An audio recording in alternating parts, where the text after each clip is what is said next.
The clearest diagnosis of this situation can be found in the anonymous memorandum in the Trotsky Archive cited p. 285. Note 1 above. For the argument whether MacDonald was a Kerensky cp 130. Note 7. Above. 3 Raswarny plenum spoken communisticus Kogo Internationale, 1925. p.64. Ibid pages 72 to 75. In his later speech Zinoviev referred to what was apparently the same article of Krabik as having been published without his knowledge and consent in a pamphlet about the Persian the party and the foreign relations PTV. Content of Bolshevization. The long, eloquent, and confused appeal with which Zinoviev ended his speech contained one significant point. The watchword of Bolshevization was born of the struggle against right tendencies. It will be directed principally against the RIHT, but also, of course, against ultra-left deviations, against the pessimism we hear and there is beginning to weigh on USOI. Bolshevization would inevitably come more and more to mean rigid adherence to the day-to-day exigencies of the party LNEJ, and the pessimism exhibited by the ultra-left would in the coming months relate not, as this passage might seem to imply, to the prospects of revolution, but to the effigy of Comintern, Poly and to the feasibility of socialism in one country. In the ensuing debate Kusin almost alone attempted to offer some explanation of the purposes and procedures of Bolshevization. It was directed against opportunist tendencies, but not at all in favor of sectarian tendencies. It implied the recruitment of new organizers from among workers from the BINA, the creation of a CE new revolutionary type of party. Worker appeal. It called for CE firmness of party discipline, but at the same time for the application of the democratic method within the party. Kusin ended this part of his exposition with a striking phrase: the party would establish its leadership primarily by method of inner demore, by way of study, explanation and persuasion, by way of the massage of members of the party. To Krabi appeared as the most articulate erudite of the slogan. He persisted in adding the commissar methods applied by Comintern leaders to foreign parties, and declared that for the Czech workers, with their experience of Austrian rule, revolt against any authority and discipline was methods of commentaton issued by an expelled member of the Czechoslovak party. Ibid pages 440 to 441. The theme was not new. Bukharin in 1928 quoted an unpublished letter of Lenin, no date given, to himself and Zinoviev. If you drive away all not particularly amenable, but intelligent people, and leave yourselves only obedient fools, you will surely destroy the party. Proto. Call, Sixter Kongress der Kommunistischen Internationale, 1928, SSC SS3. There is, however, no indication that Lenin was thinking of Comintern. J. Raswarny plenum spoken communisticus Kogo Internationale, 192. p.79 of pages 204-21 I. Et. XXX Comintern, the fifth 297. An inseparable part of the struggle for national liberation. Point 1. Zinoviev, in his reply to the debate, strove to keep every alternative open. Bolshevization, he declared, means the preparation of the vanguard of the proletariat for the proletarian revolution. Capitalism could find a way out only if there is no vanguard of the working class, or if this vanguard remains passive. See, what was now required was to beat the rights without making any political concessions to the ultra-lefts.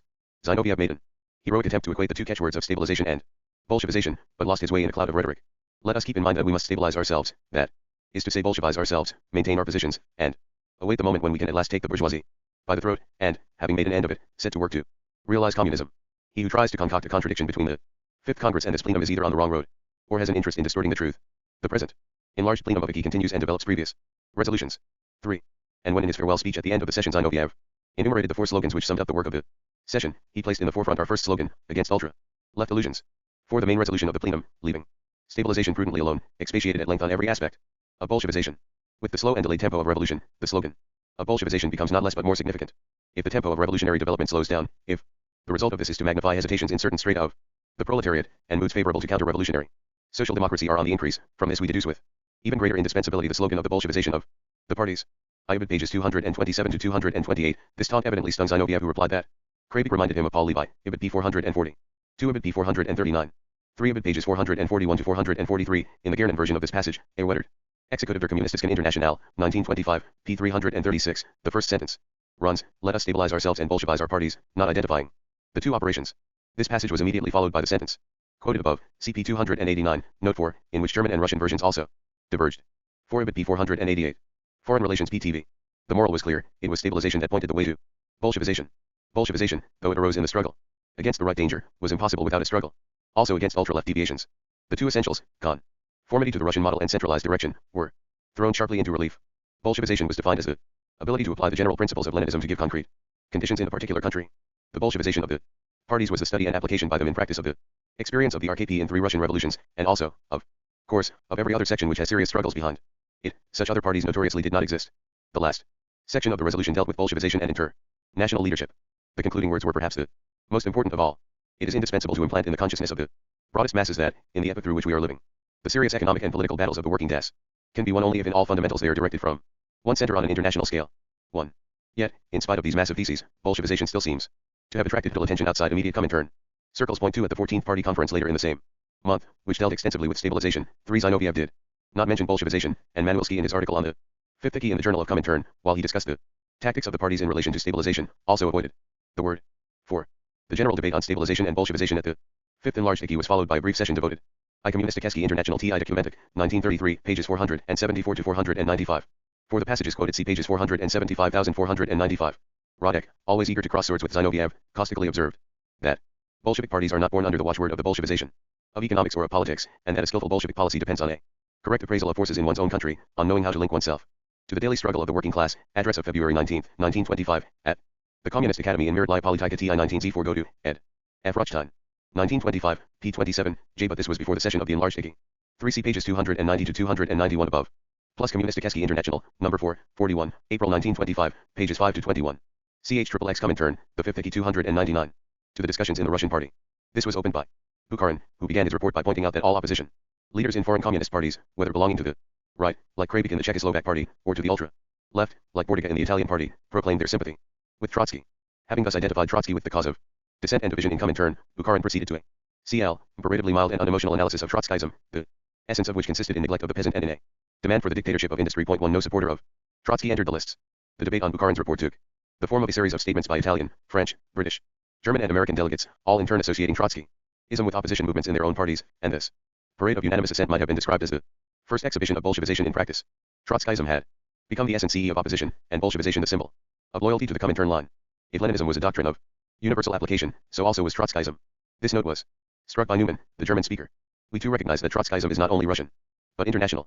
Trotskyism is today especially danger us, and, since it has been shattered in the discussion now concluded in the RKP, it has perhaps become all the more dangerous in Western Europe. 2. The resolution adopted by IGI denounced Trotsky's attacks as an attempt to revise Leninism and to disorganize the leadership of the RKP. B. They had been applauded not only by several persons who had been excluded from the ranks of Communists, Levi, Rosmer, Minute, Balabanova, Hoagland, etc., but also by the social democratic and bourgeois press. IGI was content to endorse in its entirety the condemnation by the Russian Party Central Committee of Trotsky's campaign, which has done the greatest harm to the whole Communist International, and the measures proposed to co-MB edit. 3. Trotskyism, in the I Raswirenyi Plenum Ispokoma Communistikiskogo Internationala, 1925. Pages 364 to 384. 2 Abid pages 399 to 400, 4 Newman, CP 326 below.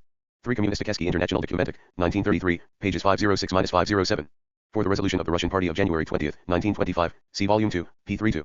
300, Foreign Relations. Point B. Sense of open and avowed support for Trotsky's cause had been eradicated from Comintern. The proceedings of the Fifth Enlarged IGI afforded little clue to what Bolshevization would mean in its application to individual parties. The theses on Bolshevization contained some merry injunctions to all the leading parties by name. Apart from this, the problems of certain parties were sufficiently acute to call for separate treatment. Special commissions were set up to examine the affairs of the Czechoslovak, American, Yugoslav and Italian parties. These drafted resolutions which were later presented to the plenary session. While particular questions were argued on their merits, nobody openly questioned the desirability of Bolshevization, and its application was left to work itself out in practice.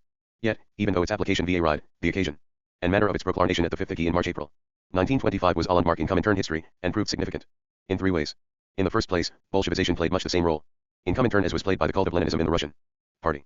The struggle against Trotskyism was part and parcel of the same process. Bolshevization brought with it the more rigid insistence on doctrinal orthodoxy and on party discipline. WHH made itself felt in the Russian Party after the defeat of Trotsky, at a moment when the waning prospect of world revolution threw into even stronger relief the prestige of the Soviet Union and the claims of Soviet power and Soviet security to the loyal support of communist parties throughout the world. The need for a disciplined organization, responding sensitively to the changing directives of a central policy-making authority, was readily apparent. The assertion of the CE monolithism of the Russian Party, which was a product of the campaign against Trotsky and dated from January 1924, 2 meant a new insistence on the monolithic character. R. Zinoviev noted at this time, without drawing any specified conclusions, a certain parallelism in the development of the Communist International and of our own revolution. Key turn attack Conference Rossiyskoy Com. Communistikiskoy Party, Bolshevikov, 19Z5, PZI 7. A C volume Z, PZZZ, Belikon, writing some years later of the slogan of Bolshevization, attributed it to the defeat of the German proletariat in October. CHXXX Comintern, the 5th IGI 3 degree 1. Of Comintern. The 21 conditions of 1920 already treated Comintern as a world party, of which the national parties were sections, and the stamp of the Russian Party had been set on its fellow members. 1. What had at first been justified by the prestige of the Russian Party, could now be reinforced by the cult of the dead leader. Only one counsel wrote Gorelsky in the German Party Journal on the eve of the 5th Congress can be given to the comrades. Study the history of the Bolshevik Party of Russia, the only victorious party in the world, and study Lenin, the rudest revolutionary leader whom the oppressed Das has had. 10 History.Z. Zinoviev struck the same note in the peroration of his main speech at the 5th Congress. If we do not wish to pay mere lip service to Lenin's teaching, if we wish to create a real communist, Leninist international, if the resolution about the Bolshevization of the parties is not to remain an empty phrase, then we need an iron discipline. Then we must root out all the remains and survivals of social democratism, federalism, autonomy, etc. 3. And the resolution of the Congress on the report of IGI drove home the lesson in uncompromising terms. The Congress instructs the Executive Committee i.e. to demand even more strictly than before from all sections and all party leaders iron discipline.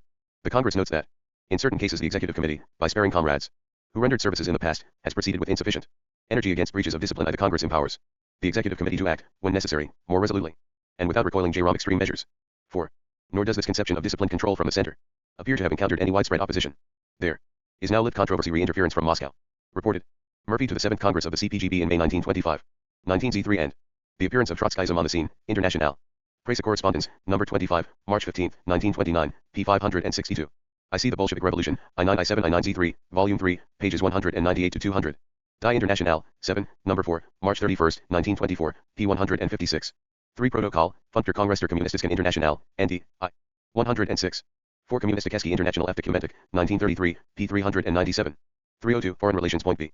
All sections of the International now look to the International Executive IEK as its leader. Point 1 as the victorious Russian Party consolidated its power, and the other parties inspiously failed to make any advance towards their revolutionary goal.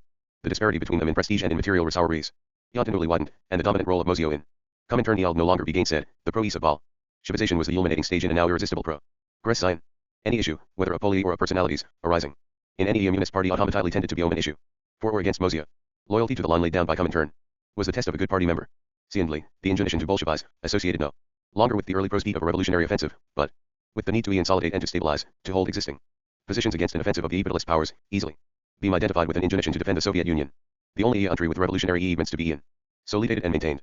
The claim was not new, but, while it only more invited the taunt that the interests of the communist parties and of Comintern were being subordinated to the interests of Soviet foreign policy, it was inherent in a situation where other communist parties were too weak to exercise any independent insuiny or pursue an independent policy, and was never abetted. It was from the first an integral element in Bolshevization. Stalin, in his article in Pravda on the opening of the session of the Fifth Committee, though he did not use the word Bolshevization, included among the tasks of foreign communist parties an inclination we did not beat about the bush to support the Soviet power and defeat the high nations of imperialism against the Soviet Union, remembering that the Soviet Union is the bulwark of the revolutionary movements of 11 countries, that the preservation and strengthening of the Soviet Union means the hastening of the victory of the working class over the world bourgeoisie. 3. Nor was it an incident that this aspect of Bolshevization should have been especially emphasized by the protagonist of socialism. I repo TT01 the 7th Congress 01 the CPGB, N.D, p. 181. 2 see pages 11, note 1,70-71,78, note 1 above. 3 Stalin, Sakhanovia, 7, 58, for this article CP 287 above. CHXXX Comintern, the 5th 53 degree 3. In one country. It was of the essence of that doctrine to give precedence to the consolidation of a socialist regime in the Soviet Union over the conquest of power elsewhere, to treat this as the first essential condition of progress towards world revolution, and to make resistance to intervention by the capitalist powers against the new Soviet order the prime duty of foreign communist parties. 1. It was at this moment that Stalin and Bukharin argued in the Politburo against Zinoviev and Kamina that the threat of capitalist intervention was now the sole obstacle to the final achievement of socialism in the Soviet Union. Z. Thirdly, the 5th Congress of 1924 had been a landmark in the organization of Comintern work. From 1921 onwards, delegates of IKI, LE, of Comintern headquarters had been regularly sent to congresses of the more important parties, especially when critical issues were under discussion, and had openly intervened in the proceedings in support of policies and decisions approved by IKI. In the summer of 1922, Bardeen had been sent to Great Britain to advise on the reorganization of the CPGB. 3 In the winter of 1923 to 1924, IKI had played a major part in the changes of leadership in the German and Polish parties. But before 1924, the dealings of Comintern with the parties were still haphazard and spasmodic, being based on a response to particular emergencies rather than on an orderly system. These short combings did not disappear after the 5th Congress. The organization of individual parties still left much to be desired. But from 1924 onwards, an extensive Comintern apparatus was built up in Moscow under the able direction of Piatnitsky, and a regular flow both of instructions and of subsidies to the major member parties was established. For at the moment when Zinoviev launched his campaign for Bolshevization, Comintern possessed for the first time the means and organization to give effect to it, and this by itself was enough to differentiate the campaign from previous attempts carried on under different slogans to bring the foreign parties into line. As in Russian party and Soviet institutions, this argument was used against socialism in one country. In an unpublished note by Trotsky written in the winter of 1935 to 1936, Trotsky Archives, T 3007, or, in a slightly amended version, T 3017. See Volume 3, pages 44 to 45. 3 see the Bolshevik Revolution, I9 I7 I9 S3, Volume 3, p. 433. 4 see pages 900,913 to 913 below. Foreign Relations PTV. Principles of democratic centralism and dual subordination were asserted in Comintern. The central committees of communist parties were responsible both to their own congresses and to IKI, but they were required to carry out unconditionally 11 decisions, not only of IKI itself, but of its presidium and secretariat, and of the regional bureaus established by IKI from time to time. However, after 1924, the formal organization of Comintern, as a single, centralized, disciplined unit directed from Moscow, inevitably implied a centralized direction which was in 11 essentials Russian, and was exercised in harmony with the direction of Soviet foreign policy. The evidence shows that this development was unconsciously accepted rather than deliberately planned by the Bolshevik leaders. The desire to make the central organization of Comintern more genuinely international was constantly expressed. At the 5th Congress in June 1924, Zinoviev rhetoric Kali appealed to the parties, since Lenin is no more, to attempt to replace him, if only in a certain degree, by our joint forces, and spoke of a collective leadership. 2 The theses on the Bolshevization of the parties adopted by the 5th enlarged IKI in April 1925 required every foreign party to put its best forces at the disposal of the cause of international leadership. 3 Zinoviev told the German workers' delegation in Moscow in the summer of 1925 that out of 45 members of IKI only 5 were Russian. For the 14th Congress of the Russian Party in December 1925, in its brief resolution on Comintern, expressed the desire to strengthen the apparatus of the Communist International by pursuing a policy of increasing the influence of foreign communist parties in the leadership. 5 Yet this desire, though in large measure sincere, proved in practice unreal and unrealizable, so long as Comintern remained, in accordance with the principles laid down at its second Congress in 1920, I for the statutes of Comintern and of the party see pages 898 to 913. Below. Protocol, Funkter Kongress der Kommunistischen Internationale, NT, I. 104. 3 Kommunistischke International Dokumentik, 1933, p. 495. 4 Kommunistischke International, number 9, 46, September 1925, p. 64. 5 BKP, B, T. I. Resoliatsiak, 1941, 2, 59. At this Congress Skripnik made the odd complaint that the Russian party did not play a large enough part in the affairs of IKI, 14 SSV Socialism Kommunistischke Party, B. 1926, pages 684 to 685. Ch.XXX Comintern, the 5th IKI 3 degree 5. Unified organization directed from a single center, and that center was in Moscow. Nothing could prevent the trend towards greater administrative efficiency, REF leading itself in a greater measure of centralization and in more exclusive acceptance of the Russian model. For these reasons Bolshevization, though not a new conception, marked a new stage, different in degree if not in kind, in the relations of Comintern with the parties. But what was perhaps most significant of all was the change in the character, composition, and leadership of the parties to which the process of Bolshevization was applied. While conditions varied from country to country, the main parties had originally been formed, generally between 1919 and 1921, out of a combination of 2 elements, breakaway movements from mass workers' parties, and small independent groups of left-wing extremists, part workers, part intellectuals. These elements blended slowly. Down to 1925, at any rate, a certain tension between the mass character of the first and the sectarian tendencies of the second was discernible in many parties, and sometimes took the form of an issue between workers and intellectuals. When, after the Third Congress of Comintern, in 1921, the organization of CE Massi, communist parties was seriously taken in hand, the foremost roles in the parties automatically fell to men whose background and experience made them familiar with the rear movement and leadership of the masses. And these were of necessity converts to communism from socialist or social democratic mass parties. Brandler in Germany, Fros. Sart in France, Kavachev in Bulgaria, Smrl in Czechoslovakia. I. Humbert draws in a letter to Zinoviev of February 1924, called Bordiga. An intellectual who thinks it impossible for his thought to submit itself to the collective discipline of the party. Humbert draws archives, 0013, c. p. 140 above for his similar verdict on Suverin. Zinoviev, in his communication of March 1924 to the Frankfurt Congress of the KPT, had favorably contrasted workers with leaders from the intelligentsia, cp 102 above. And at the 5th Congress of Comintern he poked fun at Korsch, Lukács and Gracia as professors, Protocol, Fight after Kongress der Kommunistischen Internationale, ND, I-53. The controversy about the intellectuals was acute. In the French party, El Humanite, January 19, 1925, remarked that if worker comrades sometimes commit errors of syntax, they do not commit the political errors which have been committed by the international right. At the 6th IKI in February-March 1926 Bukharin accused the ultra-left in the KPT of lacking deep faith in the power of the working class, and was accused by Urbans of starting a persecution of the intellectuals, Kommunistischke International, number 3, 52, March 1926, pages 54, 102. 306, Foreign Relations. Point B. Gallagher and McManus in Great Britain, the 3 Ws in Poland, Hoagland in Sweden, all belong to this category. But, after the disasters of 1923, in the case of Frossard, it had happened. Still earlier the failure of the parties to take advantage of the revolutionary potentialities of that turbulent year was attributed to inability to slough off the preconceptions and inhibitions of their social democratic background and to play a truly revolutionary or Bolshevik role. This reaction, registered at the 5th Congress of Comintern in 1924, brought into power and prominence, often without the need for much prompting from Moscow, new leaders of the left, trained, Ruth Fischer and Maslow, Neuruth, later Domsky, who were supposed to be free from the social democratic taint, and were pledged to the task of Bolshevizing their parties.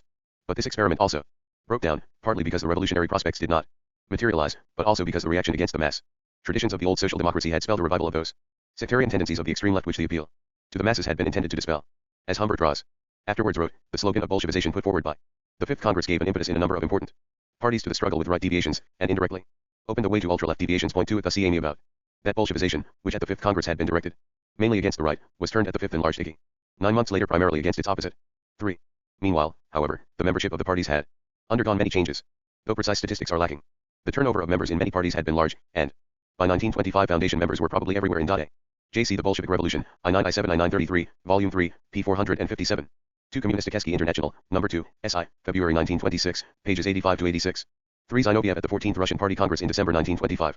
Noted a certain relapse into an ultra-left deviation in Comintern as characteristic of the period 1924 to 1925, 14 SSV Socialism Kommunistischke Party, B, 1926, p. 664, Bukharin at the 7th Komsomol Congress in March 1926 described it as having occurred last year, at the moment of this retreat conducted by the Communist International, i.e. the recognition of stabilization, and compared it with the rise of an ultra-left group among the Bolsheviks after the defeat of 1905, 7 SSV Socialism Leninskogo Com. Kommunistischke Socialism Mladezi, 1926, p. 267. At XXX Comintern, Tuesday 5th Wiki. Minority. Point 1 If Bolshevization was in some cases associated with an exodus from the party, the new members who now entered the Party came into it as a rule without any hampering or conflicting traditions or beliefs. At a time when disillusionment with the post-war world, and with the contribution made to it by the old workers' parties, was rife, the name and prestige of the Soviet Union still exercised a powerful attraction, and the Bolshevism of parties now partly, if not predominantly, recruited under that impetus involved less violent change than the word seemed to imply. The change in the composition of the parties brought with it a corresponding change in the leadership. The campaign for Bolshevization, which culminated at the fifth enlarged Iggy in March-April 1925, with its insistence on stabilization and its growing suspicion of the ultra-left, marked the beginnings of a sharp reaction against the left leaders approved less than a year earlier by the Fifth Congress, who, lacking past experience of the workers' movement, failed to maintain the hold of their parties over the masses, and especially over the trade unions, and quickly forfeited the rash confidence bestowed on them in Moscow. The fundamental dilemma of Comintern at this time was only more clearly revealed by these developments. In communist parties which could claim any measure of mass support, a majority of the workers in the party, while ready to engage in revolutionary demonstrations, resisted any firm commitment to revolutionary action, and the pull towards the right exercised by workers outside the party on workers in the party was a chronic danger. In this sense, the party always faced a right opposition, and was constantly called on to repel a threat from the right. The struggle against social democracy never disappeared from the agenda of Comintern, but, at a time when the policy of the French party was accused in the spring of 1926 of mechanically hacking off the old cadres, and the renewal during recent era of its cadres was said to be a particularly characteristic feature of the physiognomy of the French Communist Party, Communistique Internationale Doku. Mentic, 1933, p. 593. But the same situation, though perhaps in LE88 marked form, existed in other parties. In April 1925, at a conference organized by the Information Department of IGI, it was decided to set up a special section of the Information Department, CE, to combat social democracy, international, PRLLL Correspondent, number 69. April 27, 1925, p. 934. 308, Foreign Relations. Point B. Comintern was at all costs not to lose touch with the masses, and the policy of the Soviet government demanded the support of a maximum number of sympathizers in important capitalist countries. These policies could be effective only if a certain appeasement of the right was practiced in the Communist party's earned. This in turn provoked uneasiness and dissent on the left wing of the party, resulting in the phenomenon of ultra-left deviations. And, while the weight of party propaganda had still to be directed against the fundamental danger from the right, the most delicate task of the leaders and managers of Comintern in Moscow was to eradicate and keep in being a nucleus of the moderate left, from we the party leadership be drawn.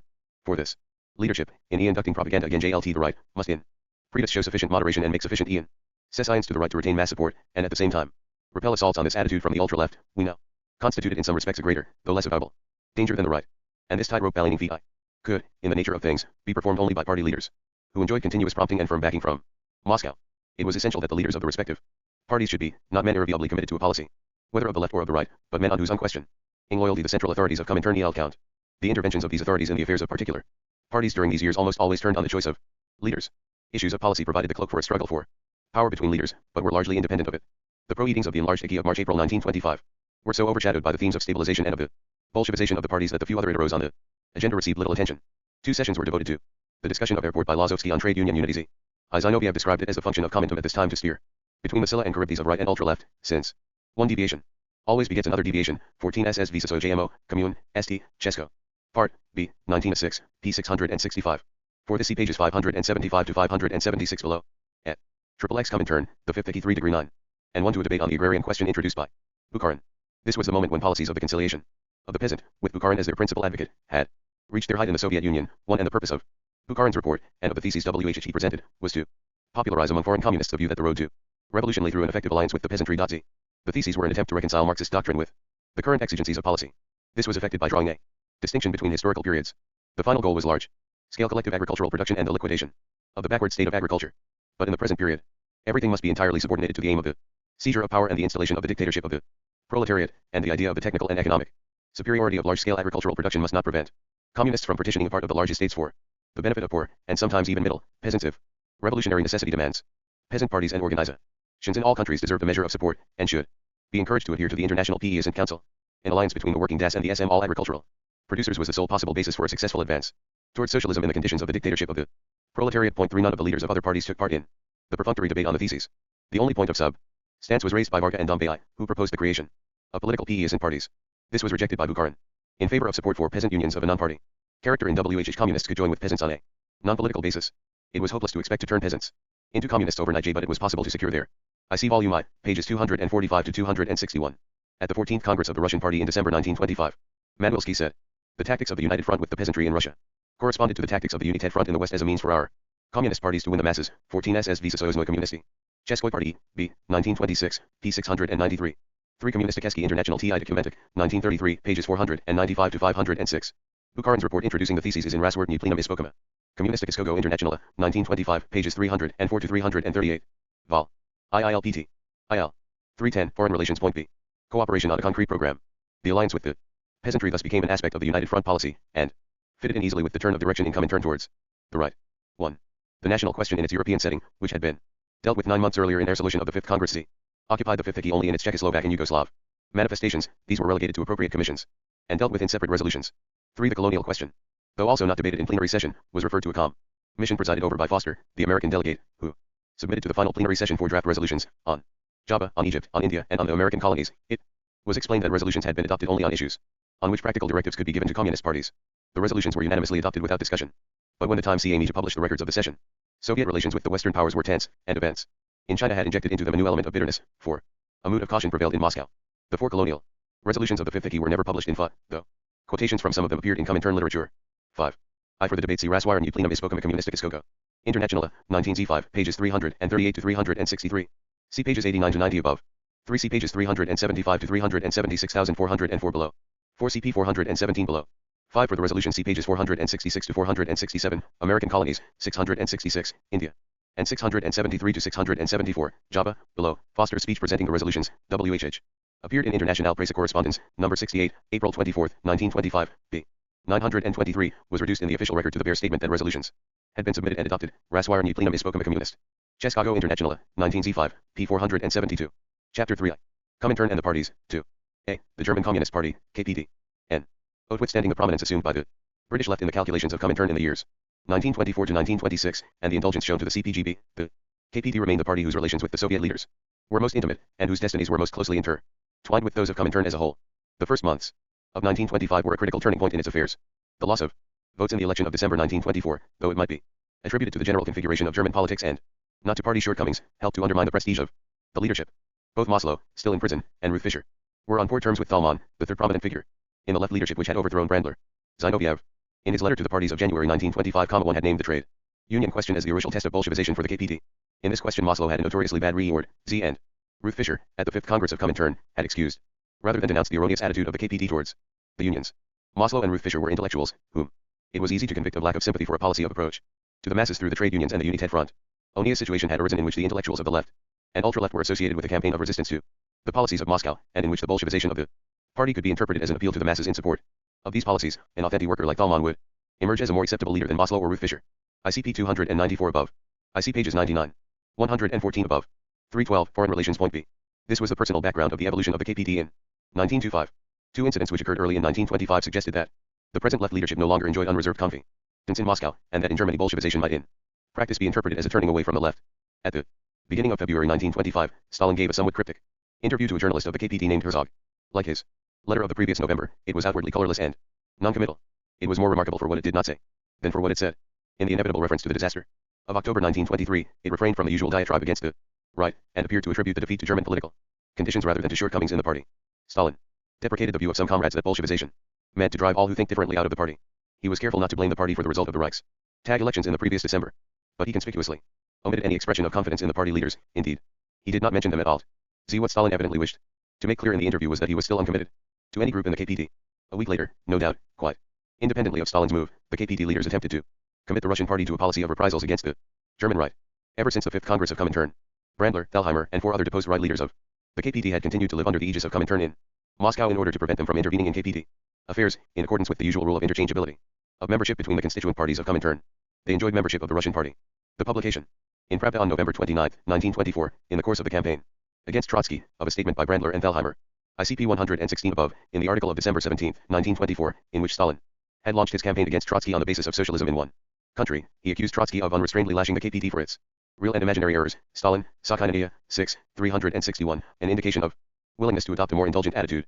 2 Ibid 7, 34-41J. The interview was published in Pravda, February 3, 1925, under the heading Stalin on the prospects of the KPD and on Bolshevization.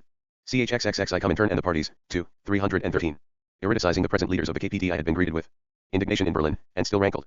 On February 11, 1925, the Zentrale of the KPD addressed a letter to the Central EOM Committee of the Russian Party inviting it to pronounce a formal inter on the 6 former KPD leaders and on Radek for their past errors, and to expel them from the party. Z following this thrust, Maslow, who had evidently brooded in his prison on the implications of Stalin's interview with Herzog, rashly allowed herself to be provoked, and on February 20, 1925, wrote a letter in Wigia's Comintern, and by implication Stalin, of temporizing with the right. 3. These sallies from Berlin indeed an independent naivety, tude and erectile spirit we ordered ill with the official view of Bolshevization, and were unwelcome in Moscow. Stalin's Prompt reply to Maslow, dated February 28, 1925, was in terms as guarded and eerie as his original interview, but was not without acid undertones. If the members of the Russian Party Central Committee, especially Zinoviev and Bukharin, knew that they were suspected of sympathizing with Brandler and making a turn to the right, they would, declared Stalin, die of laughing. Maslow should be more careful in making wild args. For the rest, wholesale expulsions of dissenters from a party merely proved that the leaders of the party are feared, but not respected.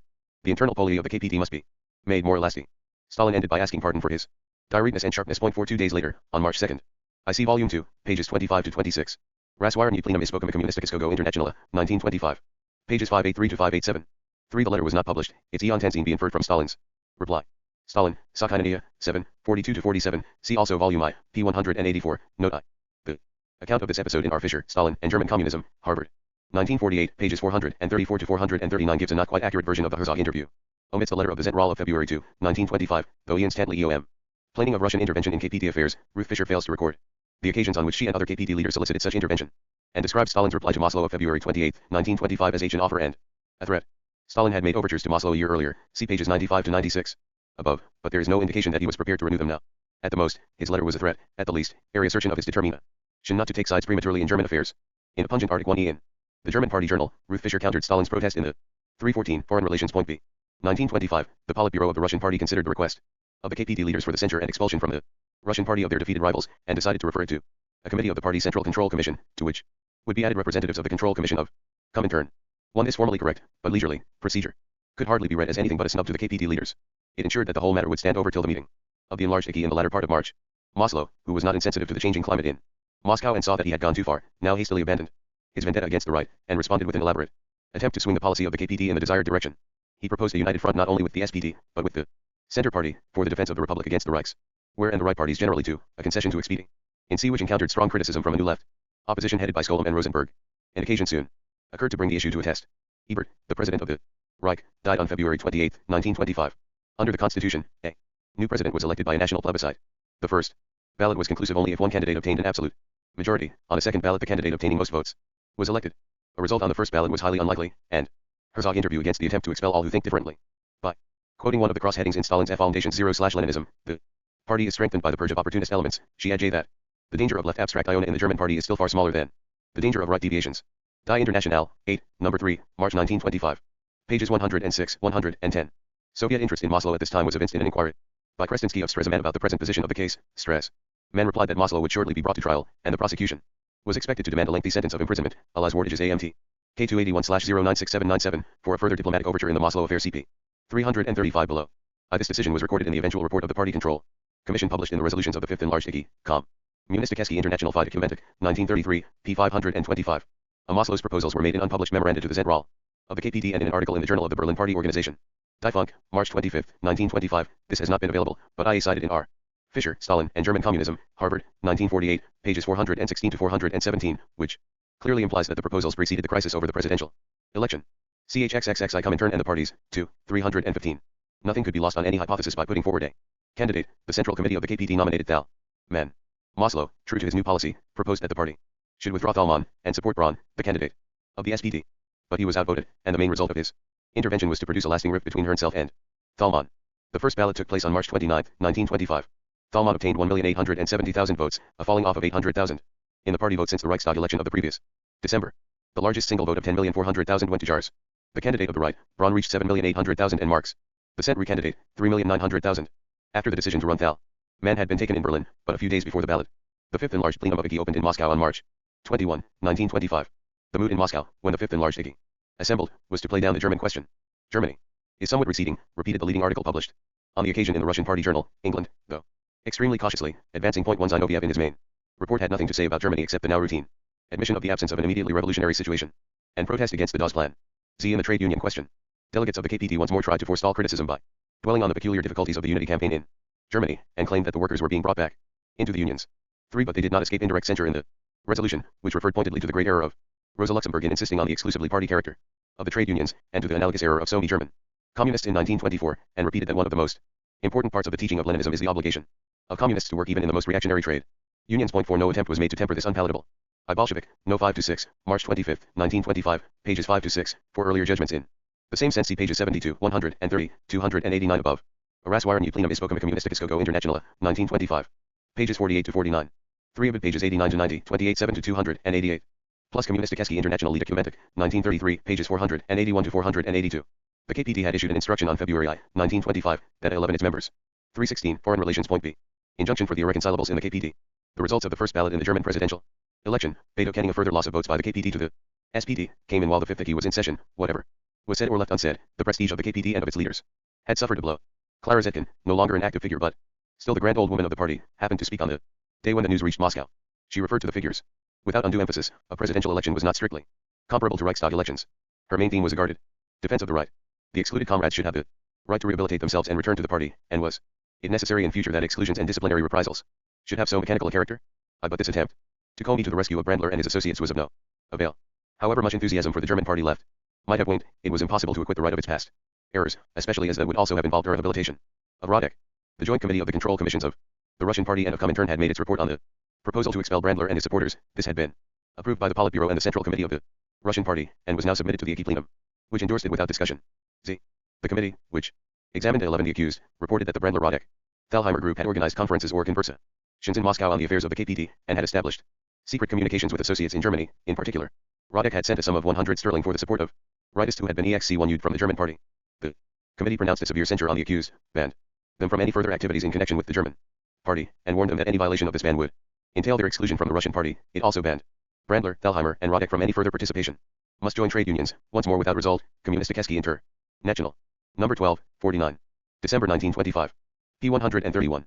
J. Raswiren plenum is spoken Kommunistiskiego Internationale, 1925. P 237. Ibid pages 412 to 414.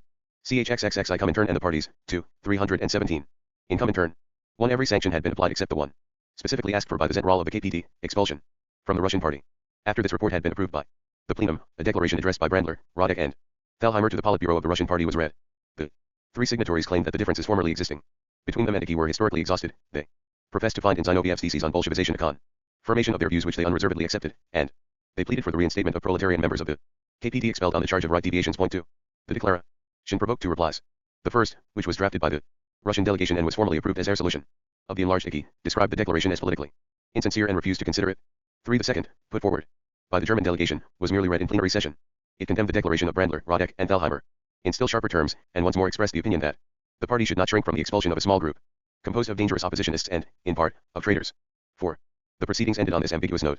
The enlarged Icky, under the guidance of the Russian party, professed agreement in principle with the present leaders of the KPD, but refused to accept their extreme proposals. The rejection of Ruth Fischer's demand for the expulsion of Brandler and Thalheimer had analogies with the rejection of Zinoviev's and Kamin's demand for the expulsion of Trotsky. 5. In both moves the hand of Stalin could be seen. Both were significant for the future. The last days of the session were overshadowed for the German delegation by the problem of the German presidential election. The second ballot, at which the candidate receiving the highest number of votes would be proclaimed president, was to be held on April 26, 1925. The fact that the right candidate I'll bid. Pages 583-58, the text is also in Kommunistический International FJ. Dokumentik, 1933, pages 525 to 528. Raswiren plenum is spoken Kommunistического Internationale, 1925. Pages 414 to 416. 3 bid. Pages 580 to 582, the text IA also in Kommunistический International FJ. Dokumentik, 1933, pages 523 to 525. 4 Raswiren plenum spoken Kommunistического Internationale, 1925. Pages 416 to 420. 5 see Volume 2, p. 31. 318, Foreign Relations. Point B. Had led the field at the first ballot gave the right legitimate hopes of ultimate victory. But the center and left were bound to reflect that, if they combined against the right, they might still be in a position to elect a joint candidate. The combined votes of the center and of the SPD at the first ballot, not counting the votes of the KPD, exceeded those of the right. Zinoviev, in his speech at the end of the debate on his report, offered the opinion that Germany was confronted by the alternative, bourgeois republic or monarchy, and that in the present phase, a majority of German workers would vote for the SPD on this issue. The KPD thus ran the danger of being separated from certain strata of the proletariat. Zinoviev deprecated the view that for the KPD there was no difference between the black, red gold hag of the bourgeois republic and the black white, red hag of the monarchy. As between bourgeois democracy and monarchy, it should support the former. 1. The implication was clear that the KPD should at the second ballot make common cause with the SPD, and, if Zinoviev refrained from the indiscretion of tendering public advice to the German leaders, he is unlikely to have observed the same restraint in private. Ruth Fischer appears to have agreed with Zinoviev. Maslow, who, though still in prison in Berlin, was certainly apprised of currents of opinion in Moscow, wrote a cautiously worded article in the party journal drawing attention to the monarchist danger from the right, and arguing that the democratic republic is better, more convenient, more advantageous for the struggle for liberation than a constitutional monarchy. Z. On April 9, 1925, 3 days after the session of the enlarged Icky had ended in Moscow, Hindenburg announced his acceptance of an invitation to run as the candidate of the right. This announcement came as a bombshell for all parties. It not only presented, in view of Hindenburg's well-known views on the monarchy, a direct challenge to the republic, it gave the right A presidential candidate whose personal popularity and prestige were worth many votes. Unless all the Republican parties agreed on a single candidate, their chances of success were slight. The Iraswire Planel / M Spokamicum / Nistikiskogo Internationale, 1925. P 43-6. Die Internationale, 8, number 4, April 1925, P 194. CHXXX I Comintern and the parties, 2, 319. 1,800,000 votes of the KPT were now of vital importance. Zinoviev drew the natural CONC1 union, and, while Disk 1 aiming any desire on the part of the key to intervene in German affairs, CE Kate. Gorek 11Y advised the KPT, whose leaders were still in Moscow, on the eve of their return to Berlin, to make a public offer of its support to the SPD candidate. 1. This advice led to serious trouble. On the left wing of the KPT, Ruth Fischer and Maslow ranged themselves wholeheartedly behind Zinoviev. But a new CE Ultra left, led by Skolem and Rosenberg, protested against the 11. CE United Front bargains with leaders of other parties as unprincipled, and wished to run Thalmann again in the second ballot regardless of consequences, and Thalmann, proud of his role as presidential candidate, supported this course. After bitter debates in the parties at Rahl in Berlin, a decision was taken by a narrow majority to withdraw Thalmann and offer support to the SPD candidate. Meanwhile, however, a fresh complication had arisen. The center resolutely refused to withdraw its candidate, Marx, and the SPD, realizing that Marx was the only CE Republican candidate who could unite the votes of the center and left against Hindenburg, reluctantly decided to support Hearn. By the time, therefore, that the KPT had been induced to offer its reinforcement to the SPD candidate, that candidate had been withdrawn. 3. This contingency had not been considered in Moscow, for and some members of the Zentrale of the KPT who I Keter Nadsitav Konjurency Rossiyskoy Communistiskoy Party, Vol. Shaviko J, 19 and 5, pages and dash colon and 3. Abirkt aber die Verhandlungen der Ex-Parteidigster KPT, 19 and 6, p. 393. 3. Ruth Fischer later wrote that the communists delayed making their proposal to support Braun until after the Social Democratic Party was already committed to support Man, STA and German communism, Harvard, 1948. p. 4 and 6, hinting that the delay was deliberate. On the other hand, a statement issued by Key on the day after the election implied that the SPD, as faithful watchdogs of the bourgeoisie, deliberately chose to withdraw its candidate, rather than accept the KPT offer. International Presse Correspondence, No. 7 and May I, 19 and 5, pages 961-96 and neither of these insinuations is convincing. The action of the KPT, owing to divided councils, was dilatory and half-hearted. But any scheme to run Braun as a joint Republican candidate would have foundered on the intransigence of the center. For according to A. Rosenberg, Die Geschichte Bolschewismus, 193 and p. and 09, Zinoviev still wanted the KPT to withdraw Thalmann and vote for Man. This is probably true. At the 14th Russian Party Conference on April 9, 19 and 5, he remarked that the KPT sometimes needs serious lessons, and that the infantile diseases of leftism still sometimes affected it. 320 Foreign Relations Point B. Had reluctantly agreed to withdraw Thalmann in favor of the SPD would have been outraged by a proposal to support the bourgeois and Catholic center. The ballot took place on April 26, 1925, with Hindenburg, Marx and Thalmann as candidates. Hindenburg was elected with 14,650,000 votes, Marx received 13,750,000 and Thalmann 1,930,000. The slight increase in Thalmann's vote was attributed to the fact that some SPD workers in Saxony had voted for Hearn in defiance of party instructions. But, since the poll was heavier on the second ballot than on the first, the percentage of KPT votes was actually lower. These events were a further blow to the KPT and to the authority of its leaders, who had exposed the party to the taunts of the SPD for having helped to bring about Hindenburg's victory. 1 Ruth Fischer and Maslow were now particularly vulnerable. From the point of view of the right, they had managed a heaven-sent opportunity to form a united front with other left parties in order to defeat Hindenburg. From the point of view of the left, they had compromised on sound left principles by their offer to collaborate with the SPD, and to no purpose. At this moment a further, though minor, mishap occurred. Since December 1924 the KPT, with 43 deputies, had held the balance in the Prussian Landtag between the SPD, which controlled the government, and the bloc of right parties, which formed the opposition. On April 27, 1925, the day after Hindenburg's election, the KPT group in the Landtag, in an open letter to the SPD, formally offered support for Erie legislation on such questions as the 8-hour day, and amnesty for political offenders and the confiscation of Hohenzollern property. L. The SPD declined the Greek gift of communist aid. But in the crucial division of May 8, 1925, when the KPT voted against Keter Nadsitav Konferencji Rossiyskoy Communistiskoy Part, Vol. Shi. Kov, 1925, p. 243. But there is no evidence that advice in this sense was given to the KPT, possibly because events moved too fast. The SPD issued posters showing C.I. Hindenburg riding to power on Thalmann's shoulders, R. Fischer, Stalin, and German communism, Harvard. 194-8, p. 429.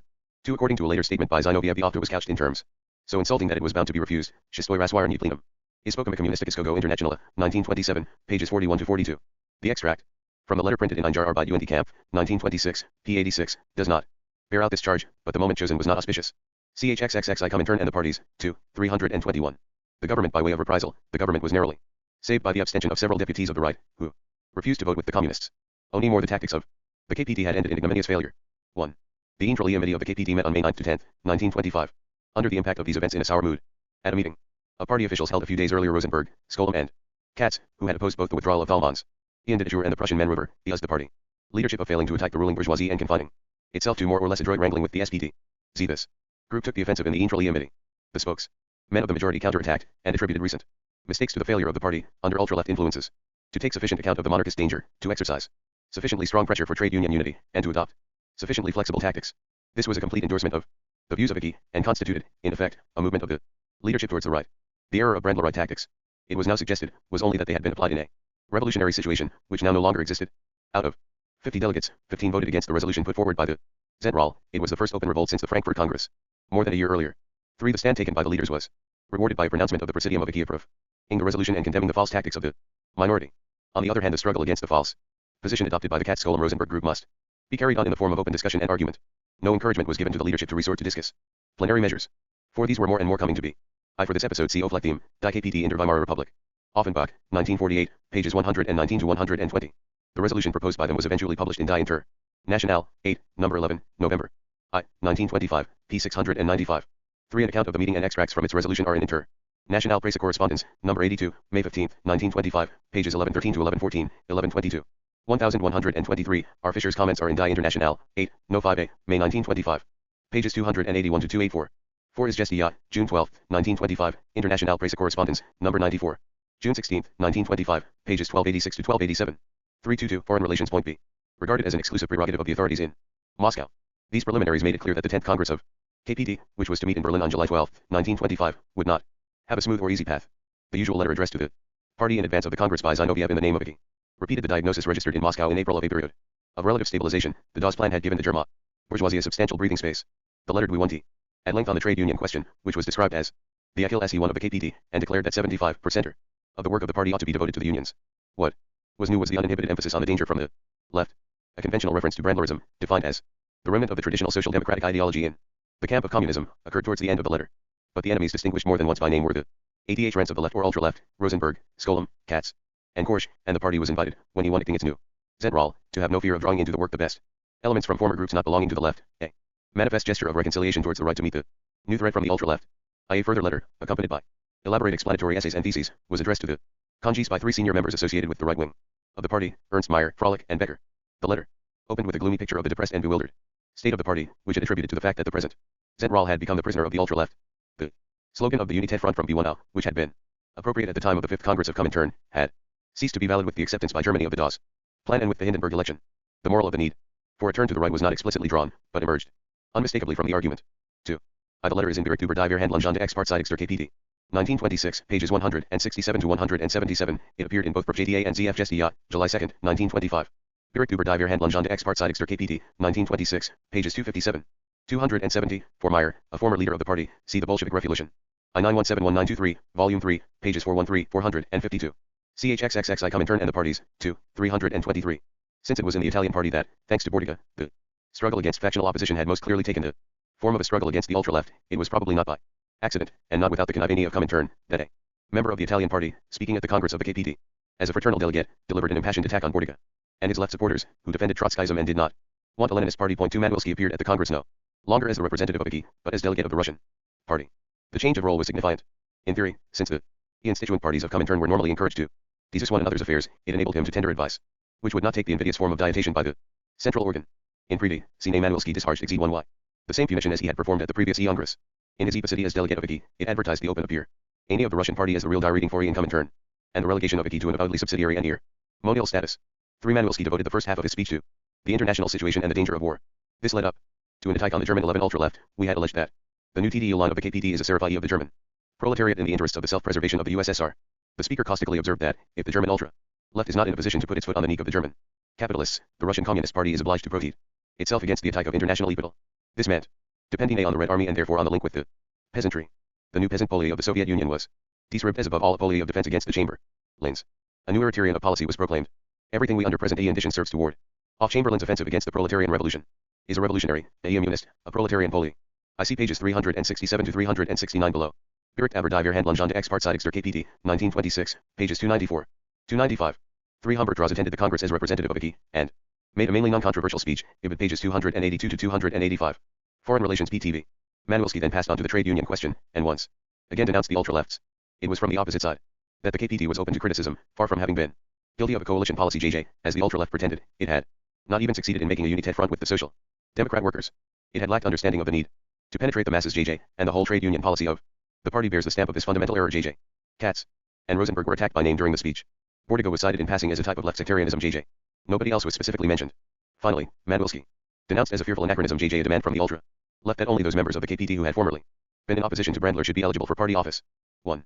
Manuelski, who had come to Germany illegally, he spoke at the Congress under the name of Samueli, and was in danger of arrest, took no part in the further proceeding. Meyer, now the chief spokesman of the right, accused the whole left of pursuing a CE fractional JJ policy and of rejecting the United Front altogether. 3. The most vocal and best reasoned criticisms came from the ultra leftists, Rosenberg and Skolem, and, in repelling them, Ruth, Fisher and Thalmann almost inevitably appeared to be executing a move towards the right, which was precisely what the ultra left alleged. But in fact they were doing little more than attempt to maintain the now highly precarious balance of the party leadership and stave off attacks from all sides. The stereotyped formulas about the United Front and trade union unity were repeated with minor variations and with decreasing conviction. One resolution of the Congress dealt with CE the work of communists in the free trade unions JJ, another repeated the rule that every member of the party should also be a member of a trade union. Thalmann obediently reiterated at the Congress the J. Berich die Verhandlung de Ex-Parteidigster KPT, 1926, pages 300. 319. I.R. Fisher, Stalin, and German Communism, Harvard, 1948, p. 443. Describes an incident between Manuelski and Gishka, who was in the chair, which may illustrate the growing impatience in Moscow with the vagaries of the KPT. According to the same source, both right and left in the KPT were irked by the increasing dependence of the party on Moscow. Berich die Verhandlung de Ex-Parteidigster KPT, 1926, pp. 594-595. CHXXXI Comintern and the parties, 2, 325. Demand of IKI that 75% of party work should be devoted to the unions. 1. A few votes of the ultra-left were cast at an early stage of the proceedings against so many sections of the resolution, approving the report of the Zentrale on its work since the last Congress, and the resolution as a whole was eventually adopted, with 3 abstentions. But in the end a compromise, dictated by the weariness of the struggle rather than by any real agreement, was silently arrived at. The adoption of the main theses, and resolution on the political work of the party, and the resolution on the work of party members in the free trade unions, revealed an unexpected unanimity. 3. Finally, no doubt after some bargaining behind the scenes, the Central Committee was elected. The acclamation. 4. It was perhaps not realized in Berlin how little this result would be to the taste of the Comintern leaders, who had expected from the Congress a firm decision against the ultra-left critics, and a further drive for the United Front against the DAS plan and against Germany's rapprochement with the West. The extreme sharpness and bitterness of attack now mounted in Moscow against the KPT and its leaders can, however, be explained only by the injection into the argument of a fresh item of discord, the question of the ideological, as well as of the organizational, relation of the Russian party to other parties in Comintern.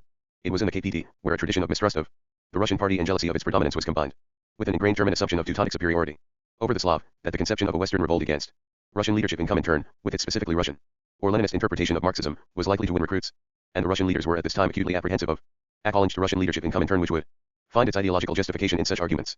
In the sum, Mayor of 1925 Maslow from his prison cell issued a pamphlet entitled The Two Revolutions 0/the Year I9 I7, in the preface to which he openly attacked Lenin's mistake of 1921 in launching the Ibid pages 241 to 245, 532, 628. 2 Ibid pages 415 to 416, for the resolution C Ibid pages 178 to 180. 3 Ibid pages 650 to 651, for the resolution C Ibid pages 182 to 225, 241 to 245. 4 Ibid p 658. 326 Foreign Relations. Point B. Slogan to the masses and in inaugurating the policy of the United Front. The policies to which Maslow took exception were not specifically Russian, and there is little evidence that he ever attempted to oppose a Western Marxism to a specifically Russian or Leninist Marxism. But such intent NCY was strong in the KPT, and especially among the so-called ultra-left land. Maslow, who did not conceal his personal dislike of many of the Russian leaders, was made the scapegoat for it. It afterwards became an accepted item of the KPT legend that under the leadership of the party by Ruth Fisher and Maslow the attempt was quite consciously made to establish the independence of the German party vis-a-vis Comintern. 2 On July 29, 1925, 10 days after the end of the KPT Congress in Berlin, the Presidium of IKI approved the line taken by its representatives at the Congress, strongly condemned ultra-left tendencies in the KPT, and invited the party to send a delegation to Moscow forthwith for a discussion with the German Commission of IKI. Faced with an invitation which was tantamount to an ultimatum, the Central Committee of the KPT decided by 4 votes to 3 to accept, 3 to refuse would have been open revolt. The delegation, which numbered 9 in all, was led by Thalmann and Ruth Fisher, and included an active young member of the left, named Heinz Neumann, who was destined to serve as the ideological spearhead of an attack on the Maslow-Fisher leadership. 4. I. Rosenberg afterwards wrote an important work Die Geschichte Ball. Skoismus, 1932, translated into English as a history 0/Bolshevism, I 934, which was strongly tinged with the view of Bolshevism as the Russian form of Marxism. Korsch's writings reflected the same idea, though Korsch claimed Lenin as an exemplar of the true Marxism as against the current Russian co-Marxism-Leninism. Berich die Verhandlung 11. Parteidigster KPT, I 927, p. 27. J. This was disclosed by Zinoviev in his speech in the Commission in Moscow. Der Neue Kurs, 1925, p. 15. Plus this was referred to in the CL Open Letter, CP 32.9, note 3 below, as the co-second delegation. A co-first delegation from the KPT had visited Moscow after the party congress, whether or not at the invitation of IKI. I8 not clear, co with a plan to disavow the representative of IKI, LE. To secure a reversal of the attitude of Moscow 8 expounded by Manuelski at the Congress I. The delegates, whose identity is not on record, were quickly convinced of the impracticability of this co-plan. Shistoy Raswirny plenum ispokomikam. Munistikiskogo Internationale, 1927, p. 209. IKI then demanded the dispatch of a larger and more representative delegation, according to the open letter. Ruth Fisher did all in her power to obstruct this. Among those, CHXXXI Comintern and the parties, 2, 327. The German Commission of IKI met in Moscow on August 12. 1925, and opened with airport by Bukharin. Zinoviev made no less than 3 speeches in the course of the proceedings, and Bukharin also replied to the debate. 1. The German delegates made on Bukharin and Zinoviev the impression of hope to secure a disavowal of the spokesman of the KP at the Congress and a suspension of further Comintern action against the KPT left be. If so, they were quickly made aware of their mistake. All the vulnerable points in the party record, not excluding the most delicate questions, were brought up for discussion. Bukharin in Pai's report described the allegation that Comintern was driving the KPT to the right as a deliberate and denounced the anti-Moscow tendency in the KPT as the counterpart of the threatened Western orientation in GER. Man foreign policy. Ruth Fischer had not only failed to oppose this tendency, but had even instigated it. Maslow's pamphlet criticizing Lenin came in for strong attack in this context. He was accused both of attacking Lenin and of attempting to set up a personal dictatorship in the KPT. 3 Zinoviev described Ruth Fischer and Maslow as intellectuals of the left. The pretension 0/these intellectuals was to lead not only the KPT, but Comintern as well. 4 As the D8 proceeded, the tone grew sharper. Ruth Fischer, declared Zinoviev, came to Moscow, and said, I am really in agreement, but those who carry weight in the party are against, to the party Congress, on the other hand. She said, I am really in agreement, but Moscow is at power, one must reckon with it. This was a travesty of leadership. 5 Buletin. Karin, in his concluding speech, reiterated that it was useless to repeat resolutions and assurances which had not been carried out in the past, that he had no confidence in these declarations, and that Ruth Fischer was pursuing a system of double bookkeeping. 6. Summoned to Moscow by he, though not apparently a member of the delegation, was Ernst Mayr, this while evidently a gesture of conciliation towards the right. These speeches were reproduced in a KPT party pamphlet or new. Kurs, 191.5. None of the other speeches appears to be on record. Abid P1I, Bukharin repeated his impression much later. Shistoy. Razalherny PLM is Spokama Communisticogo Internationala, 191.7, P1.09. 3 Der New, Kurs, 191.5, pages 1 to 9. 4 Ibid P18. 5 Ibid P38. 6 Ibid pages 11-11. 328 Foreign Relations. Point B. The tactics of the Soviet leaders were now obvious. The attack was concentrated personal Leon Maslow and Ruth Fischer. Thalmann, who seemed more likely to prove amenable to direction, was spared, and was not displeased with the prospect of emerging as sole and uncontested leader of the party. The other members of the delegation were ready to transfer their allegiance to the new star. The proceedings crystallized in an open letter to be addressed by Icky to all members of the KPT. The letter as drafted constituted a strong personal attack on Maslow and Ruth Fischer. It deplored the growth of anti-Muscovite tendencies in the KPT. The two leaders had not fought energetically enough against those ultra-left but in reality anti-communist man-rovers. Some groups in the KPT had always been influenced by social democratic and Western European traditions, and had taken up an attitude of hostility towards Comintern and the Soviet Union. Maslow's recent attack on Leninism was a case in point. No effective leadership had been given in the crucial question of the penetration by the party of the social democratic trade unions and of the masses of workers. The letter demanded a large-scale agitation on the basis of the visit of the first workers' delegation to Soviet Russia. Pressure on the workers for trade union unity, leading to the formation of a left wing in the trade unions on the pattern of the English workers' movement, and the development of a strong trade union department attached to the Central Committee of the KPT. The letter then trailed off into a general attack on Maslow and Ruth Fischer for lack of leadership and lack of principle. They had shown a firm front neither to the right nor to the left. The charge that Comintern was pushing the party for the trade union department of the KPT CP 105 above.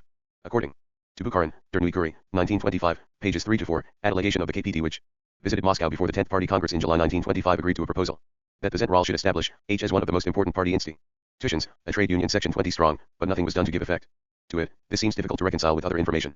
A party report to THC 10th Congress stated that only a few weeks ago a new and independent trade union secretariat had been established to take the place of THC old department, the members of which worked in C10 SE contact with the Politburo of the KPT, Bericht über die Verhandlungen der Expartseitigs der KPT, 1926, pp.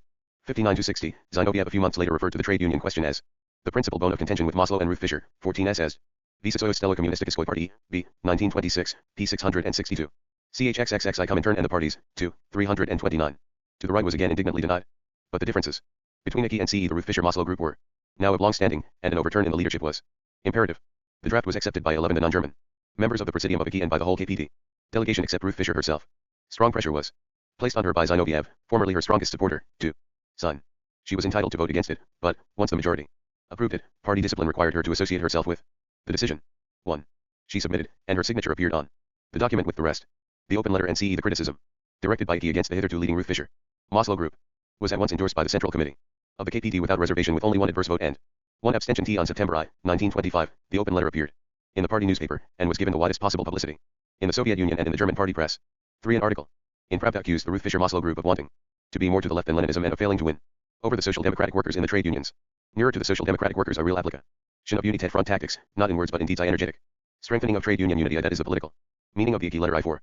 The criticisms in the open letter of party failure in the trade unions were dramatically reinforced by the proceedings of the I.R. Fischer, Stalin, and German Communism, Harvard, 1948, pages 447 to 452. Suspects the hand of Stalin behind the open letter. Zinoviev told her that Stalin wished to expel her and Maslow, and that he had saved them with difficulty. This statement, made in order to browbeat her into signing, was probably untrue. Stalin's attitude at this time was one of studied moderation. Internationale Presse Correspondence, number 128, September 4, 1925, p. 1870. 3. The German text appeared in Die Rotfahne, September I, 1925. In Internationale Presse Correspondence, number 128, September 4, 1925, pages 1863. 1870, and Inter Nuit Cours, 1925, pages 42 to 62, for the Russian text Seeprof JDA. September 8, 9, 1925. None of the published versions of the open letter bears a date, Atypal and Mkimo, Iolet Commenterna, 1929, p. 332, dates it August 20, 1925, the date of its approval by the Commission, Einjar Arbeit. UND Camp, 1926, p. 7. At some stage Again was drawn into these proceedings, and decided to work out special points about the Youth League, which will be included in the general resolution of Comintern on the German question. Prof. JDA, August 25, 1925. This does not appear to have been done. 4 Ibid September 9, 1925. 330 Foreign Relations. Point B. Congress of the ATGB, which sat at Breslau from August 31 to September 4, 1925, while at the last Congress in 1922 there had been 88 communist delegates out of a total of 692 on this occasion. Out of some 350 delegates only 3 were communists. 1 Lazowski summed up the result of the proceedings under the catchword from Babel to Gompers, and added the bitter comment that the German trade union movement is at the present moment the most important pillar. 0/Amsterdam. An article WHCH appeared in the KPT Journal contrasted the Breslau Congress of the ATGB with the British Trades Union Congress a few days later at Scarborough, where a large communist or near communist minority had been constantly active and vocal. 3 And Zinoviev, reporting shortly afterwards to the Central Committee of the Russian Party on Comintern activities, spoke pointedly of the contrast between the CPGB, a party of 6,000 members which is advancing, leading the masses behind it, and rising on the crest of the wave, and the KPT, a party of about 150,000, which is passing through an acute crisis of leadership and has recently been losing influence among the masses. Though uneasiness and lack of confidence had long prevailed in the KPT, the open letter, and especially its endorsement by virtually the whole Central Committee of the party and by Ruth Fischer herself, came as a sudden and unexpected shock. It was immediately recognized as marking the end of the Maslow Fischer leadership. Point 5 A long article in the Rotfahne of Sepp. Einjar Arbeit UND Camp, 19 feet 1.6 inches. p. 17, the excuse of cleverly applied electoral geometry was overflowed for the low number of communist delegates. But it was admitted that the decline in the influence of the KPT in the trade unions should in no wise be overlooked. The Union of Metal Workers returned 1.7% of communist votes. In other unions the voting strength of the KPT was insignificant to vanishing point. Ibid p. 91. 2 Die Rotgeberlachtes Internationale. Number 10, 57. October 19 feet 1.5 inches. Pages 191. 194. Lazowski's indictment was made more pointed by being sandwiched in between accounts of the progress made by the CGTU in France and by the minority movement in the British trade unions. For a fuller account of the Breslau Congress, see Ibid pages AI7ZZ3. 3 Die Internationale. 8 number 9. And September 19 feet 1.5 inches. Pages 533 to 539. For the section of Zinoviev's report of October 10, 19 feet 1.5 inches relating to the KPT, was printed in Pravda. October 1.5. 19 feet 1.5 inches and Internationale Presse Correspondence. Number 148. October 31st. 19 feet 1.5 inches pages AAI 9 to 3, for the session of the Central Committee, see Volume A pages 108 to 109. 5 These reactions were described in an article by Pike in Kommunisticheski International. No. 2, 48. November 19 feet 1.5 inches. Pages 67 to 69, an editorial note. At XXXI Comintern and the Parties, 2, 331. For 8 and 9, 1925, headed with all our forces during the Comintern line, attacked Maslow and Ruth Fischer for an un-Bolshevik attitude to Comintern. This had manifested itself in a profound disbelief in the strength and in the class consciousness of the German proletariat, in pessimism about the prospects of revolution. Maslow had said that no revolution is possible in Germany in the next 10 years, and in the campaign against the tactics of Comintern and the propagation of the legend of Moscow opportunism, Ruth Fischer's own attitude on her return from Moscow seems to have been equivocal. Though she was one of the signatories of the letter, she attacked it, according to her own later account, in Berlin, Essen, and Stuttgart, and found substantial and growing support for an anti-Moscow position. Point 1. It was no doubt for this reason that she was recalled to Moscow on the pretext of further consultation at the end of September. The ultra-left, in the persons of Skolem and Rosenberg, publicly assailed the open letter as offering to the right a platform for the reconquest of the party, and called on the party to defend itself against the attack of the Brandler fraction. Z. With Thalmann, now the recognized leader, Heinz Neumann, emerged as the party's chief theorist and propagandist. In the first issue of the party journal to appear after the change, an authoritative article from his pen repeated the arguments and denunciations of the open letter. The co-re of the article was a historical review which traced the anti-Muscovite tendencies in our party from their beginnings with Korsch, through Rosenberg and Skolem, to Lenz, a member of the Fischer-Maslow group, who had defended freedom of opinion and attacked the dogma of the infallibility of Vicky. The S&CE of the whole line was anti-Comintern. 3 A pamphlet by Neumann. Maslow's offensive against Leninism, replying to Maslow's criticism, attached to the article, deprecated the tendency to see in the change a turn to the right. I.R. Fischer, Stalin, and German Communism, Harvard, 1948, p. 453. Zinoviev at the session of the Russian Party Central Committee on October 10, 1925, cp. 330, note 4 above, accused her of continuing her former policy. Or, I should rather say, policy mongering. 2 Die Rotfahne, September 22, 1925. 3 Die Internationale. 8, number 9, and September 1925, pages 523 to 533, by way or showing the authority behind it. The article bore the address Moscow, under the writer's signature. 33 2 Foreign Relations. Point B. Of Lenin, had a wide circulation in the party. I. The policy and leadership of the KPT had thus been safely geared to the Comintern line. It remained only to give it official endorsement. At the session of the Central Committee of the Russian Party on October 10, 1925, Zinoviev defended the attitude of Vicky towards the KPT in terms which suggested that his ready abandonment of his former protégés had exposed Hearn to criticism in Moscow. Repeating the theme of the identification of Ruth Fischer and Maslow with past opposition to Hickey, he spoke of CE, ultra-left intellectuals of the type of Maslow and Ruth Fischer, Skolem and Rosenberg, and alleged that, at the time of the Frankfurt Congress of March 1924, when we decided to help the left to take over the leadership, this had been done in full consciousness of Ruth Fischer's and Maslow's defects, and only because, after Brandler's errors and failure, no other alternative was open to us. The charge of duplicity was once more leveled at Ruth Fischer's group, which did not carry out the fundamental counsels of Hickey, and accepted them only on paper. Manwilski, in a long article, explained that hostility to Moscow in the KPT reflected CE the influence of petty bourgeois German nationalism and mistrust of the methods of the proletarian revolution in the Soviet Union, as well as an echo of the Western orientation of the capitalist classes in Germany. 3. The German Communist Youth League was quickly brought into line. At its Congress at Halle in October 1925, it voted by a 5/6 majority its approval of the Comintern line in the KPT, and castigated itself for its sectarian isolation and lack of contact with the masses. But the trade union issue remained a running sore. On October 18, 1925, an ambiguous article appeared in the Rotfani which, though professing to high publicity, was given to it by a summary in International Pre-EKOE. Spondens, No Z4, February 9, 19Z6, pages 357 to 358. 2. For the section of Zinoviev's report CP 330, note above. Zinoviev was defending himself against an explicit or implicit charge of having hitherto been the chief patron of those whom he now denounced, at the 14th Party Congress 2 months later, when Laminitz accused him of not having dissociated himself from Maslow and Ruth Fischer categorically enough, he replied, "We gladly abandon Maslow to you, with Ruth Fischer thrown in." 14 SS Vielloyosnoy Communistiskoi Party, B, 19Z6, pages 699, 706. International Prelkol Pongs, number 157. November Z4. X5, pp. Z354 Z355. 4 Die Jugend International, no 7-8, April May 19 Z6, pages 7-8. CHXXXI Comintern and the parties, 2, 333. Assert the duty of party members to remain in yellow unions. Claim that, where the party fraction in any factory was strong enough, it should demand that the workers should be faced with the alternative of joining free unions or leaving the factory. 1. The situation in the KPT was reviewed at a party conference held in Berlin on October 31 and November 1925. Thalmann made the principal report. Skolem spoke for the opposition. Ernst Mayr represented those former members of the right who, having dissociated themselves from Brandler, were working their way back into favor with the new leadership. In the absence of Ruth Fischer in Moscow, her immediate supporters maintained an embarrassed silence.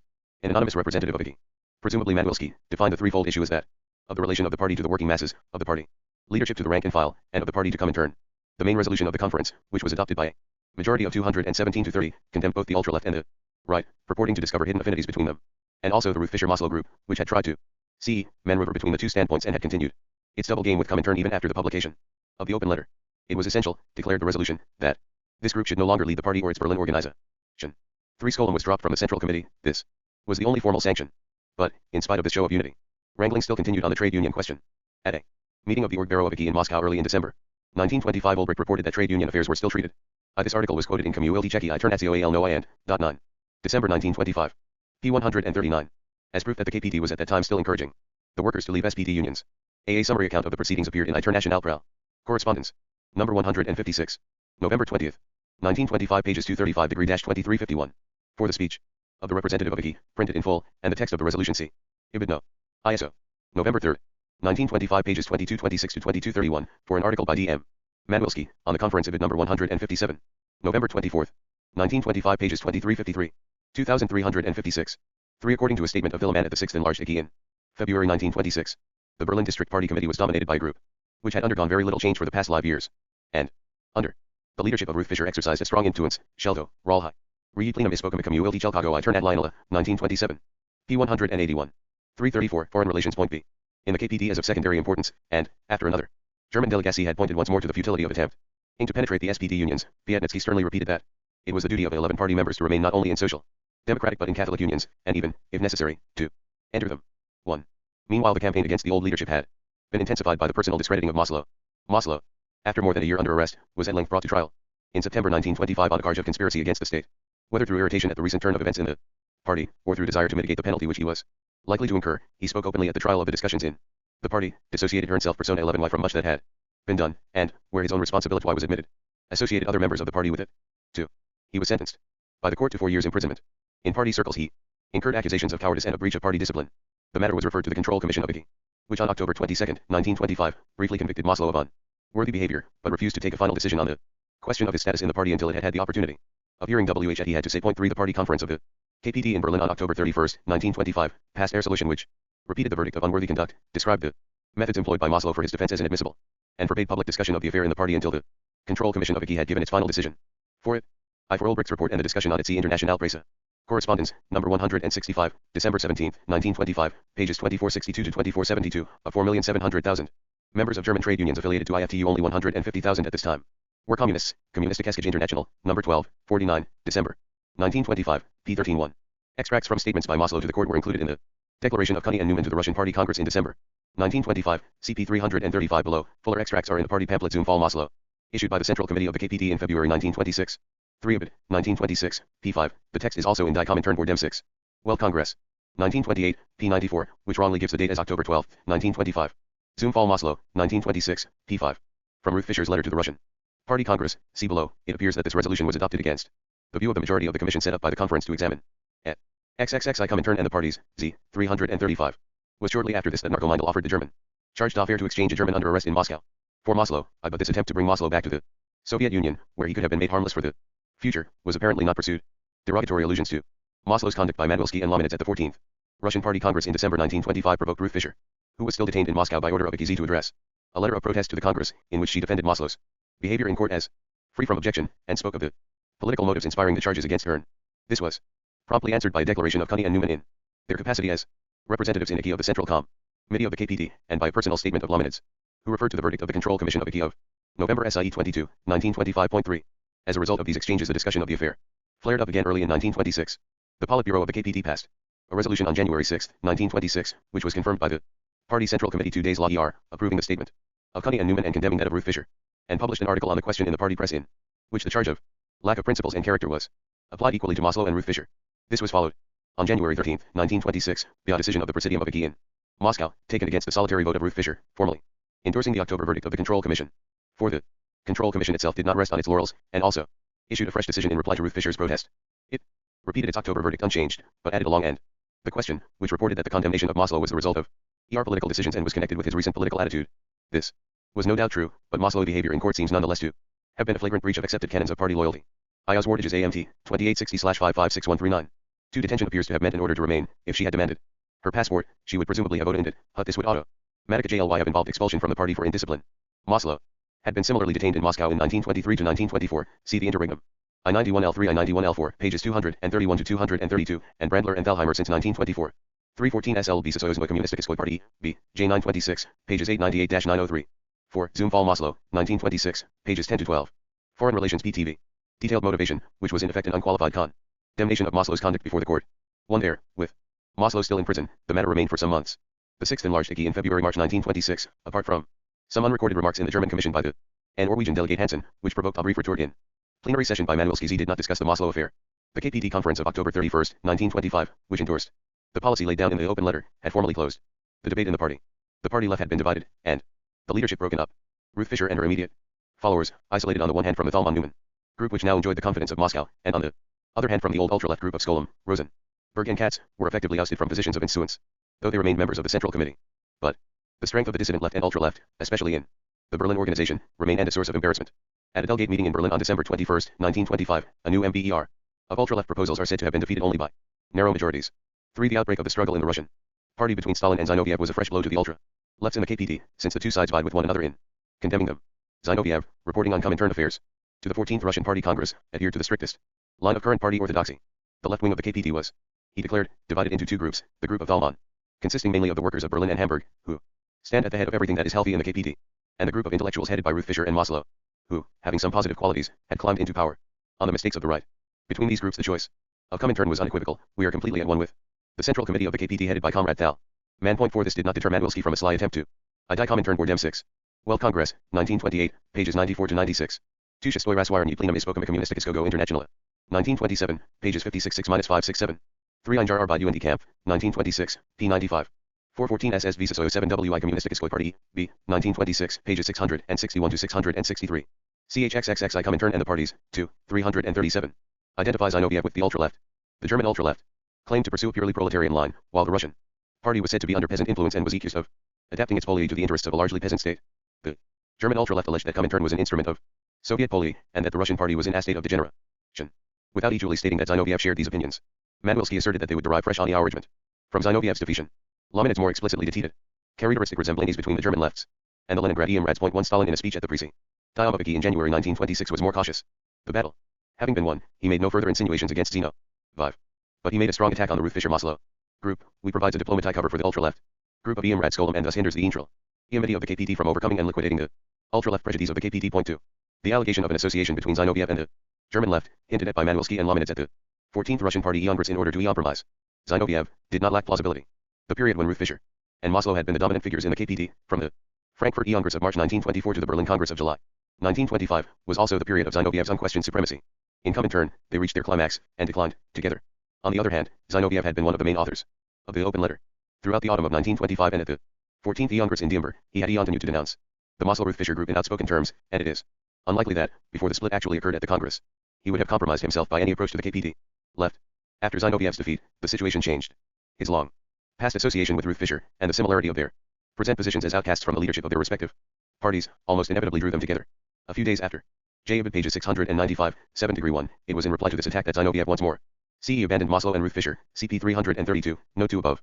2 Stalin, Sakhain 8, 4-5. Foreign Relations PTV. The Congress. Ruth Fisher had an interview with Zinoviev, which was for the first time couched in frank language, uncomplicated by Bolshevik rhetoric. Zinoviev at this time still hoped to beat Stalin in the long run, and was looking round desperately for support.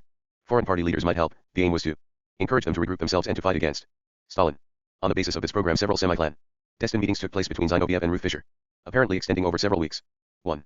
This incipient reconciliation did not pass unnoticed in other quarters, and excited all the more apprehension, since the ultra-left group in the KPT had come out in support of the Leningrad opposition. Early in February 1926, Stalin, summoning Ruth Fisher to an interview, made her an offer to return to Germany and to be readmitted to the leadership of the KPT on the condition of bowing to the Comintern and present KPT line. 3. The proposal was not accepted. The conversations with Zinoviev continued, and before long Ruth Fisher was clearly committed to the position of agent of the Russian opposition in the Germany party. The Bolshevization of foreign parties had the paradoxical result of reproducing in those parties the rifts and rivalries which arose in the Russian party itself. Meanwhile, 2 events had occurred in the KPT. On January 11, 1926, the ambitious ultra-leftist Katz, perhaps surmising that the power and prestige of Comintern, and therefore of the Thalmann-Newman leadership, had been impaired by the discussions in Moscow, decided on a daring coup. Collecting round her and a small group of faithful workers, he attempted to seize by force the party headquarters in Hanover and the office of the The only direct authority for these conversations is R. Fisher, Stalin and German Communism, Harvard, 1948, pages 544 to 545. Some of them may have coincided with the Kamina Zinoviev approach to Trotsky, which began in March-April 1926, see Volume 2, p. 173. Zinoviev continued to attack the Ruth Fisher Maslow group at the enlarged IKI of February-March 1926, but far more mildly than Bukharin or Stalin, see pages 508 to 510 below. 1. According to Lominitz, a fractional conference of German ultra-left's meeting in January 1926 took up an attitude sharply antagonistic to the majority of the VKP and to the decisions of the 14th Congress. Bolshevik, no. I1, June 15, 1926, p. 23. 3. The account of the interview comes from R. Fisher, Stalin, and German Communism, Harvard, 1948, p. 543. Stalin's proposal reads, however, more like an ultimatum than an offer. CHXXXI Comintern and the parties, A. 339. Local party paper. 1. The attack, reminiscent of the method successfully employed against Hoagland in Stockholm 18 months earlier, failed, and Katz and 10 or 12 of his followers were expelled from the party. The Katz affair discredited the ultra-leftists in the party, who endeavored without complete success to dissociate themselves from Katz, and led to the creation of an ultra-left group outside the party which served as a focus of attraction for party malcontents. The other event was an unusually successful application of united front tactics. The proposal had been made by the government to compensate the former ruling families of the German states for property confiscated from them under the Republic. On December 4, 1925, the KPD in an open letter invited the SP.D and the ADGB to join it in demanding, under the terms of the Constitution, a national plebiscite on the issue. The leaders of the SPD, mindful of a possible future coalition with bourgeois parties and unwilling to compromise themselves by an alliance with communists, turned a deaf ear to the overture. V.O. Twartz referred to it as a CE communist machination. Notwithstanding this rebuff, the campaign proved attractive to the rank and file of the SPD. By March 1926, 12.5 million voters had been mobilized in support of the and, though this number was insufficient to enforce a plebiscite, it had proved that large number pairs of workers enrolled in the SPD were ready to defy their leaders and follow a KPD lead. 3. The success of this campaign conjured up visions in Moscow of the emergence in the SPD and in the social democratic trade unions of a revolutionary left wing, comparable to the left wing in the British trade union movement. It also further discredited the ultra-left, which had been lukewarm and skeptical about the United Front. When at a meeting of the Presidium of IKI in January 1926, Ruth Fisher had demanded that the errors of the right in the KPT should be condemned with the same severity as those of the ultra-left. She encountered the formidable opposition of Stalin, who explained that, whatever might be the position in other parties, CE what is. For a brief account of this affair, see Einjar Arbeit UND Camp, 1926. p. 95. SCP 236 above. 3. An enthusiastic article, probably translated from the Russian press, appeared in International Prelke Olj Anju, number 53, April 5, 1926, pp. 740 to 741. 34 degrees Foreign Relations PTV. Immediately required of the KPT is a transition to the method of indirect movements having as their aim the conquest of a majority of the working class in Germany. Point 1. But this did not silence those ultra-leftist critics who objected that Bolshevization appeared to bring with it the postponement of revolutionary action, and the substitution of demands which, though calculated to embarrass and put pressure on bourgeois governments, had No direct revolutionary content. 2. B. The British Communist Party, CPGB. The affairs of the CPGB attracted little attention at the 5th. Enlarged IKEA of March-April 1925. Zinoviev waxed enthusiastic over the progress of the left-wing movement in the trade unions in penetrating the hitherto impregnable mass of British workers 3 and expressed the cautiously worded belief that we are at the beginning of a period when the center of gravity of the further development of world revolution may gradually begin to move to England. Gallagher, the principal British delegate. I. Stalin, Sakhaninaya, 8, 2. Stalin contrasted the situation in the KPD, where the ultra-left danger was the more actual, with that in the PCF, where the main danger came from the right. According to Einjar Arbeit und Kampf. 1926, p. 8, the Presidium of IKEA dealt with the question of the ultra-left. In the KPD on January 13, 1926, Stalin's speeches are dated January 22, 1926.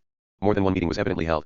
Radek in a confidential letter to Clara Zetkin of January 1927 related that, in the spring of 1926 he had written an article for publication in Pravda entitled, "C.E. the German Communist Party in Danger," in which he advocated the expulsion of the left-wing leaders from the KPD. He showed the article to Brandler and Thalheimer, then still in Moscow, who thought that he exaggerated the danger from the left, and dissuaded him from publication.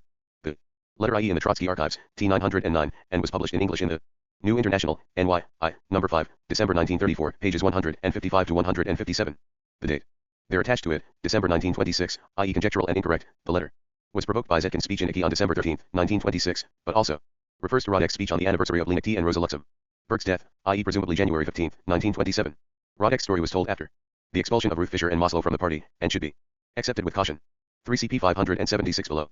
Plus reducereni plenum ispokuma communisticiscogo internationala, 1925. P47, a few weeks later at the party conference, Zinoviev more confidently declared that in England at the present time, under the rule of the Conservatives, a general revolutionary situation is beginning to take shape, is taking shape. A lowly, but surely, key turn ads attack conferency Rossi Ekoi Communisti. Cheskoi Party, Bolshevikov, 19 and 5, P24 and at XXX I Comintern and the parties, 2, 341. Made a conventional speech from which any note of enthusiasm was absent. I and Bell, on behalf of the party, made a routine declaration denouncing Trotskyism. See the final resolution on Bolshevization listed the tasks of the CPGB as the cultivation of the minority movement in the trade unions, agitation against imperialism, the creation of a centralized party organization and pursuit of the tactics of the United Front. 3. But, if the episode OE the Labour government suggested that the British workers' movement would henceforth take predominantly political forms, this illusion was so undispelled. The trade unions moved back into the center of the picture. In the eyes of Moscow, by far the most important event of the spring of 1925 in the British movement was the setting up in London in April, on lines proposed in Moscow in the previous November, of an Anglo-Russian joint council to promote the cause of unity in the international trade union movement. For once more the trade unions seemed to open a door through which communism would one day penetrate the consciousness of the British workers. The 7th Congress of the CPGB, held at Glasgow at the end of May 1925, did its best both to reflect these hopes and to carry out the injunctions of the 5th IKEA. It adopted a thesis on international trade union unity, which gave its blessing to the newly founded Anglo-Russian Joint Council, and spoke of developing the national minority movement as a means of promoting unity and antithesis on Bolshevization, the principal items in which were declared to be theoretical training in Leninism, and the organization of the party in factory cells. 6. Pollitt, who was the senior MBER of the Presidium elected at the opening of the Congress, and dominated the proceedings throughout, announced in his closing remarks that this has been the best Congress we have had. 7. But behind the scenes this official Iras wiren plenum ispokuma communisticiscogo and nationala, 19 ZS. Pages 154 to 161. 2 CPS, note Z above. 3 Communisticheski International TJ Documentic, 1933, pages 488 to 489. 4 for the step C pages 576 to 577 below. 5 Report 0/the 7th Congress 0/the CPGB, ND, pages 188 to 191. 6 Exhibit pages 198 ZOZ, for cell organization and for the Lenin School CPP. 9Z5-930, 1018-10Z1 below. 7 Report 0/the 7th Congress 0/the CPGB, ND, PLZ9, it was prominently reported in Izvestia on June Z, 19Z5, and fall/owing days. Vol. 3 PT. IM. Foreign Relations PTV. Complacency was tempered by a certain note of scepticism. In an article written on the eve of the Congress, and published immediately after it in the Comintern Journal in Moscow, Palma Dude issued, not for the first time, a strong warning against the temptation to take the left wing of the British labor movement too seriously.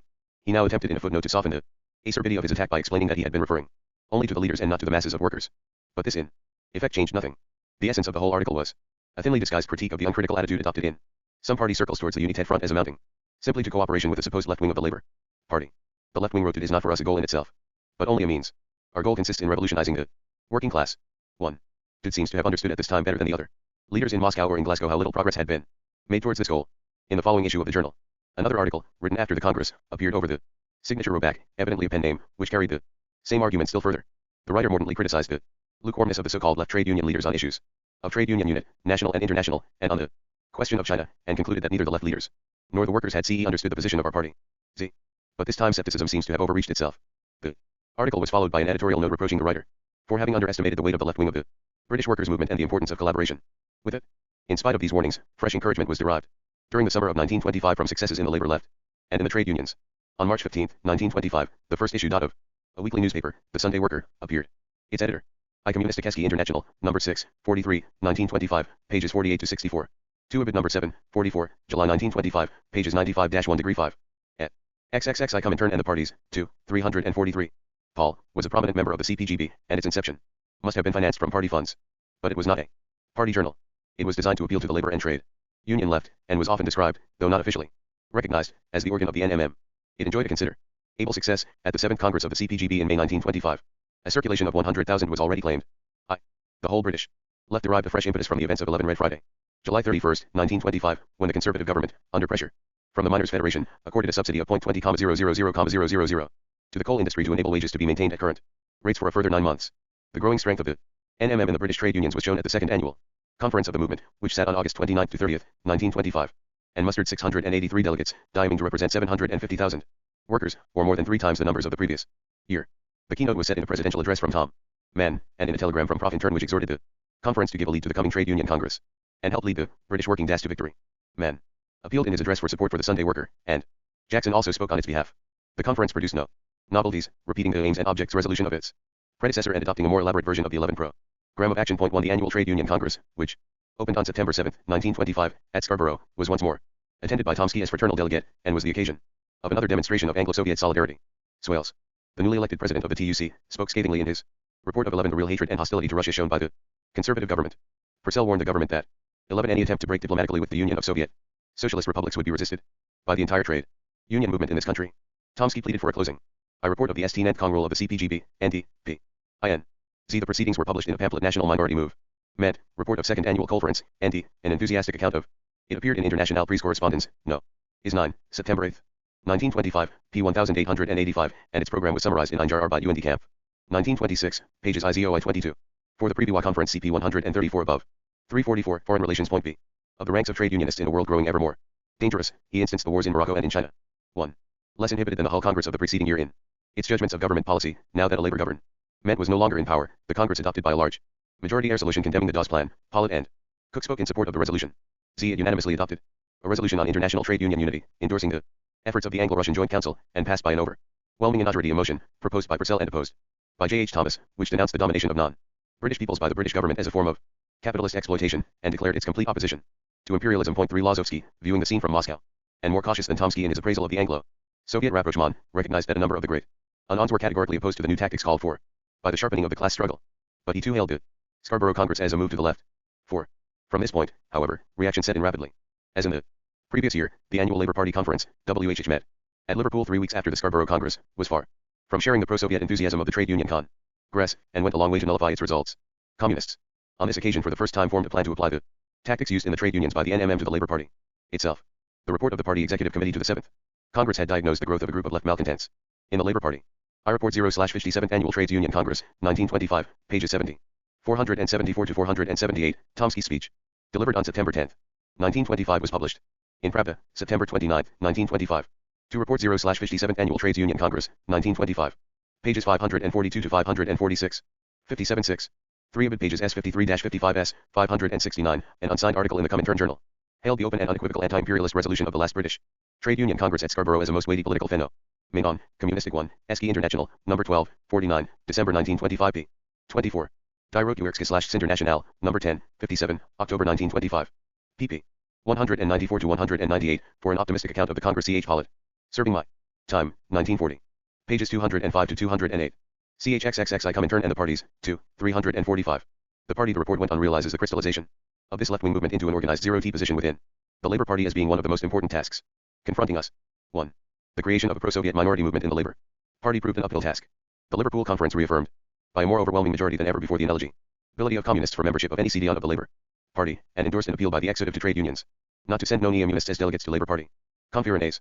Z. Bennett attempted in the Russian Party Journal to explain away the disrepanny between the Scarborough and Liverpoolian Foreigners, concluding that it was the trade unions we would ultimately dietate the polity of the Labour Party, and that these were moving to the left under the hammer blows of the capitalist offensive. 3. It was a symptom of the increasingly bitter atmosphere when demands were heard at the Conservative Party and Foreign. We met in Brighton on October 8, 1925, for the banning of the CPG and the arrest of its leaders. Inspired by these manifestations of hostility, the government decided to proceed to the arrest and trial of 12 communist leaders, including Campbell, Gallagher, Pollitt, Inkman, and Hannington.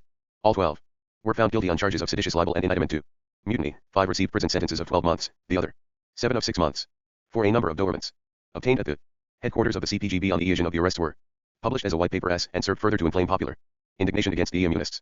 These crushing blows were evident of the alarm fight in I Report 0/the 7th Congress 0/the CPGB, NT, p. 138. Z Report 0/the 25/th Annual Conference 0/the Labor Party, 1925. Pages 189, 352. 3 Bolshevik, No 19-20, October 31, 1925, p. 84. Bennett also revealed his bewilderment in an article in Communisticheski International, number 10, 47. October 1925, pages 97-26, which ended with an expression of the belief that the trade unions would soon tire of their role of patient oxen and make their voice heard in the Labor Party. The Times, October 29, 1925. For an account of the trial from the stand. Point off Party Einjar Arbeit und Kampf, 1926, pages 13-133, Pollitt's speech in his own defense is reprinted in H. Pollitt, Serving My Time, 1940. Pages 22-24. 5 Communist Papers, EMD. 2682, 1926. Foreign Relations PTV. British government certes as the labor situation and the crisis in the mines grew more menacing.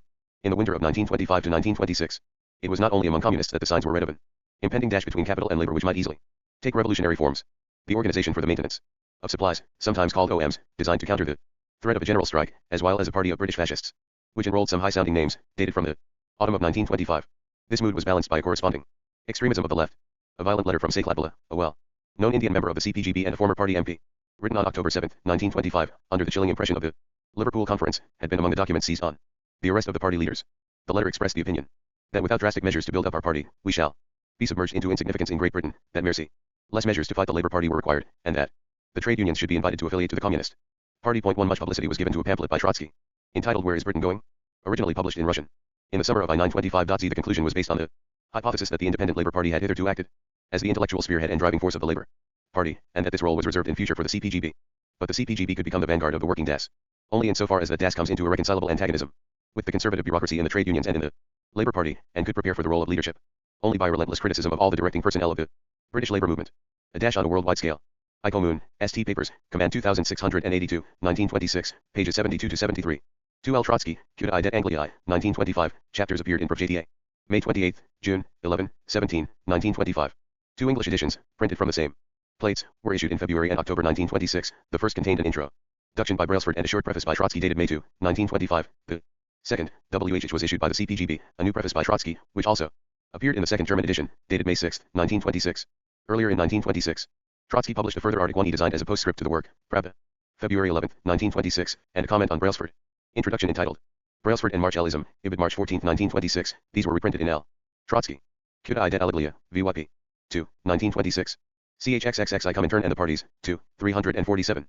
Would bring the Communist Party to power as the party of proletarian dictatorship. 1 The 14th Russian Party Congress in December 1925 gave Zinoviev the occasion for a review of the British movement as seen from Moscow. He elaborated the argument, often repeated at this time, that the decline of British influence in the colonies had reduced the superprofits of imperialism, and therefore the power of the bourgeoisie to continue the corruption of a substantial stratum of the working class, the so-called labor aristocracy. This accounted for the turn to the left of a whole number of leaders of the English trade union movement, and enabled Zinoviev to look forward optimistically to the immense conflict with the miners which was due to break out in Great Britain in the following May, a conflict which will take on unprecedented and hitherto unknown dimensions. Zinoviev defended the Anglo-Russian Council against Ruth Fisher and the German left, as well as against other comrades, who had denounced it as a piece of opportunism, and he predicted for the rapprochement between the British and Soviet trade unions an immense historical future. In the new year of 1926, the Central Executive Committee of the CPGB adopted a defiant resolution. We believe that the British workers can turn their defensive into an offensive, and assert a demand for better conditions, which will be the prelude to a complete victory over the capitalists. 3. And this was followed a month later by a manifesto proclaiming that, in the opinion of the CPGB, CE the only possible defense of the workers is a mighty counterattack. 4 A conference of action of the NMM which assembled in London on March 21, 1926, consisted of an impressive array of more than 800 delegates, representing nearly 1 million workers. It rejected the Samuel report on the mines and demanded a plan for direct action including the formation of factory and pit committees. At the same, I.L. Trotsky, Cuta, Det Anglia, 192s, pages 14-141, 14s.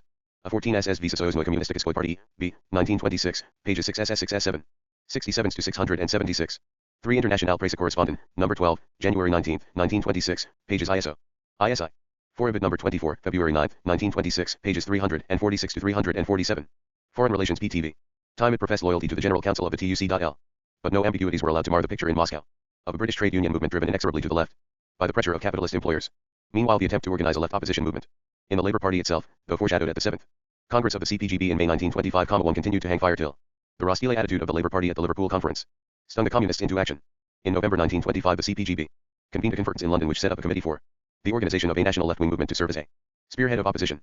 3 On January 20, 1926, the Presidium of Icky discussed the situation created for the CPGB by the prosecutions, and approved its attempt, on the one hand, to maintain the legality of the party and, on the other, to crystallize out a left wing in the Labour Party. But the new movement, though it was a thorn in the side of the Labour Party for some years, never enjoyed the success or prestige of the NMM or shook the stubborn resistance of the party to communism. Its relative insignificance demonstrated once more that the key to the British workers' movement lay in the trade unions. It was in the trade unions, not in the political arena, that the battle of communism in Great Britain was fought and lost. See, the French Communist Party, PCF. The interval between the Clichy Congress of the PCF in January 1925 and the session of the Fifth Enlarged Icky 2 months later witnessed the crystallization of the opposition within the French party. Rosmer and Minute, expelled from the party, started publication in January 1925 of a monthly journal Revolu. I die Comintern, Lord M6. World Congress, 1928, p. 135, Earl Browder. Reported on the conference in Die Aralaguerskapts International No. 63. April 1926, pages 233 to 237. A more highly colored account was given by Hardy, the National Secretary of the NMM, in International Presse Correspondent. Number 55, April 9, 1926, p. 790. 2 CP 345, note 1 above. 3 Sunday Worker, December 13, 1925, Die Commonlert / Lord M6. Well, Congress, 1928, p. 136, where the move is said to have been provoked by the Liverpool Conference. 4 Einjar Arbeit und Kampf, 1926, p. 8. CHXXX I Comintern and the Parties, 2, 349. Schen Proletariat, which purported to uphold the true principles of Marx, Lenin and Trotsky against current distortions, and served as a focus for malcontents still remaining in the party. On February 9, 1925, a letter signed by 80 members of the PCF was dispatched to Icky. It complained of the suppression / all criticism and self-criticism within the party. Opposition. Speakers at the Clichy Congress had been jeered at and insulted, and their remarks distorted in the party press. The letter protested against the expulsion of Rosmer, Minute, and Delagard. Even Severin's acts of indiscipline had not merited so severe a punishment as expulsion. Lenin had hesitated over the expulsion of Levi, and Severin's offenses were incomparably less grave. The letter attributed the crisis not to personal reasons, but to reasons at once of a national and international character, which were not further specified. The crisis in the Russian party, about which no discussion was allowed, and the demand at all costs to take up a position, had led to an incredible passivity in the rank and file of the PCF. 5 days later, Laureate in a personal letter to Zinoviev expressed his entire agreement with the letter of the 80, adding that, if any publicity had been given to it, the number of signatures could have been multiplied tenfold. 1. A month later, theses submitted by the opposition in the PCF to the Fifth Enlarged Icky 2 opened with the propositions that the party is moving away / from the masses, instead / drawing near to them, and that the leadership of the party is bankrupt. They took the view, a favorite view of Trotsky at this period. 3. That the conflict between American and British imperialism will probably be sharpened to the point of war, which would precipitate the explosion of universal revolution. They attacked the absurdity of saying that fascism is here in France, and argued that social democracy was the left wing not of fascism, but of the bourgeoisie. Finally, they openly condemned the decisions of the Fifth Congress of Comintern, which had abandoned the goal of the conquest of a. Copies of these letters, which were not published, are in the Trotsky archives, T 849, 850J. The date of the letter of the 80 is taken from the broad sheet of February 5, 1926, cited on p. 366, note 1 below.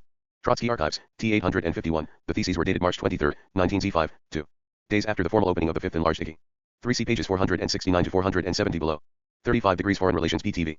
Majority and substituted Bolshevization interpreted in the sense of sectarianization. The United Front exclusively with the masses proclaimed by the Fifth Congress was tantamount to a rejection of the policies of a United Front and a workers' government. The leaders of Comintern seem to have regarded silence as the best answer to the protests of the French party opposition. The letter of the 80 and the theses were not published and not discussed by the enlarged Icky. In general, the Fifth Icky of March-April 1925 had little occasion to concern itself with the affairs of the PCF. Even though trained personally may have ceased to command unqualified confidence in Moscow, he had proved docile to every prompting from headquarters. The processes of Bolshevization were well advanced in the French party, and no alternative leader had appeared on the horizon. The disintegration of the Ario government, now evidently at its last gasp, was hailed by Zinoviev as an illustration of the ending of the democratic pacifist era, and trained harped again on the advance of fascism in France, though with sufficient moderation to keep within the Comintern line. The instructions to the PCF in the general resolution of the session were conventional, but comprised 2 points which were to prove significant in the light of later happenings: anti-militarist propaganda and energetic work in the colonies. 3. At the very end of the session, Simard raised the question of the revolution proletarian, pointing out that it published articles by Trotsky and frequently expressed agreement with Hearn. Some members of the party, he said, concluded that Rosmer and Minute enjoyed Trotsky's support. It seemed desirable to ask Trotsky to make it clear whether the use of his name by them was authorized by Hearn or not. This challenge preceded by a few weeks a far more embarrassing challenge to Trotsky to disavow Max Eastman's writings. 5. But it was not till some months later that Trotsky, I see pages IS3 above. 2 Raswiren plenum Ispokam Kommunistikiskogo Internationale, 1925. Pages 47 to 48, Los 10-3. 3 Kommunistikiski International Fi Documentic, 1933, p. 489. 4 Raswiren plenum Ispokam Kommunistikiskogo Internationale, 19Z5. Pages 484 to 485. 5 C Volume Z, pages 6C63. At XXX I Comintern and the Parties, 2, 351. Found time to dissociate himself from his French supporters. I. Trained had, no doubt, been warned privately in Moscow against the dangers of a too repressive regime in the party. An offer was now made to Laureate, the most prominent spokesman of the right opposition within the party, to print a statement of the opposition case in the Kayaz du Bolshevism, and the issue of May I, 1925, carried a long set of theses drafted by Laureate. These took the view that the revolution was not imminent, complained of the persistent exaggeration of the danger of fascism, and the attempt to denounce as fascist everything that was not communist, leading to the false corollary of an identification of social democracy with fascism, and protested against the suppression of free discussion and the imposition of opinions by the national leadership and by it. Bolshevization had meant in practice sectarianism in the party and growing divorce from the masses. But this ring of differences did nothing either to appease the opposition or to improve the spirit of the party. Meanwhile, Ario had fallen, and had been succeeded by Paine. Leave. The PCF participated, in accordance with the program laid down at the Paris Congress, in the Local 1 elections of May 3 and 10, 1925, withdrawing its candidates at the second ballot, where their maintenance was likely to mean the defeat of the Bloc de Gauche by the Bloc National. But the results were disappointing, though there were no strictly comparable figures. The communist vote had almost everywhere significantly declined since the parliamentary elections of the preceding year. Recriminations continued in the party between those who had after the publication of Trotsky's statement of July 1925, about East Men, the Central Committee of the PCF again drew his attention to the Revolution Proletarian Group, which makes use of his name and his alleged friendship to attack the party, Comintern, and the Soviet government, and begged him to end this ambiguous situation. International Presse Correspondence, No. 3, July 21, 1925, pages 1537 to 1538. 2 months later Trotsky replied that, though he had known Rosmer and Menet since 1915, his participation in the affairs of the PCF had ceased in the winter of 1923 to 1924, that he had first seen Revolution Proletarian in the summer of 1925, and that, even if he did not agree with the attacks made on him, he rejected this kind of defense. Ibid. Number 139, October 6, 1925, pages 2037 to 2038. Trotsky's reply was also published in Revolution Proletarian, number 10, October 1925, pages 1 to 6, with an argumentative comment by the editors. Kayaz du Bolchevisme, number 18, May 1925, pages 1177 to 1186. Laureate was quoted Ibid. Number 17, April 15, 1925, p. 1061, as having said that we should not copy mechanically the organization of the Russian party. 35 to Foreign Relations. Point B. Disliked any kind of concession to the Bloc de Gauche and those who thought that United Front tactics should have been pursued more vigorously. On May 11, 1925, a further letter was sent to ICI by 130 party members, analyzing the electoral defeat and once more denouncing the official optimism and misguided policies of the leaders. At this moment an event occurred which overshadowed the fortunes of the PCF for several months. In the middle of May 1925, hostilities broke out in the coastal region of French Morocco, commonly known as the Riv, between French troops and the rebel leader Abde Krim, who in the previous autumn had swept over Spanish Morocco, inflicting severe defeats on Spanish forces. When the rebels in Spanish Morocco scored their first successes in September 1924, Simard and Doriot, on behalf of the PCF and the Communist Youth League, had sent a telegram to Abde Krim, hailing the brilliant victory of the Moroccan people over the Spanish imperialists and promising the support of the French and European proletariat in the struggle against all imperialists, including the French, and a joint action committee, said to have been created by the French and Spanish Communist Youth Leagues, appealed to the French and Spanish soldiers to fraternize with the Arabs. On December 7, 1924, the first conference of delegates of North African workers employed in the Paris region, to the number of 150, met in Paris under the auspices of the PCF and the CGTU. 3. The resolution of the Fourth Party Congress of January 1925 on colonial questions, which stressed the need for greater attention to these questions on the part of the Colonial Commission of the party, evaded the issue of substance by a comprehensive reference to the decisions of the World Congresses of Comintern.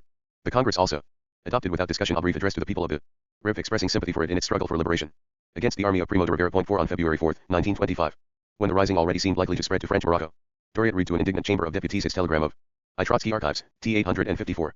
Both documents are in P. Simard, Morocco, German, translate from French. 1925, pages 76 to 77, 157 to 158. 3. International Presse Correspondance, number 27, February 20, 1925, p. 397. 4. El Humanite, January 23, 25, 1925. CHXXXI Comintern and the Parties, 2, 353. The previous September, and demanded in the name of the PCF the immediate evacuation and total independence of Morocco. The outbreak of hostilities in French Morocco in May 1905 provoked a manifesto from the PCF reiterating the slogans of evacuation and fraternization. This W.A. published in El Humanite of May 14, 1905, and on the following day a mass meeting of 15,000 workers proclaimed its CE solidarity with the Republic of the RIP. 2. An open letter from the CGTU to the CGT appealed once more for common action. 3. Throughout the summer a series of public demonstrations showed the unpopularity of the war among the workers of the Paris region, but did not shake the official attitude. The French socialists, though they expressed their dislike of the war in cautious language, were rigidly opposed to joint action with the communists.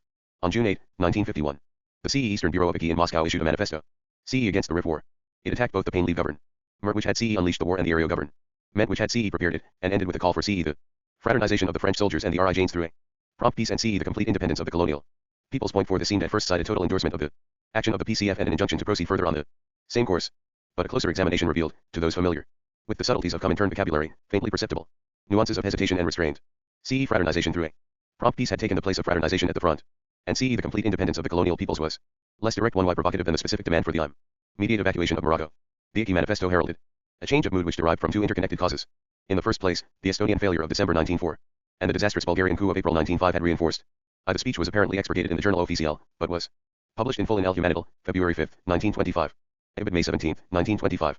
3. International Pre-Dollarly Correspondence, number 88, May 29, 1925, pages 1201 to 1202 J.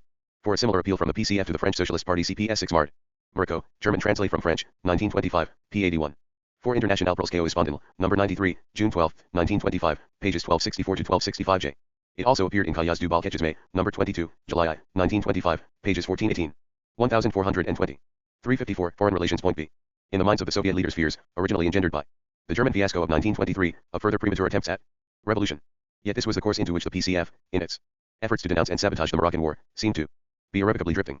Trent, in particular, had failed to take the hint already dropped during his visit to Moscow in January 1925.1 in his endeavor to pursue the classic revolutionary policy of transforming the imperialist war into a civil war. He seemed to be turning his back on the united front, isolating the party from moderate opinion, even among the workers, and taking up the ultra-left position which Comintern was now everywhere concerned to condemn.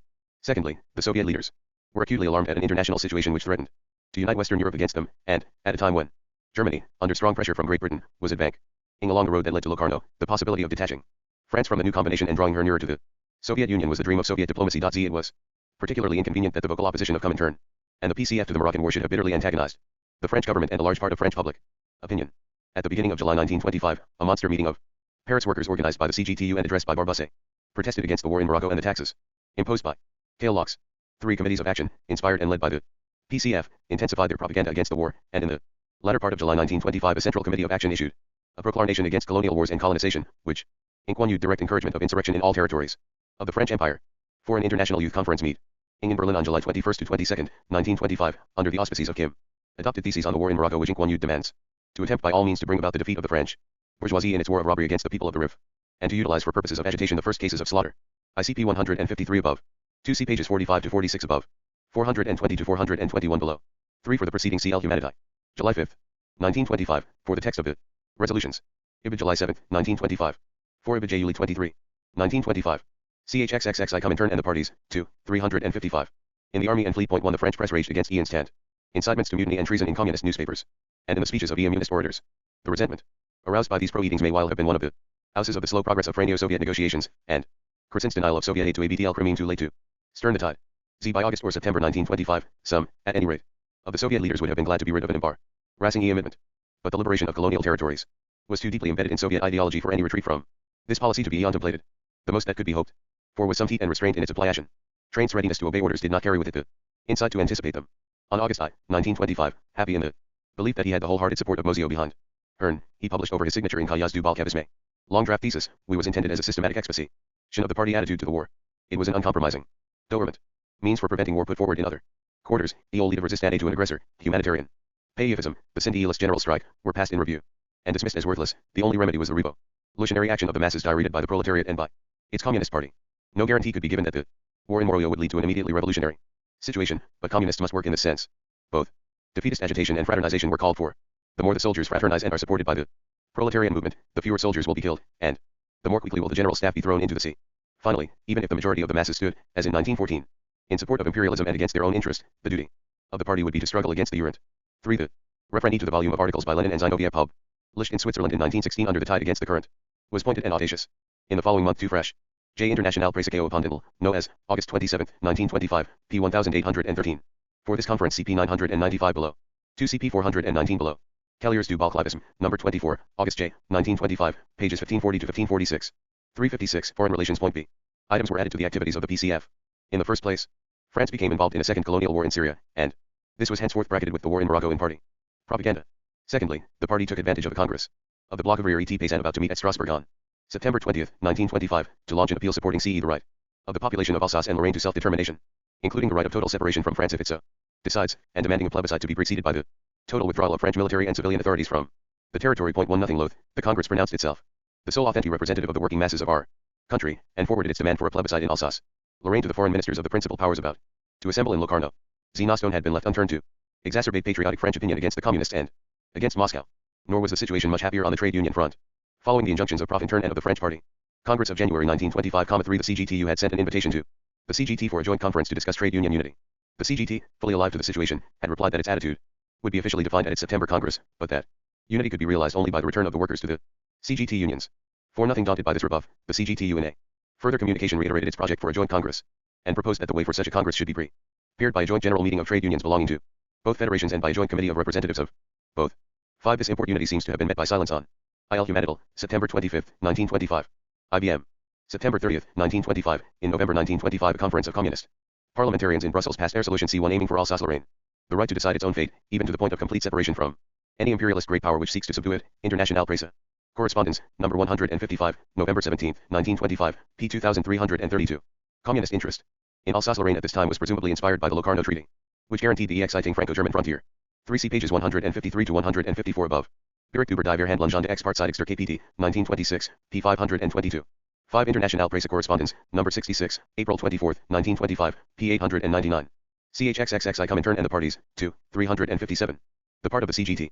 But the appearance of a left wing in the CGT encouraged the CGTU to pursue its campaign. The July demonstration of Paris workers against the war in Morocco had also passed a resolution demanding unity of action between the CGTU and the CGT and the fusion of all trade unions. 1.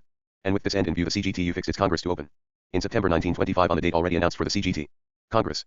The CGT then advanced its Congress to the end of August, and the CGTU followed suit. Both Congresses met in Paris in the week August 26 to 31st, 1925. The first action of the CGTU Congress was to appoint a delegation to visit and address the Congress of the CGT. The latter, by a majority vote and against the advice of its leaders, decided to hear the delegation, which put forward the proposal for a unity Congress. The CGT leaders once more went into action against the proposal, which was rejected, but a substantial minority of 300 unions voted for it. The CGTU went forward with plans for the Congress. The leaders of the CGT threatened with exclusion any of their unions which sent representatives to it, and persuasion or intimidation proved largely effective. When the Unity Congress met in the first week of September 1925, it was attended by no more than 23 delegates from trade unions belonging to the CGT, and some of these appear to have left before the Congress ended. Though trade union unity remained as a goal and a slogan, the fiasco of the Unity Congress in September 1925 left behind it a mood of pessimism in the CGTU about further efforts in the same direction. Communists, who resented the systematic policy of splitting pursued by the CGT, preferred to concentrate on the red unions, neglecting work in the reformist unions. Point 3 Meanwhile, the militancy of the CGTU matched that for this meeting CP 354 above. 2 A fairly frank account of these events was given to the 6th enlarged Iti by Monmouthio in February 1926. Shistoi Raswar Plenum Ispokama. Communistic Iskogo Internationale, 1927, pages 351 to 354. Other eons are in Dirokuer Scaps Internationale, number 10, 57, Edober 1925, pages 188 to 191.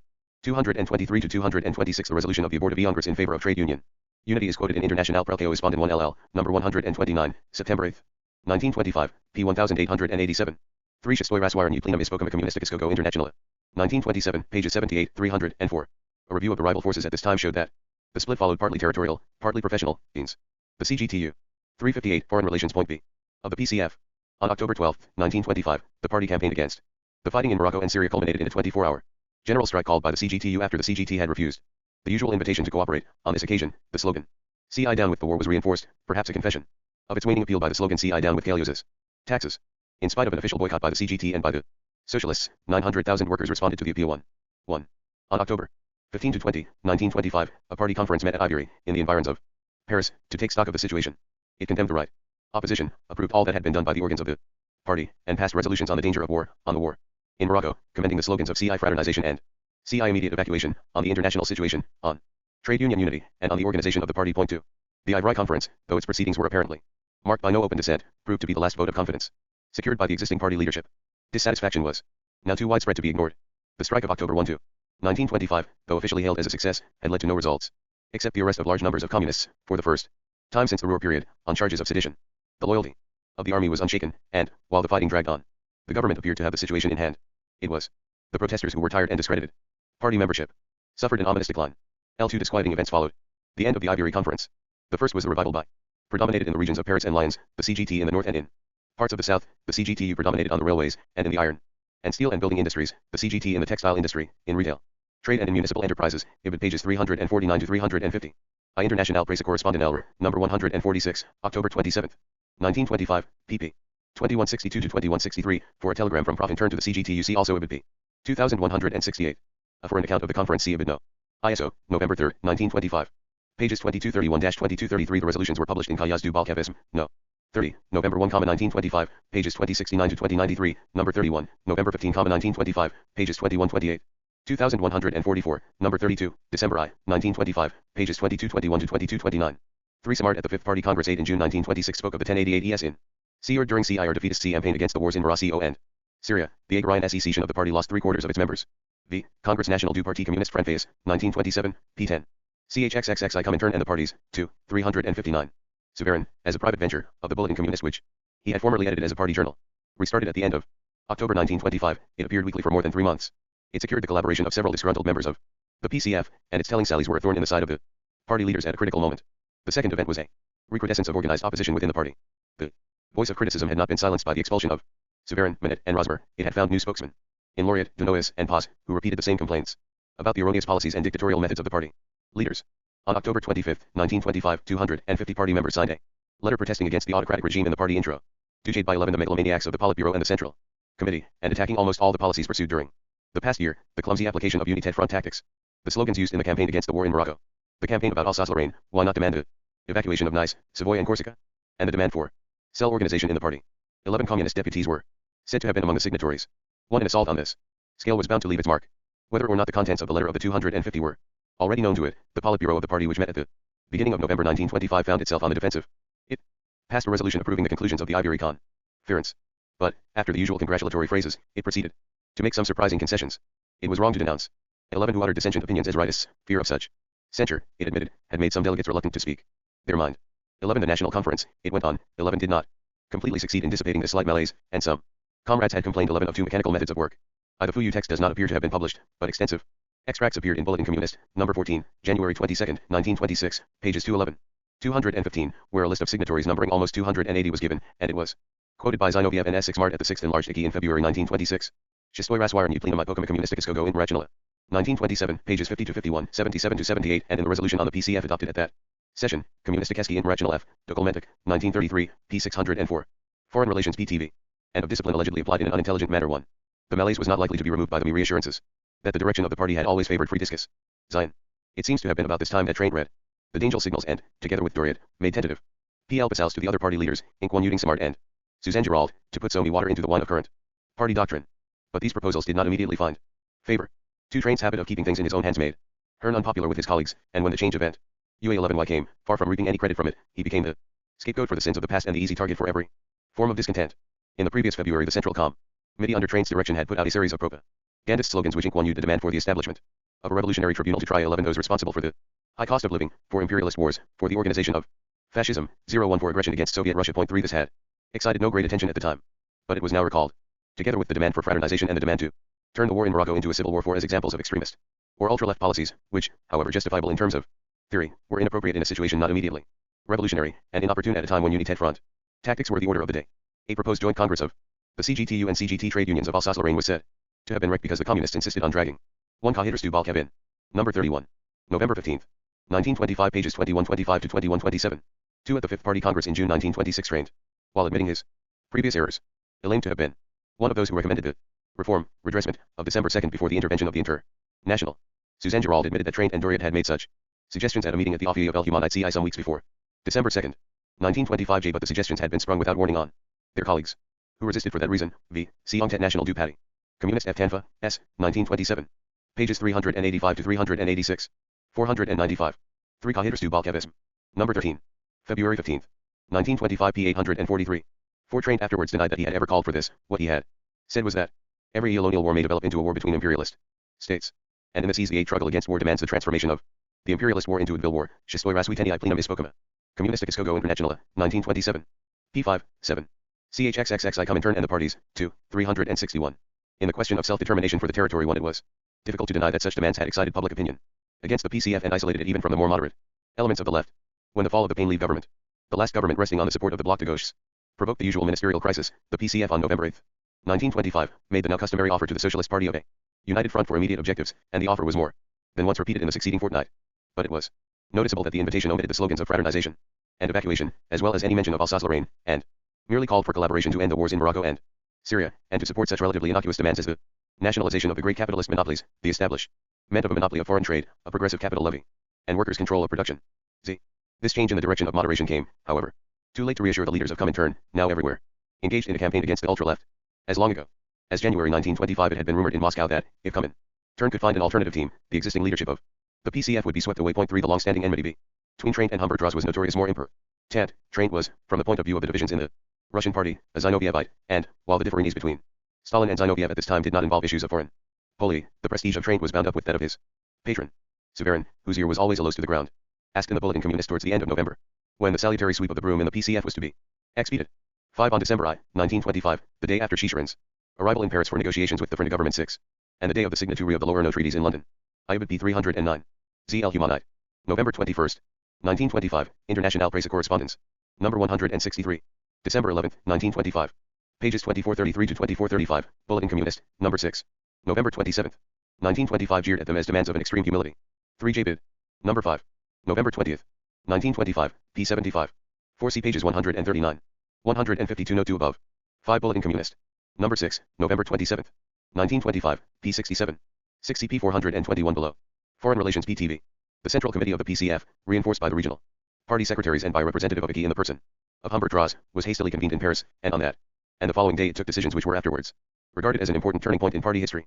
The embarrassment of the occasion consisted in the need to abandon extremist and ultra-left positions which had proved unrewarding and inconvenient without thereby appearing to concede merit to the right opposition, which had attacked those positions for many months past. This was achieved in the form of an open letter to all members of the party, which appeared in El Humanite on December 6, 1925, and which bore witness to Train's pliability in face of attack. It opened with Train's favorite denunciation of fascism. CI the appeals of fascism have found a certain echo, and the dangers of fascism were so great that CI the party has the duty of mobilizing all its forces to rally and organize the broadest masses in order to resolve the erisis in a revolutionary manner. But this rhetoric covered a substantial retreat. A complete application of United Front tactics was advocated. CI from the base to the summit, the usual corrective to the leftist policy of the United Front. CI from below. It was admitted that the slogans used in the Moroccan War had lacked CI precision and popular appeal. It had been an error to make fraternization CI an absolute condition of the realization of the United Front. The need was stressed for a concrete and limited program of immediate demands, though the CI rectification of our practice of the United Front was, of course, CI separated by an abyss from the opportunist conceptions of the right. Other criticisms followed. More use should be made of CI the cotters of the older generation, and the campaign for trade union unity had been conducted with insufficient attention to immediate demands.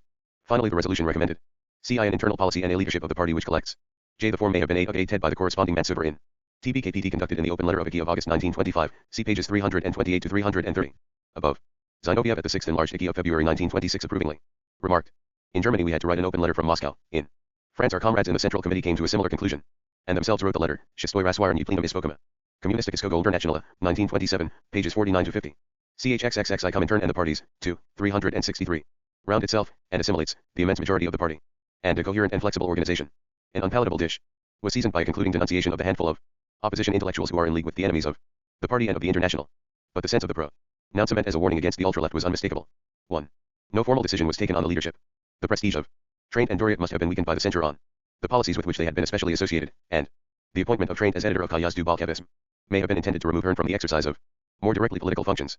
The first act of Train as editor of the party journal was to reverse his earlier position and publish an article emphatically proclaiming that the Moroccan War slogans of fraternization and evacuation had been too advanced and should not have been used for United Front purposes. 2. Had the opposition been interested solely in the policies of the party, almost complete satisfaction had been given to it. But it was chiefly concerned to secure direct or indirect control over the party leadership and the reinstatement of the expelled leaders of the opposition. Here nothing had changed in substance, and the concessions made in the open letter whetted the appetite for more. On December 15, 1925, 24 party members addressed to the Central Committee a reply to the open letter. The reply asserted that the conference of December 1 to 2 had met and taken. It was afterwards described as the beginning of the struggle against ultra-left tendencies. Die Comintern for Dem 6. World Congress, 1928, p. 163. At a still later period, when there had been another turn to the left, party orthodoxy detected in the open letter symptoms of a dangerous slide towards opportunism. A. Ferrat, Histoire du Parti Communiste Français, 1931, p. 17-0. Kayaz du Balkavism, number 34, January I, 1926, pages 3 to 6. Bulletin Com. Munist, number 12, January 8, 1926, p. 188, reported that, CE at the instance of the representative of Comintern, Traint, and Doriot had been replaced in the leadership by Suzanne Giraud and Savage. But this was wishful thinking. On the part of Severin, Traint and Doriot continued to figure as the party leaders at the session of the Central Committee of January 31 to February 2, 1926. CP 366 below. A later account in the German Party Journal asserted that the session of December 1 to 2, 1925, had transferred the leadership from Traint and Suzanne Giraud to Smart and Doriot, Die Internationale, 9, number 14. July 20, 1926, pages 421 to 424, but this reflected the situation after the Fifth Party Congress in June 1926. Foreign Relations PTV. Its decisions behind the backs of the party, which learned of the conference only when it read the open letter, reiterated previous complaints of a regime of CE mechanical pressure, intimidation, and administrative exclusiveness in the party, and taunted the Central Committee with having CE made a volte-face to adopt the point of view of the opposition. Once since the opposition was clearly in no mind to disarm, and shafts continued to SSY, the party secretariat took the offensive and published a letter in El Humanite of January 3, 1926, summoning those party MEM bears who were associated with the Bulletin Communist or the Revolution Pro, and to cease collaboration with these counter-revolutionary journals. This provoked a defiant answer, published in the columns of Bulletin Communist, from 7 members of the party who were also members of the editorial board of that journal. The rebels openly proclaimed that the Bulletin Communist and Revolution Pro, were the only organs which offered CE to the revolutionary spirit surviving in the party the possibility to express itself, and protested against the expulsion of the founders of these journals from the party. Point 3. These manifestations suggested that a large-scale crisis was impending in the PCF, and that numerous secessions or expulsions could hardly be avoided. At the 14th Russian Party Congress in December 1925, Zinoviev, while blaming the leaders of the PCF for their failure to exploit a favorable situation, added that a huge part of responsibility for this failure rested on a group of right leaders headed by Rosmer, Suvarin, Old, Laureate and others, who had played a renegade and strike breaker role. Point 4. This lumping together of expelled and present members of the party opposition suggested a demand for further expulsions. But it soon transpired that nobody, either in Moscow, either reply was published belatedly, not in El Humanite, but in Kayazdu. Bolshevism, number 36, January 21, 1926, pages 231 to 234, it had already been published in Bulletin Communist, number 11, January 1926, pages 162 to 164. It also appeared as a printed broadsheet, a copy of which is in the Trotsky Archives. T. 859. The same issue also carried a notice that Kayazdu Bolshevism would in future appear weekly, instead of fortnightly, in order to provide a broad tribune for discussion. 3. Bulletin Communist, number 13, January 15, 1926, p. 194. 414 SSV Socialism Communistic Party, B, 1926, p. 659. At XXX I Comintern and the Parties, 2, 365. Or in Paris, really wished to push the issue to extreme conclusions. On January 16, 1926, El Humanity printed another letter from the party secretariat to the communist members of the board of the Bulletin Communist, who had defiantly taken up the challenge of the earlier letter of January 3. The letter, avoiding any issue of substance, declared that what was at stake was the minimum of discipline without which no truly proletarian party can exist, and the writers could enjoy rights as members of the party only by respecting the most elementary discipline. After this hint of sanctions, however, the letter concluded by inviting the rebel CE once more, and for the last time, to end their collaboration with the two journals. The sequel was surprising. In its issue of January 29, 1926, the Bulletin Communist announced that it was suspending publication in order to see how the situation developed, and that the editorial board was dissolved. 1. In the end, 2 or 3 of the rebel ringleaders were expelled from the PCF, and no action was taken against the rest. Meanwhile, the Presidium of IKI in Moscow had discussed the problems of the PCF at sessions of January 13 and 20, 1926. Its 2 resolutions on the PCF, which were published in L. I. Manite on January 23, 1926, revealed an ambivalent attitude. On the one hand, it condemned the CE counter-revolutionary attitude and criminal activity of the opposition, and instructed party members to sever all relations with Suvarin's anti-communist journal. On the other, it pointedly refrained from taking sides in the dispute, and mildly suggested that dissensions should have the possibility to air their views in the party press. The opposition refused to be mollified by these back-handed concessions. The 24 signatories of the letter of December 15, 1925, now issued a further broadsheet protesting against the falsification or suppression of their statements in the party press, and against the failure of IKI to reply to previous letters of the opposition. But the ending was an anticlimax. The opposition. A Bulletin Communist, number 15, January 29, 1926, pages 225 to 226. The real motive may have been lack of funds rather than desire to ease the situation for the dissidents. A notice in El Humanity, February 20, 1926, stated that the Bulletin Communist group was about to transform itself into a Marx-Lenin circle, and warned members of the PCF against joining the circle. 2 Anjar Arbeit und Kampf, 1926, p. 8. Foreign Relations PTV. Would not leave the party, and declared that it was now protesting for the last time before relapsing into the silence and immobility which is imposed on it. 1 All was not while, however, even in the party leadership. A further session of the enlarged Central Committee was held from January 31 to February 2, 1926. It received 3 reports. The first, by Trained, was devoted to the current situation and the problems of the United Front, and followed well-worn lines. The second, by Doriot, once more denounced the opposition, and endorsed the action taken against the signatories of the letter of the 250 and the collaborators with the Bulletin Communist and Revolution Proletarian. The third, by Therese, a rising young man who had been active in the campaign against the war in Morocco, dealt with party organization, especially the establishment of cells and of party fractions. The resolutions on the first 2 reports were carried unanimously. The resolution on the third was carried against 1 adverse vote and 2 abstentions. 3 But resolution of the party Politburo a few days later, while expressing general approval of these decisions, referred to differences of opinion on the question of the United Front, and declared that the aim of United Front tactics was not to bring about the secession of a few individuals from other parties, but to revolutionize the masses of workers. Still under the influence of the Socialist Party, this was apparently a snub to Trained, who had been responsible for the resolution on the subject. The Politburo resolution CONC1 by underlining the importance of the 2 last meetings of the enlarged Central Committee, a hint at the decisive rejection of the ultra-left policies of the previous year. 4 Dissensions were still rife in the party, but for the moment it seemed to have rounded an awkward corner, and everything was held in suspense for the 6th enlarged IKI, which was to meet in Moscow in the middle of February 1926. I Trotsky Archives, T. 866, the broadsheet was dated February 5, 19Z6, but was probably written before the session of January 3 I February Z, 19Z6. See below, which is not referred to. For these questions, see pages 915 to 917 below. 3 The reports were printed in El Humanital, February 4, 6, 19Z6. The resolutions of February 11, 13, 19Z6. For a general account of the session, see International Presse Correspondant, No Z6, February 16, 19Z6, pages 377, 379. Kayazdu Bolshevism, number 39. February 11, 19Z6, pages 386 to 388. At XXX I Comintern and the Parties, 2, 367. D. Bulgarian Communist Party, PC/ The peace between the factions in the Italian party patched up at the 5th Congress of Comintern 1 had in fact changed nothing of substance. If after 1924 the battle of the factions in The PCI, or the controversy between the PCI and Comintern, became less violent and less destructive. This was not because the exhortations of Comintern were more convincing, or because real agreement had been achieved, but because the increasingly severe repression of 11 political activities opposed to the fascist regime prevented differences from coming to a head. No party Congress could be held. Bordiga and his group maintained their refusal to enter the party central committee, and Bordiga continued to criticize the policy of the party and of Comintern as opportunist and non-Marxist. Though he had been elected a member of ICI at the 5th Congress, Bordiga refused to come to Moscow for the session of the enlarged ICI in March 1925, and in his absence the discussion of the Italian question was uneventful and sterile.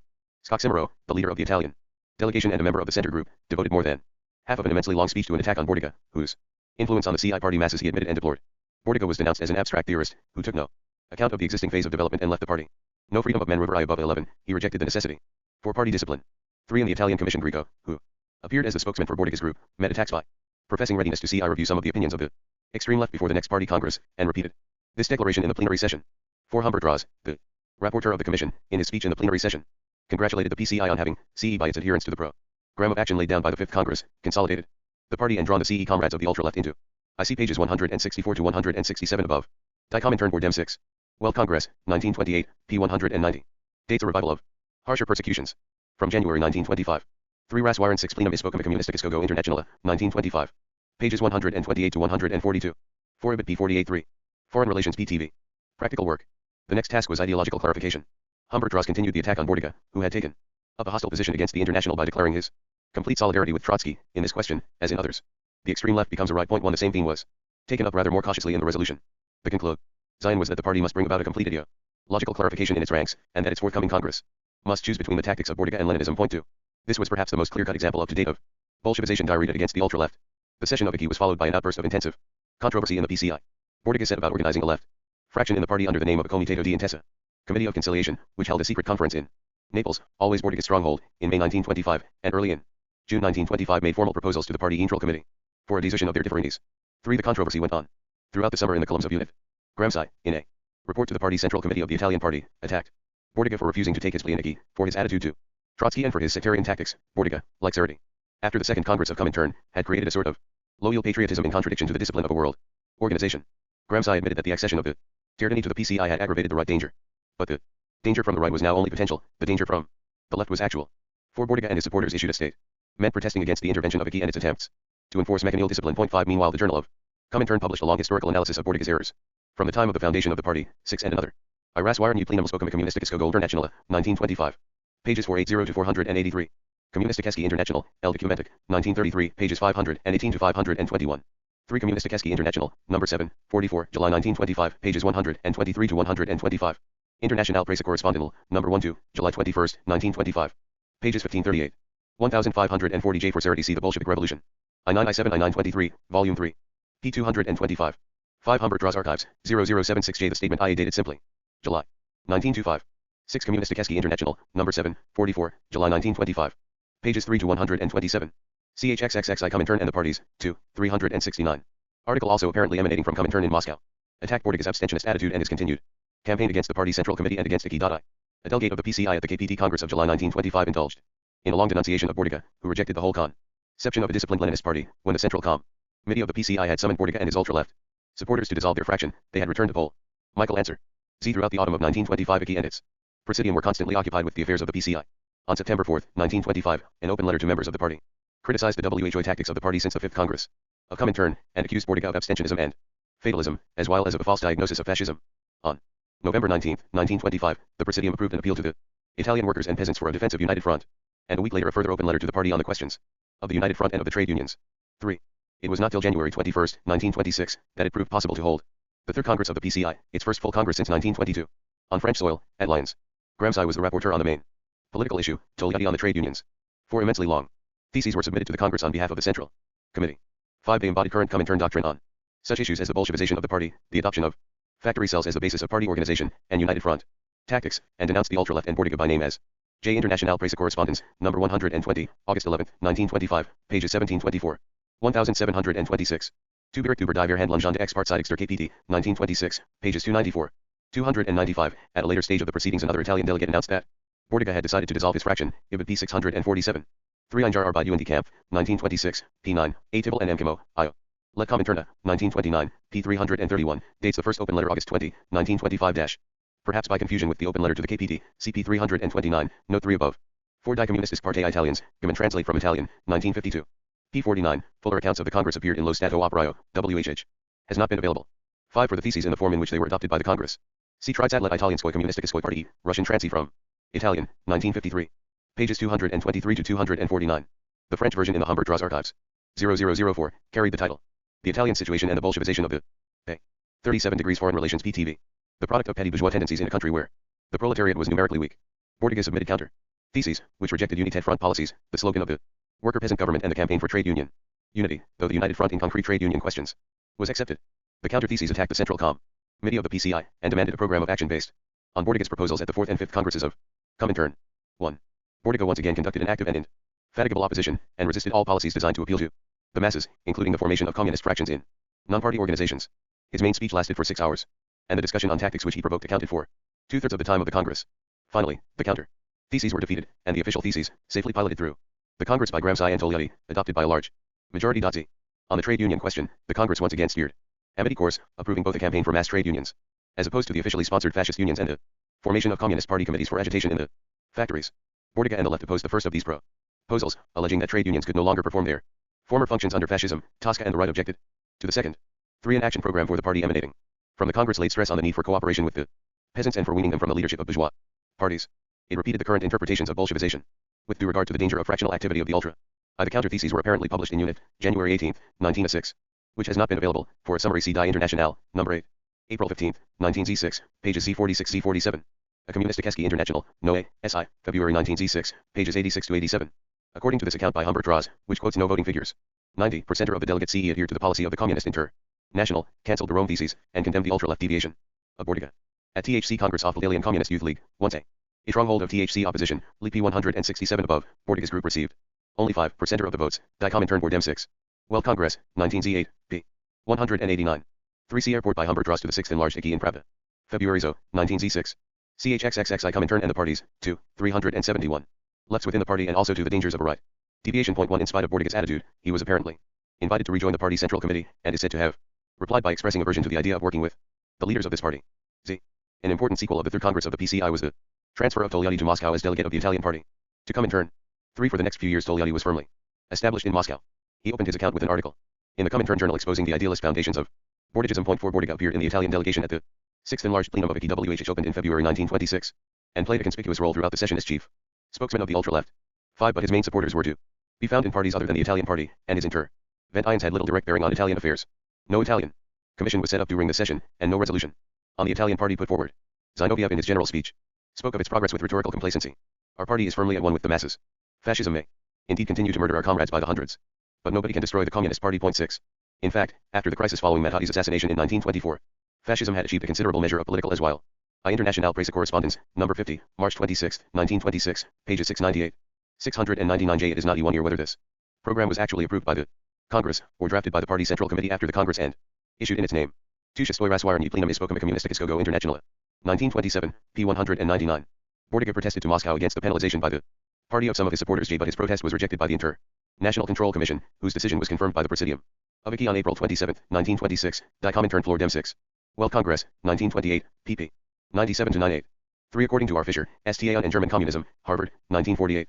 p. 543, Togliatti received an invitation to settle with his family in Moscow as guests of Comintern, and, after having wavered long between Stalin and the opposition, decided to accept J. In March 1926 he was appointed to the Secretariat of IKI, International Press Correspondence, number 55, April 9, 1926. p. 794. 4. Kommunistischke International, number 3, 52, March 1926, pages 41 to 5 degrees. 5. See pages 500 to 502 below. 6. Shestoi raswarni plenum ispokama Kommunistikiskogo Internationale. 1927, p. 447. 372. Foreign Relations. Point B. As of economic stabilization, the constitutional opposition faded away. The communists were isolated and suppressed. But with a reliable Italian spokesman always available at Comintern headquarters, and with political activity in Italy firmly crushed under Mussolini's iron heel, the affairs of the PCI gave little trouble in Moscow for some years to come. The Czechoslovak Communist Party. The divisions in the Czechoslovak Party continued to provide an embarrassing and intractable problem. In November 1924, the Second Party Congress, not without promptings from IKI, had placed the party under the control of a central committee and a Politburo in WHH. The left had a narrow majority, but the right leaders retained their seats. No open quarrel occurred between them till February 1925, when the party organized public protests of workers against the cost of living. This step was denounced by an extreme right group in the party, which was not represented in the central committee, as a dangerous provocation Katayan, Bubnik, the leader of the group, which apparently controlled the important party organization in Brno, had long been a troublemaker in the party. The party Politburo recommended the expulsion of Bubnik and his principal lieutenant from the party. The party Central Committee, in endorsing the recommendation, included several other dissidents in the order of expulsion. The decision of the committee was taken by a majority of 19 to 11. The minority consisted of Smrl, Zapotaki and the other right members of the committee, who dissociated themselves from Bubnik's action, but thought the sanction unduly severe. Point 2. The issue was carried to the enlarged IKI of March 1925, not by Smrl and his colleagues, who bowed to the will of the majority, but by the Brno party organization, which submitted a memorandum arguing against the original decision to organize demonstrations and protesting against the expulsion of ICP 183 above. International Press Correspondence, No. 3Z, March 6, 1925, pages 479 to 480. A telegram was sent by IKI approving the decision, Ibid number 30, February 27, 19Z5, P450. According to Neuroth, Ibid number 56, April 2, 1925, pages 772. 773, Smrl believed, or pretended to believe, that Bubnik's expulsion was only the prelude to the expulsion of himself and Zapotaki. CHXXXI Comintern and the parties, 2, 373. Bubnik and his followers. 1. From the proceedings in IKI it soon transpired that nobody really cared about Bubnik, and that the occasion merely served for a general renewal of hostilities between the left majority of the party Central Committee and the right minority. A minor delegate of the Czechoslovak left attacked Mrl and Zapotaki, Krabik attacked Zinoviev and the authoritarian attitudes of Comintern, and was answered by Neuroth, who also attacked Smrl. 1. 2. While this crossfire went on in plenary session, a more active bat was engaged in the Czechoslovak Commission, the records of which, contrary to the usual practice, were published at length. 3. Neuroth opened with an attack on Smrl for having protested against the expulsion of Bubnik. Mrl, following his usual tactics, remained in the background, while Muta, his principal lieutenant, declared that the present majority in the Central Committee, though it enjoyed the favor of IKI, did not have the majority of the party behind it. He accused IKI of silently tolerating the attacks on Mrl, and Neuroth of engaging in a campaign of personal calumnies and insinuations. The Russian leaders, still anxious to avoid a split, were embarrassed by the vehemence of these recriminations. Zinoviev explained that no clairvoyance of principle divided the two sides, and Bukharin wound up the first day's proceedings in the mission by half-heartedly supporting Neuroth and reproaching Mrl for his silence. 5. At the next sitting Mrl responded to the challenge in a lengthy speech. Though cautious and correct in form, and not free from theoretical circumlocutions, it addressed the memorandum was apparently not published, but was quoted by Zinoviev in his opening report, Raswarnie plenum ispokoma komunisti. Českago Internationale, 1925, pages 70 to 73, and constantly referred to in the debates. The decision to protest against Bubnik's expulsion was taken at a meeting of party officials in Bimo by a majority of 21 to 17 with 3 abstentions. International Press Correspondence, number 30, February 27, 1925, p. 449. Raswarnie plenum ispokoma komunisti Českago Internationale, 1925. Pages 115-116, 225-233, for Krabika's speech see pages 296 to 297 above. 3. They appeared in various issues of International Press Correspondence. See notes below. A volume containing the principal speeches was also announced. Raswarnie plenum ispokoma komunisti Českago Internationale. 1925, p. I, but has not been traced. The publicity may have been partly due to the prominent part played by Stalin in this commission. 4. International Press Correspondence, number 56, April I, 1925, pages 772 to 774. 5. Ibid pages 776 to 780. Zinoviev's speech was reported in Pravda, April 12, 1925. Vol. 3 pt. In. 374. Foreign Relations. Point B. Itself to the major problem in front of terms that had hitherto been used in open debate. Smrl agreed that the differences were not political. The question was how jar the executive, i.e. IKI can interject and the internal party affairs oj the parties. Smrl did not deny in principle a right of intervention. But the way in which Manuelski had intervened at the party congress in the previous autumn had created in the party an atmosphere of panic, a fear in a large section of the party of being expelled. The new regime in the Central Committee had introduced a regular espionage system. Smrl summed up his conclusions.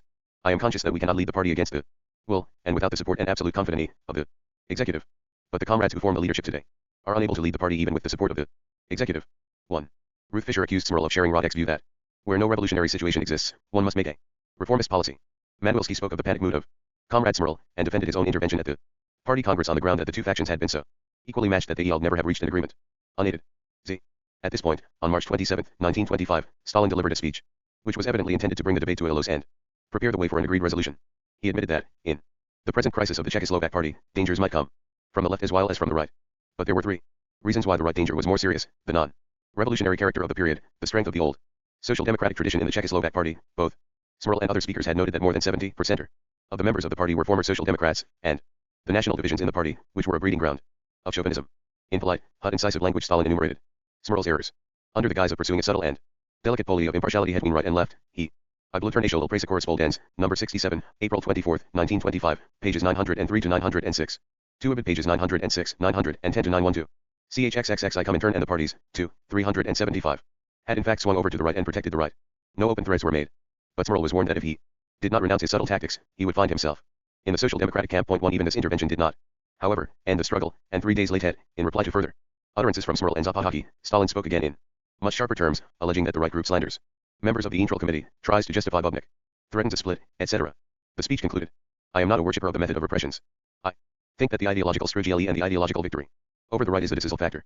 But I am against excluding measures of repression from our arsenal. A. Zapotocki in reply dissociated himself from Smrl and Krabik, and evasively concluded that it was too late to threaten a split. The Czech proletariat wants unity. Point 3.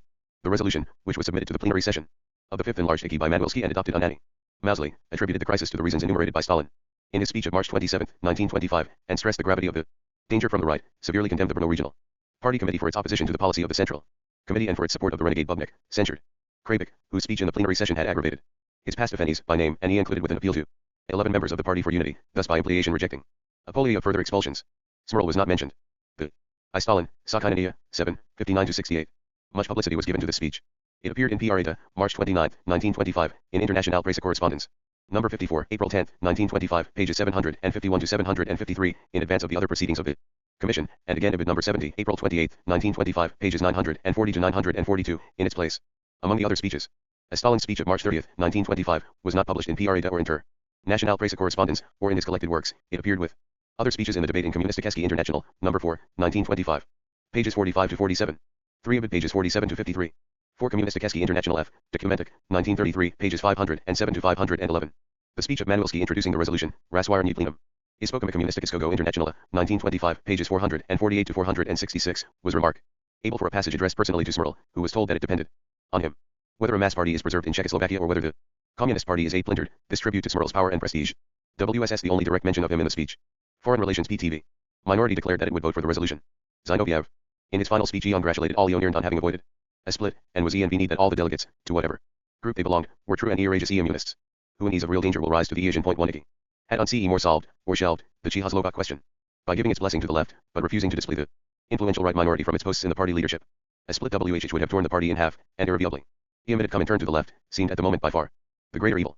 After the session ended, an appeal to members of the party was issued bearing the signatures of Zinoviev and of the leading members of both majority and minority in the Czecho Slovak Party Intrali Committee.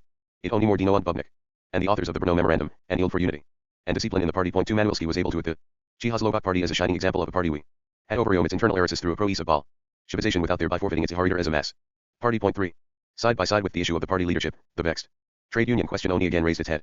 At the organization inference we preceded the Fifth Enlarged Committee. Piatnitsky scented a danger that the red trade unions in Czechoslovakia might be owned too independent and separate from the party, and then fight against the party, putting up candidates for factory uncles or committees without sounding the party about it. Such lack of discipline was harmful. For a Czech delegate at the Fifth Committee complained that the German section I Communisticheski International v Documentic, 1933, pages 466, 487. Zinoviev afterwards explained to the Russian party Infereni that the Czechoslovak party eoned in 3 elements: liquidators, LE followers of Bernik, party men who have not yet owned Bolshevik, LE, Smrl and the right, and Bolsheviks, but sometimes Bolsheviks with irritating errors. LE the left, the Poli had to unite the two last against the first. He turned to attack Konferencja Rossiyskoi Communistickskoi Party, Bolshevik. Kov, 1925, p. 243. 2 Pravda, April 12, 1925, International Press Correspondence, number 64. April 21, 1925, pages 863-864.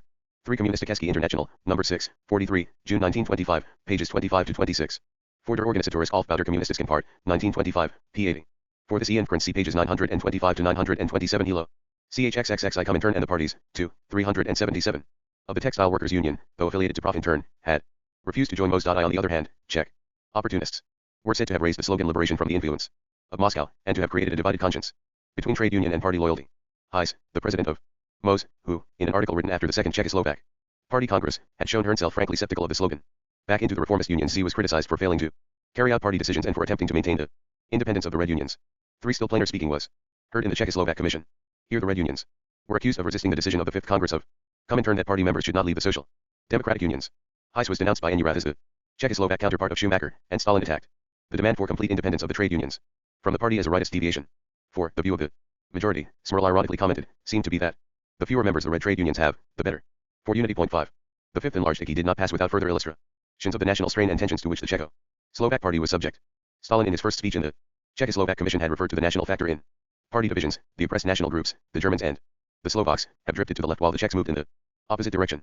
6. A delegate from Subcarpathian Ruthenia attributed the sufferings of his country to the yoke of the Czech bourgeoisie. The peasants knew that the Czechs want to Irasireni, plenum Ispokama Communistickskogo Internationala, 1925. p. 24. A Die wrote Uerkscaps International, number 12, 47, December 1924, pp. 255-25. 6. 3 Rasireni, plenum Ispokama Communistickskogo Internationala, 1925.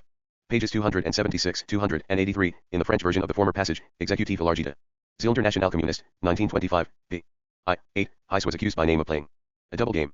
For Internationale Presse Correspondant JL, number 56, April 11, 1925, p. 770, Stalin. Sakhinania, 7, 63.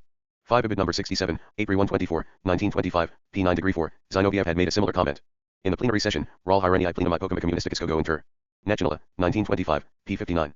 6 Stalin, SOCI Janania, 7. 62. Foreign Relations PTV. Reduce them to slavery. 1 Manuelski in his speech submitting the Czechoslovak resolution to the plenary session noted that, whereas the party Politburo had formerly comprised 5 Czechs, together with a German, a Slovak, a Magyar and a Carpatho-Ruthenian, it now consisted of 7 Czechs and 2 Germans. Z. The resolution openly recognized the survival of nationalist illusions and prejudices among the Czech workers, where Bolshevization had made less effective progress than in the proletariat of the national minorities. 3 Another incident of the same period showed the latent force of Slovak nationalism at work. Early in 1925 2 members of the Slovak section of the party, Seidler and Versich, were expelled from the party, ostensibly on grounds of personal or financial misdemeanors. They appealed to the International Control Commission in Moscow, which apparently accepted their plea that they had been victimized on account of their Slovak national activities. The commission, sitting at the same time as the fifth enlarged IGI, rescinded the sentences of expulsion on both, though in the case of Versich it found Hearn guilty of grave political error and excluded Hearn from membership of the Central Committee and other party organs. The reprieve provoked an angry protest from the right wing of the party. 4 In May 1925 a local party conference was held at Žilina, in Slovakia. Though it was addressed by several of the Czech party leaders, including Smrl, the conference turned into a demonstration of support for Seidler and Versich. Its predominant note was a strident Slovak nationalism couched in ultra-left phraseology, and directed against the Czech party leaders. Our solution adopted by the conference denounced the attempt to expel Seidler and Versich as a classic example of the methods used in an opportunist party to strangle the Bolshevik line, and an attempt of the rights with the help of the lefts to throttle the only correct Bolshevik line in the Czechoslovak Communist Party, the product of a BLOE between the so-called lefts, Neuwirth and his supporters, and the so-called I Raswiren plenum ispokama communisticus kogo internationala, 1925. Pages 343-345. Ibid p. 460. 3 Communisticheski International v. Documentic, 1933, p. 509. Internationale Presse Correspondence, number 67, April 24, 1925, p. 914. Et. XXXI Comintern and the parties, 2, 379. Writes, Smrl and Zapotocki. 1 The party leaders were powerless in face of this large-scale act of defiance. Zinoviev, in an article in Pravda, dealt with the indiscretions of the Žilina conference in terms of surprising mildness. The attack on the left-center bloc which had assumed the leadership of the Czechoslovak party after the 5th Congress of Comintern was described as either a polemical exaggeration or a direct political error, and a warning was issued against the danger of ultra-left deviations. But nothing was said of reprisals. Z. Toleration was still the order of the day in foreign communist parties, except where the central authority of Comintern was directly at stake. In spite, or perhaps because, of these ebullitions of a dissentient nationalism, the incongruous alliance of left and right in the leadership of the Czechoslovak party held together better than might have been expected. The old extreme right was now hopelessly divided, and fell to pieces. Nobody in the party defended Bubnik, who, like Höglund in Sweden, contrived for a few months to maintain an independent group outside the party, before finally merging with the Social Democrats. Another group, while dissociating itself from Bubnik and remaining within the party, criticized the decisions of the fifth enlarged IGI as unfair to the right. Smrl and his followers accepted the decisions of IGI and acquiesced in their own minority position in the leading party organs. The Third Party Congress at the end of September 1925 passed off successfully without reopening any of the awkward questions, and excited unreserved approval. In Moscow, it presented a picture, according to an enthusiastic resolution of IGI 6 months later, of complete unanimity, revolutionary solidarity and unconditional loyalty to the Communist International. 5 The Congress in its trade union Resolu. I'll bid. Number 85, May 22, 1925, pages 1170 to 1171, Manuelski described it in the Comintern Journal as a very left and very opportunist resolution against the Smrl Neuwirth bloc, Communisticheski International, number 6, 43, June 1925, p. 30. Percent Prof. JTA, June S, 1925. 3 CP 236 above. 4 A group of rightists, Skalak, Kovanda, was censured on this account by the 6th enlarged IGI in February-March 1926, Communisticheski International FJ Documentic, 1933, p. 625. 5 bid. p. 624, the delegates, 80% of whom were factory workers, demanded an advance to increased activity, a complete break with social foreign relations. PTV. Shin once again denounced the policy of transferring individuals or groups from the reformist unions, where they were needed to form reliable communist fractions, to the red unions, and prohibited such transfers except with the express approval of the Politburo of the party. More gratifying still were the results of the Czechoslovak elections of November 15, 1925. In the pre-Vice elections of 1920, before the Czechoslovak Communist Party had been formed by splitting the Social Democrats, the Czech Social Democrats had Po 11 at 1,600,000 votes and the GER man-speaking Social Democrats 69,000. These figures now fell to 630,000 and 411,000 respectively, giving 29 seats to the Czech and 17 to the German Social Democrats. The Czechoslovak Communist Party secured 930,000 votes and 41 seats. The Communist vote represented 15% of the total vote. It was proudly pointed out that the KPD, at the height of its electoral success in May 1924, had only obtained 11% of the 11 votes cast in the Reichstag elections. 2 Even so, the complaint was heard that 100,000 votes had been filched from the party by electoral manipulation in Subcarpathian Ruthenia. 3 The strike in electoral success helped to prolong beyond 11 reasonable expectation the uneasy and anomalous coalition which directed the affairs of the Czechoslovak Communist Party. F. The Polish Communist Party, KPP. The Fifth Congress of Comintern in June-July 1924 had in effect deposed the three Ws from the leadership of the KPP. Democratic traditions and the consistent Bolshevization of the party. Die. Comintern for Dem 6. World Congress, 1928. p. 239. No full record of this Congress has been available. J. for Newerth's account of its Kommunistische International. Number 10, 44. October 1925. Pages 132 to 136. I. Internationale Presse Correspondence. Number 142. October 16. 1925 p. 2086. The injunction apparently remained a dead letter. At a meeting of the Org-Bureau of IKI in December 1925, Ulbricht once again accused Heiss of seeking to attract as many Czechoslovak workers as possible out of the reformist end into the Red Unions. Ibid number 165. December 17. 1925 p. 2462. J. and this charge was repeated in an article by a Profintern official in Kommunistische International. Number 12, 49. December 1925. Pages 136 to 137. Internationale Presse Correspondence. Number 156. November 20th. 1925 pp. 2337 to 2338. J. for a congratulatory message from IKI. Ibid number 157. November 24. 1925. Full figures were given in an article by Smrl in Komunisti Český International. Number 12, 49. December 1925. Pisa. 314 SSV Socialism Komunistickej Party, B. 1926, p. 663. Et. XXXI Comintern and the parties, Z. 381. And transferred it to the leftist group headed by Lenski and Domsky. 1. But the postponement of the formal ratification of this decision by a party conference or congress produced so many paradoxical results. By the time the Third Polish Party Congress at last assembled in March 1925, the international situation had undergone a radical change. The stabilization of capitalism had begun to be recognized, and the Comintern line was veering away from the left orientation proclaimed at the Fifth Congress, which was already obsolescent when the Polish Party Congress met to endorse the new leadership. This dilemma appeared in concrete form in the affairs of the Western White Russian Party. Whatever encouragement the disorders in Polish White Russia in the summer and autumn of 1924 may have received from Soviet or Polish party sources, to opinion on these questions had now turned sharply against policies of adventure. The choice had to be made whether to attempt to fan these sporadic disorders into a full-scale armed rising, or to damp them down, and Hoth.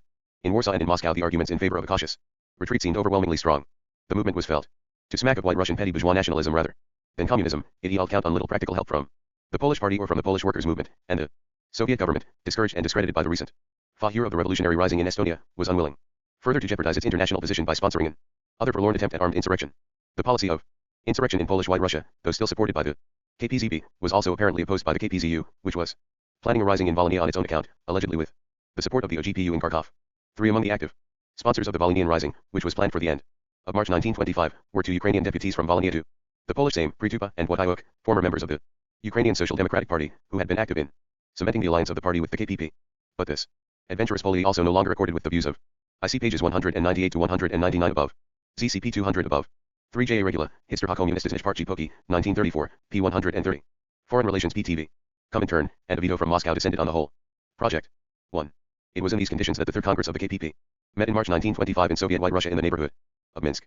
2 of the 59 delegates present, 31 had voting rights, 18 had only a consultative voice, and 10 were guests. 3 these included Bukharin as representative of the Russian party, and Zinoviev and Madwilski as representatives of Comintern, a tribute to the importance and delicacy of the occasion. 4. Zinoviev, who spoke on the international situation, struck a milder note than had been heard at the Second Party Congress in August-September 1923, when the German Revolution seemed imminent, or at the Fifth Congress of Comintern, when it had been appropriate to emphasize the turn to the left. He spoke openly of the consolidation of the bourgeoisie. The development of the revolution had been slower than was expected. Fascism was not a short-lived episode, but characteristic of a whole period. 5. This cold douche produced some consternation among the more determined stalwarts of the KPP. Domsky borrowed the term social fascists to apply to the PPS, the theory of the con. J. The most circumstantial account of the Volhynian project is in G. Bess. Idovsky, N. A. Putiak K. Termidoru, Paris, 1931, I. 192 to 194. This is a sensational but well-informed source. The author was a Soviet diplomat in Warsaw. At the time, unreliable in detail, but not to be ignored. For Pritupa and Wojciech M. Stokov, Tovinin, Lvov, 1936, pages 45 to 47. The Ukrainian Social Democratic Party had been banned, and its journals closed down on January 30, 1925. Ibid p. 48. 1J. Irregular, Historia Komunistycznej Partii Polski, 1934, p. 121. Domsky, at the 5th enlarged IKI later in the same month, said that the Congress had been held some kilometers from Brest in the countryside. Raswirny. Plenum Ispokoma Komunistickego Internationala, 1925, p. 163. J. This was designed to create the impression that it had been held on Polish soil. The report that it had been held in Vienna, Internationale Presse Correspondence. Number 41, March 27, 1925, p. 620, was another piece of official mystification. 3. For the number of delegates CKPP, Achwalia Rizalukya, 2, 1955, 85. 86J. The total membership of the KPP at this time was reckoned at 2000, of whom 2,500 of the most active members were in prison. Der Organisatorisk O/Bauder Kommunistischen Partei, 1925, p. 57. J. Irregular, Historia Komunistycznej Partii Polski, 1934, pages 121 to 142. Gives the fullest available account of the Congress with copious quotations from the official record. J. But his account shows the usual bias. For brief temporary reports of the Kongress Komunistickej International, number 3. 40, 1925, pages 145 to 152. Domsky's account, J. International Presse Correspond. Dens, number 41, March 27, 1925, p. 620 J. number 62, April 17, 1925, pages 846 to 847. 5J. Irregula, Histor Komunistische Partij Polski, 1934, p. 123. CHXXXI Comintern and the Parties, 2, 383. Solidation of the bourgeois Polish state was assailed both by Skripnik and by Worski, and one or two hotheads, including a delegate of the Polish Youth League, wished to move further to the left by omitting a 11 mention of the United Front and of the worker peasant government. 1. But in general no difficulty was found in securing a formal endorsement of the Comintern line.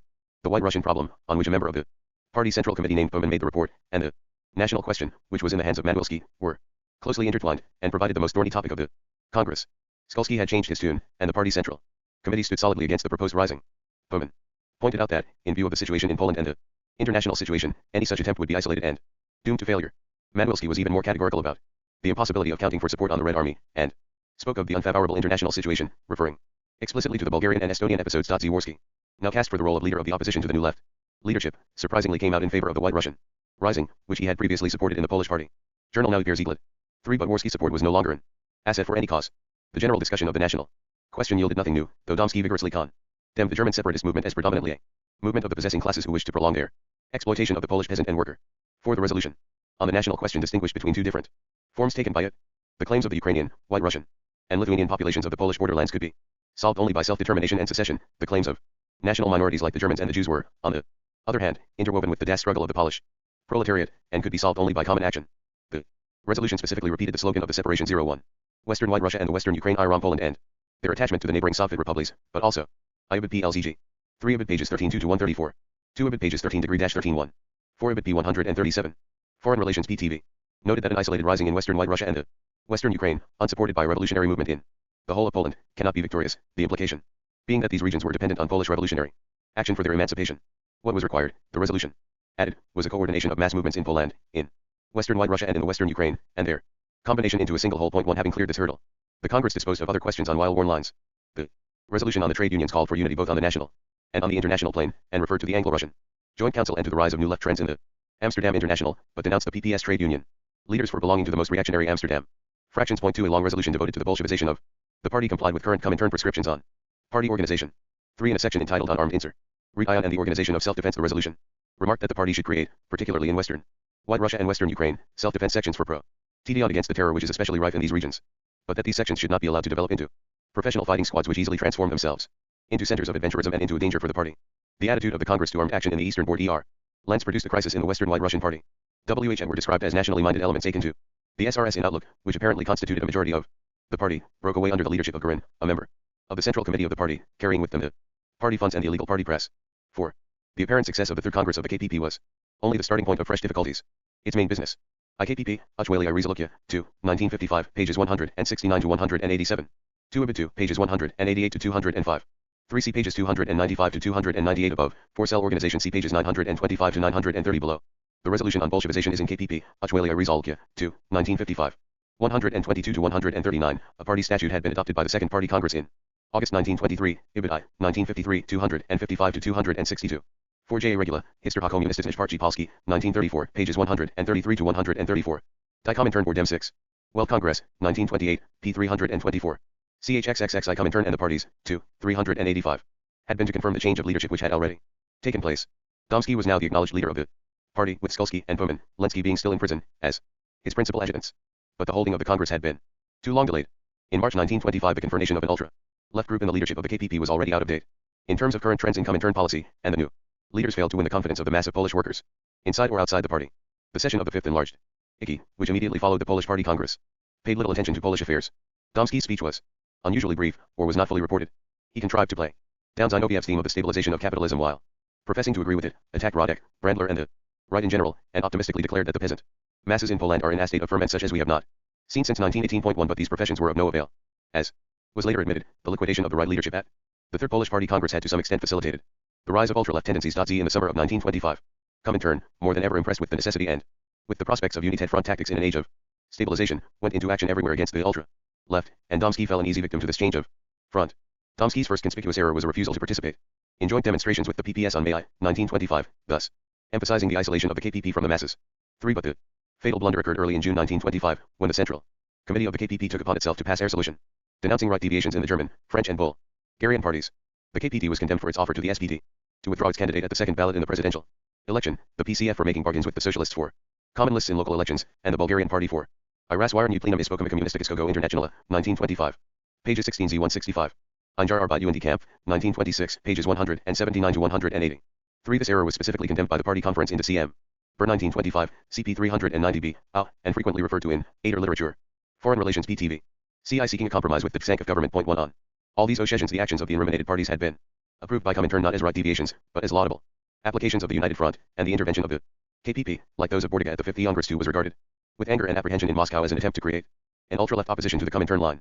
The 10th Congress of the KPT meeting in July 1925 passed a resolution condemning CI group of Polish Emrats under the leadership of Domsky for the attack on the KPT. Point 3. At this moment a further difficulty confronted the KPP in the form of a sharp dispute between its two subsidiary parties, the Communist parties of the Western Ukraine and of Western White Russia.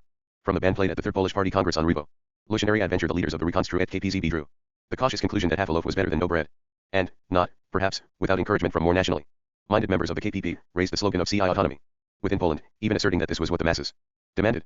The stouter-hearted leaders of the KPZU, fearing the application of this pre-Eden to the Western Ukraine, raised a loud cry of protest, insisting that the 5th Congress of Comintern had proclaimed a for Western White Russia, as for the Western Ukraine, of separation from Poland and annexation to the Soviet Union, and that no party had the right to vary this demand. 4.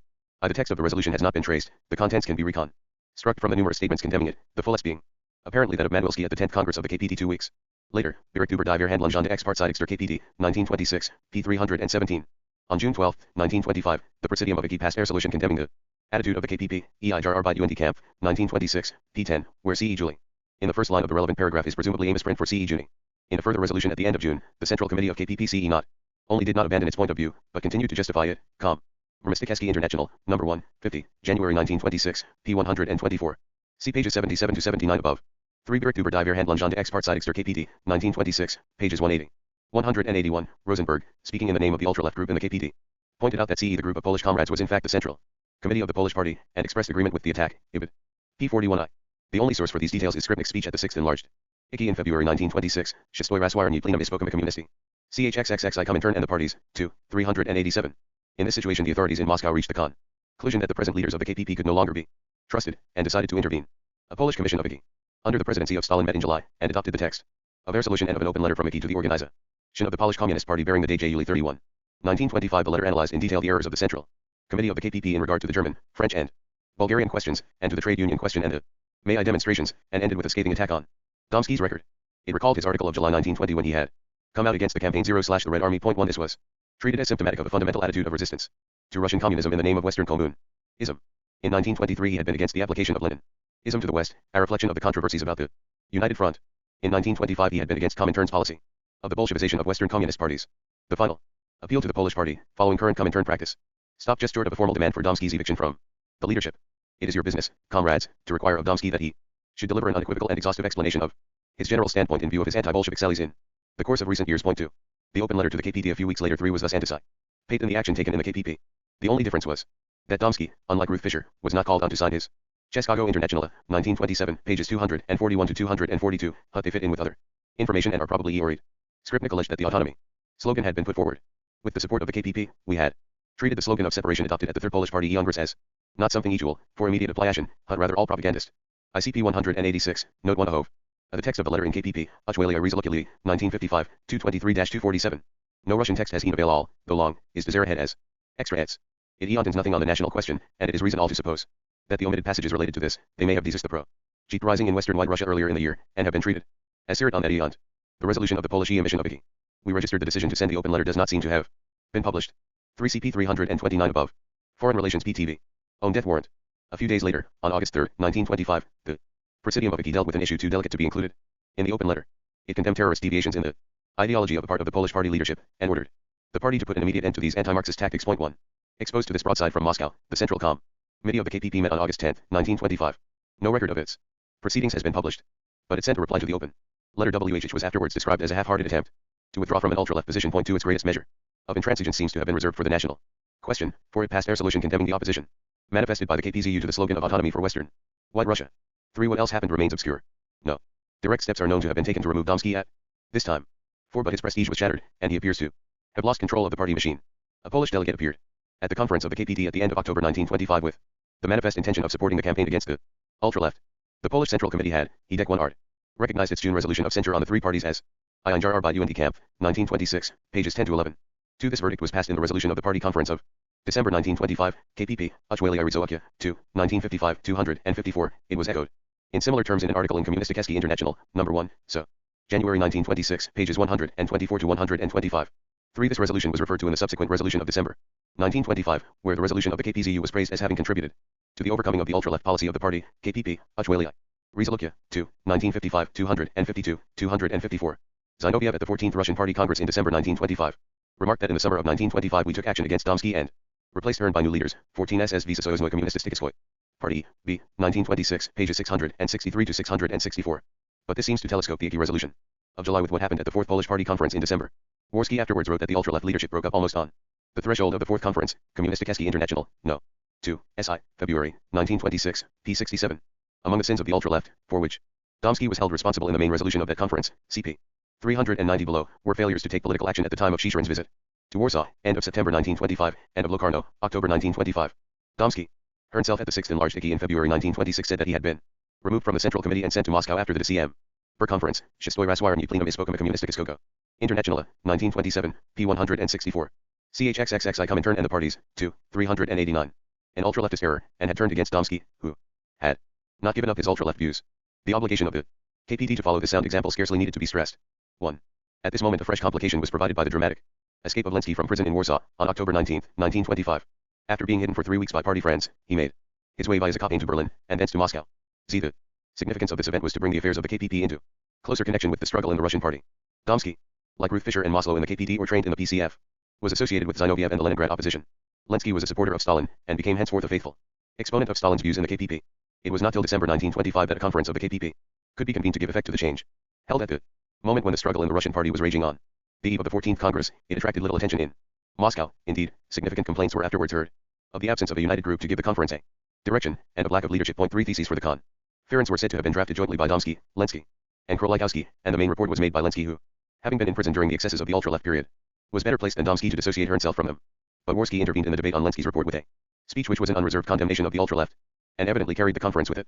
For as Madwilski admitted at the 14th Congress of the Russian Party later in the same month, Worski, in spite of all Icky's criticisms of Hearn in the past, was able at the recent Warsaw Conference to win the confidence of the party, even of the ultra-left workers. 5. I International Presse Correspondent, number 153, November 10, 1925, p.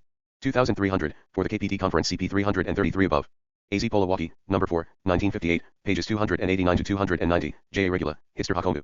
Nis 1 Klinich Parchi Polski, 1934, p. 116, briefly reports the escape aid having taken place through Danzig. 3 Community Jatakeski International, number 1, so, January 1926, p. 124, no. 2, SI, February 1926, p. 67, the latter article was by Wonky. Plus for a guarded account of these proceedings EEZ Polowaki, number 4, 1958. p. 290, the official record of the conference has not been available. 14 SLB Socialism Communistikiskoi Part, B, 1926, pages 697 to 698. 390, Foreign Relations. B. Neither Domsky nor Lenski could muster any large body of support. Worski, who had been a member of the Polish Diet since the end of 1924, had assiduously preached the alliance between the workers and the peasantry and attacked the infiltration of Western capital into Poland, both themes dear at this time to the heart of Moscow, and well adapted to the tactics of the United Front. The rejection of the ultra-left deviation at the conference of December 1925 led almost automatically to the reinstatement of the leader who, less than 18 months before, had been fiercely denounced at the 5th Congress of Comintern as a deviationist of the right. Lenski was rewarded for his renunciation of Domsky's worst errors by his election to a party central committee now evidently dominated by Worski and his supporters. 1. The conference assumed major dimensions and passed a series of resolutions in which the essential ideas of Worski's speech were taken into consideration. See the main resolution, devoted to the activity of the Central Committee, recounted the errors of the ultra-left line, for which Domsky was made personally responsible. The chief of these was the resolution of June 1925, criticizing the French, Bulgarian, and German parties. This was a revolt against the authority of Comintern, and had been justly castigated in the open letter of IKI of July 31st. Its worst feature, repeated the resolution, echoing the criticism of the open letter, was that it had been a fractional attempt to attack Russian communism in the name of Western communism. The other errors were more briefly enumerated: the failure to participate in the May 1st demonstrations, failure to initiate political actions on suitable occasions, and the resolution of the August session of the Central Committee on the question of the KPZU, which was sharply condemned as a detrimental step in a danger to the unification of the party. U3 A resolution on the trade unions reiterated the theme of trade union unity and, in a IZ Polowaki, number 4, 1958, p. 390. Tool bid. p. 390.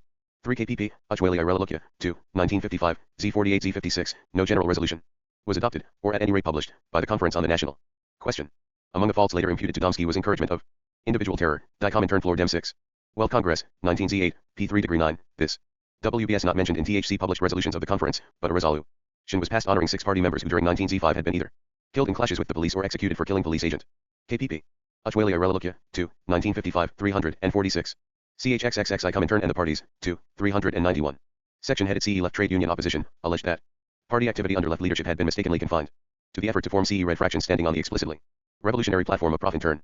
No attempt had been made to create CE a broad opposition movement within the unions.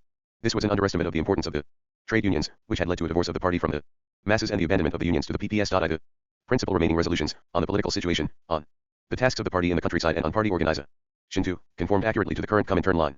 In general, the sin of the ultra-left in Poland, as in Germany, had been CE inability to approach the working class in its daily struggle, to carry out the tactics of the United Front, to win the trade unions. 3. Once again, as in 1921, the paramount need was to appeal to the masses. The results of the 4th KPP conference of December 1925 were accepted with good grace in Moscow. On January 27, 1926, the Presidium of IKI issued a resolution approving the CE general line of the decisions taken and insisting on the need for the IABID pages 278-3-3. At the Trade Union Congress of June 11 to 14, 1925, in Warsaw, the KPP, under Domsky's leadership, had supported the thesis of class trade unions and opposed cooperation with politically unsound or neutral unions. International Press Correspondence, number 105, July 7, 1925, pages 1442. 1443. This attitude was condemned in the open letter from IKI of July 31, 1925, CP 387 above. These charges were further elaborated in Chistoy RAS. Shareni I plenum ispokam communistikiskogo internationala, 1927, p. 207. Lazowski on the same occasion contested the view that work in non-communist trade unions should be confined to PPS unions, and argued that it was necessary also to work in Catholic and nationalist unions, which contained 100,000 workers.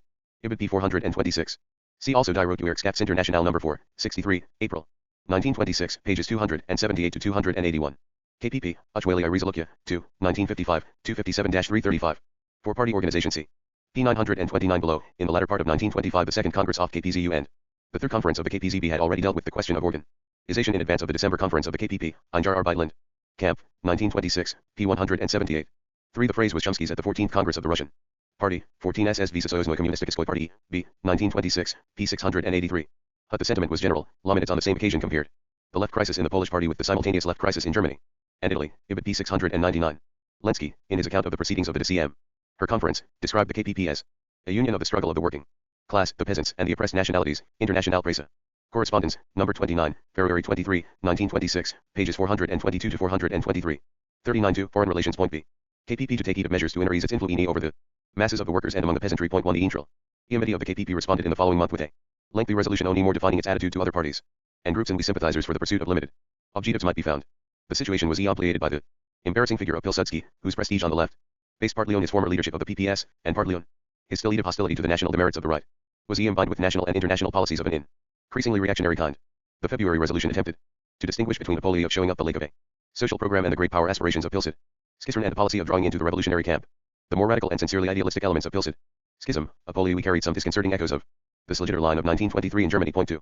A few days after this resolution had been adopted, on February 17, 1926, the Sixth Enlarged IKI met in Moscow. On one of the first days of the session, Pravda printed without EOM meant an article by Waleacki we contained a strong attack on the ultra-left in the KPP and a deal for a united front with the 11 organizations Eontoning workers or PES.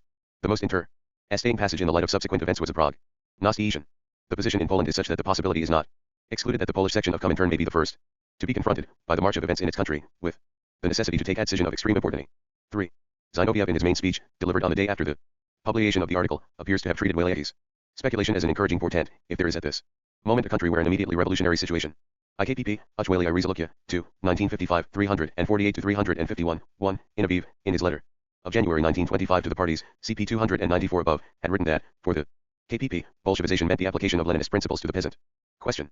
2 Ibid H, 352 to 359, for the Schlagiter find see the Interregnum, I-923 I-924. Pages 179-18 3. 3 Pravda, February 19, 1926. CHXXXI Comintern and the parties, 2, 393. Might crystallize in the comparatively NEAR future, it is Poland. Point 1. Apart from a passing remark that neither Domsky nor Waleacki could lead the parties, he did not refer to the two successive changes in the leadership of KPP, and did not mention Worski at all.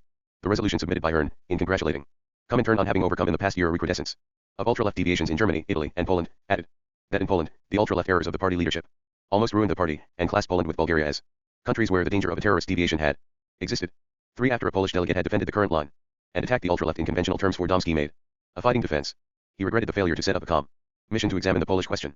He confessed to ultra-left errors in specific questions, but rebutted the allegation that his leadership had almost ruined the party, and offered the most penetrating analysis made by any communist leader at this time of the dangers threatening Poland and the KPP. In the near future, he said, we are inside of a left fascist push. Discerning a significant growth of Polish fascism, he distinguished between a fascism of the right and a fascism of the left. The latter was headed by the Democrat and former socialist Pilsudski, who had an extensive and varied following. Domsky concluded, in view of the imminent threatening fascist danger now overhanging the party, we ought to open our eyes to it in order not to be led by the nose at the moment of the catastrophe. S. Skripnik made his usual attack on the national policies of the either remark is in the report of the speech in International Presse Pondens, number 36, March 4, 1926, p. 234, and is certainly authentic, though it does not appear in the official record, which was published long after the Pilsudski coup. Shistoi Razwirny plenum is spoken Komunistického internationale. 1927, p. 45-8. 3 Komunistického international v documentic, 1933, pages 546, 553. 4 Shistoi Razwirny plenum is spoken Komunistického internationale. 1927, pages 135-139. 5 Ibid pages 164 to 167, according to the version of the speech in International Presse Correspondence, number 37. March 8, 1926, pages 511 to 512. Domsky also expressed surprise at the publication in Pravda of Wilecki's article, WHH was in reality a blow against the present party leadership, and not merely against the left. He also pleaded that members of the party left, who were willing to engage in illegal work, should not be prevented from resuming to Poland. 394 Foreign Relations Point B. KPP. He admitted that, in the conditions of the stabilization of capitalism, it had been necessary to replace the tactics of direct assault by a state of siege, meaning, in terms of western-wide Russia and western Ukraine, to abandon plans of insurrection, and that it was legitimate to put forward partial demands H. This did not, however, justify the substitution of the slogan of autonomy for that of separation from Poland and union with the USSR. Lenski retorted that the demand for autonomy was complementary and subsidiary to national self-determination, not a substitute for it. On broader issues of party policy, Lenski, now a pillar of orthodoxy, dissociated himself from Domsky, his former collaborator for a short time in the struggle with the right. Danger. Point 1 Bukharin referred to extremely harmful tendencies towards individual terror prevailing in the party under Domsky's leadership. No further comment was made in the general debate on the affairs of Poland or of the KPP, and no special resolution on them was introduced. But in the debate on the report of the German Commission, the Polish delegate seized the occasion to make another attack on Domsky, who had attempted to reduce the whole issue to one of individual errors, and was still a supporter of the international ultra-left. Point 3. After the session of the enlarged IKI, Lenski made a further attempt to assess the prospects and tasks of the KPP. Pilsudski had increased his stature as the dominant figure in Polish politics, and it was urgently necessary to define the party attitude towards Hern. It was an embarrassing problem. Lenski was careful to distinguish Pilsudskism, which relied primarily on the army and secret police, from fascism, which had a social basis in reactionary capitalism. He evolved a formula which did not entirely write off Pilsudski supporters, while directing the united front of workers and peasants against the bloc fascist reaction of capitalists and landowners. 1 Shistoi Razwirny plenum is spoken Komunistického internationale. 1927, pages 241 to 243. Lenski appeared on this occasion under his real name of Leszczynski. For Skripnik's remarks, CP 386, note 4 above. S. Shistoi Razwirny plenum is spoken Komunistického internationale. 1927, p. 27. 3 Ibid pages 569 to 570. International Presse Correspondence, number 54, April 9, 1926, p. 770. At XXX I Comintern and the Parties, 2, 395. The Communist Party should in every way show up Pilsudskism as 10/the mask/orms0/bourgeois reaction and as a tool 0/English imperialism against the USSR, endeavoring to extricate the masses/Romits and Jailwins and to draw them over to the side of the proletarian revolution. And he concluded with an appeal for CE worker peasant government brought into existence by revolutionary struggle. Point 1 These vague prescriptions were to prove inadequate guidance in the ordeal which was soon to confront the KPP. G. The Bulgarian Communist Party, BKP. The complex problems confronting the BKP after the fiasco of its dealings with IMRO2 did not lend themselves to discussion. By the 5th enlarged IKI in Moscow at its session of March, April 1925, it was not only in Bulgaria that past denunciation of rightist passivity led in the first months of 1925 to an equally reprehensible ultra-left deviation. 3 While Kolarov and Dimitrov pursued their tortuous maneuvers and negotiations abroad, impatient spirits in the underground party clamored for action. Dimitrov read the danger signals, and took steps to counteract the imminent danger of an ultra-left deviation, disastrous for the party and for the revolutionary movement. Point 4. On February 1, 1925, a cautious warning was issued by the Central Committee of the BKP to toilers in town and country, not to allow themselves to be provoked by the persecutions of the Tsankov government into rash action which would serve as a pretext for further reprisals, and this was published in the Comintern press with a commentary by Dimitrov proclaiming the hostility of the BKP and of Comintern as a whole to senseless individual terror. Point 5 When the 5th IKI met in March 1925, Ikomer and Team Etchnal, number 4, 53, April 1926, pages 28-122. See pages 218 to 219 above. J. In Poland ultraleftism had also been criticized for having encouraged terrorism. See pages 389-394 above. G. Dimitrov, Polityczny Atelier Natisk NABRP, K. 1948, p. 28. In Official History published in 1930 spoke of the development in the BKP in the first part of 1925 of an ultra-left tendency, which sought to replace the activity of the masses by partisan forays and individual terror. K.H. Kabashev. ETAL, Kommunistyklski Party Bokinski Stran, 1930, p. 122. S. Alternata 01 Lail Presse Correspondence. Number 30. February 27, 1925 p. 442. Foreign Relations PTV. Merrick spoke in the inventional terms of the White Terror in the Balkans, and in Bulgaria in particular, 1 and the session of it itself with the opposition in the Yugoslav Party. Z. But no special emphasis was played on the Myasnian question, and the affairs of the BKP were not publicly discussed, though the general Resolution on the Bolshevization of the parties, in a brief CD on. Relating to the Balkans, EA11 ad pointedly for the ordination of the Edians of the Communist parties by way of strengthening the Communist Balkan Federation. Point 3 During the session the Bulgarian delegates met privately with representatives of IGI, and, after a thorough study of the situation in agreement with Comintern, decided that a policy of armed insurrection, though unavoidable in the past, was no longer appropriate, and that the party should concentrate on the day-to-day demands of the working masses and on the restoration of their volatile rights. The warning came, however, too late to avert disaster. The Bulgarian government had already embarked on a campaign of repression against the BKP-5 when on April 14, 1925, a Bulgarian general, who was also a right-wing deputy in the Sobranie, was assassinated.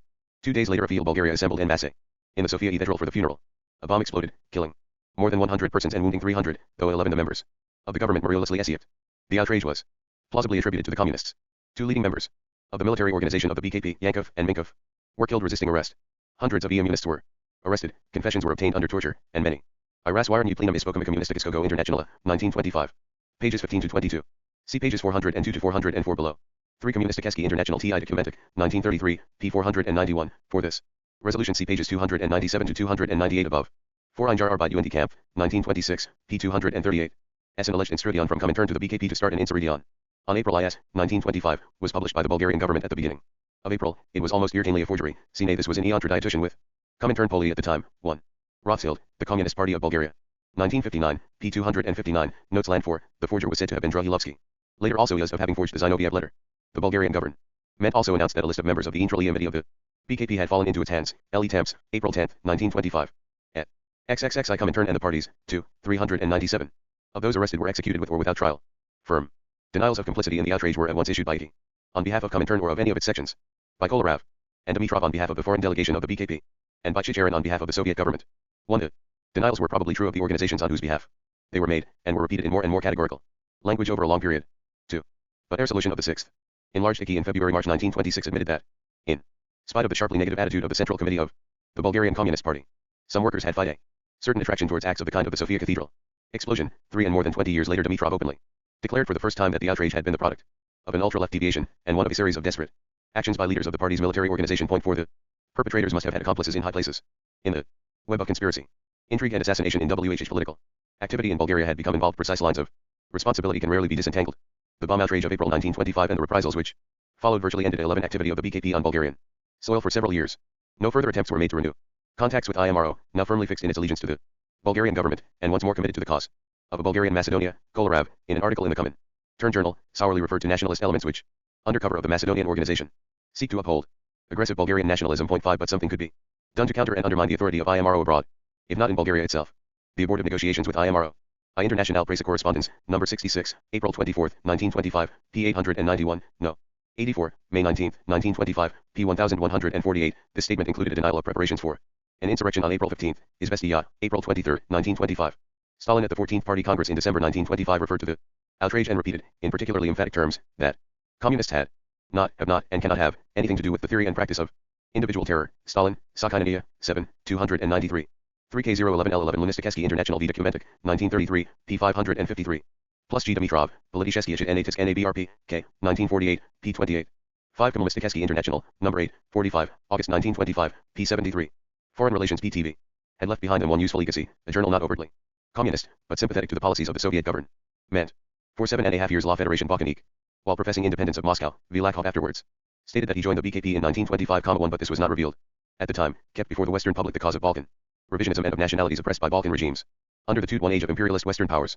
In October 1925 Vilakov founded in Vienna, evidently, though not professedly, under communist auspices, a new organization called United IMRO to sustain the cause of Macedonian independence, abandoned by IMRO at THC behest of the Bulgarian government. 3 Propaganda in the sense was carried on for some years in La Federation Balkanik, and in a Bulgarian journal of the Vilakov group, Makinsko Delo, also published outside Bulgaria. Meanwhile the Communist Balkan Federation continued to agitate for the independence of the Dobroja, and in the latter part of 1925 emissaries of the BKP were apparently engaged in fomenting a revolutionary movement for a free and independent Thrace. 5 But none of these efforts sufficed to shake the firmly repressive authority of the Bulgarian government and of its IMRO backers. At the beginning of 1926 Sankov resigned and was succeeded as prime minister by Lyevtev, who had tenser links with IMRO than his predecessor, and appears to have been a cleverer, though not necessarily more unscrupulous politician. The change was noted in a statement by the Central Committee of the BKP, which greeted both outgoing and incoming prime ministers in terms of equal abuse. 6. The bankruptcy of methods of underground organization and direct action dictated a return to the tactics of the United Front. ICJ Rothschild, The Communist Party 0/Bulgaria, 1959, p. 194, note. 4. V. Serge, Memoirs d'un Revolutionnaire, 1951, p. 198, describes a visit to Vilakov in Vienna in the summer of 1925 and the elaborate precautions taken to protect her for an assassination. Z. A. Tibble and M. Kierno, Iolet Commenterna, 1929, p. 375, presumably refers to La F. for duration Balkanique as the organ of the Communist Balkan Federation J, but it did not officially have that character. 3. J. Rothschild, The Communist Party 0/Bulgaria, 1959, p. 196. Plus International Presakeo Ispon 2L, number 35, March 13, 1925, p. 530. 5. Ibid number 2, January 5, 1926, p. 12. 6. Ibid number 19, January 26, 1926, pages 261 to 263. Et. XXX I Comintern and the Parties, 2, 399. Which in a country like Bulgaria could only mean an attempt to camouflage communist propaganda in legal forms. Dimitrov described the chief task of the Balkan Federation as the creation of an all-Balkan workers' front, a coordination of the workers, peasants and national revolutionary movements in the BAL. Gons, point 1 in August 1925 the Central Committee of the BKP, presumably meeting in Moscow, and at a moment when Comintern policy was everywhere turned against the ultra-left, issued a directive on the old United Front lines, propounding a program of trade union unity, defense of civil rights, and cooperation with the radial wing of the peasantry.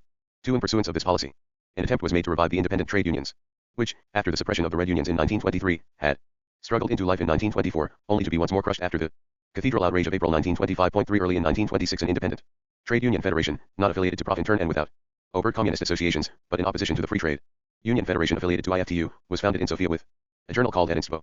It at once approached the Real Federation with proposals for joint action, and embarked on a campaign in accordance with the current directive of Profintern for trade union unity. Point 4. But the independent federation never seems to have claimed more than a few thousand members, and it made little impact on the Bulgarian scene. A diversion was created when IFTU organized in Sofia on April 9 to 10, 1926, a conference of Balkan trade unions affiliated to it, to which sympathizing organizations were also invited. 6. By way of response to the unity, our Communisticheski International, number 7, 44, July 1925, p. 66. Einjar Arbeit und Kampf, 1926, p. 239. The text of the resolution has not been traced, and it may not have been published. 3. According to a Bulgarian work reviewed in Voprosi Istoria KPSS, Noah, 1962, p. 203, the independent unions had 20,000 members before April 1925 J. In 1926 they had 5,000 members divided between 17 unions. 4. International Presa Correspondence, number 9, January 12, 1926, pages 119, 121. 5. Ibid number 123, December 16, 1927, p. 2850 J. Its journal Edinstvo circulated in 6,000 copies, KH Kabachi VTAL, Communisticheski Party Balkanskik. Stran, 1930, p. 125. 6. This gesture was initially condemned by the Central Council of Profintern as an attempt to perpetuate the split created by the Social Democrats. 4. Sesiat Central Nogo Sovta Krasnogo International Prof. Soozov, 1926, p. 135.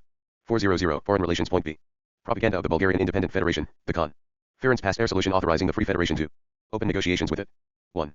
As a preliminary gesture of unity, the two federations organized a joint demonstration on May 1926. In the negotiations we followed, the Independent Federation appeared at the outset to secure a surprising measure of success. On July 21, 1926, the negotiators signed a proto-all, providing for a unity congress to be summoned within 6 months. In the meanwhile the Free Federation agreed to suspend its affiliation to IFTU and maintain only informational links with Amsterdam. When, however, the protocol came up for ratification by the Free Federation, the influence of IFTU was only more in the ascendant, and the equivocal nature of the agreement became apparent. The Federation was willing to ratify only on the understanding that the unified Federation, when it was achieved, would affiliate to Amsterdam. The whole matter ended in mutual recriminations, and the Unity Congress was never held. 2. These were years of the almost total eclipse of the BKP. It was not till December 1927 that the party leaders in exile could muster the personnel and the material for another party conference. H. The Yugoslav Communist Party, KPJ. When the Fifth Enlarged IKI met on March 21, 1925, the situation in Yugoslavia offered few grounds for optimism. Sine. The election 6 weeks earlier, the PASIC government had been more firmly than ever in power. The KPJ and the NRPJ were now equally prohibited parties, and the latter, having served its short-lived purpose, faded out of existence. Nothing had happened to heal debris within the KPJ, and Comintern, anxious as ever to bring about unity where this was compatible with the maintenance of its own authority, had invited EOM raids from all groups to attend the session. 3. The stubborn I wrote to Erskats International, number 6, 65, 1926, pages 450 to 451. International Presa Correspondence, number 62, April 23, 1926, pages 905 to 906. Z. Ibid number 108, August 24, 1926, pages 18°3-18°4, number 126, October 19, 1926, pages 2172 to 2173, number 134, November 5, 1926, pages 2330 to 2331, Communisti Chesky International, number 2, 60, September 24, 1926, pages 41 to 46. 3. Raswirny Plenum Ispokum Communisticheskaga Internationala, 1925. p. 474. CHXXX I Comintern and the Parties, 2, 401. Markovic appeared among the Yugoslav delegates under the name of Semic, and his presence ensured that contentious issues would be well ventilated. But about one embarrassing question, the less said the better. Riddick was in prison, and the present position of his party was obscure. Zinoviev in his main report remarked, in the course of a single discursive paragraph on the Balkans, that at first sight the government may seem to have mastered the Riddick movement, but did not pursue the matter. 1. It was at this moment that Riddick's nephew, Riddick, M. embarked on the negotiations which would lead, 3 months later, to his surrender and reconciliation with Pasik. On March 27, 1925, 2 days after Zinoviev had spoken in Moscow, Riddick announced in the Diet in Belgrade that the Croat Republican Peasant Party loyally accepted the Yugoslav constitution and the monarchy. As regards the Peasant International, the powers exercised by Riddick when he adhered to it in Moscow were purely personal, and the party as such was bound by no obligation. As soon as the Central Committee of the party could meet, it would decide to have no relations with the Peasant International. 1. 2. The project of harnessing Riddick and the Croat Republican Peasant Party through Krest-Intern in an alliance with communism had suffered shipwreck, and a conspiracy of silence on the whole affair prevailed in Moscow throughout the proceedings of the Fifth Committee. Boskovic, who represented the majority of the KPJ3 speaking on the peasant question, noted that Riddick's party was a purely national party, and that agrarian and other social issues counted for little in its policy. But, when he went on to refer to the party's adhesion to the Peasant International, and added that the leaders now affirmed that this adhesion was only a matter of form, the remark was cut out of the official record. 4. The debate on the affairs of the Yugoslav party was reserved. Ibid p. 48. International Presa Correspondence, No. S.I., April 7, 1925, p. 722 for a slightly different version of Pavarati. 4°2 Foreign Relations PTV. For the Yugoslav Seum SSL on Kolarav, the Bulgarian leader, who presided, was unlikely to show undue indulgence to the KPJ or to Markovic in particular. I. Markovic took the field as the champion of the anti-national standpoint of the opposition, quoting both from Lenin and from Stalin's famous essay on the national and colonial question in support of his argument. Z. His attack drew interventions from both Stalin and Zinoviev, neither of whom had originally been named as members of the Comus. Zion. 3. Stalin, who accused Markovic of attempting to separate the national question from the question of revolution and from the question of the peasantry, and to reduce it to an issue of constitutional reform, confined himself to argument, and made no proposal, and, when Zinoviev wound up the debate, though a large part of his speech was devoted to a refutation of Markovic, the desire to avoid a split was once more apparent. Zinoviev's conclusion was that, since a party congress or conference could not be held in Yugoslavia, we must regulate the common work here in Moscow, and that we must work with Semik and with the best elements of the opposition. 4. Kolarav reported to the I when the Bulgarian party was in disgrace after the disaster of Lune 1923. Article 1 ES by Markoval and Milojakoval. Attacking it appeared in the Comintern Press, International Presa Correspondence. Number 124, Luli 27, 1923, pages 1086. 1087, number 134, August 17, 1923 p. 1171. For Markoval, SVU CP 226, note 3 above. His speech in the Yugoslav Commission was not published, but, according to Stalin, Sakhinania, 7 degrees, he again referred to Stalin's pamphlet of 1912, trying to find in it some indirect confirmation of his own rightness. This may have been why Stalin thought it necessary to reply. This controversy may have been the occasion of a dispute between Zinoviev and Stalin, later referred to by Skripnik, 15. Конференция Visa Союзной Коммунистической партии, B. 1927, p. 84. According to this account, Zinoviev had favored the principle of autonomy, as opposed to secession, as a solution of the national question in Czechoslovakia, Yugoslavia and Poland, for this issue in the Czechoslovak and Polish parties. See pages 176 to 178,387 above. These views, which represented a certain revision of Lenin's views on the national question, were afterwards rejected at the enlarged plenum of Igi after a long struggle in which the decisive word was spoken by Comrade Stalin. This struggle has left no trace in the records, nor did Stalin ever refer to it in his subsequent attacks on Zinoviev. Skripnik probably exaggerated it in his desire to associate the cause of autonomy with the discredited name of Zinoviev. 3. For the original list, see Raswirenie plenum Ispokoma Communistického Internationala, 1925, p. 29. 4. Zinoviev's speech appeared in PR Elda, April 11, 1925, and in National Presa Correspondence, number 64, April 21, 1925, pages 861 to 863, Stalin's speech of it number 76, May 8, 1925, pages 1013 to 1014, the other speeches were not. CHXXXI Comintern and the parties, 2, 403. Plenary session on the differences which had arisen in the mission. The first was the question of the stabilization of capitalism. The opposition exaggerated its extent, whereas the Central Committee thought that it had little or no application to Balkan conditions. The theory of the revolutionary situation in the Balkans. Point 1. The second was the national question. The opposition argued that the national movement was a bourgeois movement, which did not concern the workers, and that Croat or Slovene nationalism was just as obnoxious as Serb nationalism. The third was the question of the peasantry. The opposition rejected the policy of a worker-peasant bloc or of a united front with the peasants. The fourth was the question of the trade unions, which were encouraged by the opposition to pursue a policy independent of the party, and had been exploited by it in its fractional struggle against the party. The main task, Kolarov concluded, was to carry out the systematic Bolshevization of the party, which would enable it to take its place in the common Balkan front. Point 2. The commission had been unable to agree on air solution, and had not had time to consider a draft prepared for it by a subcommission. Kolarov's only formal proposal was to entrust the Presidium of Igi with the drafting of air solution, which would settle all questions of an organizational and personal character relating to the Yugoslav party.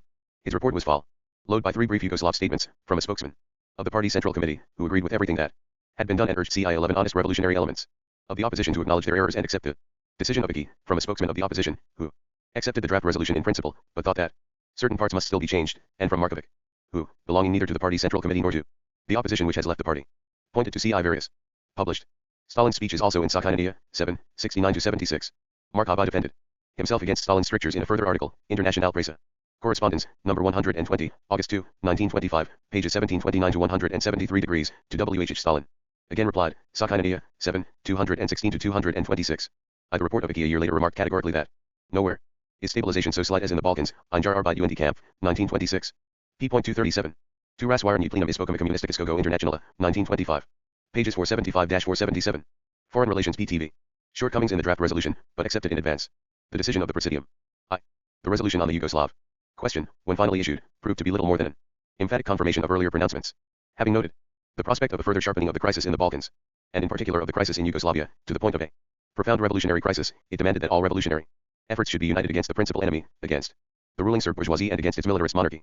It dealt in detail with the national and peasant issues. It insisted that the revolutionary potentialities of the national question had been underestimated in the Yugoslav party. Self-determination and the right of secession for Croats, Slovenes, Macedonians and Montenegrins must be proclaimed, the ultimate goal being a federation of worker peasant Balkan republics. The nationalism of the Croat and Slovene bourgeoisie could not be denounciable in the same terms as that of the Serb bourgeoisie. This was to ignore its potentially revolutionary character.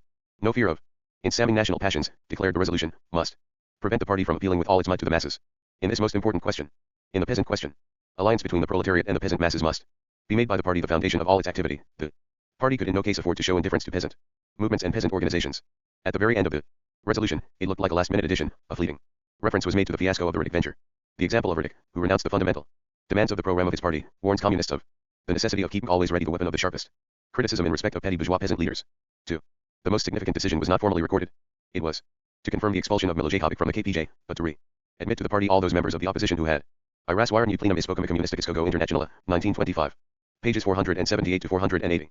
The opposition which has left the party referred to Milošević and his supportant, CP 231 above. For the final text see of it pages 588 to 602, A. Tibble and M. Kimbo. Iolet. Comintern, 1929, p. 333. Dates of May S. 1925. At XXXI Comintern and the parties, Z. 405. Left it in November 1924 and were now prepared to accept the Comintern line. 1. The desire of Comintern to heal the split in the party was to this extent satisfied. But to make the KPJ a coherent and effective unit was scarcely possible. A few days after the Fifth Enlarged IKI ended its session, the Sofia Cathedral explosion threw fresh discredit on communist parties in the Balkans, and especially on those groups which had diagnosed an approaching revolutionary situation. Shortly after wards, a fresh disgrace fell on the communist cause in Yugoslavia. The negotiations conducted with Padik by Radic's nephew on behalf of the Croat Republican Peasant Party bore fruit. In July 1925 Radic was released from prison, and in November joined the government. The price of the settlement had been outlined by Radic in his speech of the previous March. The Croat party proclaimed its acceptance of the constitution and of the monarchy. It shortly afterwards dropped the word Republican from its title, and its severance of all relations with Krestintern and with Moscow. This ignominious collapse of a policy which the opposition had always disliked and denounced was a further blow to the ruling group in the KPJ and to the authority of Comintern. The party's Central Committee issued a manifesto describing Radic's surrender as a shameful capitulation and a betrayal of the most elementary interests of the peasantry, and tracing the hand of British imperialism in support for Tsankov in Bulgaria, for Zog in Albania and for the monarcho-militarist bankers clique in Belgrade. 2. But protests could not relieve the atmosphere of gloom and despondency. A later official account admitted that, in the latter half of the year 1925, the continued illegal status of the party and new draconian persecutions led to dangerous moods of depression, passivity and despair, and to a disintegration of the former leading group in the party. The opposition, though it had accepted the IKI resolution, continued to spread a spirit of sectarianism and fractionalism. Party activity appears to have come almost to a standstill. 3. In January 1926 an attempt to hold a conference of I Communisticheski International, No. 4, 41, April 1925, p. 61. International Presse Correspondence, No. 129, September 8, 1925, pp. 1878 to 1881. The date of the manifesto IA not stated. Internal evidence suggests that it was drafted in Moscow. 3. Historisky RA of KPJ, 2, 1950, 95 to 96. Vol. IHPT. I0. Foreign Relations PTV. Independent trade unions led to a mass arrest of leaders to the number of 350.1. The 6th enlarged IKI in February-March 1926 ignored the affairs of the KPJ, but its presidium adopted a resolution referring to the Radic agreement with the Serb monarchy, reproaching the KPJ with not having taken advantage of it to win over the peasants and oppressed nationalities betrayed by it, and laying down directives for the forthcoming party. Congress.Z in May 1926 an attempt was at length made to breathe fresh life into the KPJ by convening a party Congress in Vienna. The Workers' Party 0/America. The 5th enlarged IKI of March 1925 could not, as the 5th Congress had done 9 months earlier, evade serious discussion of the Umerian party and its affairs, for both the embattled factions had been summoned to attend it. 3. Foster and Cannon came to speak for the majority group. Rothenberg and Lovestone represented the minority, and found a powerful ally in the still faithful Pepper, now firmly established in Mosea. Foster, Rothenberg and Lovestone had traveled on false passports, and appeared at the session under the names of Dorsey, Sanborn and Powers. In the general debate which followed Zinoviev's main report on stabilization and Bolshevization, Pepper once more exercised his ingenuity on behalf of a policy of supporting, and, if necessary, organizing, a labor party. The farmer element in the title was tacitly dropped. Cannon argued that, without mass support in the trade unions, such a party would prove ineffective, and warned the party against becoming the victim of theoretical experiments. 4. But, if Cannon was more keenly aware of political realities, Pepper alone spoke, literally and figuratively, a language which was understood in Moscow. He alone knew that the Comintern leaders, disappointed and alarmed by the results of the encouragement to the left at the 5th Congress, were now executing an unavowed turn toward the right, and that I International Presse Correspondence, number 23, February 5, 1926, p. 339. History Skriikpj, 2, 1950, 443 to 447, where the resolution is dated April 1926, the Russian text has not been traced. 3 CP 247 above. Razwirnie plenum ispokum communisticogo internationale, 1925. Pages 188 to 204. Et. XXX I Comintern and the parties, 2, 407. United front tactics, in the fullest sense of the term, were once more the order of the day. The American question was referred to a commission, where both groups evidently gave full vent to their mutual resentments. 1. In these conditions the only hope seemed to reside in an agreement imposed from above. The decisive factor was the analogy drawn from European tactics. Since Comintern policy now required a guarded support by communists of other left parties, even though these were unmistakably bourgeois and were branded as such, this policy must also be applied in the United States. The embarrassment that it was regarded by those in dosist touch with the American workers as impracticable, and was supported only by a minority of the American party, must somehow be overcome. And only more the truth was illustrated that no faction in the party long resist serious pressure from Mosea. The mission prepared a lengthy resolution. We noted that American capitalism, like capitalism elsewhere, had overcome its immediate errors, that the dissentiousness of the workers was growing, though slowly, that the defeat suffered by the workers' party in the presidential election was inevitable, and not blame-worthy, that the resulting refusal of the majority to continue the policy of support for a labor party or farmer labor party had been a mistake, and, though the resolution referred at one point to the unduly narrow views of the minority, it substantially endorsed them. The party should still aim at the formation of a labor party. We would not be directly revolutionary, but would rally sympathizers to the cause. At the same time, this he ordered with the views of the Foster Cannon Group, EAT of support was to be given to the TUEL, and every effort made to develop it into a powerful opposition movement of a left blow. The resolution ended with an exhortation to both factions to work together for the EM and good. 2 on one issue. This exhortation only proved effective, while the American EM mission.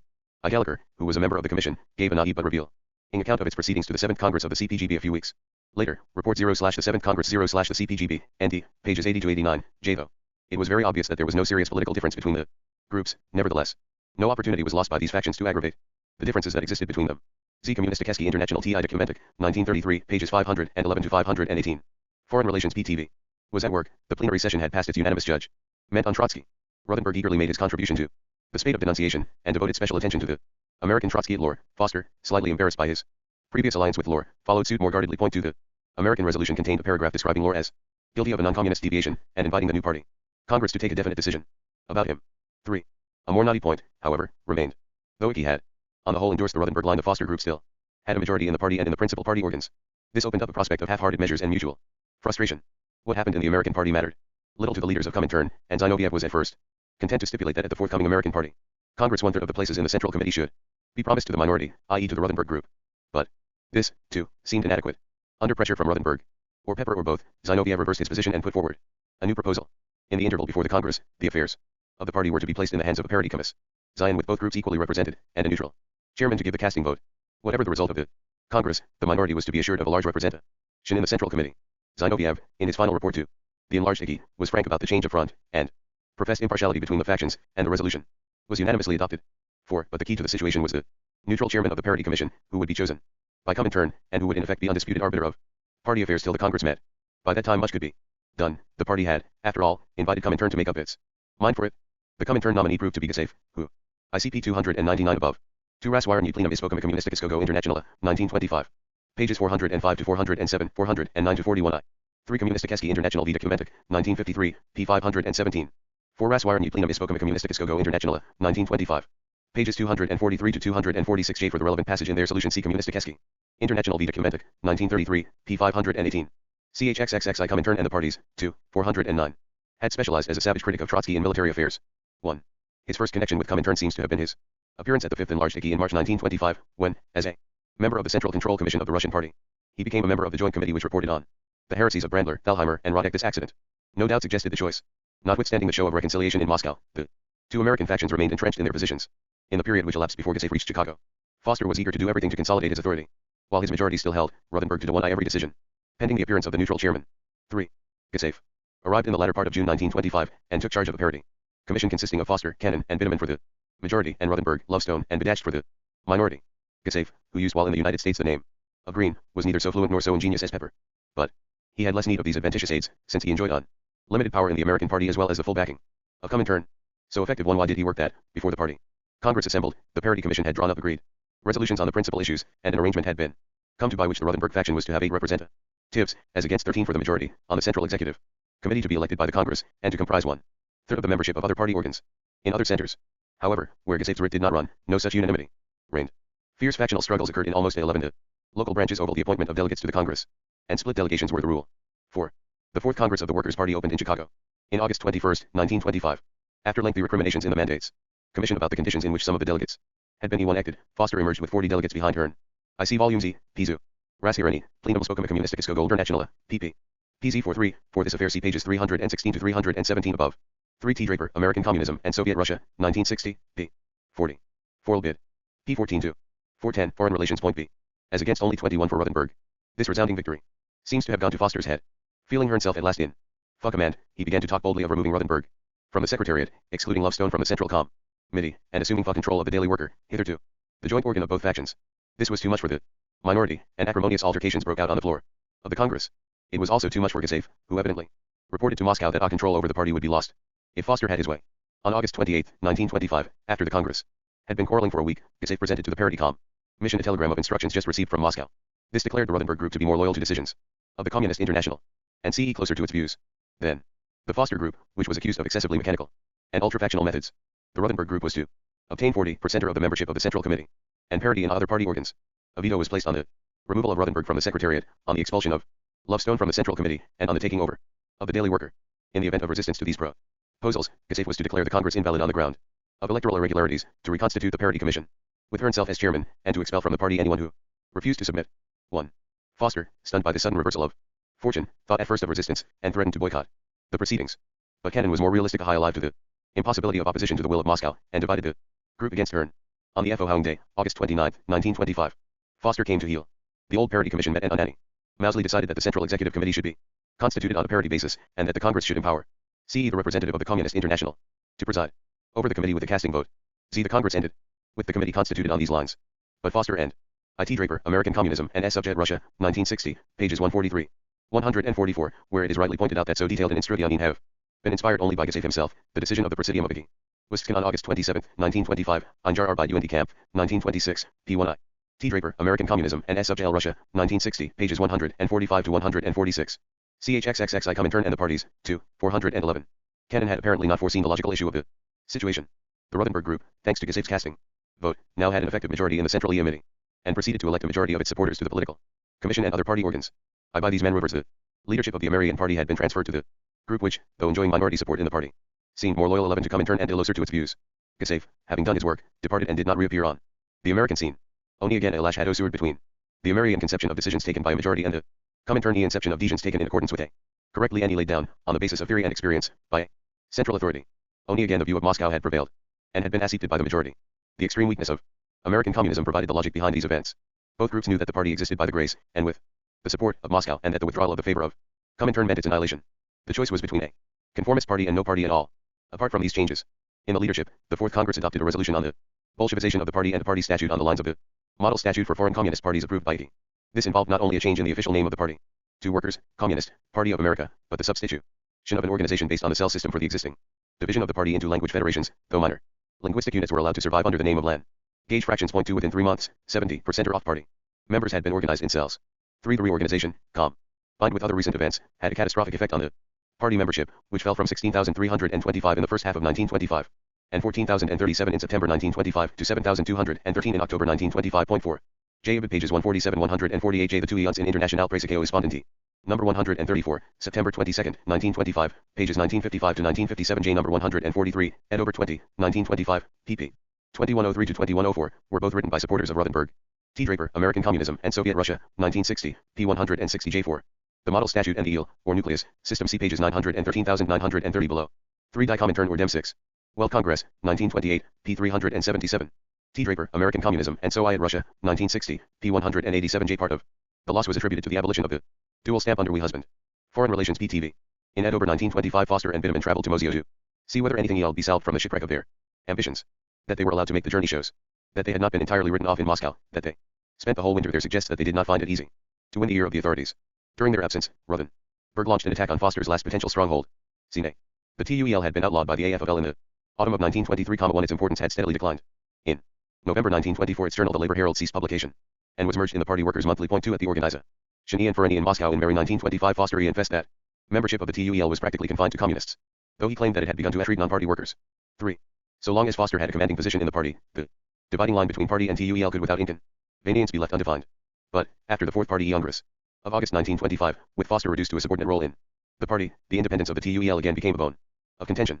At a session of the party's Central Committee in December 1925, Ruthenberg proposed the creation of a new party organization to carry on work in the trade unions, the main purpose of which was to swallow up what was left of the TUEL. Foster's few remaining followers, one of whom was Browder, were so far successful in their opposition that the committee, while adopting the proposal by a large majority, agreed not to put it into force till the approval of Comintern and Profintern had been received. At this point Lozovsky, no doubt apprised by Foster in Moscow of what was on foot, sent a curt telegram asking for the text of the resolution for consideration, and adding that, since the TUEL and wife had hitherto been allowed to register jointly and pay a single AUB 8 Krypton for an official account of the reorganization ADE Einjar Arbeit ND. Camp, 1926, pages 268 to 289.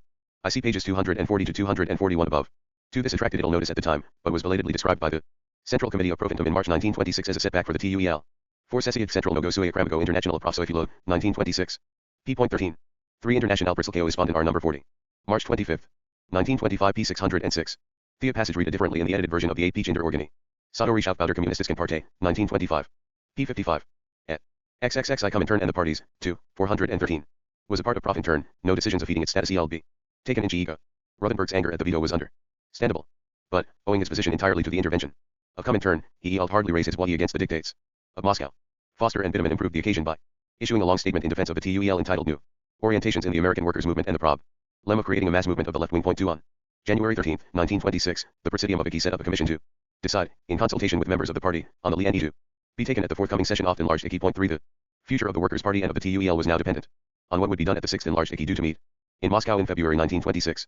I.T. Draper. American Communism and Soviet Russia, 1960. Pages 219 to 220. To Kommunistический International. Number 1, 50. January 1926. Pages 192 to 206. Senjar Arbeit UND Camp. 1926, p. 11. Chapter 32. After Locarno. A. Great Britain. Carnot was a landmark in European diplomatic history, and exercised an important, though sometimes intangible, influence on Soviet relations with all the leading European countries. Its effect on the Soviet attitude to Great Britain was the simplest and C1-erist. The abortive treaty of August 1924 lay buried beneath the Zinoviev letter and the conservative victory at the Poils. Locarno was rightly seen as a triumph for the British policy of restoring the balance of power in Western Europe by bringing back Germany into the immunity of Western nations. It was a part of this wholly, in British eyes, a subsidiary, but nonetheless necessary, part, to drive a wedge between Germany and the Soviet Union, to weaken German dependence on an eastward orientation, and thus to isolate the Soviet Union in Europe, and it was natural that this part of the Locarno Poli should be thought of in Moscow as its essence and fundamental aim. Austin Chamberlain in his farewell interview with Rakovsky on November 5, 1925, referred angrily to Cheharin's obsession that my whole Poli was directed to the isolation of Russia. 1. But this was the aspect of British Poli we earned and alarmed Moscow. Locarno is directed against the Soviet Union, repeated Zinoviev at the 14th Party Congress in December 1925. CI its edges turned against the USSR. Only Stalin at the same Congress pointed hopefully to the contradiction in the attitude of the English conservatives, who sought both to preserve the status quo against Germany and to utilize Germany against the Soviet Union. 3. JA Selection 0/papers dealing with the relations between His Majesty Government and the Soviet Government, I-92 I-927, EMD. 2895, 1927, p. 40. 214 SSV Socialism Kommunistiskoi Party, B, 1926, p. 652. 3 Stalin, Sakhanovia, 7, 274. Et. XXXII after Locarno.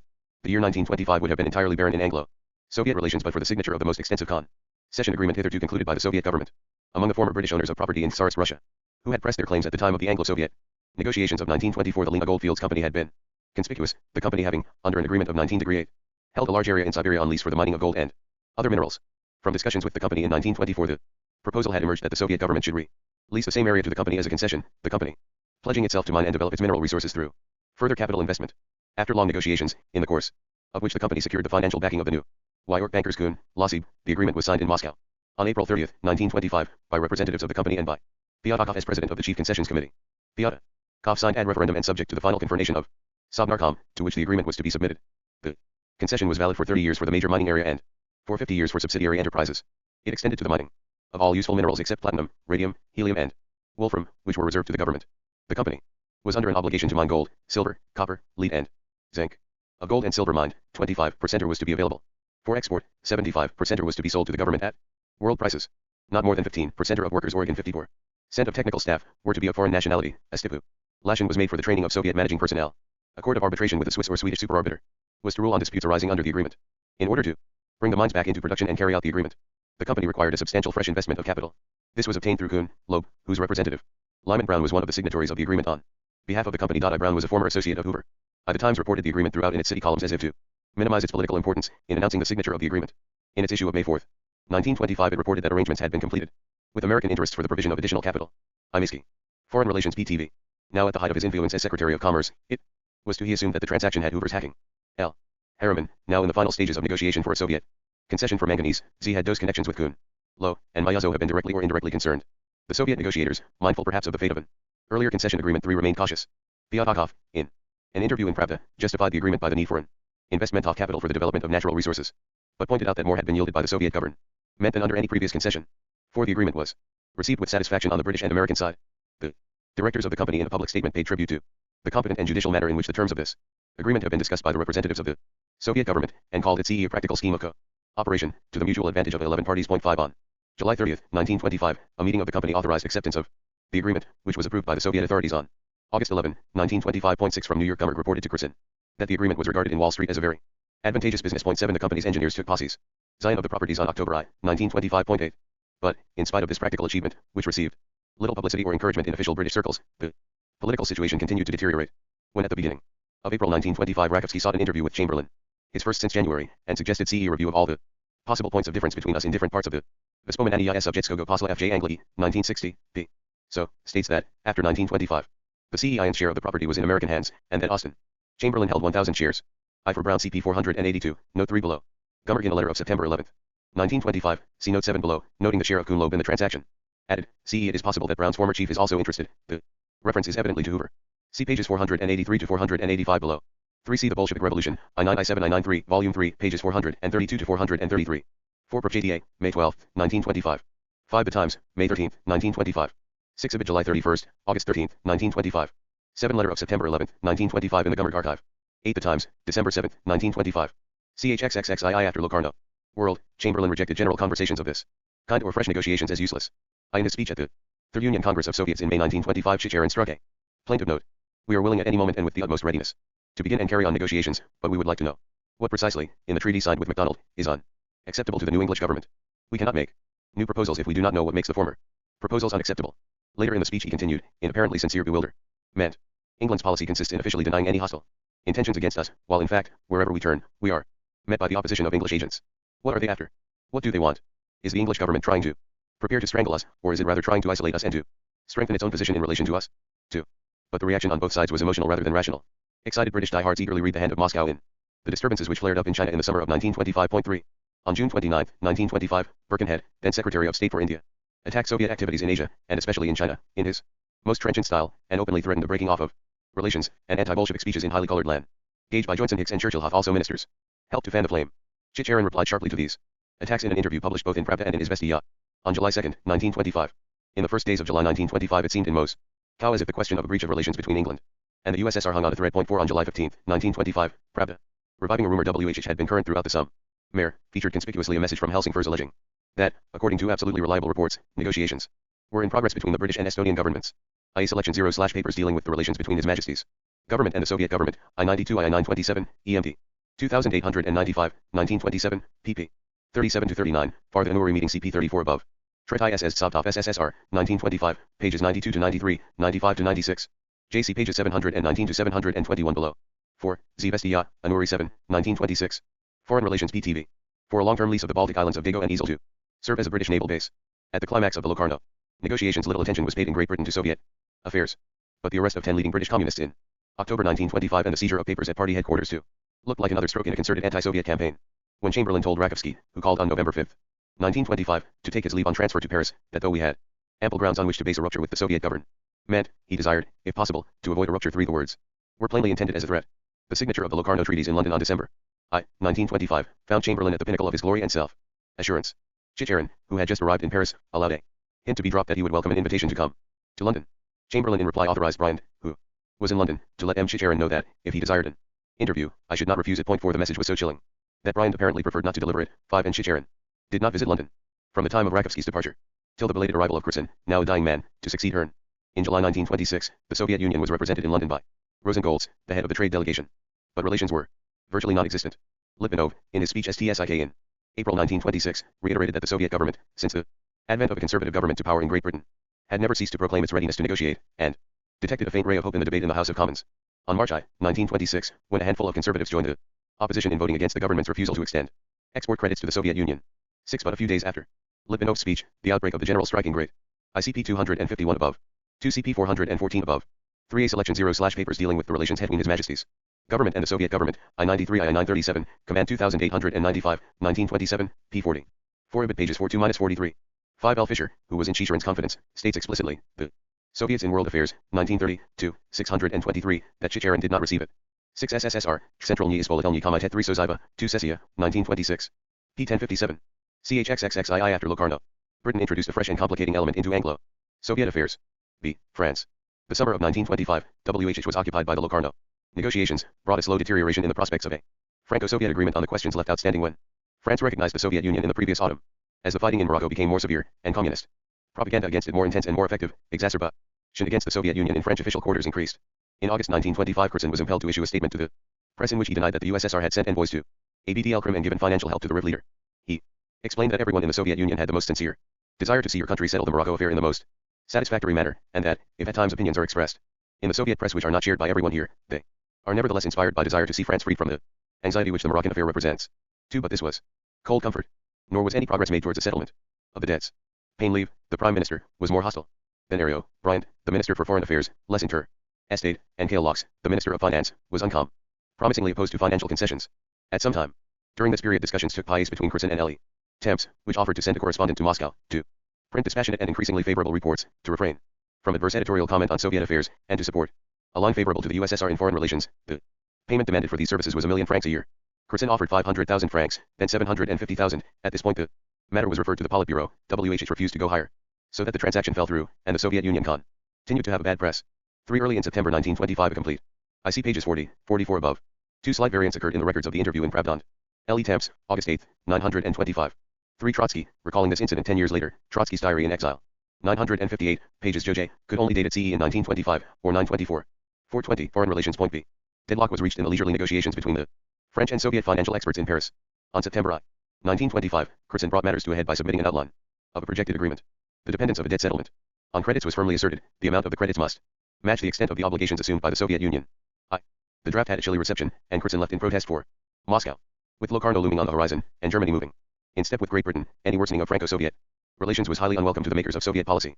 When Chicherin was in Berlin at the moment of the departure of the German delegates for Locarno, his friend Stein arranged, at his request, a private meeting between Hearn and the French Ambassador de Marguerite. WHH took place on October 5, 1925.2. Whether the conversation went beyond generalities about the improvement of Franco-Soviet relations, or whether any further meetings took place, is not known. But a week later Chicherin asked Stein to sound de Marguerite as to the possibility of a visit to Bryant in Paris after his projected stay in Wiesbaden. 3 Kerzen's future role may also have been one of the topics under discussion. In the Russian party, Kerzen's position, never strong since Lenin's death, had suffered a further setback with the decline in Soviet hopes of agreement with the West, and he was now under attack from those who wished to weaken the foreign trade monopoly. Point 4. Rakovsky's disappointment at his failure to obtain the Paris Embassy 5 was shared by his French friends, who included de Mencier and Herbet. These seem to have instilled in Chicherin's ear the impression that Kerzen had aimed to himself personally unpopular in Paris by his outspoken comments on the French colonial war in Morocco, and that Rakovsky would have more chance of bringing the Franco-Soviet negotiations to a successful conclusion. It was, therefore, no surprise when Rakovsky's appointment as Kerzen's successor was announced at the end of Ikayaz du Monde Rus TTS Audiobook, number 2, January-March 1960, pp. 235-23-6. 2 Oswardages AMT, 4562/1559283. 3 Lbid. 4S 62/ISS9S4, for these meetings see also Kayaz du Monde Rus. ETS Audiobook, number 4, July-December 1960, PS8S. 4C Volume I, pages 447, 451-452. 5C pages 40-41 above. CHXXXII after Locarno. October 1925.1 The imaginative Proctor France saw called Rakovsky's appointment to Paris a CE retribution for Locarno. Since Rakovsky was well known as a Francophile, and had once declared art in an interview that a Franco-Russian understanding would be the best guarantee of peace in Europe. Z in an article on the first anniversary of French recognition of the Soviet Union. For Majesty taunted France with following in the wake of Great Britain and having CE no independent national policy of her own. 3. Rakovsky reached Paris in time to preside on November 1925, at the anniversary banquet. For his arrival marked the beginning of an intensive Soviet campaign to improve Franco-Soviet relations, and to set on foot serious discussions about standing issues. Chicherin's offer to visit Paris in the course of his sojourn in Western Europe had been favorably received. When he arrived in Paris on the last day of November 1925, Bryant had gone to London for the signature of the Locarno agreements, and Paris was in the throes of a ministerial crisis. This caused some delay, during which Chicherin tactfully retired to the Riviera. But on December 10, 1925, Rakovsky belatedly presented his credentials to the French president. 5 And during the following week a series of conversations was held between Chicherin and Rakovsky on one side and Bryant and Berthelot on the other. Once again deadlock resulted, and the only positive CONC1 was an agreement to open formal negotiations early in the new year. In public, Chicherin expressed the utmost satisfaction with the results of his visit. In an interview published simultaneously in L.E. Temps and in I, for Majesty on the day of his Departure from Paris, December 17, 1925. He referred to CE the profound change in the state of mind and in public opinion in. Ikerson wrote from Moscow on October 23, 1925, to his wife in Paris, saying that he had been transferred to London and would be replaced in Paris by Rakovsky, L. Kerson, L. Audit Kerson. He'll live and work, ND 1929, p. 259. The announcement appeared in the Soviet press on October 27, 925. 2A.use Wardages A.mt, 4562/156OU14, for Rakovsky's interview CP 39. Above. 3.1, 11F, SDI, October 8, 1925. For Rakovsky's speech on this occasion while reported in L. Tempi, November 3, 1925. 5.11F SDI, December 12, 1925. The ceremony had apparently been held up by Rakovsky's unwelcome insistence that the Internationale, considered as the national anthem of the Soviet Union, should be played with the main Elias. At the ceremony, the request was eventually shelved. Foreign Relations PTV. France in regard to my country and to the new spirit which now prevails. He recognized that tendencies inimical to us still existed, but believed that they would continue to lose strength. 1. In a farewell interview published on the following day he revealed more frankly the essence of his hope or belief, and the mainspring of the Soviet attitude towards France at this time. The mutual confidence already shown in our conversations during these few days has convinced me that France will not lend herself to any grouping directed against my country. 2. Shishirin's last act in Paris was to sign with the Turkish ambassador a treaty of neutrality and non-aggression with Turkey. 3. The publication of this treaty a few days after Shishirin's departure was the occasion for an outburst of irritation in the French press. The Soviet government, still alarmed by the implications of Locarno and mistrustful of the German attitude, continued to plead the cause of a Franco-Soviet rapprochement. In Berlin, on his way back to Moscow, Chicherin gave yet another press interview. The negotiations in Paris had, he said, established that no serious differences exist between France and the USSR, and he contrasted French affability with the consistently hostile attitude of the English government. 4. Rakovsky, on a short visit to the Soviet Union 5, delivered a speech on January 10, 1926, in which he compared the Franco-Soviet with the Anglo-Soviet negotiations, and gave reasons for hoping that the French government would prove more reasonable than the British. He spoke openly of the isolation of France after Locarno, and suggested the last sentence quoted was omitted by L.E. Temps. L.E. Temps, December 18, 1925. 3 see pages 641 to 642 below. Izvestia, December 21, 1925. 5. During this visit Rakovsky delivered 3 speeches or lectures on international questions, on January 4, 1926, on the USSR and the League of Nations, Pravda and Izvestia, January 6, 1926, for the CP 457 below. On January 10, 1926, on relations with Great Britain and France, Pravda and Izvestia, January 14, 1926, and on January 13, 1926, on the consequences of Locarno, Izvestia, January 15, 1926, Morovo Hozyaistvoi Mirovaya. Politika, Noai, 1926, pages 33 to 50. The 3 speeches were reprinted in a pamphlet, K.H. Rakovsky, Liga Natsii ISSR, 1926, with Shishirin's statement of December 23, 1925, on the League of Nations, see pages 428, 459 below, as an appendix. CHXXXII after Locarno 423. That France held the key to the situation in Western Europe. Formerly the road led to Paris through London, now it leads to London through Paris. 1. In a further speech a few days later, he incurred some indignation in the Paris press by 11 edging that Locarno had given Germany a certain liberty of action in the East, and using this as an argument for a reinsurance of the Polish frontier with the Soviet Union. Z. Trotsky, while refusing to pin any extraordinary hopes on the forthcoming Franco-Soviet financial negotiations, suggested, in an article which bore the subtitle, Thinking Aloud, that France should grant the Soviet Union a credit for 30 million rubles at 11% of which 7% would be treated American Samoa interest and the remaining 4% used in payment of the debts. 3. Early in February 1926, the Soviet delegation for the debt negotiations arrived in Paris, Pyatakov and Preobrazhensky being among its members. 4. The negotiations took the form, no longer of informal conversations between experts, but of a FU-11 diplomati conference. Bryant himself presided at the first meeting on February 25, 1926. Rakovsky, in a tactful reply to Bryant's speech of welcome, pleaded for a purely practical approach to the problem of debts and credits, and hinted at the considerable new MBER of Frenchmen of the 11 classes of society, and particularly the most modest, who would be interested in a settlement. 5. In fact, neither party had shifted its position. The Soviet government was prepared in principle to recognize the debts, but any payment of them depended on French credits, and no way could be found of squaring the circle. The high spots of the conference were 2 memoranda handed in on March 24, 1926, by the Soviet delegates, one dealing with debts, the other with credits, but neither of them naming any figures. A French memorandum. Izvestia, January 14, 1926. JLE Temps, January 14, 1926. Izvestia, January 15, 1926. JLE Temps, January 18, 1926. 3. Pravda, January 17, 1926. J. International Presse Correspondence, number 19. January 26, 1926, pages 263 to 264. 4. Rakovsky, in a press interview, announced that it included representatives of Narkomfin, Vazinka, Narkomterg, and Gazbank. Izvestia, February 2, 1926. 5. Izvestia, February 26, 27, 1926. The French negotiators had always insisted on this point. J. In January 1925, Kerson wrote ironically of the French creditors as a group 2 million strong of French middle and poor peasants. L. Kerson, Voprozi Vneshny I Torgofli, 1928, p. 330. Foreign Relations PTV. Of March 30, 1926, proposing a detailed scheme for resumption of the service of the debts, with annual payments beginning at 30% of the amount due and rising to 50%. The precedent of the Dawes plan was dearly in French minds, and a sharp Soviet rejoinder of April 14, 1926, describing the French proposals as inadmissible and utopian. Though this Soviet reply was followed a week later by another note holding out the bait of commercial exchanges and of Soviet orders for French Industry, it was clear that the negotiations had once again ended in a deadlock. J. The tone of open intransigence in the Soviet note of April 14, 1926, could be attributed to political factors. In March 1926, France ratified the Locarno agreements, and such slender hopes as had been entertained in Moscow of detaching France from her partners vanished altogether. In the same month, the fiasco of the first attempt to introduce Germany into the League of Nations seemed to prove that Germany's place in the Locarno system was less secure than had been feared. Simultaneously, with the dissipation of these hopes and fears, the Soviet-German negotiations, which had been languishing for many months, took a favorable turn, and Germany, unlike France, was willing to grant credits. When the Soviet reply of April 14, 1926, was handed to the French delegation, agreement with Germany was in sight. The Soviet-German treaty was signed in Berlin 10 days later. 2. The usual diplomatic assurances abounded. Lit. Vinov, in his speech to VTSIK on the treaty, continued to attach the utmost significance to the prospects of agreement with France. 3. Rakovsky denied to the French press that the Soviet-German treaty was in any sense a reply to the Locarno Pact. 4. The French ambassador in Berlin told d'Auvergne that the treaty seemed to her more directed against England than against France, and that Franco-Soviet relations were quite friendly. Outside the question of the det.s, but the shock had been I for these negotiations. See Kayaz du Monde Russe et Soviétique, I, number 4.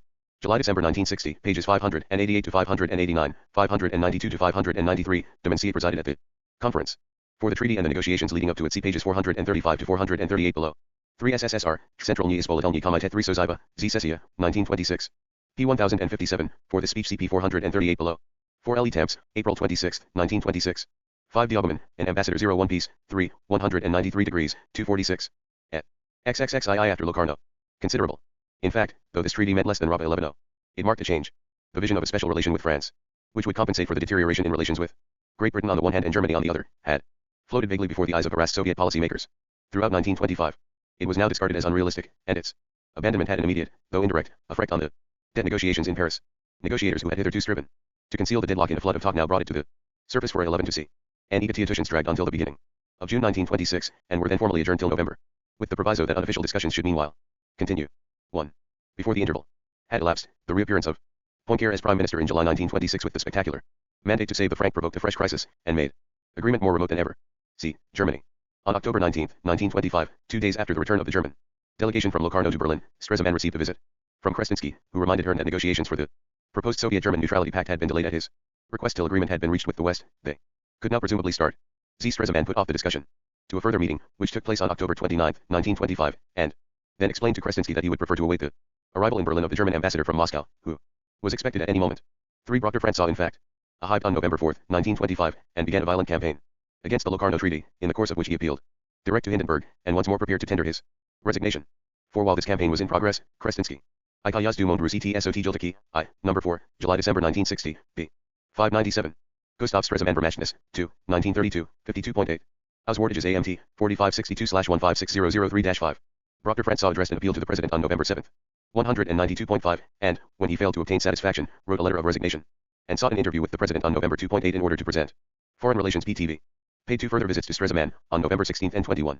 1925.1. On the second of these visits he submitted an alternative Soviet draft for the ill-fated preamble, and invoked the precedent of the Soviet-Czechoslovak Commercial Treaty of June 6, 1922, which recognized in its preamble the necessity of the mutual observance by each contracting party of neutrality in the case of a conflict between one of them and a third party. The importance of this precedent was that Czechoslovakia was a member of the League of Nations.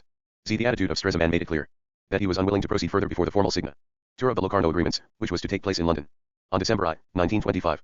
In a conversation with Schubert on the eve of the departure of the German delegation for London, Krestinsky laughed and said that he hoped that we should return from London with a little more backbone. 3. This landmark in relations with the West having been safely passed, Stresemann was ready to turn his attention to the East, and on December 11, 1925, opened discussions with Krestinsky on the basis of the latest Soviet draft pact. Stresemann followed his usual tactics and started with an attack, complaining of eating articles in Pravda and Izvestia, which had perverted the meaning of his speech in the Reichstag on the security pact. For he was represented as having admitted that, in the event of the Soviet Union being recognized by the League of Nations as an aggressor, Germany would be bound to abandon her neutrality. What he had said was that Germany would be free to decide whether it, as the result of the conversation with Hindenburg, he was induced to keep it in his pocket. For records of the conversation by Dr. Franz and by Hindenburg, see Dr. J.J. Ransaw Notglass, 9101/22404-7, 224,029-30. The undelivered letter of 9101/224-31-2J. The appeal of November 7 has not been found, but was referred to in the letter of resignation. Dr. Ransaw's views were expounded in a conversation with Walrath on November 15, 1924. Auswartages AMT, 45.6 and 215.60.24.8. IBID 4562/15603-0-1, 156,209-15. On the eve of the second visit, previous German and Soviet drafts were set forth as an annex to a departmental memorandum by Dirksen on the negotiations, IBID 4562/15603-8-9. For the Soviet-Czechoslovak Treaty CSSR, Spornik Wyashik. Dogovorov, Soglashin, I Convenci I, 1928, number 38, pages 145 to 149. 3 Oswardages AMT, 4562/156081-4. For a leading article in Izvestia, November 27, 1925, entitled The Minister Gave Himself Away, concluded that the Associatial 0/Germany with the Bloc 0/victorious powers is developing strongly and at a rapid rate. No similar article has been traced in Pravda. CHXXXII after Locarno. Another power was an aggressor and shaped her action accordingly. This reopened the argument about Article 1E16. A long wrangle followed about the Soviet-Czechoslovak agreement of Jan 6. 1922. Stresemann had discovered that this agreement was not registered with the League of Nations, and suggested that it was not in force, since Czechoslovakia was bound by Article 1E18 of the Covenant to register all valid treaties. Krestinsky weakly retorted that, if the Czechoslovak treaty did not constitute a precedent, it was open to Germany to create one. Turning to the Soviet draft, Stresemann observed that, by insisting on the obligation of neutrality, it appeared to contemplate too openly the contingency of war, whereas what was required was common action by both countries to maintain peace, a vague and sentimental formula which had no attraction for Soviet diplomacy. What was evidently an unhelpful conversation was terminated by an assurance from Stresemann that Germany desires to reach agreement with Russia, and that Germany would make counter-proposals through Dr. Francois on his return to Moscow. 1. The atmosphere had somewhat improved when Chicherin stopped in Berlin in the latter part of December 1925 on his way back from Paris. Fear of what Chicherin might have achieved in his conversations with the French government in Paris C1 early affected the German negotiators, and Chicherin had also strengthened his hand by securing an unconditional neutrality treaty with Turkey. Much of his conversation with Schubert on December 19, 1925, was devoted to the bad state of Anglo-Soviet relations. Chicherin feared that Great Britain, having now secured a dominant position in Europe, would use it to separate Germany from the Soviet Union. When told that a German counterdraft of the proposed pact was in course of preparation, he expressed pessimism about the result. 3 days later, he had a 2-hour conversation with Stresemann. I Oswardages AMT, 4S6C/IS61I1-3Z, Krestinsky's share in the conversation, which seems inadequately represented in this record, is omitted alto. Gather from the version in Gustus Stresemann Vermachnis, 2, 193Z, SC9. S34. For Chicherin's visit to Paris, see pages 4Z1-4ZZ above. 3 Oswardages AMT, 4S6C/IS69-1406, 4 counterdrafts prepared in the Ministry C. Abid 4S6C/IS6176-8A. Foreign Relations PTV. Stresemann made a fresh attempt to dispel Chicherin's fear of an anti-Soviet blow in the League of Nations. And Dollarland was not the League, and, even if England pursued an anti-Russian policy, it was quite certain that France and Italy would not follow her, on whose support he held England. Then rely. Fresh from his meeting with Bryant, Chicherin seemed to be reassured by this argument. When Stresemann read to him a proposed proto-EL reading Germany's interpretation of her obligations under Article 16, Chicherin expressed pleasure at the attempt to meet Soviet wishes, and apparently allowed himself to be persuaded that German participation in military sanctions against the Soviet Union was a remote and unreal hypothesis. But he was still acutely afraid of participation in an economy or financial boycott. Stresemann parted from his visitor with the impression that the nightmare of a Yontanen parade against Russia has been removed. 1. But a statement given to the German press by Chicherin before his departure for Moscow did not altogether confirm this impression, and suggested that the old apprehensions were still very much alive. The Soviet government's fears of the insignificance of Lowerno do not in the least extend to the intentions of the German government, whose goodwill is not in doubt. These fears relate to the objective circumstances which will be created for Germany by the Lowerno Treaty. Z. Stresemann, however, evidently believed that something had been achieved, and on December 29, 1925, sent a personal letter to Chicherin enclosing the draft of a protocol which bore an unmistakable resemblance to the old preamble. 3. This did not help. Chicherin's reply of January 12, 1926, contained criticisms, both of form and of substance. As regards form, Chicherin explained that, in acquiescing in Stresemann's proposal for a protocol, he had never meant that this should replace a treaty. The Soviet government desired to have the main engagements. I Oswardages AMT 456C/156C18Z7. Abbreviated in Gustav Stresemann. Vermachnis. 2, 1932.535-536. The statement appeared in Zvestia. December 23, 1925. 3 Oswardages AMT 4562/15635-7-64. Et. XXXII after Locarno. Inscribed in a treaty, supplemented, if necessary, by an explanatory protocol. As regards content, the old complaint was repeated. The draft protocol was full of theoretical arguments and conclusions, and empty of precise obligations. 1. Stresemann, uncertain exactly how far the interpretation of Article 16 could be stretched, and unwilling to risk an explosion in the West, was in no hurry. The admission of Germany to the League of Nations was to take place at Geneva in March. Stresemann hoped to postpone his next favorable gesture to the East till Germany was safely installed in the League. Other episodes occurred to favor delaying tactics. Arrests on charges of espionage in December 1925 of 3 German businessmen who had functioned as German consular agents in Baku, Poti, and Batum, but had never been officially recognized as such by the Soviet government, caused renewed friction between Berlin and Moscow. In a conversation with the Soviet charged affair on December 30, 1925, Dirksen, correctly or incorrectly, attributed the postponement of Dr. Francois' return to Moscow to this incident. Z. At the end of January 1926. With the episode of the consular agents on the way to settlement, Dr. Francois at last made up his mind to return to his post. Schubert, on whom he paid a farewell call, thought that the negotiations for the protocol should be pursued in Berlin. The ambassador surprisingly acquiesced, though he suggested that the negotiations might be transferred later to Moscow and the agreement signed there. 3. On his arrival in Moscow on February 3, 1926, Dr. Francois was greeted with the utmost warmth and relief by Chicherin, for whose apprehensions of a worsening in Soviet-German relations after Locarno had been confirmed by the ambassador's prolonged absence. Common hostility to the Locarno policy sealed the growing intimacy between the German ambassador and the People's Commissar, and for the next 2 years they worked together in almost unbroken concord for the cause of Soviet-German friendship. On February 11, 1926, the ratifications of the commercial IBID.4562/156435-7. IBID 4562/1563555, G. Hilger, Where You and Dieter Kreml, 1955, pages 150 to 151. The archives I4 refu material on this affair and on an alleged case of interference with the consular bag of the German consul in Tiflis. 3 Os Wardages AMT, 4562/1565229-3 degree. 4 IBID.2860/5566888-92. 43.0 Foreign Relations. Point B. Treaty of October 12, 1925, where Xe hanged in Berlin, 1 end. Krestinsky seized the occasion to impress on Siebert the Emperor. Tense attached by the Soviet government to the proposed new treaty. Point 2 Stresemann now decided to give way on the issue of form, and during the next few days the German proposals were redrafted in the Ministry of Foreign Affairs in the form of a treaty and supplementary protocol. On February 24, 1926, they were discussed and approved by the cabinet, and on the following day were presented by Stresemann to Krestinsky in the course of a long conversation. 3 This concession reduced the serious differences between the parties to 1. The Soviet government wanted each party to assume a straightforward L.N.T. unconditional obligation not to participate in any hostile action or combination, military or economic, directed against the other. The German government feared that the extent of so sweeping an obligation might be held to conflict with Article 16 of the Covenant, even as interpreted at Locarno, and wished to limit the obligation to cases in which the other party, i.e. the Soviet Union, might be involved in hostilities through the unprovoked aggression of a third party. But any restitution of this kind was resisted by the Soviet government on 2 grounds, one about, the other unavowed. The first was that any implication that the Soviet Union might be involved in hostilities in any other way than through the unprovoked aggression of another power was insulting. The second was that the phrase unprovoked aggression would open the door to endless argument at the critical moment, and that the League of Nations would certainly allege Soviet provocation to justify any act of aggression against the Soviet Union by members of the League. The latest German draft met this difficulty by a heavy-handed attempt to argue it away. A new DOS was added to the draft protocol explaining that the hypothesis of an armed conflict provoked by Russia through an attack on a third power was a purely theoretical possibility, without practical political significance. Stresemann, in forwarding the new draft, and airport of his conversation with Krestinsky.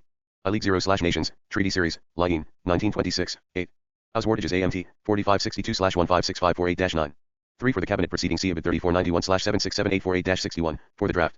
Presented to Krestinsky, IBID 4562/1566004-10. CHXXXII after Locarno 431. To Dr. Francois, consoled herself with the reflection that, even if final agreement were now reached, the signature could not take place till after the League session in March. 1. Simultaneously with these discussions of the treaty and protocol, negotiations were in progress for an increase in the amount and the duration of the credits extended to the Soviet government in October 1925. At the same moment as the revised draft was communicated to the Soviet ambassador, the German government declared itself ready to guarantee long-term export credits of 300 million marks to cover 60% of the value of goods exported to the Soviet Union, 35% being provided by the Reich, and 25% by the states. The balance of 40% would have to be covered by the banks. In writing to announce this decision to Dr. Francois, Dirksen explained that it was not final and conclusive. The terms of the credit had still to be settled with the German banks, but the government of the Reich has no means of any kind of exerting further influence on the group of banks. Point 3 Any further delay could now be attributed to the intransigence of the German banks, which demanded interest at the rate of 111% per annum, whereas the Soviet government offered 8%, the rate for the short-term credit of the previous year, subsequently going up to 10%. At this moment Harriman, the American banker, arrived in Berlin, and, in conversation with Stamonyakov, the head of the Soviet trade delegation there since its inception in 1921, has encouraged the belief that the Soviet government could obtain more favorable terms from American banks, and in the latter part of March 1926 Maltson reported IBID 456C/1566113-16. CPZ 79 above. 3 Os Wardages AMT, 456C/1556619, G. Hilger, Where You and Dieter Kreml, 1955. Pages 184 to 185. 4 Os Wardages AMT, Z860/556859. For further information on these negotiations see SSSR, Centralny Ispolitelny Komitet 3 S of Liva, Aselia. 19Z6, P1056, LT Vestia, June 27, 1928. Quotations from German Depart. Mental Archives in Westbenordneishessen, Noah, 1957, pages 188 to 190, and in Zeitschrift Fargeschick Wissenschaft, v. 1957, number 3, pages 48-483. Show that important German firms interested in exports to the Soviet Union were pressing for these credits.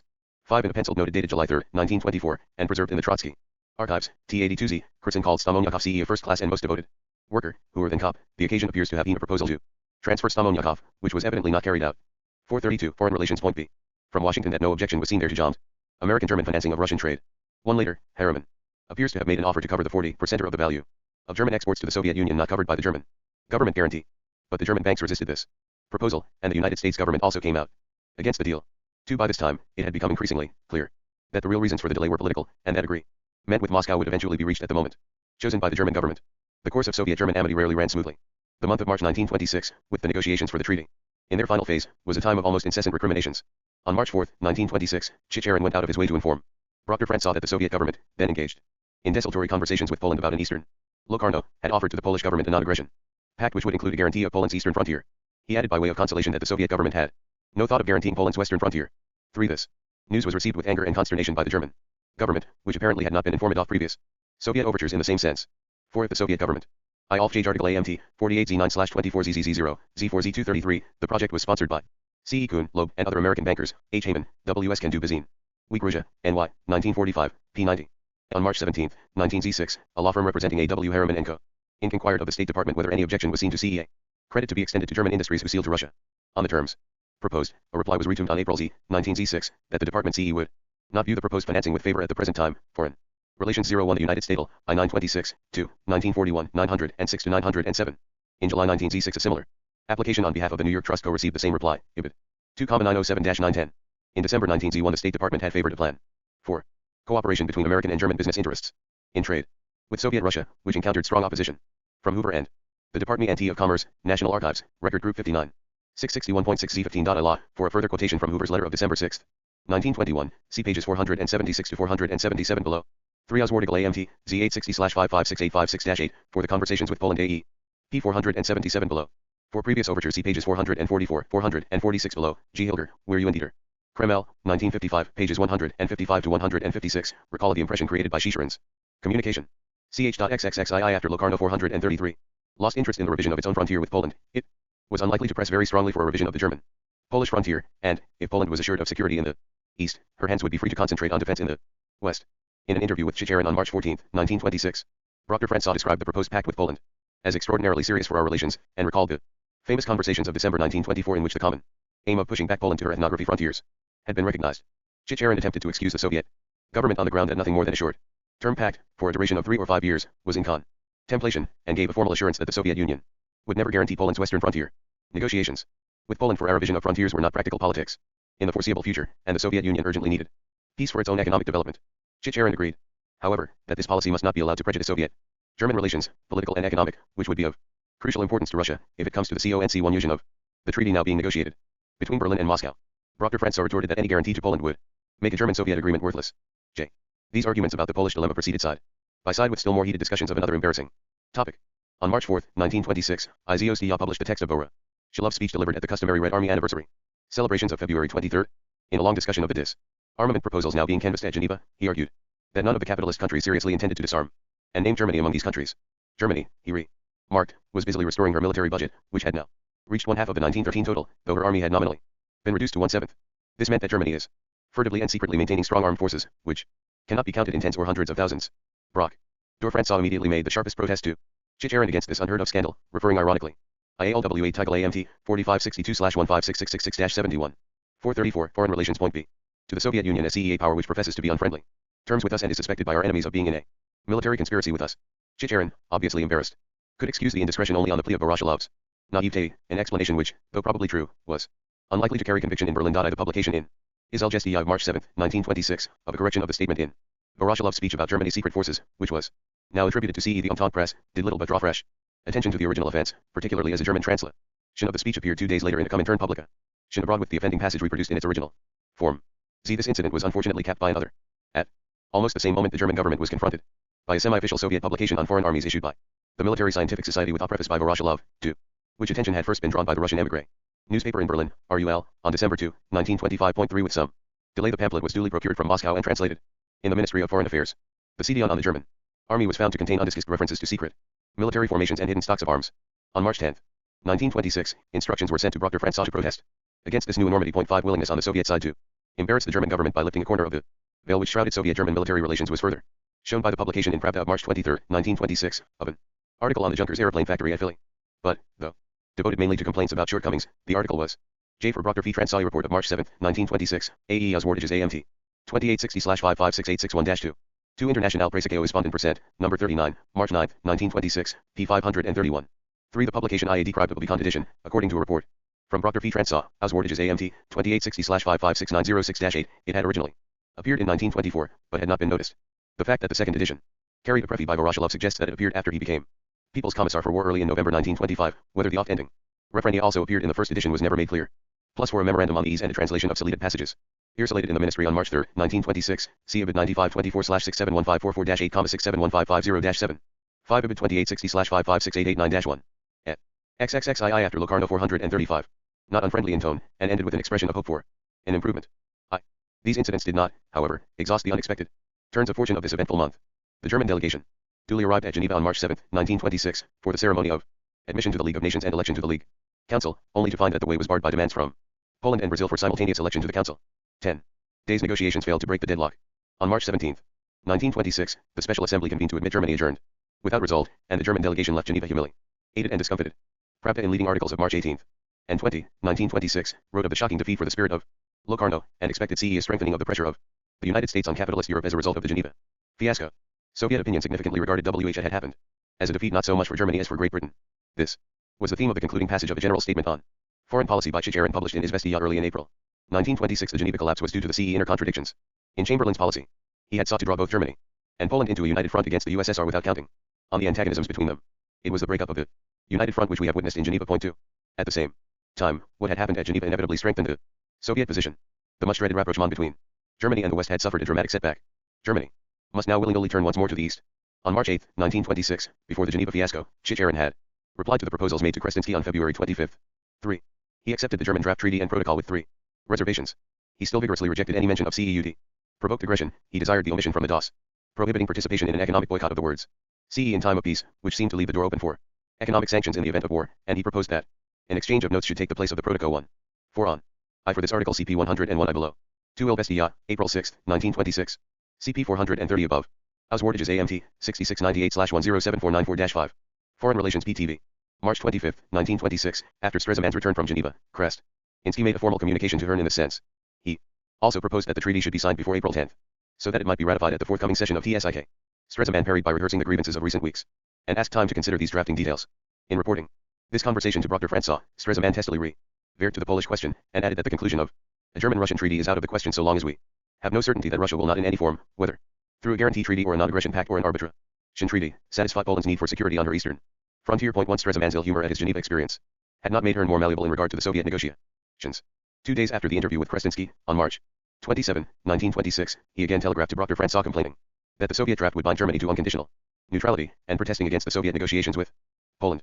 He concluded with the suggestion, which would have infuriated Chicherin if it had ever been communicated to Hearn, that the Soviet-German treaty should be provisionally initialed, and that its formal signature should be postponed till Germany had been admitted to the League of Nations. 2. Elsewhere, however, wiser counsels prevailed.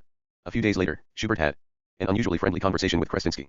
He maintained the objection to dropping the word unprovoked, but accepted Chicherin's 2 other proposals, and held out hopes of the signature of the agreement when Stresemann returned from his Easter holiday about April 20. The protocol was at once redrafted in the form of an exchange of notes. 3. The pressure on Stresemann from German supporters of an Eastern orientation had been increased by the rebuff from the West for and was now irresistible. At the beginning of April 1926, Auswartages AMT, 4562/1566994-8, 156,704-7. Percent of it 6698/107519-22. This was also the moment of the military conversations with Unschlicht. See Note A, CE Soviet-German military collaboration. P1015 below, which do not, however, appear to have affected the issue. 1 Auswartages AMT, 4562/1566717-20, 156724-9. The supposition in Diogoman, and Ambassador 0/BA, 3, 1930, 245. That the treaty was signed out of pique at the Geneva Rehof is unfounded. 80 far. CHXXXII after Locarno 437. Dirksen wrote that, if Germany did not sign the agreement, strong French and Polish tendencies will prevail in Moscow. Point 1. In fact, both sides assumed that the signature was imminent and inevitable, though neither showed any sign of budging from the stand which it had taken on unprovoked aggression. This deadlock remained unresolved till the very last moment. A further conversation between Schubert and Krestinsky on April 12, 1926, did nothing but register that this was the one outstanding point of difference. 2 A few days later Litvinov told Proctor Francois in Moscow that the Soviet refusal to accept unprovoked aggression was FINA 1. 3 The solution was found in Berlin. On April 21, 1926, Stresemann suggested to Krestinsky a formula by which each party should undertake to remain neutral in a war incurred by the other in spite of its own peaceful attitude through an act of aggression. For this proved acceptable in Moscow, and the treaty was signed, not, as Proctor Francois had originally expected, by Chicherin and Herself in Moscow, but by Stresemann and Krestinsky in Berlin. 5. On April 24, 1926, the first article recalled the Rapallo Treaty as the basis of the friendly relations between the two partners. The second provided that, if either country, in spite of its peaceful attitude, became the victim of aggression, the other would maintain its neutrality.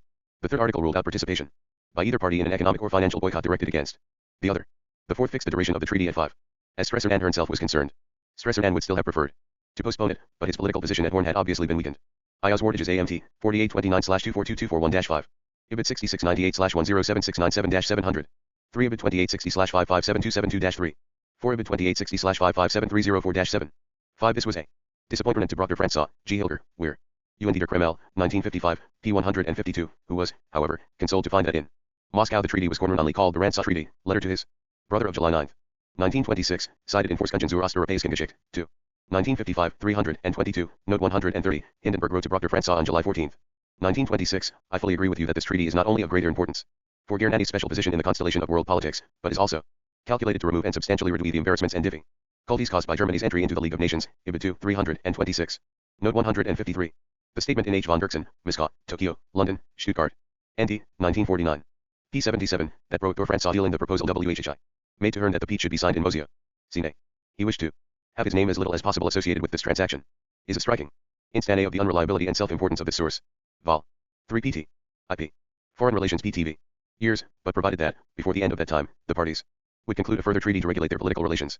In the exchange of notes which replaced the proposed protocol, Stresemann undertook that, if the League, contrary to GER, many's expectations, developed anti-Soviet tendencies, Germany would most energetically oppose JJ them.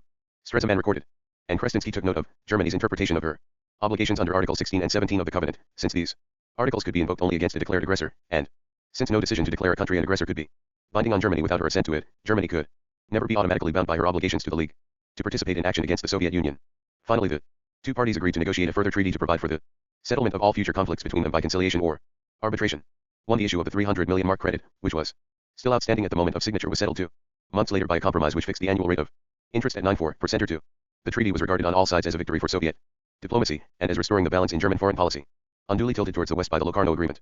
An article in Izvestia hailed it as the second step, the Soviet-Turkish Treaty of December 17, 1925, having been the first, in a system which provided an answer to the question on what basis true coexistence between the state and the capitalist world can be attained. 3 Litvinov, speaking in TSIK on the day when the treaty was signed, called it an amplification, or rather a refinement, of the Rapallo Treaty, for and a semi-official commentator. JSSR, Sporniktiest Wyjścik Dogovorov, Soglashini II Konvencji. 3, 1932. Number 138, pages 59 to 96, for the original German and Russian texts with French and English translation, see League 0/Nations, Treaty Series. Line. 1926, 386 to 396. Izvestia. June 27, 1926, for an account of the operation of these credits. See Ost Europa. I. 1925 to 1926. Number 10. Pages 551 to 559. Reichhoff remarked with satisfaction a year later that the credits were used entirely for the pure haze of machinery and equipment required for the industrialization of our country. SSSR, 4 SS Savtov, 927, p. 25. Izvestia, April 27, 1926, the same point was repeated of it September 29, 1926, when two further treaties with Afghanistan and Lithuania had been added to the series. 4 SSSR, Central Volatelny Komitet 3 Soziva, Z Sessia, 926, p. 1054. Et. XXXII after Locarno 439. Described it as being, like the Rapallo Treaty, an answer to the desire of England to draw Germany into the net of her anti-Soviet policy. 1 Supporters of the Eastern orientation in German policy recalled with enthusiasm Bismarck's Russian reinsurance treaty of 1887. Z. The German Chancellor a few weeks later, supporting its ratification in the Reichstag, described it more viciously and more accurately as an attempt to adapt the German-Soviet relationship established at Rapallo to the new political situation errated by the Locarno treaties. 3 The new Soviet-German treaty paved the way for a further development of pre-deal cooperation between the two countries, and held in this sense be represented as a continuation of Rapallo. It remained nevertheless true that German policy was no longer turned exclusively or predominantly towards the east, as in the early days of Rapallo, but residential ted on a standing balance between east and west. This was the new fodder of we Soviet policy had also to take beyond the western borderlands. Soviet relations with Poland, we generally set the tone for relations with the smaller countries of Eastern Europe, were subsidiary to relations with Western Europe, and were powerfully, though not always insistently, influenced by them. Soviet ties with Germany were still the strongest single fodder in Soviet foreign policy, and the Soviet attitude to Poland, Germany's most persistent antagonist, tended to vary inversely to the equality of these ties at any given moment. The Polish attitude towards the Soviet Union was subject to similar variations. When the Polish government felt assured of Western support, it yelled afford to be intransigent in its dealings with its great Eastern neighbor. But, when the Western countries seemed to be aiming, Imirovo Hozjaistvo Imirovi Politika, number 3, 1926, p3. Gustav Stresemann Vermachnis, 2, 1932, 537. An unsigned memorandum of April 9, 1926, in the archives headed a reinsurance treaty, deprecated the use of this catchword in relation to the treaty. It argued that Gennady's position was radically different from that of Bismarck's day, but admitted that Locarno, in a certain sense, needs complementing Vesti Elvis Russia, AUS. Wardages AMT, 6698/1°7615-18. The memorandum may have been intended to brief the press or German missions abroad, if Stresemann was not its author. It represented his views. 3 Verhandlungen der Reichstags, CCCXC, 1926, 7435. Foreign Relations PTV. At a rapprochement either with Germany or with the Soviet Union, Poland was overtaken by fears of isolation and sought reinsurance in an improvement of Polish-Soviet relations. These relations were, therefore, at the mercy of too many uncertain and sometimes conflicting influences to FO11 our regular and consistent pattern. Latent animosity surviving from the War of 1920 and the peace treaty of 1921 was still alive on the Soviet side. But relations with Poland and with other Eastern European countries were not a primary factor in Soviet foreign policy, and, though in Soviet relations with Germany the common aim of pushing back Poland to her ethnography frontiers was constantly invoked, nobody seriously wished to challenge the status quo in Eastern Europe at the cost of sacrificing more important interests. Elsewhere. The German disturbances of 1923 and the abortive Revolutionary coup of October had made Soviet-Polish relations throughout that year uneasy and precarious. The year 1924 opened more calmly. The first Form 11Y accredited Polish minister presented himself in Moscow, won and the negotiation of a railway agreement, and a consular convention to mark the establishment of more normal relations. But frontier incidents and recriminations about the 11-edged persecution of national minorities in eastern Poland continued unabated throughout the year. Under Article 7 of the Treaty of Riga of March 18, 1921, Poland had recognized 11 rights ensuring the free exercise of culture, language, and religion by persons of Russian, Ukrainian, and White Russian nationality in the Polish Republic. At the Second Union Congress of Soviets, in January 1924, Skripnik protested against Poland's disregard of her obligations towards the millions of Ukrainians, White Russians, and Russians incorporated under the Riga Treaty in Polish territory. Point 4. The same theme was taken up again in a Soviet note to the Polish government on May 10, 1924. On May 15, 1924, the Polish government rebutted this attempt of the Soviet government to intervene in Polish affairs, and on May 23, 1924, Izvestia, March 9, 1924. 2 SSSR, Spornik jest wyjściek dogovorów, Soglashini I Konwencja. V. 1930, number 215, pages 123 to 138, Sobrani Zakonov, I9L6, number 33, article 282. 3. The Bolshevik Revolution, I9 I7 I9L3. Volume 3, p. 216. 4. Viteroy SS Tsovtov Soyuz Sovetskich Sotsialistikeskich Republic. 1924, pages 107 to 108. CHXXXII after Locarno and F.I. The Soviet government repeated its allegations. 1. Further tests on both sides fell on equally stony ground. In August 1924, Rakowski in London seized the occasion of the inclusion of the Anglo-Soviet treaty to denounce the Polish government for its annexation of the predominantly Ukrainian territory of East Galicia. This provoked a sharp protest from the Polish government. We was answered in turn by Narkomindel, 3, and the Polish delegation to the Assembly of the League of Nations in the following month retaliated in kind by during the Soviet Union for its suppression of the Georgian insurrection. 4. But behind these demonstrations of discord, more favorable signs were not altogether lacking. The democratic pacifist era which brought the Labour government to power in Great Britain, and the radical Areo government in France, found a mild and belated echo in Poland. In August 1924, Dmowski, the National Democratic Minister for Foreign Affairs and a faithful adherent of the Pointier policy, was replaced by Skrinsky, who stood less far to the right in Polish politics, and favored policies of international conciliation. The first anxieties caused in Moscow by Germany's approach to the Western powers were, in turn, reflected in a milder attitude towards the Polish government. And Chicherin, speaking in TSIK in October 1924, looked forward amicably to an improvement of relations with Poland. 5. The Syrian and tentative Soviet-Germany conversations of December 1924 on the revision of the frontiers of Poland as a Imralon aim 6 illustrated the determination of the Soviet government. To neglect no opening, but at the same time to assure no commitment that would irrevocably tie the hands of future Soviet Poly. At the turn of the year, Skrinsky was still in a annihilatory mood towards Moscow. In a statement to the press on New Year's Day 1925, he went out of his way to distinguish between the operations of the Soviet government and those of Comintern. For the text of these notes, see Russian Ref. Washington, July 1924. Pages 17-18. CP 27 above. 3 Russian Review, Washington, October 15, 1924, pages 154 to 155. Plus CP 453 below. 5 SSSR, Central Niels Politelny Komitet 2 Soziva, 2 Sessia, 1924. P 73. 60 pages 254 to 257 above. Foreign Relations PTV. And announced that he would prefer a settlement with the Bolsheviks to combinations against them. 1. This statement seemed to be belied by the next move in the game, which showed that the Polish government was no less disposed than the Soviet government to ride 2 horses at once. The chronic tension of Soviet-Polish relations was aggravated by a conference of the foreign ministers of Finland, Poland, Latvia, and Estonia which met at Helsingfors on January 16, 1925. The earlier attempt of Poland to create a bloc of Baltic states against Soviet Russia broke down when Finland refused to ratify the treaty signed at Warsaw in March 1922. The complications of Poland's dispute with Lithuania hampered Polish relations with the other Baltic countries, and Poland was economically too weak to offer these countries either the supplies which they needed or a market for their exports. This made them dependent on the West, and especially on Great Britain. In Soviet eyes, the 3 small Baltic states, Estonia, Latvia, and Lithuania, with a combined population of less than 4 millions, had been artificially created by the Western powers to serve as watchdogs and outposts of the capitalist world on the frontiers of Soviet Russia.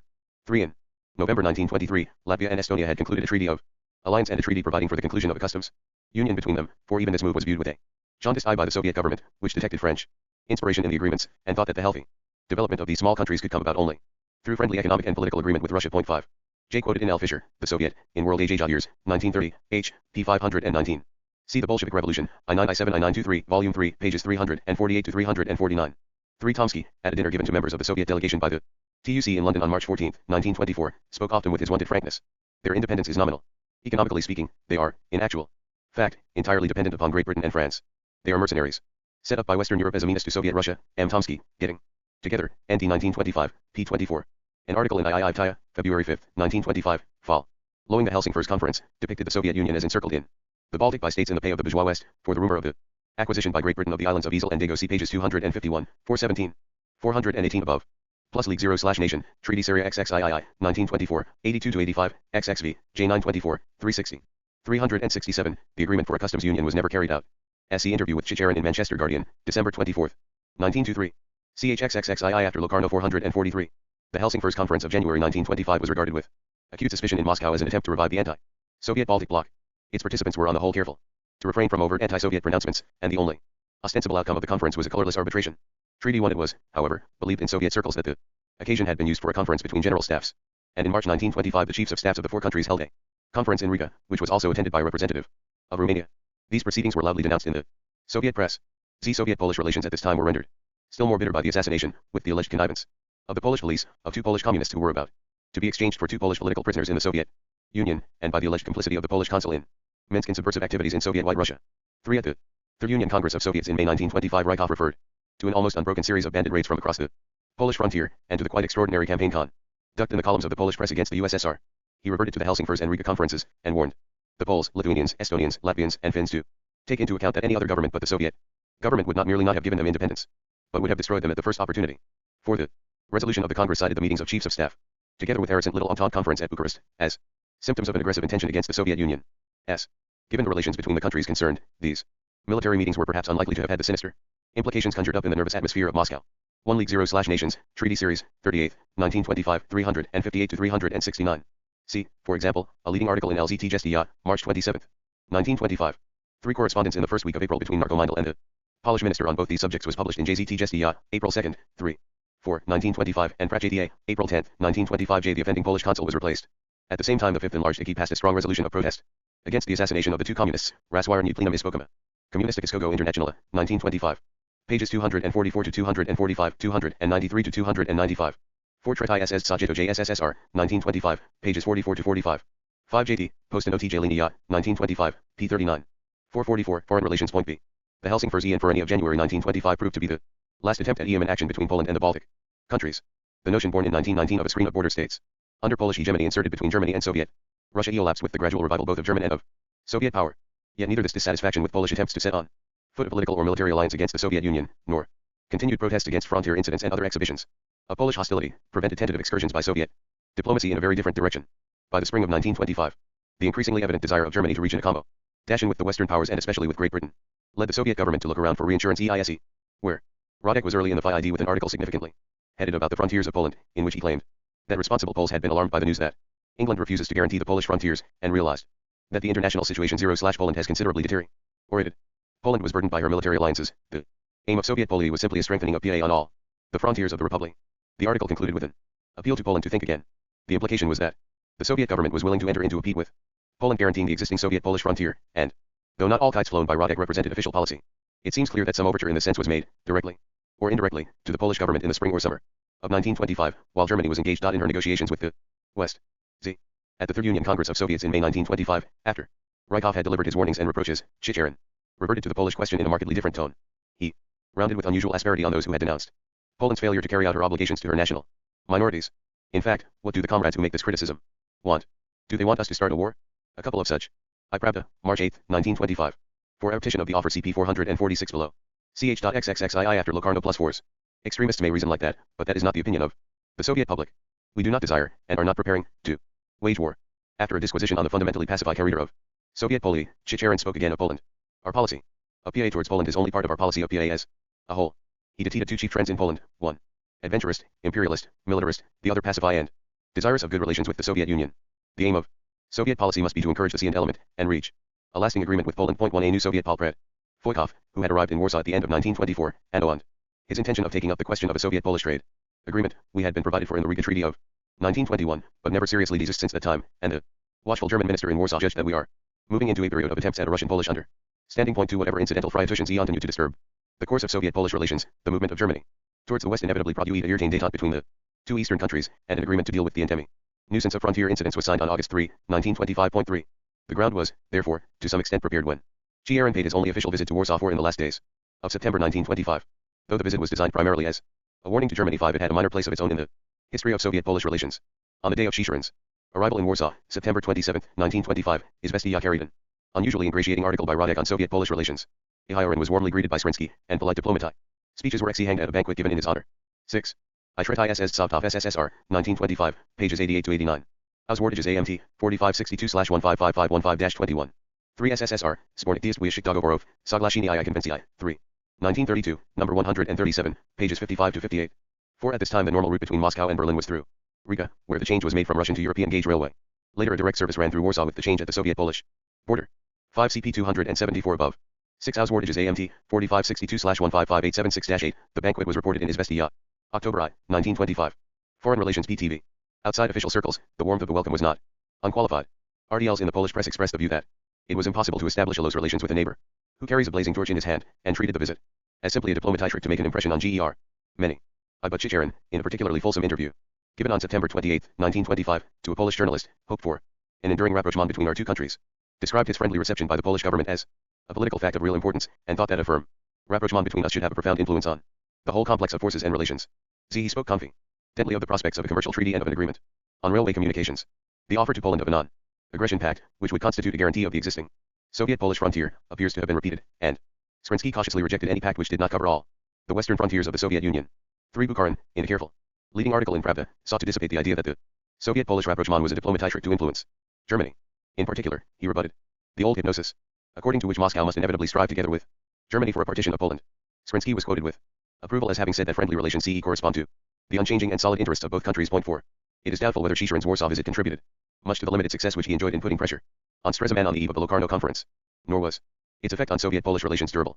A month later, Pravda printed without comment in a conspicuous place an International Presse Correspondence, number 140, October 9, 1925, pages 2046, 2047.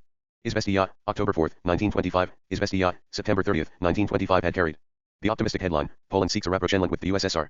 3. See the Polish source quoted in Journal 0/Modern Hildrey, Chicago, XXX.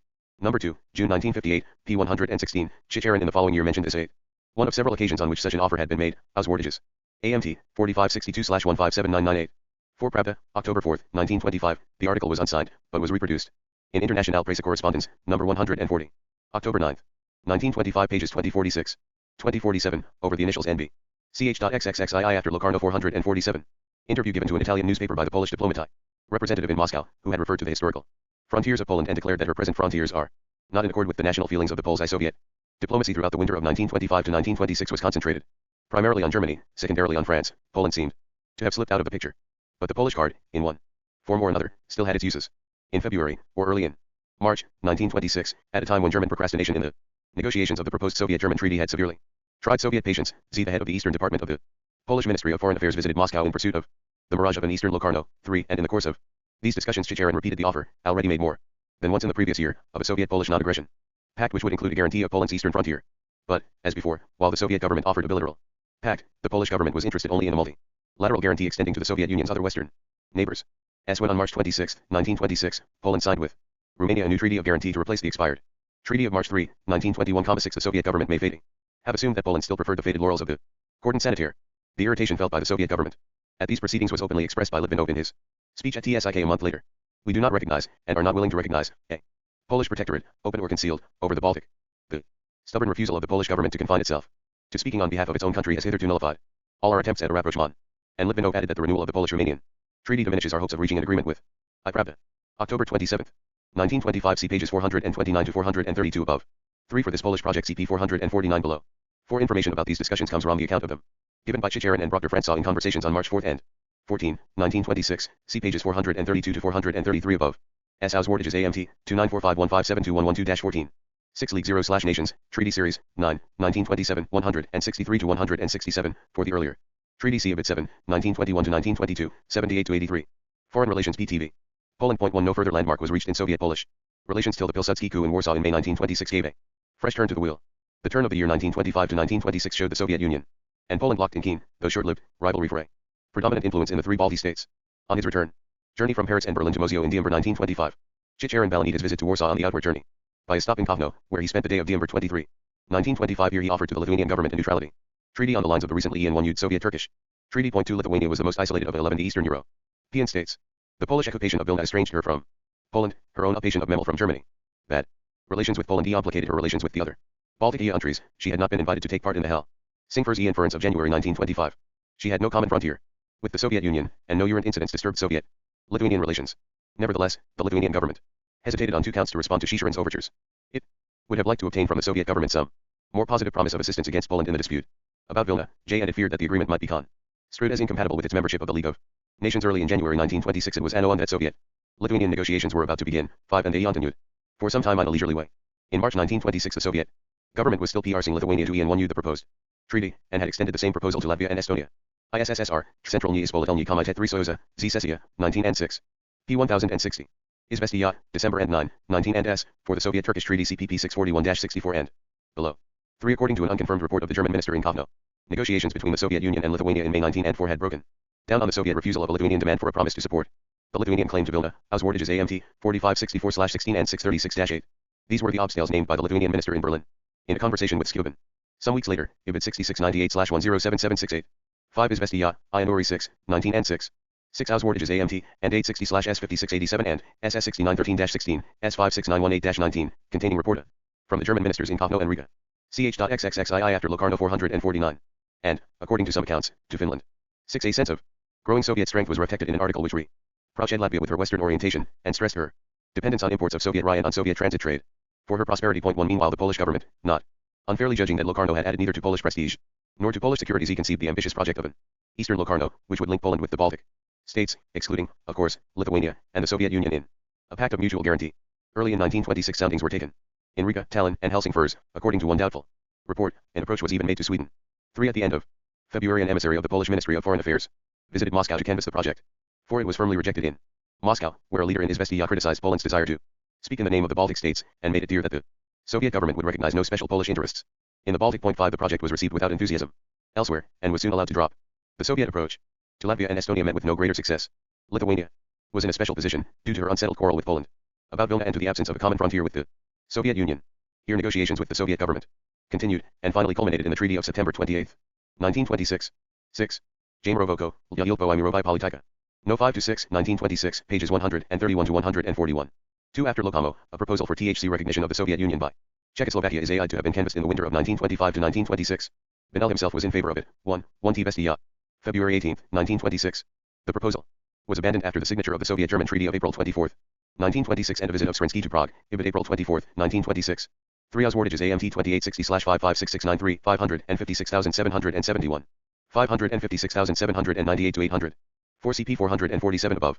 5 Westia, March 9, 1926. Proctor Francois reported on March 7, 1926, that Chicherin had rejected the Eastern Lokamo, Auswartages AMT 2860/556863-4. 6 This will be discussed in a Tater Votum. Chapter 33. USSR and League of Nations. B.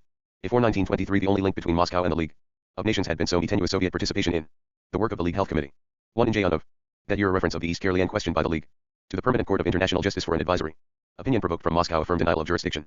The Russian government categorically refuses to take any part in the examination of this question by the League of Nations or by the Permanent Court. Apart from legal side rations, the Soviet government is obliged to state that it cannot regard the so-called League of Nations and Permanent Court as impartial in this question. Z.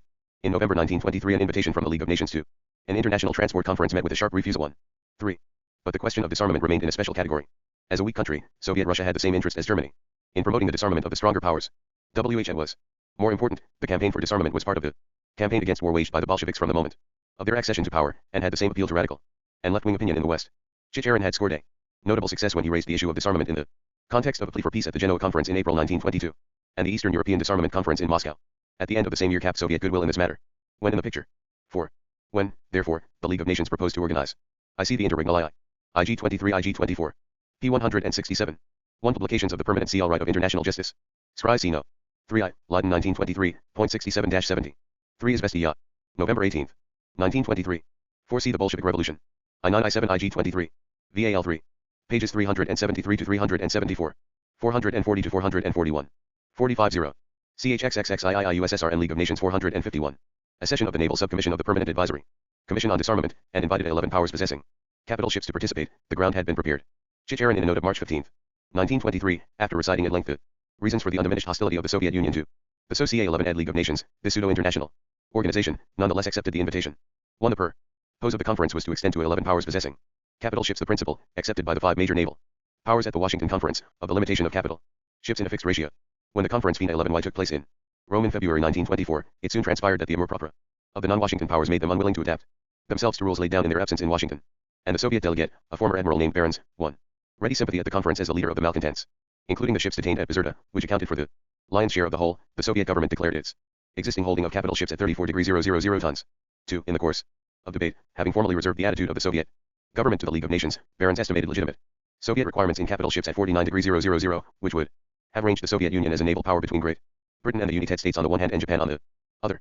He subsequently reduced these in a spirit of compromise to 280,000 tons, but only on the condition that both the Baltic and Black Seas were permanently closed to the warships of all countries not having coastlines on these seas. The cession was a total failure, and, though this was not due primarily to the Soviet attitude, it did nothing to promote better feeling between Moscow and Geneva. On the other hand, when the Soviet government signed the Straits Convention on July 24, 1923, before it, I Klyubnikov I Sabanin, Mezdunarодная politika, 3, I, 1928, 238 to 239. Legal 0/Nations, Naval Subcommission 0/The Permanent Advisory Commission C.76.1924. 9, 1924, p. 16.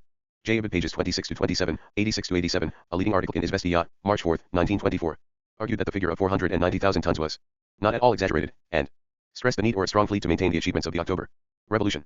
4. See the Bolshevik Revolution, 1917 to 1923, Volume 3, p. 489. 45 2. Foreign Relations. Point B. Accepted the obligation to furnish information on its naval forces in the Black Sea to a commission functioning under the auspices of the League of Nations, and, though it failed to ratify the convention, it continued for some time to supply the stipulated information. 1. Meanwhile, a fresh approach had been made. At the end of 1923, the Council of the League decided to send to non-member, as well as to member states for their observations, the so-called Draft Treaty of Mutual Assistance which had been provisionally adopted by the League Assembly of that year. On March 12, 1924, Chicherin returned a long and argumentative reply, having reaffirmed the negative attitude of the Soviet government to the League of Nations in its present form and as at present constituted. Chicherin proposed to separate the question of the limitation of armaments from that of establishing an international organization for the prevention of war. This was the converse of the approach envisaged in the draft treaty, which, in accordance with the view insisted on at this time by the French government, made disarmament dependent on the organization of security, and WH was subjected by Chicherin to a detailed and devastating criticism.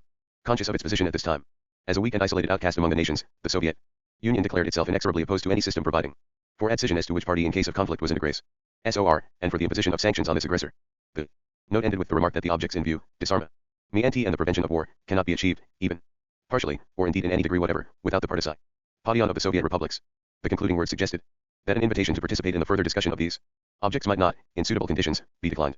Zirakovsky devoted a lengthy passage in his opening speech at the Anglo-Soviet Conference in London on April 14, 1924, to the question of peace and disarmament, but went on to explain that a League of Nations would be acceptable to the Soviet Union only if it. I see Volume 2, p. 418, Note 4, at one time it seems to have sent the information to the Turkish government, which passed it on to the Commission, League 0/Nations, Official Journal, March 1927, p. 318.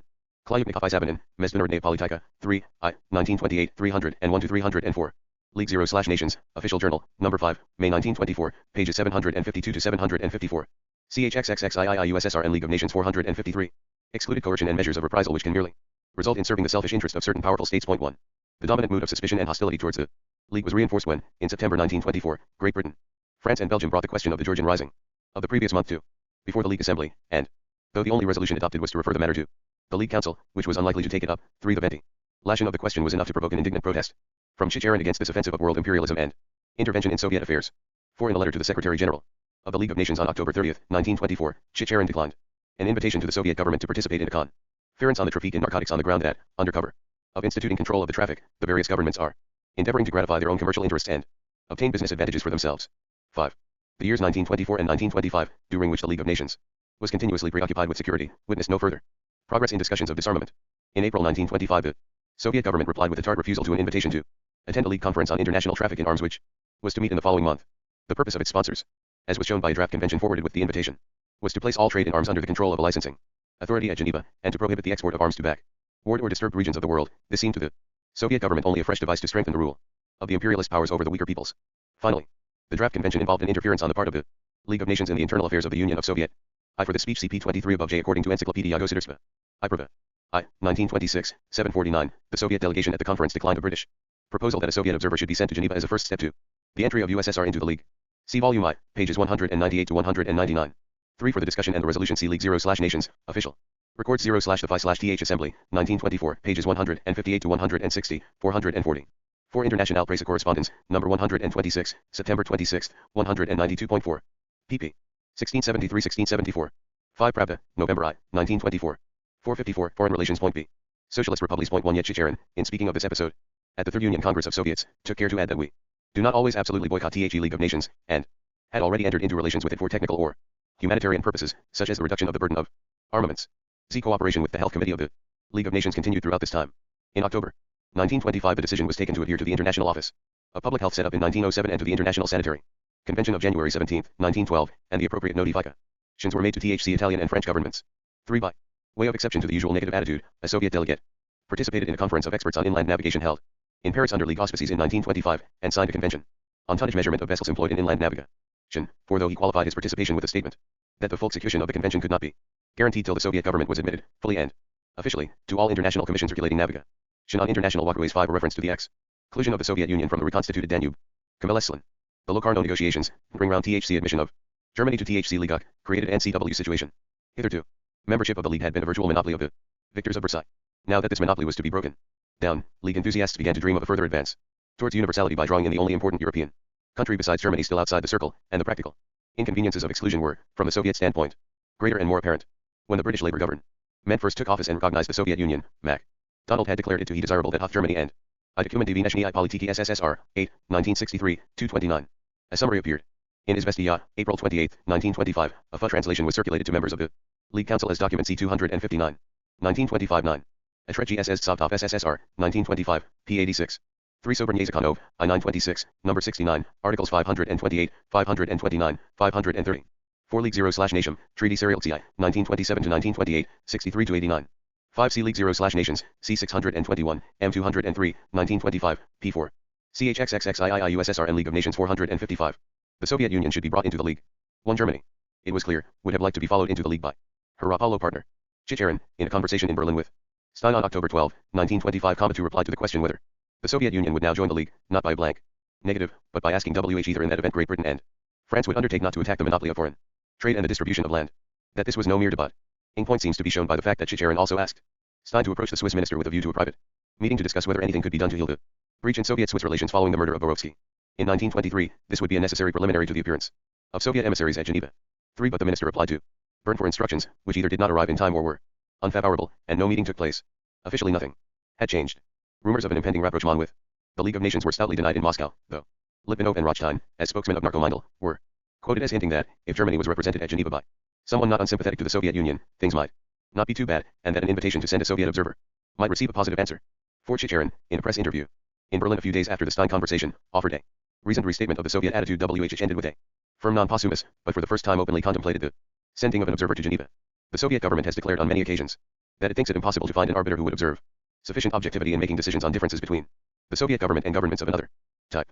Consequently, the Soviet government considers it impossible to submit itself to the collection of powers called the League of I. The statement was prominently featured in Pravda, February 1924. Without comment, for a statement by MacDonald at Geneva in September 1924, CP 65, note 2 above. ZCP 420 above. J. Oswardages AMT 4562/155952-5 for the dispute with Switzerland. C. The Interregnum, I-923 I-924, pages 172 to 173.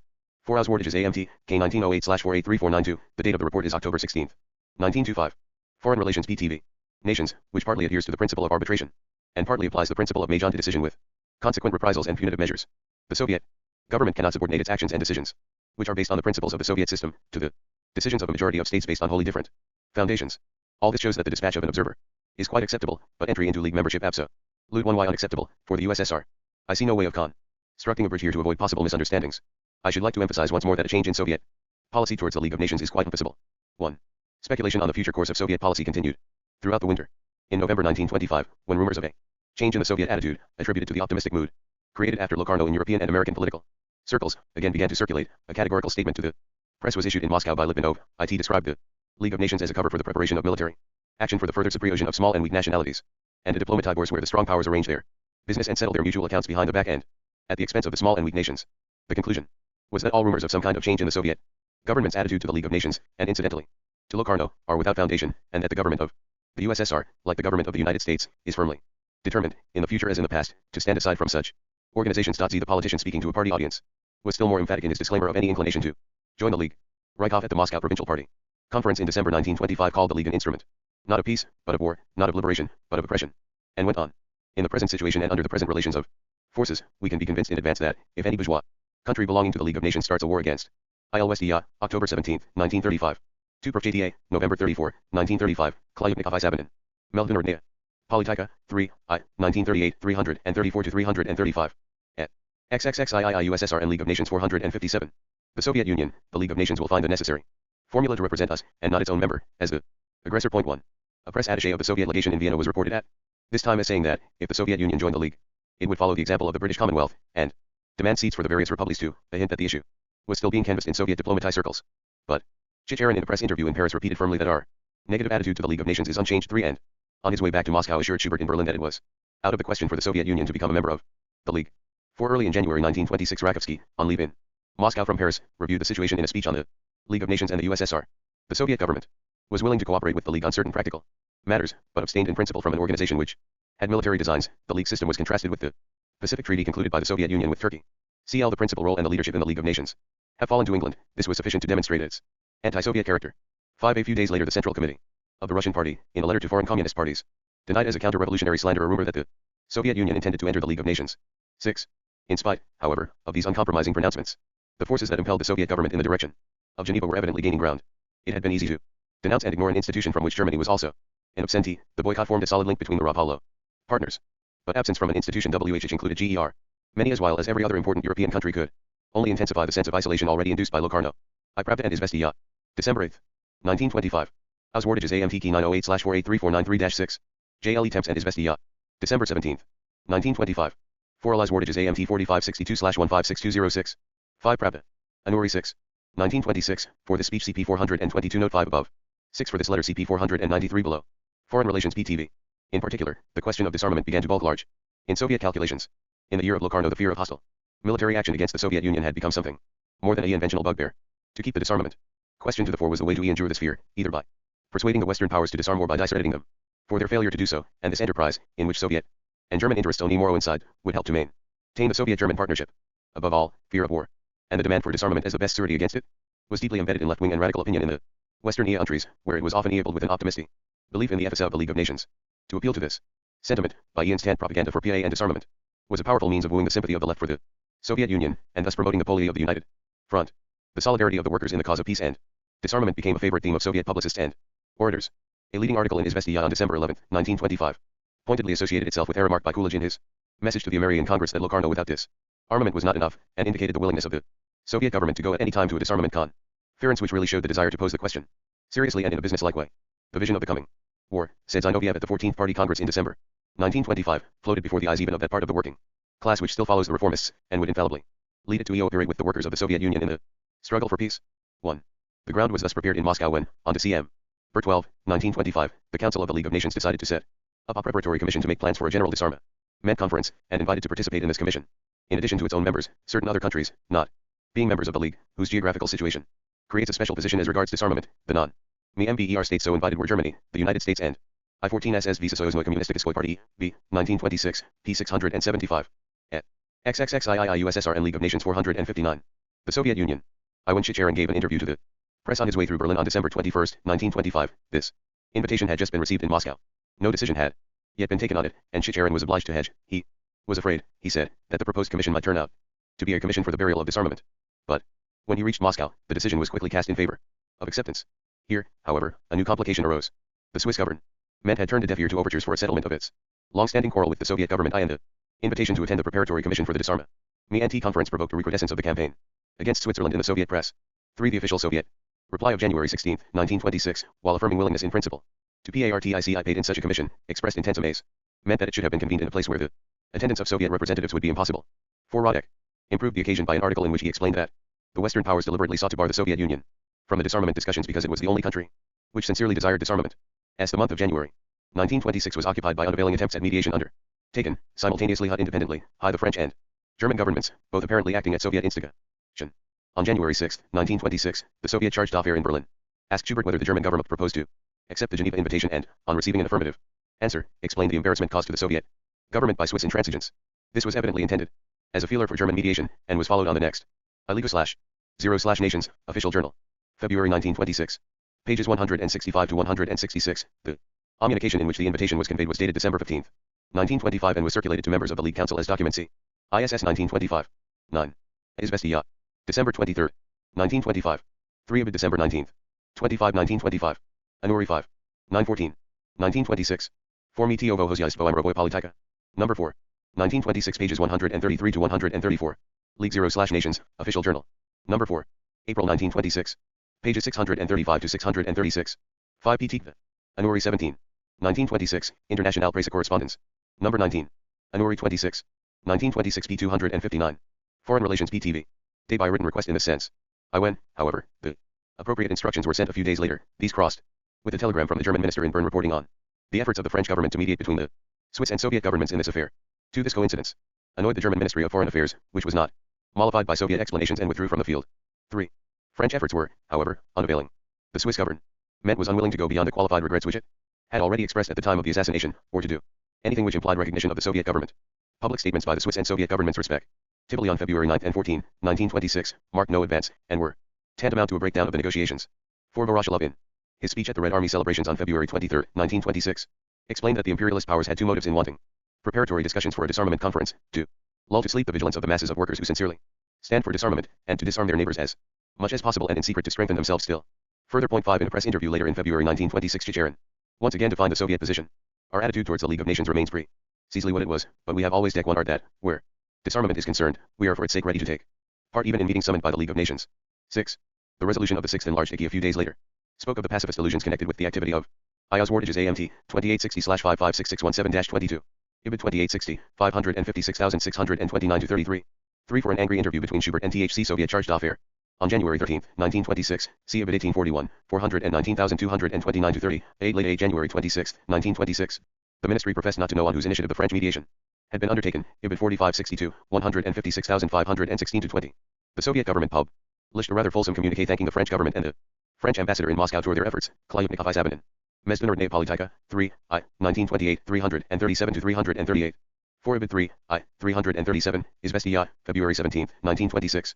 5 IBID March 4, 1926. For other repercussions of this speech see pages 433-434. Above. 6 Manchester Guardian, February 27, 1926. CHXXXII USSR and League of Nations 461. The League of Nations and particularly with Locarno, which were in fact merely methods of preparing new wars. Point 1. The whole issue of Soviet participation in the disarmament commission was momentarily eclipsed by the Geneva sensation of March 1926, when Germany's first application for membership of the League suffered shipwreck. But the League refused to change the meeting place. And Chicherin gave an extended interview to the press, in which he explained once more that it is absolutely impossible for us to send any representatives whatever into Swiss territory, and that, if the League of Nations persisted in convening the commission at Geneva, that would be proof that it did not desire the presence of Soviet representatives. 3. A further note to the League of April 7, 1926, treated the attitude of the League as proof that the Western powers did not seriously want disarmament. For this intransigence in the disarmament question, as well as the discredit incurred by the League through the March fiasco, inspired some unusually sharp anti-League pronouncements in Moscow. Chicherin in his interview openly treated the League as the instrument of British imperialism, and a declaration issued by IKI reached the conclusion that there is only one way of escape from the fatal gamble of the imperialists, the bloody gamble with the lives of peoples. A break with the League, a struggle against the League, the annihilation of the League. Point 5. When later in April 1926 the Preparatory Commission for the Disarmament Conference held its first meeting in Geneva in the absence of a Soviet delegation, and adjourned at the end of a week without the semblance of a result, Soviet taunts seemed to have some foundation. Meanwhile, Chicherin responded to another League invitation by nominating Krzyzanowski as Soviet member of a committee to prepare for a World Economic Conference, but once more made representation conditional in practice on the meeting being held. I Communisticheski International Dokumentik, 1933, p. 538. 2. For the decision of the Council of March 18, 1926, see League 0/Nations. Official Journal, April 1926, pages 538 to 539. 3 is SDI, April 6, 1926. 4 Klyupnikov Isabanin, Mezdunardnaya Politika, 3, I, 1928, 340 to 341. League 0/Nations, Official Journal, number 5, May 1926, pages 661 to 662. 5 Prita, April 10, 1926. Foreign Relations PTV. In CE some country other than Switzerland. Point 1. On the other hand, a League questionnaire on international traffic in arms met with a refusal to supply information based on the same grounds as the refusal to attend a conference on the question in the previous year. Z. A League 0/Nations, Official Journal. No April 1926.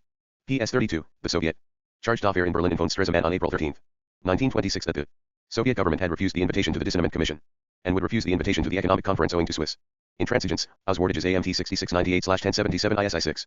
2 League 0/Nations, Official Journal. Number 8. August 1926, p. 1068. Chapter 34. USSR and USA. T. E. 3 years which followed Chicherin's overtures to the newly elected President Coolidge, and the snub administered by Coolidge's Secretary of State, Hughes, in December 19,231, were barren of any noteworthy development in official Soviet-American relations. Senator Bora, almost single-handed, forced the Senate Committee on Foreign Relations to hold hearings in the first part of 1924 on the recognition of Russia, but these merely served to emphasize the strength of the opposition.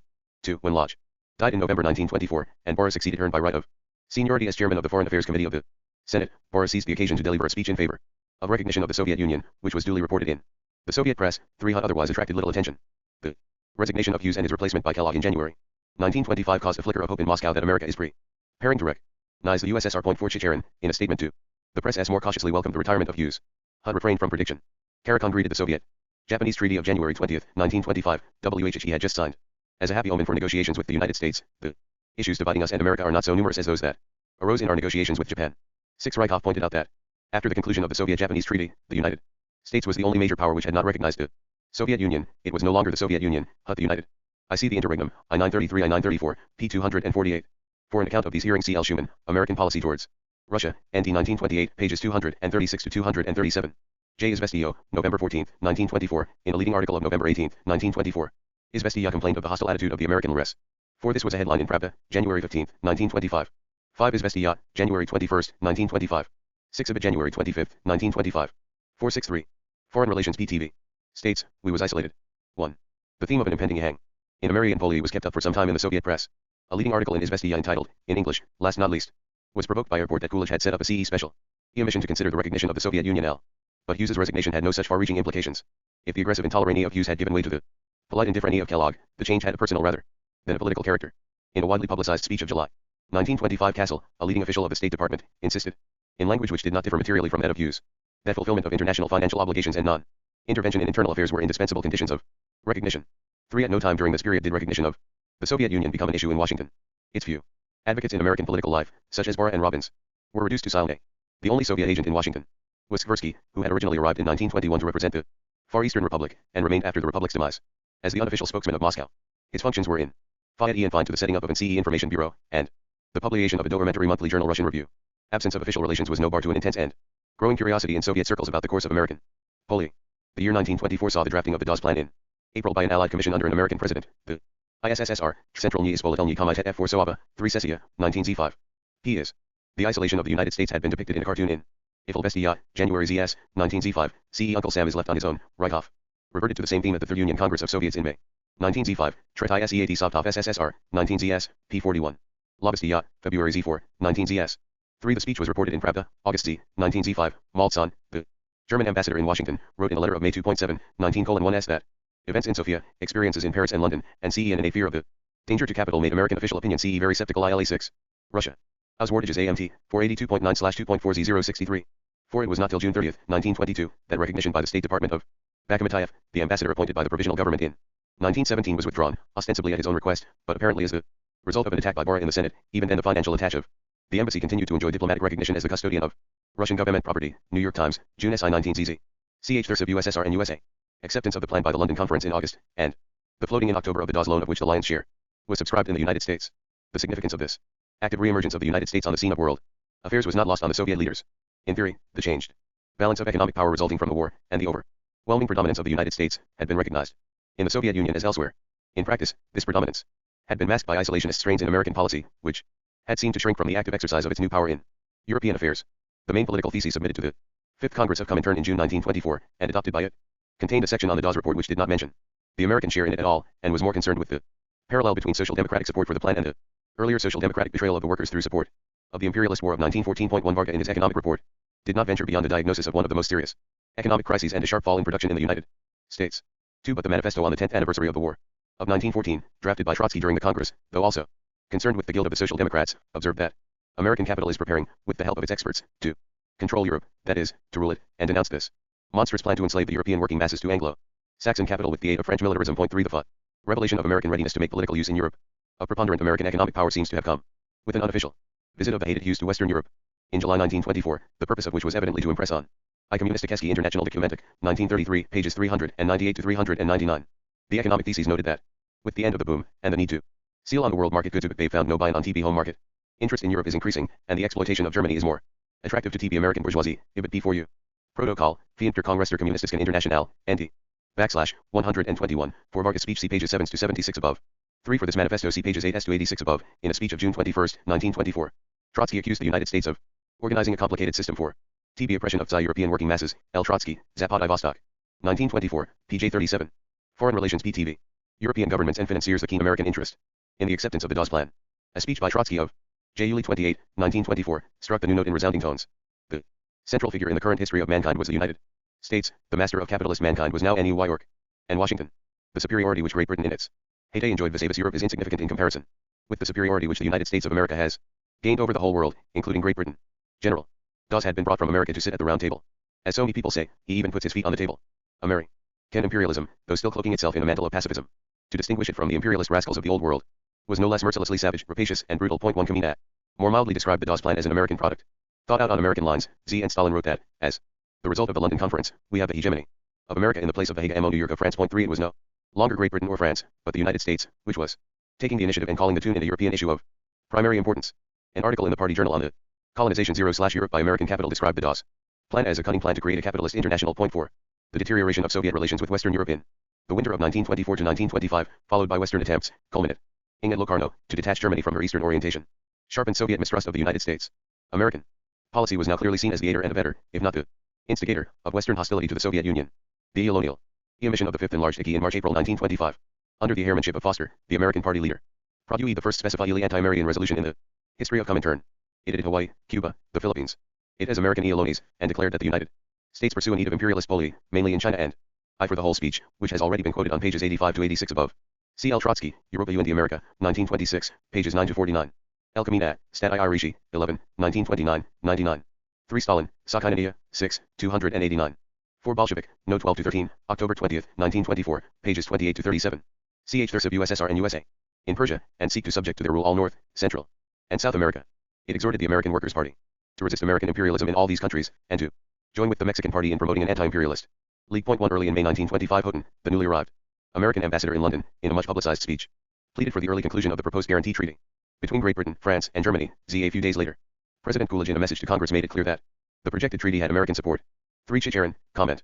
At the Third Union Congress of Soviets in the same month on Houghton's speech, observed that since the World War most of the gold has piled up in the vaults of American banks, and, since America is the chief creditor and chief potential creditor in the future for the whole world, it is quite clear that this threat of financial pressure can be decisive in international affairs. 4 On May 25, 1925, Trotsky in a speech at the Gosplan Club dilated on the growing strength of American imperialism, and compared the present position of the United States with that of Germany before the war.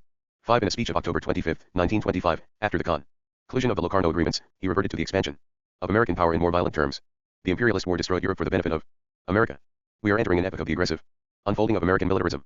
The United States is the only country with active international tasks. Its plans embrace the whole Earth, and only the Earth, because the other planets cannot for the moment be reached. 6.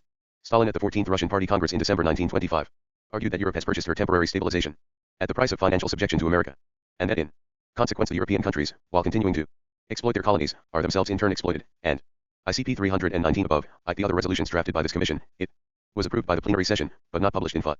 To the Times, May 5, 1925. J. Foreign Relations 0/the United States, 1925, I, 1949, p. 12. 4. Tret ISS Sovtov SSSR, 1925, p. 91. 5. Planovy number 6, 1925, p. 181, for the speech CP 292 above. 6. Pravda, November 5, 1925. 68. Foreign Relations. B.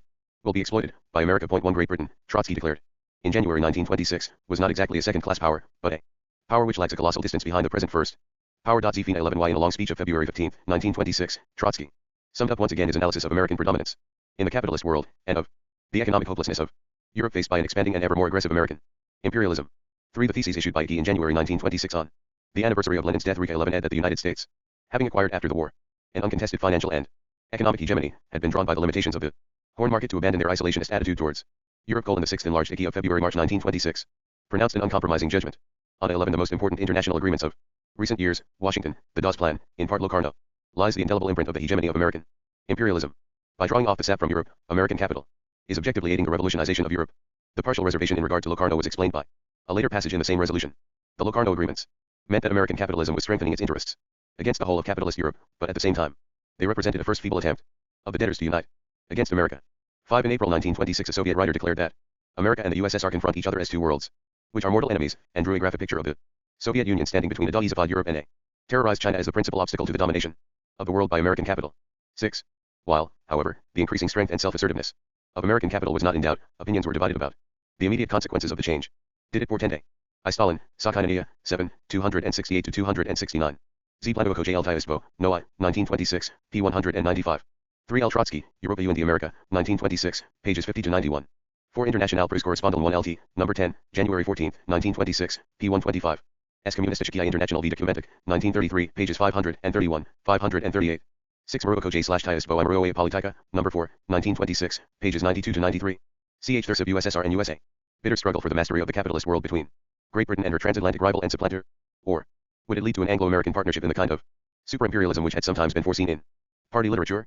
An article appearing early in 1925 in a volume sponsored by Narco-Mindel drew attention to the ambivalent attitude of European countries towards American economic power. Some looked to it for their own salvation, others feared American competition and domination. Great Britain seemed to fall within the second category. The belief in an impending struggle for power between the United States and Great Britain was held and promulgated at this time by Trotsky with his usual incisiveness. To Trotsky's clear-cut and logical mind, it seemed inconceivable that Great Britain, with her record of long-established and well-entrenched supremacy, would yield the palm to the United States without making a fight for it. Already in 1921, he had momentarily looked forward to the prospect of an early war between the two English-speaking powers, and then repented his rashness. 2. In 1924, though his predictions no longer took this crude form, the vision engendered by the Dawes plan of American imperialism stretching out its hands over Europe made the ultimate dash of interests between the United States and Great Britain seem inescapable. In a casual jotting past to Kurtzen during a meeting at this time, Trotsky thought that Anglo-American relations must become strained in view 0/the return 0/ the United States to the world market. 3 The manifesto on the 10th anniversary of the outbreak of war in 1914 drafted by Hearn a few weeks later for the 5th Congress of Comintern contained a firm pronouncement on what would happen as the United States impinged more and more on British supremacy in world markets. The most powerful world antagonism is slowly but steadily developing along the line where the interests of the British Empire dash with the interests of the United States of North America. The period of Anglo-American agreements is Imirovi Politica, JI 9:14 go to ed. F. Rothstein, 1925. Pages 40 to 41. CTH, Bolshevik Revolution, I9 I7 I9 13. Volume 3. P 384. Note 4.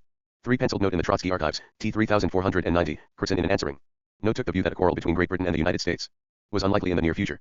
The date of both notes was June 18, 1924. Vol. 3 PT. IQ. Foreign Relations PTV. Bound to give place to a continuously growing struggle, which, in its turn means a danger of war on a scale not yet seen in the world. 1. In his speech of July 28, 1924, Trotsky reiterated his view of the coming siege with Great Britain. People often say that America goes with Britain, that an Anglo-Saxon bloc has been formed. People often talk of Anglo-Saxon capital, Anglo-Saxon policy. The basic world antagonism, they say, is the enmity between America and Japan. But those who say this do not understand the situation. The basic world antagonism is to be found in the conflict of interest between the United States and Great Britain. He coolly assessed the British dilemma while avoiding direct prophecy. England will he alleged T6 reflect 10 times before deciding on war. But, if she does not decide on war, she will he alleged to retreat step by step under the pressure of American capital. Z. Belief in the persistence of Anglo-American antagonisms, though more constantly expressed by Trotsky than by anyone else, was not peculiar to Hearn. Stalin in the autumn of 1924 noted that the London Conference not only solved none of the European contradictions, but added new ones between America and England, and thought that England will hardly reconcile herself to the new situation created by the control of French and Guernsey heavy industry by American capital. 3. The contrary view of Anglo-American relations was far less fully represented among the Soviet leaders. Marxists might have been expected to argue that the British ruling CIS, having forfeited its supremacy and being alarmed for its survival, would, naturally, and irrespective of national loyalties, seek security in an alliance with its now more powerful American counterparty. For this manifesto see pages 85 to 86 above. According to a statement by Krabik some months later, Trotsky's original draft CE presented the Anglo-American antagonism as the central antagonism of the future. Excel Kutage. Slargi to Z International Commune, STE, 1925, p97. The remark did not appear in the Russian version. This suggests that Trotsky's first draft was even more uncompromising than the final variant. ACP, 466, note 1 above. 3 STA on, Sakhain 6, 291. A year later STA on believed that British failure to ratify the Anglo-Soviet treaty was undoubtedly due to American pressure. Ibid 7, 290. CH Thurs of USSR and USA 47-1. Oddly enough, this argument does not seem to have been heard. It was those who were most versed in the practice of diplomacy, Kurtzen, Chicherin, Radek, who were most skeptical of the justice of Trotsky's prediction. Chicherin in a press interview in September 1924 regarded the Dawes Plan as heralding the end of American isolation, but also the appearance of a very active Anglo-American bloc as the chief force in the policy of the bourgeois states. 1 At the Third Congress of Soviets in May 1925, Chicherin believed that the chief part is still played by England, though England forms a close bloc with America. 2. Radek, in a discussion article published in the Journal of Comintern in February 1925, admitted the fact of Anglo-American rivalry, but added emphatically that anyone who draws from this fact the conclusion of the non-existence of Anglo-American cooperation simplifies world politics in a childish way, and that the year 1924 was marked by this cooperation. 3 In the same month, in an address to the Communist Academy, he associated the dramatic rise of American economic power and of American investment in Europe with the so-called stabilization of capitalism, and attacked the view which denied the reality of Anglo-American cooperation. He admitted that in a few years Great Britain and the United States will be at one another's throats, but for the present they were united by a common interest in the stabilization of capitalism and in holding back Japanese encroachments in the Far East. 6 months later, the triumph of Locarno and disturbances in China had relaxed the tensions in Europe and increased them in Asia. J. and Radek depicted Great Britain caught helplessly between a rising American imperialism and an insurgent East. She could not afford to fight the United States, and was struggling to retain her position in Asia. As another picture sometimes conjured up in Soviet minds was of a suppliant Great Britain seeking to draw the United States into an anti-Izvestia, September 26, 1924. Atret ISS Sovtov SSSR, 1925, p91. 3 Communisticheski International, number 2, 39, February 1925. Pages 83 to 84. Formurovi Politika VI 9Z4 Godu, ed. F. Rothstein, 1925. Pages 11 to 13, 20 to 21. 5 International Presse Correspondence. Number 152. November 6, 1925 pp. 2279 to 2280, number 153. November 10, 1925 pages 2293 to 2295, a cartoon in Izvestia. December 2nd, 1925, the day after the signature of THC Locarno Treaties. Depicted Chamberlain as the subservient underling of an arrogant Uncle Sam. 47Z Foreign Relations PTV. Soviet Bloc. 1. But this was hardly the prevailing view. Trotsky. In Where is Britain Going? Written in April 1925, repeated his former analysis in slightly more cautious terms. The cooperation of America and Great Britain is the momentarily peaceful form in which Britain's increasing capitulation to America will take place. Nevertheless, the fundamental antagonism of the world is that between Britain and America. The very fact that, in following the path of reforms, i.e. compulsory accommodations with America, Britain will abandon one position after another, must ultimately compel her to offer resistance. Z. The outbreak of a rubber war between Great Britain and the United States in Southeastern Asia as a result of the notorious Stevenson Plan was noted with a certain glee. 3. The political theses issued by Key in January 1926 for the second anniversary of Lenin's death treated existing competition between England and America in the world area as a successor of the pre-war competition between England and Germany, and the economic theses issued on the same occasion saw the United States as trying to break up the English world empire from within by the economic penetration of Canada and Australia.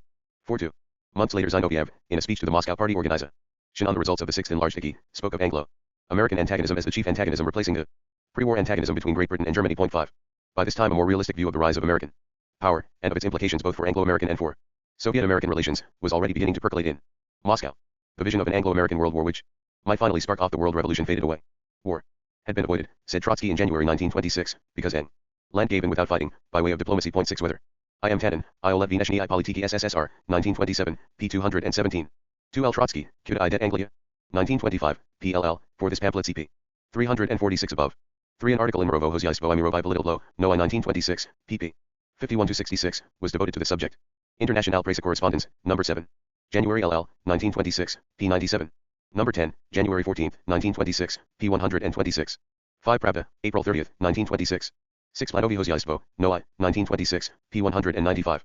Ch. Thurs of USSR and USA 473. The United States acted as a brake on British imperialist designs against the Soviet Union, or encouraged such designs, was a question which could not be discussed solely or primarily in terms of Anglo-American antagonism or collaboration. The resolution of the Sixth Enlarged Key drew the familiar picture of the two worlds confronting each other in a situation of temporary and precarious stabilization, but defined them with a new precision. On the one side, the world of capital, headed by America; on the other side, the world of the proletarian revolution, at the head of which stands the Union 01 Soviet Socialist Republics. The Anglo-American antagonism was relegated to its plea as one of the antagonisms within the capitalist world. 1. The polarity of the United States and the USSR now became a familiar theme. Rykov, addressing the Leningrad Soviet on May 3, 1926, while the Sixth Enlarged Key was in session, said that only Washington and Moscow could now be regarded as fully independent enters of foreign policy. 2 Lazovsky, in an Article 1e on the impending session of the Intral Council of Profit in turn, he insidered that the question now was we of the two great powers has the greater attribution for the working C1s, America or the Soviet Union. 3 Bukharin at the 7th Congress of the Komsomol described the United States and the USSR as the two poles of a single international axis, between we stood a deck one inning. Capitalist Europe. 4. But this picture of the United States as the dominant power of the capitalist world, and therefore the major antagonist of the Soviet Union, was ampliated by the persistence of traditional bonds of sympathy. If the United States seemed to have replaced Great Britain as the principal bugbear and target for Soviet politicians and propagandists, this replacement was not altogether I Communisticheski International TI Documentic, 1933, pages 537 to 538. International Presse Correspondence, number 43, March 16, 1926, p. 590. 3 Ibid number 35, March 5, 1926, p. 481. Later in the year, Lazovsky opened his speech at the 15th Party Conference with a passage describing the AFL and the Soviet trade unions as the two poles of the World Trade Union movement, and concluded it with the remark that the movement had to choose between Americanization and Sovietization. 15 Конференция of Socialism Коммунистической партии, B. 1927, pp. 306, 314. 7 SS Visa Soyuznigo Leninskogo Kommunistickskogo Soyuza Молодежи. 1926, p. 235. 474 Foreign Relations. B. Congenial to Moscow. Unlike Great Britain, the United States of America, even when considered as the enemy, could still at this time excite feelings of envy and admiration. In the first place, the United States was the horn of industrial progress and industrial efficiency, the pattern and exemplar for a country. We regarded industrialization as its goal. Whatever was, or had been, good in the capitalist system survived, as nowhere else, in the United States. The need to learn from America was vehemently among the first generation of Bolsheviks. It was in this sense that Bukharin had spoken of Marxism plus Americanism, and Zinoviev of the need to combine the best traits of Americanism with the best existing traits of the Russian people. Trotsky, in the full flood of his denunciation of the new American imperialism, concluded that Americanized Bolshevism will conquer imperialist Americanism. 2 Secondly, the revolutionary tradition, the tradition of national liberation from the imperialist yoke, had not yet been wholly expunged from American thought and American British colonial possessions, and the attitudes of a colonial power exposed Great Britain to constant criticism in the United States, and nourished a long-standing and deep-seated anti-British sentiment. Roddick discovered that, while British and American interests in Europe be reconciled through Locarno, they were fundamentally opposed in Asia, where the United States sympathized with national movements directed against British imperialism. He even thought that, in the countries of the East, this might lead to a parallelism of the interests or activities of the Soviet Union and of the United States, and that, sine the United States wanted peace, this was an obstacle to aggressive British designs against the Soviet Union. 3. Notwithstanding the Dawes Plan and everything that had happened in Europe, the United States still loomed in Soviet eyes as a bulwark of resistance to the I. For these quotations see Volume I, p. 131, Note 5. 2. L. Trotsky, Europa and the America, 1926, p. 49J. This was the peroration of Trotsky's speech of July 28, 1924, cp 466, Note 2 above. J. International Presse Correspondence, number 167, December 22, 1925, pp.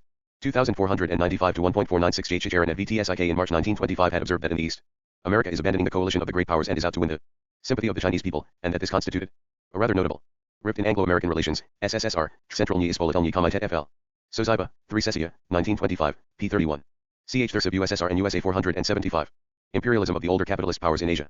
It was American pressure which had at length obliged Japan to evacuate Soviet territory in Asia, and was still the best protection against fresh Japanese or Western encroachments in China, in the last resort. The United States could still be counted on to do everything not to permit a further strengthening of Japan. 1. These considerations had, perhaps, as much influence in shaping day-to-day Soviet policy towards the United States as recognition of the new American role as the leading power of the capitalist and imperialist world. Trade between Soviet Russia and the United States on any significant scale began only after 1923. From the time of the revolution down to July 7, 1920, a formal embargo of the State Department was placed on trade with Soviet territory. When the embargo was removed, the concerted refusal of the banks to finance Soviet trade, combined with the veto by the Treasury on acceptance of Soviet gold, remained for 2 years longer an equally effective obstacle.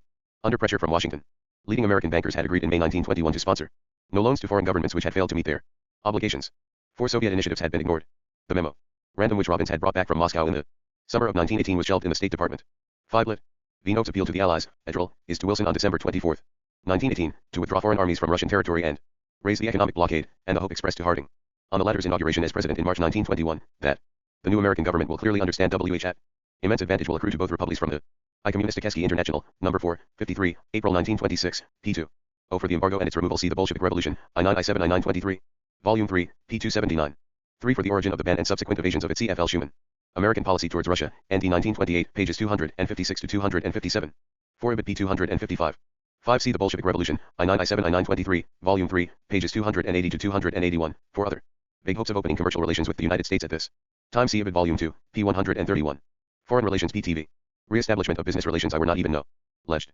Martins, during his short-lived mission in New York, assiduously propagated the idea of American-Soviet trade, and claimed before his deportation to have placed orders with American firms to the value of $50 million, which could not be executed owing to the embargo.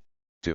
In January 1920 firms interested in THE Soviet orders offered by Martins formed themselves into an American commercial association to promote trade with Russia, its aim being to re-establish friendly and direct trade relations with Russia and to make a demand on the officials of this country to facilitate this policy. 3 But the association obtained no support from large or influential concerns, and soon faded away. Some sections of American official opinion were, indeed, impressed with the opportunity offered to American trade and finance to soar a foothold, in advance of their rivals, in a potentially vast and expanding Russian market. But such ambitions proved incompatible with the prevailing isolationist mood, and with the desire to see, and to promote, the early downfall of the hated communist regime. Lansing's big project of the C.M. Burr 1919 seems to have been stissed by officials of the State Department. For the imagination of Hoover, who became Secretary of Commerce in March 1921, was fired by the far-sung operations of the American Relief Administration in Soviet Russia, as which seemed a natural prelude to the profitable penetration of a revived Russian market by American commerce. In a letter to Hughes of December 6, 1921, Hoover conjured up a vision of future opportunities. At the present moment, although other powers have recognized the present Russian government and we have refused to do so, yet Americans are infinitely more popular in Russia and our government more deeply respected by even the Bolsheviks than any other. The relief measures already initiated are greatly increasing the status and kindliness of our Sovietsko-Amerikanskie Отношения I 999 1934, pages 33 to 35, 46. New York Times, December 28, 1920, for Martin C. The Bolshevik Revolution, I9 I7 I9 Z3, Volume 3, pages 114, 278. 3 New York Times, January 26, February 3, 1920. 4 See the Bolshevik Revolution, I9 I7 I9 Z3, Volume 3, p. 278. 5 See Ibid Volume 3, pages 342 to 343. Et. Thurs of USSR and USA 477. Relations, and their continuation will build a situation which, combined with other factors, will enable the Americans to undertake the leadership in the reconstruction of Russia when the proper moment arrives. The hope of our commerce lies in the establishment of American firms abroad distributing American goods under American direction, in the building of direct American financing and, above all, in the installation of American technology in Russian industries. 1.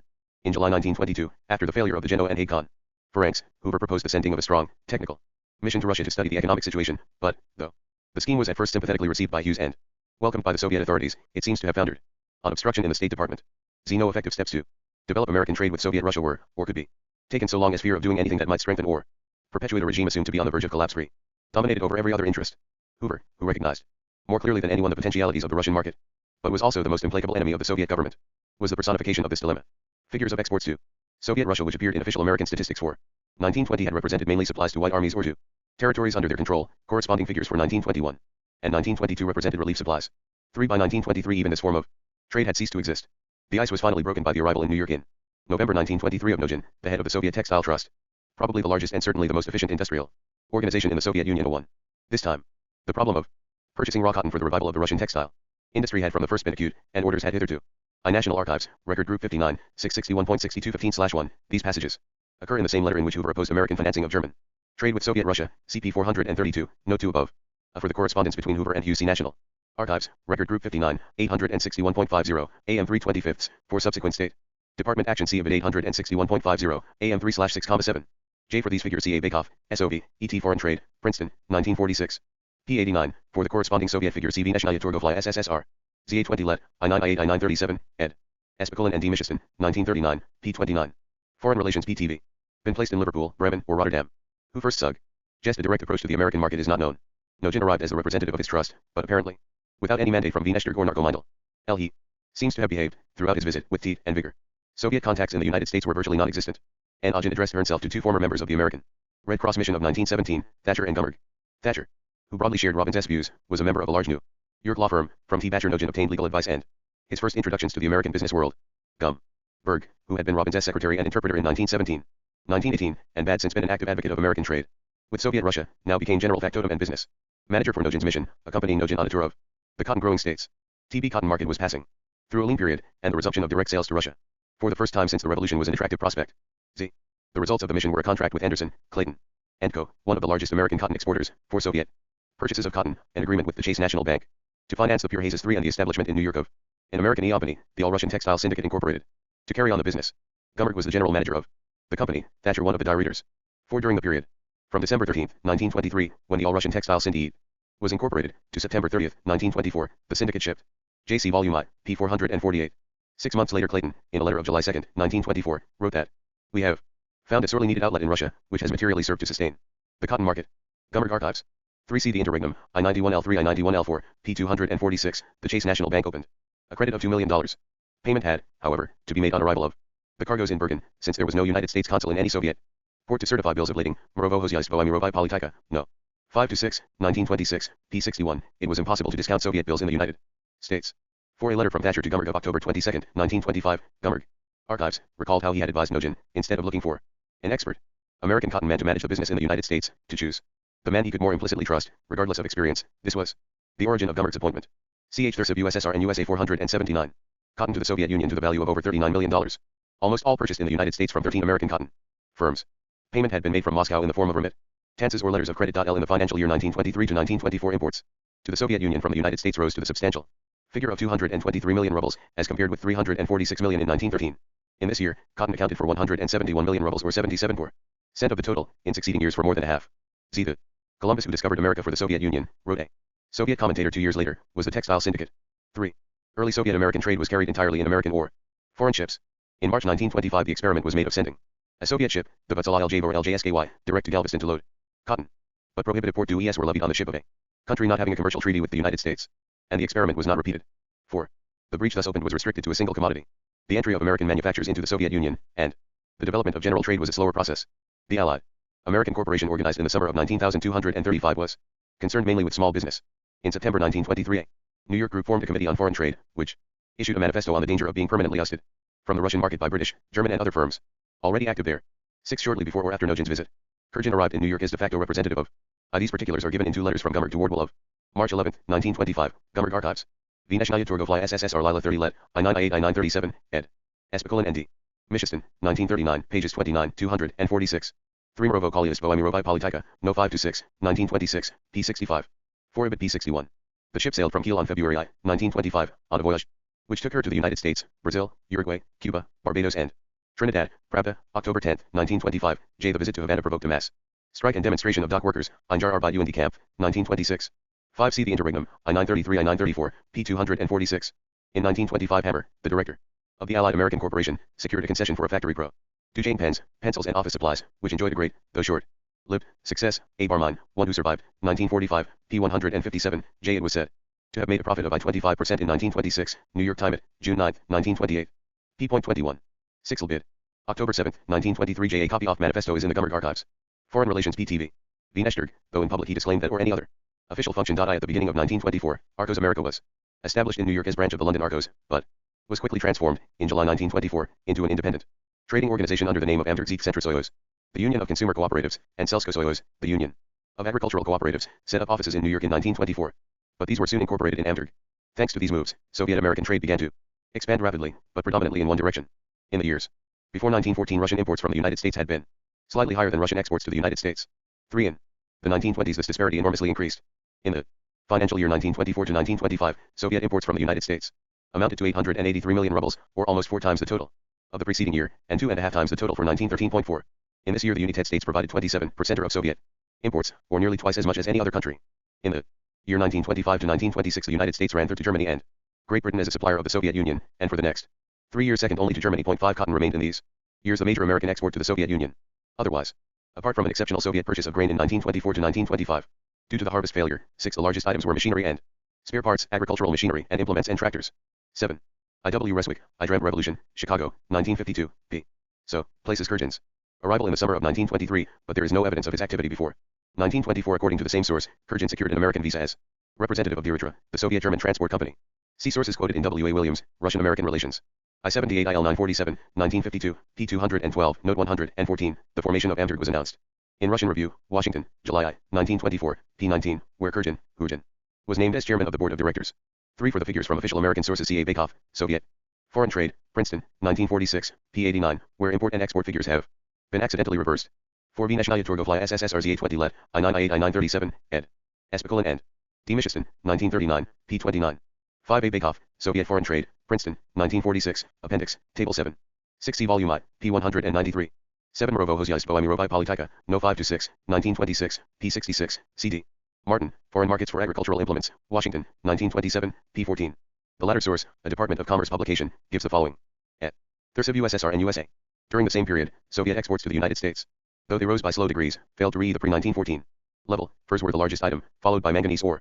As trade relations between the two countries were slowly resumed, the theme originally moved in Lenin's memorandum to Robbins of May 1918 Z of a marriage between American epital and underdeveloped Russian Rousseauries was also revived. Hitherto, American financial investment in Soviet Russia had been on a negligible scale, and had been prompted by volatile Orvalan. 3 motives. The mining consign at Kemerovo in the Kuznets Basin granted in 1921 to a group of American engineers and miners under the leadership of Bill Haywood of the IWW was an investment not of American capital, but of American skill and labor. 3 The same impulse inspired the establishment by the Amalgamated Clothing Workers of America, whose president was Sidney Hillman, of a Russian-American industrial corporation, with a capital subscribed by workers in $10 units, to finance textile factories on a cooperative basis in Moscow, Petrograd, Nizhny Novgorod, and Kazan.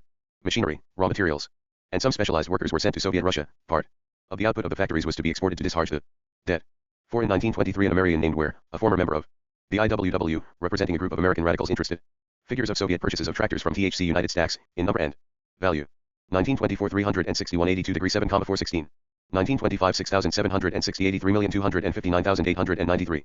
1926 9,703 84,497,692. Agricultural implements to a total of $7 million were purchased in 1925 and to a value of 86 feet 5 inches m in 1926. A German report of October 1925 noted that American agricultural machines were being sold to the Soviet Union on relatively long credit and were the strongest competitors of German exports in this market. Auswartages AMT 4829/242071. IV Nashnaya Torgolia SSSRZA 20 let, I9 I8 I9 37, ed. Espikulin and D. Michiston, 1939, p. 244. CP 475 above. 3C The Bolshevik Revolution, I9 I7 I9 23. Volume 3. p. 354. In 1924 the Central Committee of the Russian Party occupied itself with labor difficulties. At Kemerovo, it passed a resolution inviting party and trade union organizations to study the new forms of work and payment of the labor force introduced by the management, and the management to take account of any comments from party or trade union organizations on methods of application of the new forms. Izvestia Central Nogo Komitet Araliyskoy Kommunistiskoy Party.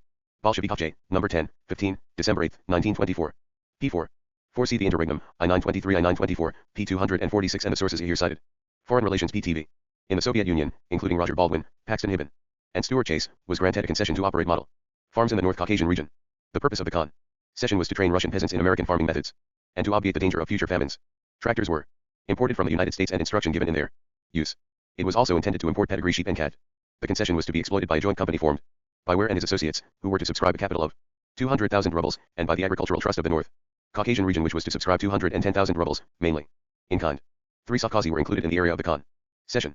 Some difficulty was at first experienced by the American group in raising the necessary capital, and it appealed to sympathizers for donations under the Tide Russian Reconstruction.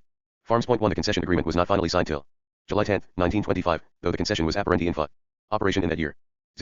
These various enterprises, though symptomatic of the pro-Soviet sympathy still prevailing at this time among American radicals, had no economic importance. A more significant initiative was taken when in November 1923, at the time of Nogin's visit to the United States, Lyman Brown, a mining engineer, and an old associate of Hoover, who had played a leading part in the organization of ERA, he was the American signatory of the agreement of August 20, 1921, visited Moscow with 2 other former officials of ERA. He defined the purpose of his journey as being to look into the possibilities of cooperation with Russian economic development, and expressed the hope of seeing Litvinov, who was said to be acting as head of the government's concession committee. 3. No record appears to I2 letters addressed to Raymond Robbins on January 5 and February 4, 1925, have been preserved among the Robbins papers. According to the first of these, we must raise $35,000 before February 1 to get agricultural machinery on its way to Russia in time for the spring sowing. 2. The most detailed account is in M. Latsy's Selskahozya Svenai Concessia, 1926, pages 37 to 40, where it is compared, much to its advantage, with the Krupp agricultural concession on the Menik. See the Bolshevik Revolution. I9 I7 I9 Z3, Volume 3, P368. 3. New York Times, November 30, 1923, Brown had arrived in Moscow on November 23. The fullest information about Brown's career is in an Ch. Thurs of USSR and USA have been published of the results of the visit. But in July 1924, at a moment when Soviet platforms were ringing with denunciations of the new American imperialism, Rykov, in an interview with an American correspondent, pronounced cooperation between Russia and America inevitable in the light of Russia's immense resources awaiting capital for development. At the beginning of 1925, hopes inspired by the retirement of Hughes as American Secretary of State encouraged Chicharel to reiterate previous assurances of Soviet receptivity to over 2 years from American capitalists. America is literally overflowing with free capital which seeks investment, while the USSR presents a magnificent picture of natural resources waiting to be brought to fruition by capital. Great prospects, not only for the well-being of our 2 countries, but for the enrichment of the world economy, are linked with the future penetration of American capital into our country in fruitful work. Trotsky, in an interview with an American correspondent in July 1925, argued that the only obstacle in the way of Soviet-American relations was political, the fear of revolution in capitalist countries. The economic difficulty was imaginary, the trustified industry of North America had nothing to fear from the Soviet monopoly of foreign trade. Trotsky harped once more on the need for capital for the mechanization of agriculture and the renewal of the basic equipment of industry. 3. This reiteration represented not a new departure in Soviet policy, but a realization that investment in the Soviet Union had at length become potentially attractive to American capital. It appears to have been in 1924 that negotiations began between the Soviet government and the American financier Harry Mann for a concession to work the manganese deposits at Chiaturi. Obituary notice in Engineering and Mining Journal, NY, December 95, pp. 117-19. For the agreement with ERA, see the Bolshevik Revolution, I9 I7. I9 23, Volume 3, P34, and, for Brown's share in the Lena concession agreement of 1915 CP 45 above. IAI Rykov, Stat II Rishi, 3, 1919, 176. ZILL Vestia, January 21, 1925. Chicharin also recalled the plan submitted by Lenin to Robbins in 1918. 3. Pravda, July 30, 1925. This was followed by a leading article of August 8, 1925, on the practical advantages for the United States of trade with the Soviet Union. Foreign Relations PTV. In the Caucasus, the United States was a substantial importer of manganese, and before 1914 Russia produced about half the world supply. The manganese mines of Chiaturi had been one of the baits which had drawn the Germans into Georgia in 1918.1. But in the chaos of the Civil War and its aftermath, production had fallen almost to nothing. To restore the mines to full efficiency required capital which Soviet sources could not supply. The Deutsche Bank was interested, but could not compete with the growing power and ambition of American capital. In October 1924, negotiations with Harriman's representatives in Moscow were actively in progress. Chicharin told the German ambassador that the final conclusion of the agreement had been postponed till December 15, 1924, in order to give the Deutsche Bank a last chance to intervene. The Soviet government, he added, prefers the Deutsche Bank to Harriman, but the Eater has made such favorable proposals that the Soviet government could not refuse his offers. 3. The assurance was perhaps more diplomatic than sincere, and the negotiations with Harriman were far less advanced than Chicharin pretended. Chicharin in H/S speech at VTSIK on March 4, 1925, referred to the claims of 2 German firms to the manganese of Chiaturi. And on March 21, 1925, Brock Dorfrantzau was instructed to make further representations to Chicharin reserving rights of German nationals in the manganese properties. As it was not till June 12, 1925, that the concession agreement was finally signed in Moscow. Under the agreement, Harriman and his associates bound themselves to install plant and equipment at Chiaturi for mining and handling the ore at a cost of not less than $1 million, to build or reconstruct railways connecting the mining area with the port of Poti, at a cost of 10. I see the Bolshevik Revolution, I9 I7 I9, 13, Volume I, P343. 2. In 1923 the Soviet Union produced only 74,000 tons of manganese ore, of which 5:2,000 came from Chiaturi. By 1924 total production had risen to 493,000 tons, and by 1926 to over 1 million tons. J. Budish N. S. Shipman. Sui Foreign Trade, NY 1931, P40. 3 Oswardages AMT, 2860/554609-10. SSSR, Central Niels Politelny Coma, ISAZYFJA, 3 Cessia, 1925. P44. 5 Oswardages AMT, 2860/554957. Et. Thurs of USSR and USA. $1 million, and to provide loading facilities at Poti at a cost of $1 million. They undertook to produce a minimum of 300,000 tons of manganese ore in the first year of working, 4,000 tons in the second year, and 500,000 tons a year there. After, a royalty of $3 during the first 3 years, and $4 thereafter, was to be paid to the Soviet government on every ton exported. The Soviet labor code was to apply to workers employed by the concessionaires. Not more than 15% of the workers, or 50% of the technical staff, might be foreign. The duration of the concession was 20 years. The Harriman concession was not only the most important agreement of this type ever concluded by the Soviet government with an American firm, it was also a test case, and was frankly treated as such in an article in the New York Times. Conditions for the investment of American capital are at present not such that the Russian market can be neglected. The fate of the Harriman concession will be followed with interest, since the future may possibly show that stability and security can be guaranteed by the Soviet government. 1. The Harriman concession did not exhaust American financial interest in the Soviet Union as a potential field of investment for American capital. 6 weeks before the Harriman agreement, the agreement with the Lena Goldfields Company, in which the American banking firm Kuhn Loeb held a large interest, had been signed in Moscow. In the summer of 1925, 2 significant visits of Americans to the Soviet Union took place. The first was paid by Goodrich, the Republican governor of Indiana, Haskell and Golder, 11 former members of the era and associates of Hoover.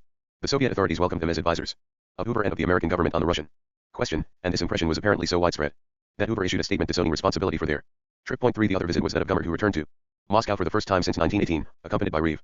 New York Times, June is, 1925. ZCP 415 above. James Benordnes his, No 425, 1925, p. 50, a letter of December 30, 1925, from Gommard to Goodrich in the Gommard archives indicates that Goodrich did in fact report to Hoover and Coolidge on his return. Foreign Relations PTV. SCHIE, Vice President of the Chase National Bank. Part of July was spent in Paris in discussions with, among others, Cresson and August in the Soviet Union. One among the American Finlanders visiting Paris in the summer of 1925 was Dwight Morrow, a former partner in the same firm of corporation lawyers as Thatcher, and now a partner in J.P. Morgan & Co., and a personal friend of Coolidge. Gommard, who probably knew Morrow through Thatcher, tried unsuccessfully to put her in touch with Cresson. Morrow continued to be interested in the Russian question, and, on the return of Sly and Gommard to New York, he persuaded Wiggin, the president of the Chase National Bank, to give a lunch to a number of leading Wall Street financiers, at which Sly would report on his visit to the Soviet Union and answer questions. The lunch took place on September 1. 1925. Afterwards, Morrow and Gommard had a discussion on ways and means of bringing Cresson on a visit to the United States. WHH, however, came to nothing. 3 months later, on December 10, 1925, a larger and more important lunch, also organized by the Chase National Bank, apparently at Gommard's instigation, was held at the Bankers Club in New York to discuss financial and commercial openings in the Soviet Union. Charles Schwab of Bethlehem Steel and representatives of several of the leading New York banks, including J.P. Morgan, Guarantee Trust and Dillon Reed, were among the guests. Though no formal record was made, the occasion attracted much publicity for and was commented on in the Soviet press, which saw in it a change in favor of the Soviet Union. In United States business circles 5, something comparable to the recognition by the City 6 which had occurred in London some time in advance of diplomati recognition. Or about this time, no record of the doings of Sly and Gommard in the Soviet Union has been traced. 1. B. Barrack, The Public Years, 1960, pages 18-188, records a meeting with Cresson at Versailles in the summer of 1905, at which Cresson held out alluring prospects of Soviet concessions available for American investment, but which came to nothing. 3 letters of September 11 NIS, 1905, from Gommard to Cresson in the Gommard archives. Plus New York Times, December 2, 13, 14, 1905. 5 Economikeskias is, January 3, 1906, Miro Johosiaistvo Miro. Vi Politika, number 4, 1906, pages 91-9:1. 6 See the Interregnum, I9Z3 I9Z4, PZ4S. CH Thurs of USSR and USA. Recorded visits to him by at least a dozen representatives of business interests within the last 10 days, all co-earned with the improvement of relations with the Soviet Union. 1. In 1925 another fruitful initiative was taken. Some Soviet mining engineers came to New York and visited Charles Stewart, head of the firm of consulting engineers Stewart, James, and Cook, to whom they had been re-amended by British engineers. Stewart gave them facilities to visit American Ural mines, and was invited in turn to send engineers to the Soviet Union to advise Donegol, the Donetsk Ural Trust, on the management and development of the Ural mines of the Donetsk Basin. The first party of American engineers arrived in the spring of 1926, and made a highly critical, but well-received, report on the condition of the mines, and on ways to improve them. They were the forerunners of an army of American technicians who, in the next 10 years, were to play an important part in the building of many branches of Soviet industry.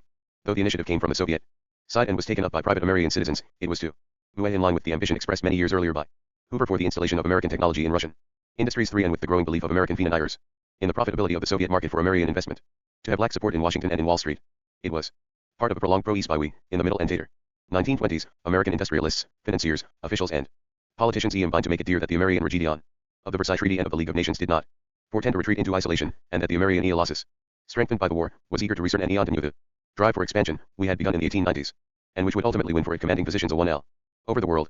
In the winter of 1925 to 1926 a further move was undertaken from Moscow to improve relations with the United States and, if possible, secure recognition. In October 1925 Serebryakov, I unpublished letter to Gommard of November 16, 1925 quoted in W.A. Williams, Russian-American Relations, 1952, p. 217. A. H. Hayman, We Can Do Business with Ryas, A. N.Y., 1945, pages 24-25 W.A. Williams, Russian-American Relations, 1952, p. 212. 3 CP 477 above. Foreign Relations PTV. Deputy People's Commissar for Communications, visited New York, apparently to inspect Amberg, and about the same time, Osinski arrived for an extensive tour of the United States. 1. G. Aaron in the press interview given during his visit to Paris. On December 21, 1925, welcomed CI the marked expansion of economic relations with the United States, and suggested that all difficulties would be removed CI only after diplomatic relations are established. He added that the Soviet government was still willing to examine all questions in dispute CI including the question of the loan granted to Kerensky.Z in February 1926. The popular American monthly, Current History, published an article by Trotsky in his epiphany as president of the IFE Committee in Moscow. Trotsky harped on the theme of harmonious cooperation between the two countries. The Soviet Union needs American capital to increase its rate of development. For good capital and good technique, the Soviet Union is ready to pay good dividends. This is not absolute harmony, but in our imperfect world one should not reject even relative harmony. Point 3. While, however, it was gratefully noted that the State Department under Kellogg no longer practiced the CI aggressive anti-Soviet policy of the Hughes epoch, 4 signs were few of any positive change in American official attitudes. Coolidge's message to Congress of December 8, 1925, mentioned Russia only once, in a passage relating to unpaid and unrecognized debts. When the Soviet government desired at this time to send Pisatovsky to Washington as an unofficial agent to replace the inactive Skversky, an American visa was refused. 5. An attempt to send Pyatakov on a similar mission met with the same rebuff. 6. Both these visits are referred to in papers in the Gummerg archives. Osinski reported on his visit in 3 articles in Prof. JTA, May 13, June 5, 1926, the main argument of which was that the United States had become a predominant industrial power before the war, and that the relative weight of the United States in the world economy had not increased since. 3. ZF Gestia, December 23, 1925. 3. Current History, New York, XXIII, February 1926, pages 618 to 622. Morovcho Hozyaistjo Morovche Politika, No 5 to 6, 1926, p. 42. 5. G. Basitovsky, N. A. Putiak Termidoru, Paris, 1931, I. 237. 6. This IA mentioned in letters of Trotsky to Owagenikij of February 21 and March 18, 1927, in the Trotsky Archives, T. 928, 937, Pyatakov A. Applica. Shin for a visa was refused by an official of the American Embassy in Berlin, A. Ch. Thurs of USSR and USA. Summer of 1926, Sokolnikov actually set out for Washington, in the hope of negotiating a financial settlement, but had to interrupt his journey midway owing to a rescinding by Kellogg of the promised permission for entry into the United States. Point 1. Former White Guardist, on the ground that he was a man who had condemned to death the best citizens of Russia. I Encyclopedical Teski Slovar Ruskiko Bibliografical Tiskogo Imtituda Granite. Sli. 3, NT 1927, Prologini, Go. 87. Chapter 35. Comintern, the 6th Hickey.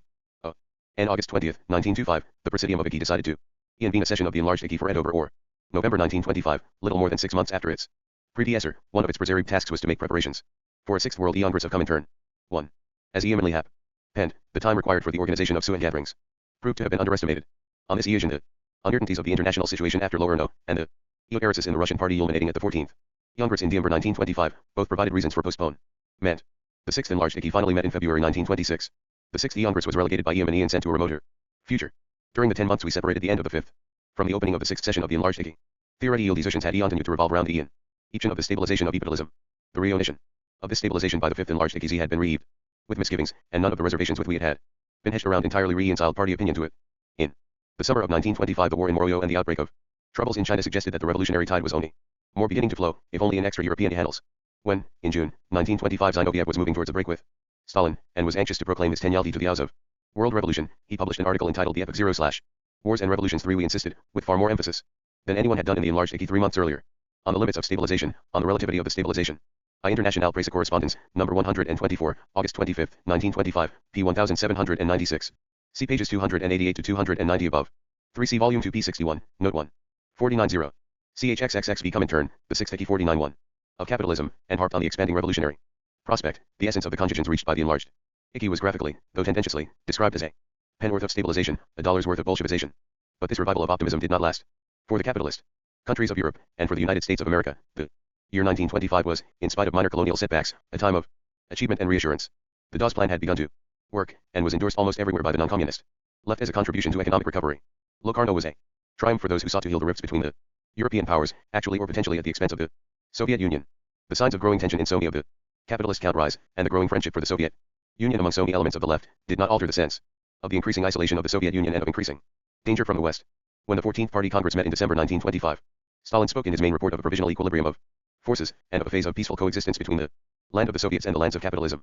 A stabilization of capitalism had been secured in Europe at the cost of the financial subordination of Europe to America. Western and Central Europe had witnessed an ebb in the revolutionary movement, though an evident leftward movement of the European working class was now in progress.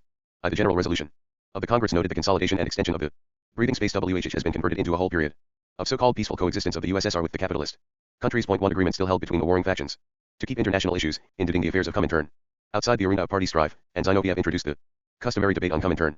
He struck a cautious, even Pessimistic, note, WHH may in part have reflected his own predicament, but led up to approved conclusions.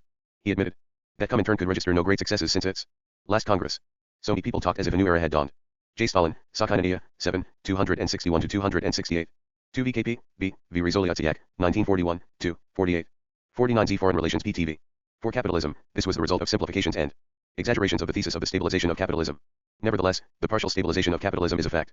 Zinoviev, anxious to propitiate his left-wing supporters without breaking away from the party knee, admitted that some comrades in our party and in other parties thought that we were wrong in using the word stabilization, that it grates on the ear, that it is too pessimistic, that it gives undue credit to international capital. He supported it by the analogy of Lenin's recognition of a relative balance of forces at the Third Congress. In difficult times it was all the more necessary to compete with social democratic parties in using everyday economic demands to win over the workers. The tactic 0/the United Front is only just beginning. Point 1 Madwilski slyly suggested that, since Zinoviev was throwing over the policy of the United Front with the peasantry in the Soviet Union, he could no longer pursue United Front policies in Comintern, and that the appearance of the Zinoviev opposition in the Russian party was bound to encourage the ultra-left in Comintern. But nobody else took up this point. In one of the shortest resolutions on record on so important a subject, the Congress approved the work of the Russian party delegation to a key in helping, in conditions of the partial stabilization of capitalism, to overcome dangerous deviations in other parties, and encouraged it to intensify the struggle for trade union unity and for the winning over of the broad masses of non-party and social democratic workers. Point 3 A few weeks later, in the economic theses issued on the second anniversary of Lenin's death, Icky declared confidently that we only more stand on a rising curve 0/the revolutionary movement, that large parts 0/the world are even in an immediately revolutionary situation. But this belief was based mainly on the outlook in China, and it was again admitted that in Europe the situation is not immediately revolutionary. In the preparations for the enlarged Icky, which met on February 17, 1926, the first preoccupation of the Bolshevik leaders was to prevent the dissensions in the Russian party from repro. J14 SSV Socialism Communistiskoi Party, B, 1926, pages 639 to 681. Z Ibid pages 693 to 695. I see also PJJ7 above. JVKP, B, F Rizoliatziak, 94, 2, 58 to 59. International Perkla Correspondence, number 10, January 4, 926, PU8. At XXXV Comintern, the 6th Icky 493. To change themselves in foreign parties or from in any way diminish in the prestige and influence of the Russian party in Comintern. Wide publicity was given to a circular letter addressed by the Russian party on January 13, 1926, to other member parties. The letter admitted that the delay in the international revolution and the relative stabilization of capitalism had bred some moods of depression in the party. It gave a brief and reasonably fair synopsis of the issues dividing the minority from the majority. Internal evidence pointed to Bukharin as the author, and invited the parties to study these questions in the light of the documents. But it ended with the firm pronouncement that a carrying of the discussion of the Russian question into the ranks of the Communist International is undesirable. Point 1 In order to enforce this ban, it was essential for the party to speak in Comintern with a single voice. Zinoviev, though cast out from the inner circle of party leaders and prohibited from opening his mouth on controversial party affairs, Z was still the president of Icky and party spokesman in Comintern. In this capacity it was inevitable that he should preside over the session of the enlarged Icky and make the principal report. Trotsky, no longer a member of Icky, was not a delegate, but he participated as a member of the Politburo in the preparation of the lengthy set of theses on current problems of the international communist movement, which were as usual published in advance, and formed the basis of the main resolution of the session. 3. When the session opened, Zinoviev's principal speech was balanced and colorless. The year 1924 had been the era of IPRJTANLTTF January 14, 1926. See Volume 2, p. 153. 3. They were published in PRJTA, February 16, 1926, in the phone approved by the Politburo. The original draft submitted to the Politburo was not published, but 2 notes on it by Trotsky dated February 13, 1926, are in the Trotsky Archives, T 2979, 2980. The first sought to amend the section relating to the United Front by stipulating that cooperation was out of the question. CEAO. Long as the Social Democrats work hand in glove with the bourgeoisie in coalition governments, this was not adopted. The second proposed that, with the revival of the slogan of the United States of Europe, the slogan of the CE worker peasant government should also be revived. CE at any rate for some countries, this found its place in the Politburo text of the theses. For the theas as adopted by the enlarged Icky CP 504. Note 2 below, they contained only minor amendments of the Politburo text. For Shistoy Raswirny Plenum Spokum Communistikisko Internationale. 1:7. Pages 10s6. 494. Foreign Relations. Point B. Democratic pacifism noted by the 5th Comintern Congress I. The year 1925 and the 5th plenum of the enlarged Icky marked the period of the stabilization of capitalism. In 1926 the stabilization itself was subject to a phase of oscillation. The year 1926 is already a period of tottering, far more insecure, stabilization. I think that the delineation of this trait of the period through which we are living will be the characteristic feature of the present plenum. Zinoviev did not venture to choose between the two alternative prospects which he had presented to the 5th Congress, either a rapid ripening of the revolution and the victory of the proletariat in 4 or 5 years, or a slow and gradual ripening, extending over a long period. For the first time he confessed to some doubts, not only about the tempo of the proletarian revolution, but about the route which it might take. He admitted that, in the past hopes had been too exclusively concentrated on Central Europe. Now Great Britain had supplanted Germany in the forefront of the picture. The Scarborough Resolution on imperialism Z was quoted later in the speech as evidence of the revolutionizing of the English workers' movement. But, though Zinoviev devoted some attention to China, he repeated the traditional assumption that the revolution would come, first, in Europe, then in the East, and finally in America. In any case, if Lenin was wrong in thinking that the Russian Revolution would hasten the proletarian revolution in other countries, then the ground on which the Third International stands is all rotten. Of later speakers, only Varga attempted to contribute to the theme of stabilization. He distinguished between four sectors of the world. First came the Soviet Union with the rising socialist economy, then the United States of America with the rising capitalist economy. The whole world exhibits a certain polarization of forces around these two centers. Thirdly, Asia and Northern Africa were in a state of revolutionary ferment which might lead to the formation of states on the Soviet model. Fourthly, in Europe the shattering of capitalism had proceeded to its furthest point. Stabilization was based on a deterioration in the position of the workers all over Europe. Point 3 after the Acri. JCP 78 above. 2 CP 344 above. 3 Shestoi Raswarny Plenum Ispokama Communistikiskogo Internationale. 1927, pages 94-95. CHXXXV Comintern, the 6th 495.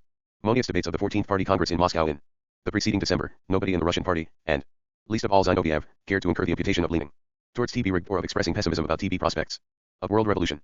But behind these pronouncements a new emphasis was apparent on the increasing strength and authority of the Soviet Union. The theme of the CE2 stabilizations, tentatively launched in the spring of 1925, had now become a commonplace. After TB 14th Party Congress, the Soviet Union was no longer merely a source of revolutionary ferment, it could be set over against the capitalist world as an independent force in its own right. In the days of CE socialism in one country, the Soviet Union commanded the respect and support of the workers of the world, no longer merely for its revolutionary fervor, but for its power and efficiency in the building of a socialist society. A striking passage in Stalin's report to the 14th Party Congress in December 1925 had been devoted to the workers' delegations from Western countries which had visited the Soviet Union during the past few months. These CE pilgrimages of workers to our country, tittered Stalin, had CI inaugurated a new phase in the development of the labor movement in the West. The delegates had been received as CI persons empowered by TB working DAS of TB Western world to make a friendly and fraternal inspection of our constructive work and of our workers' state. They were TB living proof that CE TB working DAS of Europe, or at least the revolutionary section of the European working DAS, regards our state as its own child. The moral of TB solidarity was obvious. If the workers refuse to make war against our republic, if they regard our republic as their own child whose fate is of supreme importance to them, then war against our country becomes impossible. These workers' delegations were not composed mainly of communists. They repeated the experience already learned in Great Britain that more spectacular successes could be won, and more influence exercised, by appealing to the sympathies of a non-communist left wing among the workers than through the IC pages 291 to 292 above. Stalin, Sakhaina, 7, 285. Foreign Relations PTV. Direct efforts of foreign communist parties to win new recruits to communism. This outlook was, gradually and imperceptibly at first, reflected in the attitudes of Comintern. If the most urgent task of foreign communists was to win friends and sympathizers in the non-communist left for the Soviet cause, and thus help to paralyze the striking arm of their hostile governments, the emphasis naturally fell on the policies of the United Front and of trade union unity. But these policies were far more likely to appeal to the rightist, or what had once been called opportunist, elements in the foreign parties, who had never been unwilling to cooperate with social democrats and other radical parties, than to the purists of the ultra-left, who lay in wait to denounce any deviation from the straight and narrow path of revolution. Hence the drive against the ultra-left, which had gathered momentum throughout 1925, now became the dominant attitude in Comintern practice. The new note was sounded, audibly but discreetly, in the later passages of Zinoviev's main speech. In preaching the virtues of the United Front policy, he rehearsed a number of recent failures in its application. After a long catalogue made up exclusively of ultra-left errors, he admitted that there are also right errors, but the only ones he thought worthy of mention were the old failure of 1923 in Saxony and a recent German example of local and trivial importance.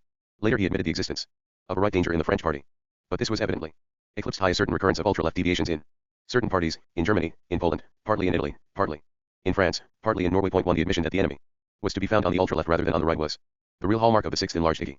The danger which began to take shape, and to alarm the Comintern leaders, at this time was the appearance of an international ultra-left opposition which would present a direct challenge to Russian leadership, and to the uniform theory and practice of international communism, based on an alleged lack of identity of interest between the Russian and other communist parties.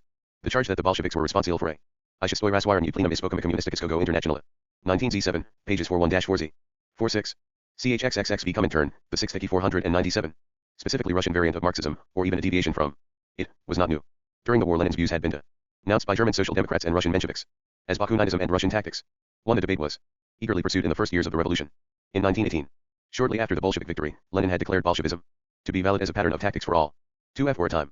Though, of course, only for a short time, wrote Lenin in an article on the foundation of Comintern in 1919, the hegemony in the Revolutionary Proletarian International has passed to the Russians. Point 3 In 1920, when Europe seemed on the crest of the revolutionary wave, he had opened his essay on the infantile disease of leftism in communism with the claim that, while it had originally seemed as if the immense differences between backward Russia and the leading Western European countries will make the revolution in those countries very unlike ours, it had now been established with complete certainty that some fundamental traits of our revolution have not a local, not a peculiar national, not a purely Russian, but an international significance, and that the Russian model reveals to all count rise something, and something very essential, of their own inevitable and not remote future.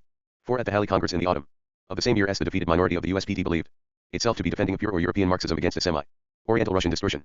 In 1921, Paul Levi denounced the March action of the KPT as a Bakuninist push, 6 and ironically referred to Belikon and Gorelsky who had promoted it as Turks Tanis.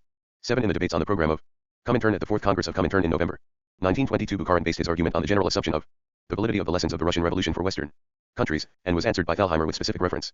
I. Lenin, Sakhinania, 19, 14. 2 Ibid XXII, 386.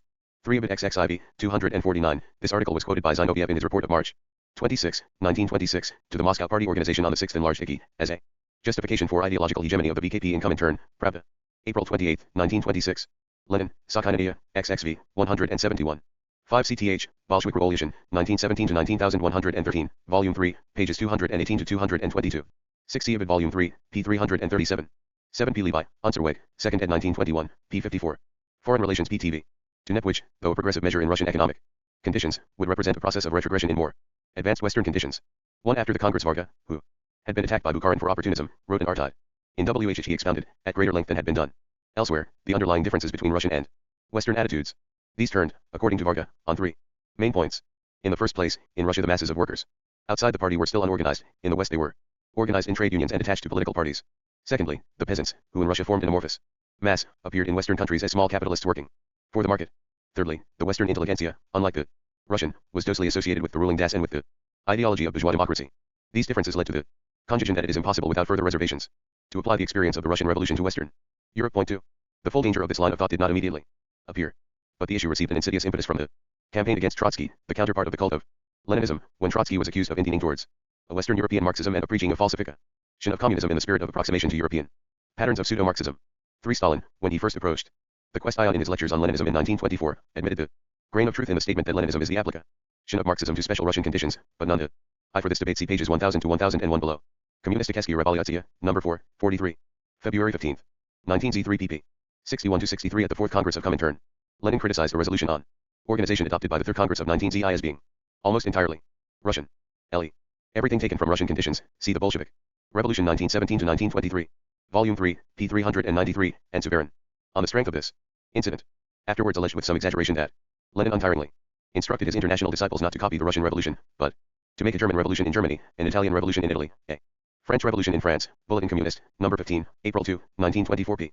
367. Varga was one of those who, in the debates of this period on the program of Comintern, argued that the lessons of NEP did not apply to Western communist parties. CP 1000 below. 3 for these quotations see volume I, p. 146. CHXXXV Comintern, the 6th IKI 499. Less attacked it as one-sided, Leninism was not a purely national and purely Russian factor, but an international factor, having its roots in international development. 1 Bordiga, at the 5th Congress of Comintern in June-July 1924, attributed the rise of Bolshevism in Russia to the fact that its leaders had been compelled to live in the environment of Western capitalism, where there was a proletariat, and still firmly identified Leninism with revolutionary Marxism as a world doctrine. Lenin, he declared, belongs not simply to Russia, but to the whole world, to us all. But in 1925, when socialism in one country was first preached in Moscow, and new leaders of the left, more addicted to theoretical speculation than their predecessors, were in the saddle in the leading foreign parties, it began to be widely asked whether doctrinal and tactical prescriptions laid down for the work of the Russian party were equally valid for the foreign parties in their now quite different situation, whether a distinction might not be drawn between two variants of current communist doctrine, one applicable in Russian conditions, the other to the West, and whether it was not the former alone which merited the special name of Leninism, and constituted a variant from the original Marxism. At the 5th enlarged IKI in March 1925, Zinoviev reproached the veteran French communist Rapoport for having discovered in Bolshevization a tendency to substitute Leninism for Marxism. 3 And the most damaging of the charges brought against the left leaders of the KPT in the summer of 1925 was that they had endeavored to turn the party against Leninism and the leadership of Moscow. For about the same time the ultra-left leaders of the KPP were accused of attempting to set up a Western communism in opposition to Russian communism. 5 Bordiga, in an article in the Italian I. Stalin, Sakhinania, 6, 70. 2 years later Stalin insisted more emphatically that Leninism was the generalization of the experience of the revolutionary movement of all countries, and therefore valid for all. Ibid 8, 15. A protocol, Fund/Ter Kongress der Kommunistischen Internationale, ND, I. 4°4. Bukharin, however, at the same Congress accused Bordiga of treating himself and his friends as communists, orthodox, and Marxists, and the members of IKI as opportunists. Ibid 2, 603. 3 Raswirenye plenum ispokama Kommunistiskiego Internationala, 1925. p. 77, for the similar charge against Bordiga see pages 368 to 369 above. 4 see pages 325 to 327 above. 5 CP 387 above. Zinoviev later recalled the arrival of the four in Bethlen early in 1924, CP 193 above, to defend the Polish ultra-left. 500 Foreign Relations. B. Party journal unit entitled The Opportunist Danger and the International, argued that, since Lenin was not a revisionist but an orthodox Marxist, it was incorrect to replace the familiar term CE Marxism and CE Communism by CE Leninism and CE Bolshevism. 1 The objection to the substitution of a Russian for a Western terminology had implications which were readily understood. It now became apparent to the Comintern leaders that Bordiga, fresh from his success in organizing a CE left fraction in the PCI, was attempting to form a CE left fraction inside Comintern. It was admitted that Lenin had added something to Marxism and provided a fresh interpretation of it.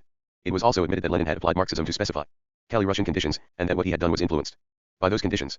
But from these admissions it was a long Step to the conclusion that Leninism was a specifically Russian doctrine designed to take account of Russian backwardness and not applicable to the more advanced countries of the West. This step, which implicitly denied the Russian claim to leadership in Comintern, no Bolshevik could take.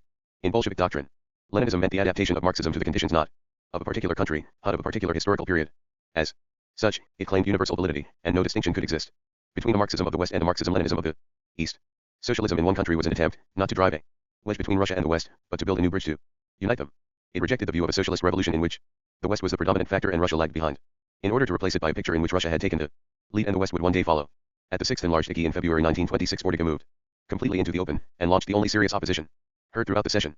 Bordiga, in a 4-hour speech, which won the respect of opponents by its sincerity and intel point of view, and went on. I do not think that the ultra-left campaign against the line of Comintern arose as the result of an immaculate conception. It was to a certain extent organized. Shistoi Raswirny Plenum Ispokama. Communistickisko Internationale, 1937, p. 46. I quoted by Zinoviev Ibid P.S. A Communistickeski International. Number 7. July 1935. p. 110, for the situation in the PCIC pages 368 to 371 above. Ch.xxxv Comintern, the 655 1. Lectural Power L declared that the slogan of the United Front had led to serious misunderstandings, especially after the Fourth Congress had supplemented it with the erroneous slogan of a workers' government. In opposition to United Front tactics, Bordiga endured up only more the prospect of a final dissolution of capitalism. A revolutionary party was not a scientific group for the study of social relations, and could not renounce the revolutionary perspective. Practically, it was far from certain that the existence of a left bourgeois government creates a favorable political situation for our struggles and our preparatory work. The reverse might be true. The Russian party, Bordiga now argued, had won its victory in special conditions, in a country where the feudal aristocracy had not yet been conquered by the capitalist bourgeoisie. Simply to transfer the experience of the Russian party to other countries was inadequate. Bordiga disclosed the fun force of those ultra-left anti-Muscovite tendencies, which had been laid at the door of Maslow and Ruth Fischer in Germany. He plunged more deeply into the nature of the discrepancy between the Russian party and the rest. When the cult of Leninism was harnessed at the very outset in 1924 to the Face to the Countryside campaign and sponsored by Zinoviev, it was easy for foreign critics to allege that the Russian party was adapting policy and doctrine to the needs of a predominantly peasant country and of a revolution dependent at all times on peasant support, and that this was what Leninism as a specific variant of Marxism meant. The appeasement of the peasant under Bukharin's leadership in 1925 had made the problem more ill. Bordiga boldly declared that it was sorry for Comintern to concern itself with the state policy of the Russian Communist Party and to struggle against the growing influence of the peasant class and of the rising semi-bourgeois. Jashistoi Raswirny Plenum Ispokama Communistickisko Internationale. 1927, pages 107 to 125. When he speaks, said Togliatti of Bordiga, he makes an impression of revolutionary sincerity. His personality imposes itself. Ibid. p. 192, J. Laminitz described him as being distinguished from the other ultra-lefts as a sincere, straightforward, convinced, honorable, left oppositionist. Ibid. p. 558, Stalin later paid her an error, though backhanded compliment with the remark that he could respect and believe Bordiga because he says what he thinks, whereas Ruth Fischer never says what she thinks. Stalin, Sakhinania, 8, 114. 2 see pages 325 to 327 above. Vol. 3 pt. IR. 5 degree 2 Foreign Relations PTV. Strata. This was the fundamental question of the historical relations between the Soviet Union and the capitalist world. The current evils in the Russian party and in Comintern could be remedied only by the united efforts of a general staff of world revolution drawn from all the communist parties. The delay in world revolution had made it essential to intuit the whole Russian policy in the lows compete with the general revolutionary policy of the proletariat. Point 1 in a shorter and intervention. Bordiga included that the EOMED offered by this plenary session held out gloomy prospects of reform, and anno his intention of voting against Zinoviev's theses. This powerful, though solitary, assault and everything that the leaders of Comintern most disliked and feared, and provided foes for the rest of the debate. Almost every subsequent speaker took up the challenge by denoting the ultra-left, though most of the non-Russian delegates passed over in silence. Bordiga's attack on the Russian party and on its role in Comintern. We too near to the bone.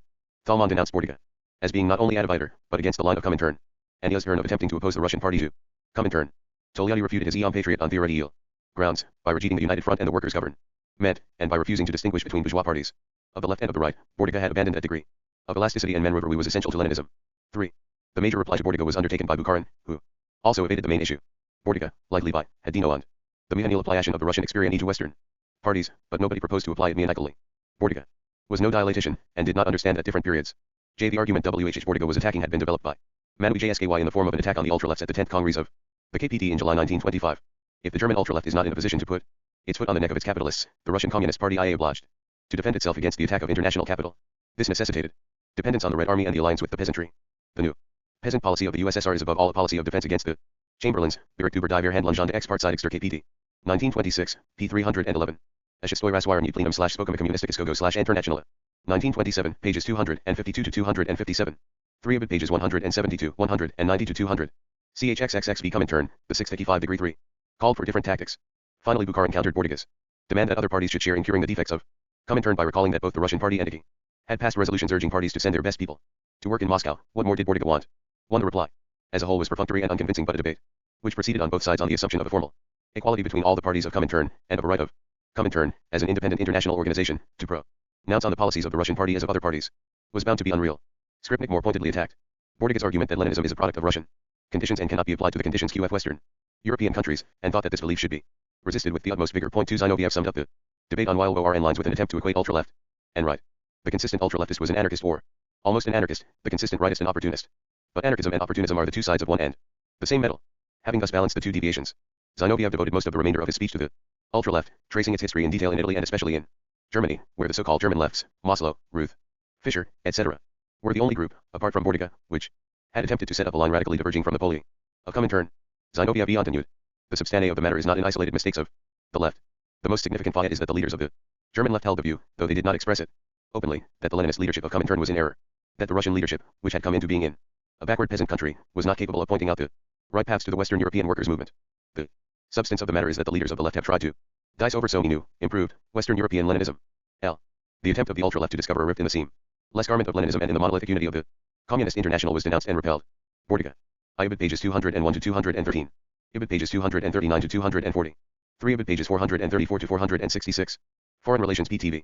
In spite of high declared opposition to the theses, explained at the last moment that he approved the intention exhibited in them to alter the internal regime of the International, and apparently abstained from voting. 1. The resolution, which was carried unanimously and embodied almost without amendment the theses originally approved by the Politburo, began by insisting that the partial stabilization discerned at the session a year earlier did not imply that capitalism had healed its wounds or overcome its contradictions. The period of the decline of capitalism continues. But within that period partial and temporary improvements might occur. It was in the sense that the stabilization of I-925 must be understood. The relativity and insecurity of this stabilization are becoming especially apparent at this very moment. Such stabilization as had been achieved at the expense of the workers of Europe and of the East. This contrasted sharply with the consolidation of power in the Soviet Union. The successes achieved in the field of socialist construction in the USSR are becoming more and more the test for the successes of international socialism in general. The USSR is becoming the center of attraction for the proletarians of all countries, the pivot of the international proletarian revolution. The theses cautiously condemned both the denial of any stabilization of capitalism and the belief that capitalism has been consolidated for another historical epoch. The present partial and insecure stabilization of capitalism did not affect the Leninist course, which was still set for a world proletarian revolution. 2. An unexpected feature of the theses was the reappearance of the slogan of the United States of Socialist Europe. During the war both Lenin and Trotsky had called for Republican United States of Europe, though the precise application and context of the demand was disputed between them. 3. After 1917, I shall razwirnie plenum ispokum communistikiskogo internationale. 1927, pages 466, 589.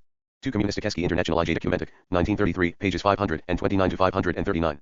3 Lenin advocated the transformation of all the separate states of Europe into Republican United States of Europe in September 1914, Sakhinania. Et. XXXV Comintern, the 6th 505. The question was forgotten. In the first years of the Soviet regime, when it was assumed that world revolution was imminent, references were occasionally made to a world Soviet Republic or Federation of Soviet Republics. But no great inclination was felt to speculate on future forms of world government.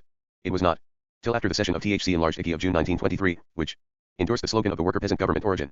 We put forward at the 4th Congress of Comintern 6 months earlier L. Trotsky, in an article in Pravda on June 30, 1923, proposed that the slogan of United States of Socialist Europe should be introduced side by side with the slogan of the worker-peasant government. Point 2 France was accused, this was the period of the Ruhr occupation, of balkanizing Europe and reducing it to impotence. European unity, Trotsky argued, was essential in order to resist the domination of Europe by American capital.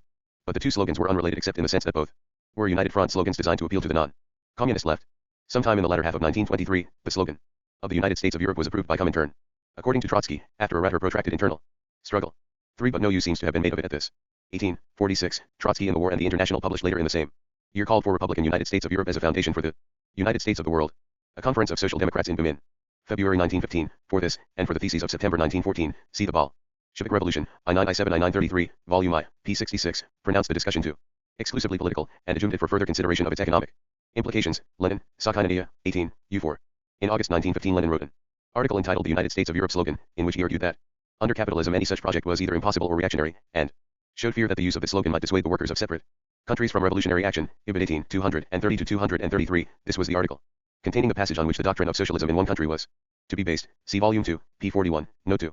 Trotsky reverted to the slogan in an article in the following year, Sakhinania, 3, I, 88 to 89.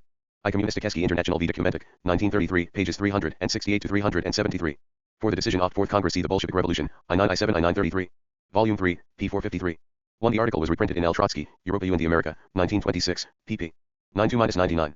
3. The approval in 1923 was recorded in the resolution of the 6th enlarged IKI of March 1926, Communisticheski International TI Documentic, 1933. p. 547. No reference to the discussion or approval of the slogan has been found in any earlier Comintern document. For Trotsky's account CL.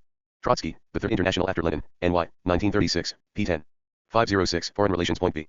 Time.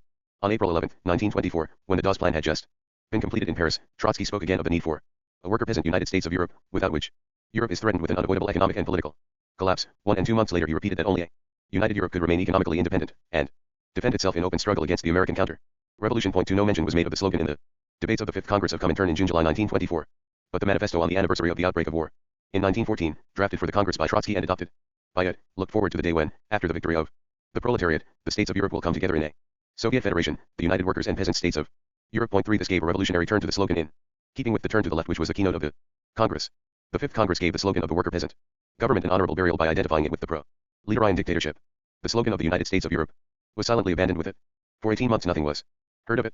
Then, in January 1926, after the rift between Stalin and Zinoviev, Trotsky revived the project as a potential counter-weight to growing American domination, the United States of Europe against America. Such a prospect is completely realistic. Such a prognosis can be made. Point 4. In the following month, with Trotsky once more feeling his way back to participation in party affairs, the slogan of the United States of Socialist Europe reappeared conspicuously in the main theses of the Sixth Enlarged TTS as one of the means by which communist parties should unfold to the popular masses their program for the I.L. Trotsky, Zapad I Vostok, 1924, p18.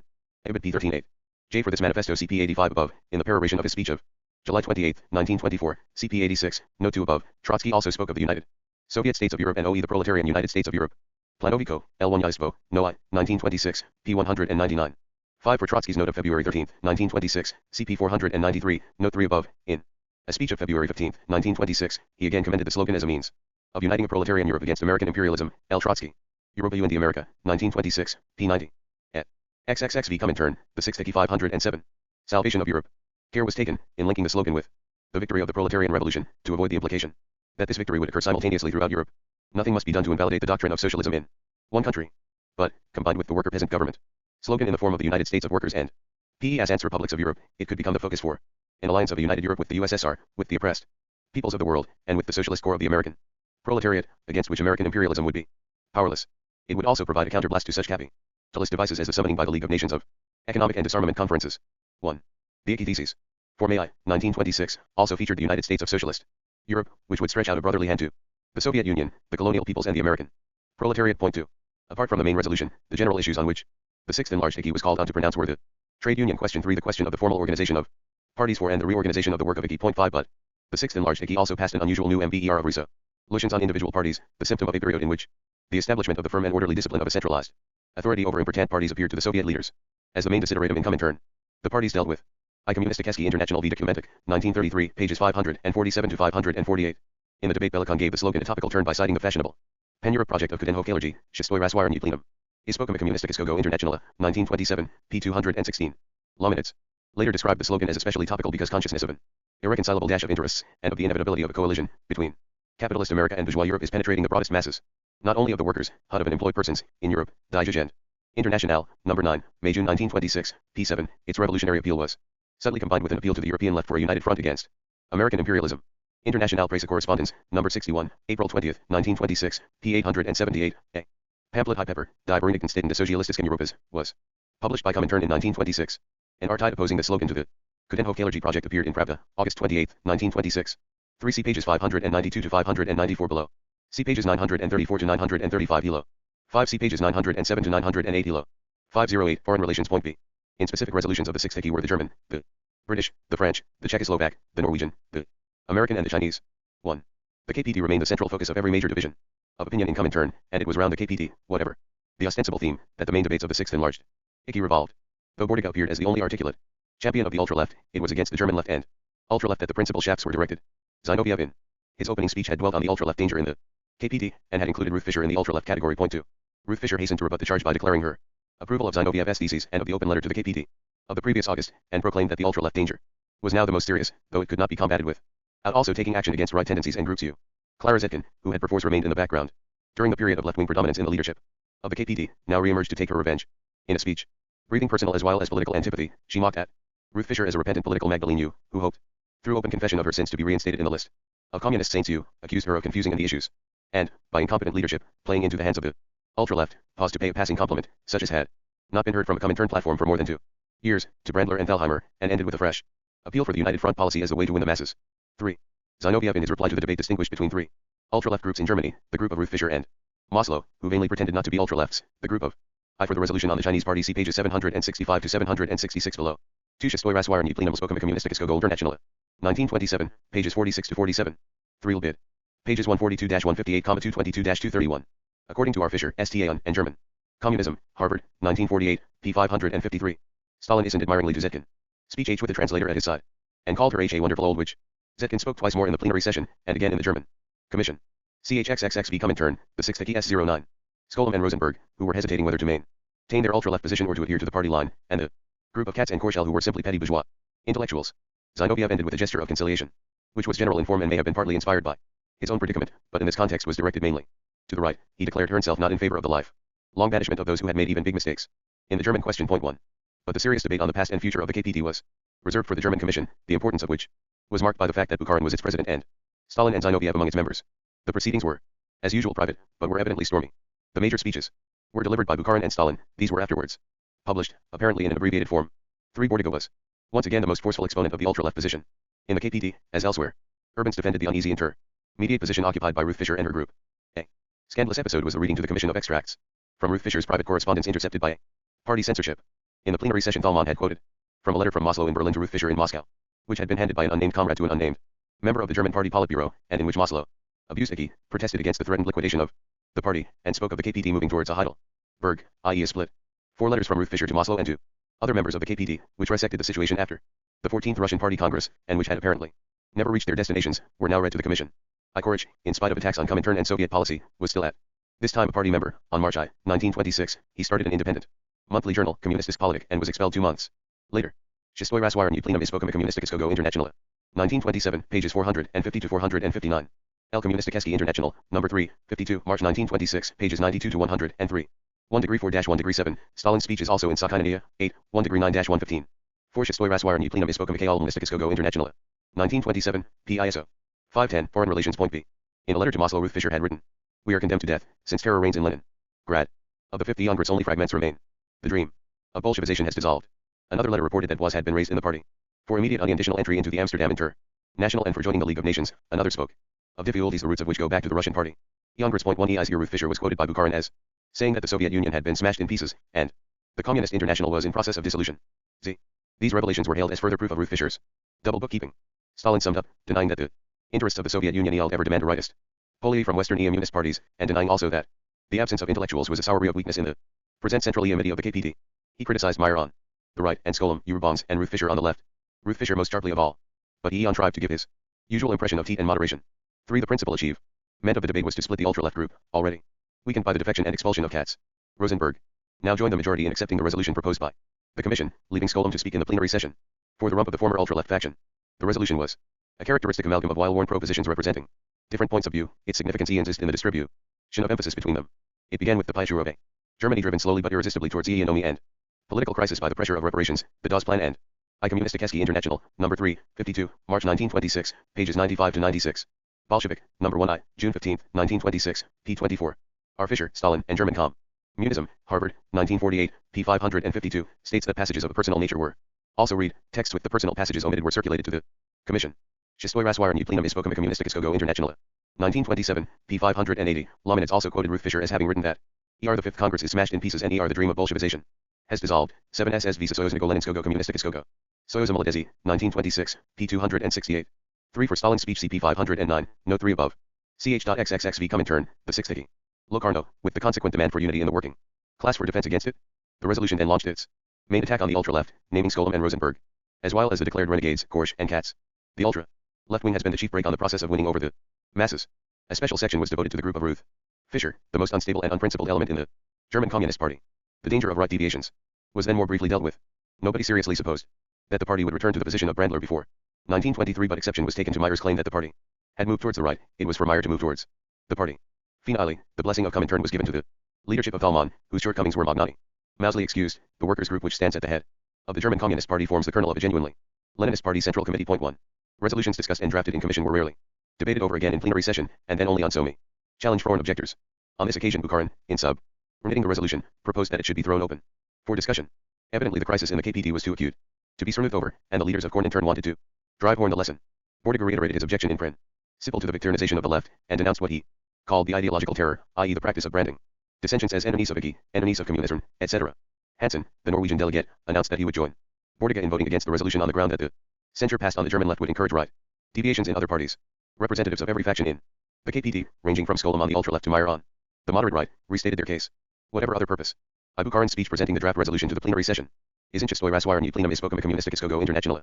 1927, pages 517 to 521, for the final text of the resolution, only minor amendments were made in the plenary session, see Communisticheski International TJ. Documentic, 1933, pages 577 to 586, a brief passage in the main resolution of the session was also devoted to the errors of the ultra-left in the KPD, Ibid p. 545. 512, Foreign Relations Point B. May have been served by this procedure, it illustrated the growing depth and bitterness of the rifts dividing the now numerous splinter groups in the KPD, and particularly on its left wing. The most significant speeches were those of Laminitz and Manuelski, who revealed the fears in the minds of the Russian party leaders. Laminitz inquired rhetorically what common aim united all shades of the ultra-lefts, and answered. Their aim is the attempt to bring about a union of the ultra-lefts on the ground of a struggle against the Communist Party of the Soviet Union and Comintern. WH is in the air is the threat to found an international left fraction, if not a new international. Such an attempt is undoubtedly being made. The debate, said Manuelski, had somewhat unexpectedly taken on the character of an organized offensive on the part of the international group of the ultra-lefts, and he added that the alleged right from WH Ruth Fischer proposed to rescue Comintern was in reality the Communist Party of the Soviet Union and the whole present Central Committee of the KPD. The ban on discussion of the dispute in the BKP, by foreign communist parties was maintained. The name of Zinoviev was not pronounced, and nothing was said to incriminate her in the conspiracy of an international ultra-left against Soviet policy and against Comintern. But many must have guessed that this was WH lay behind the apprehensions of the Soviet spokesman. After Thalmann had wound up the debate in his forceful but undistinguished style, Bukharin replied in terms of studied moderation. He cast the mantle of IKI over the present leadership of the KPD and concluded, we shall support this party's role in the struggle against all harmful deviations, against the right, against the ultra-left, and against the most unprincipled of all groupings, against the grouping of Ruth Fischer. 2. The resolution was then adopted against the vote of Hansen, Bordiga being absent. 3. Urbans read a declaration on behalf of Ruth Fischer, herself and 2 other German delegates who had ICP 493 above. 2. For the whole debate Socialistoi raswirny plenum ispokomicom. Munistikiskogo Internationale, 1927, pages 521 to 584. 3 of it pages 584-585, for Hansen's vote CP 519 below. Ch.xxxv Comintern, the 6th IKI 513. Only consultative status to the effect that, if they had been voting delegates, they would have voted against the resolution. But that they would submit to it as a matter of discipline. 1. The Journal of Comintern celebrated the liquidation of the ultra-lefts in the KPD in an unsigned article which named Suverin, Paul Levi and in part Thalheimer, Hoagland, Maslow, Korsch, Katz, and Bordiga as those who had attempted to oppose to Russian Leninism a genuine European communion. 2. Bukharin, in a brief article in the German Party Journal, restated the official view, impartially denouncing right and ultra-left deviations and refusing to decide which was the more dangerous.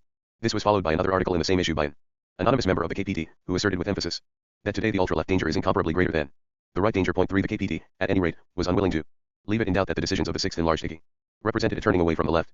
In contrast to the severe handling of the KPD, the verdict on the British Communist Party continued to be almost wholly laudatory. Bennett submitted a guarded report in which he lamented the small numbers and weak organization of the CPGB. The disproportion between the ingenuence of the Communist Party and its numerical size is the fundamental problem of the party. 4. But this did not unduly damp the prevailing optimism. The short and formal resolution approving the report of IKI on its work since the previous session singled out the British and Chinese parties as having won great successes. 5. Zinoviev confirmed the claim of the CPGB to be regarded as the model communist party by placing it first in his review of the foreign parties in his main report, and he foresaw a mighty struggle ahead when the agreement on miners' wages ran out in May. 6. The resolution Socialistoi raswirny plenum ispokom communistikiskogo Internationale. 1927, pages 525 to 529. 2. Communisticheski International, number 3, 52, March 1926, p. 54. 3. Die Internationale, 9, number 8, April 15, 1926, pages 225 to 227, 234. 4. Pravda, February 20, 1926. S. Internationale Presse Correspondence, number 52, April 6, 1926, p. 735. 6. Socialistoi raswirny plenum ispokom communistikiskogo Internationale.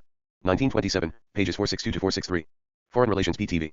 On the English question was based an optimistic diagnosis of the uninterrupted decay of British imperialism and the revolutionizing of the working class. The CPGB had been free from internal dissension since 1924, it had achieved immense successes in the trade unions and among the unemployed, and it had given unwavering support to the miners in their struggle with the employers. The only faint note of anxiety sounded in the resolution was the exhortation to the party at least to double its membership in 1926.2.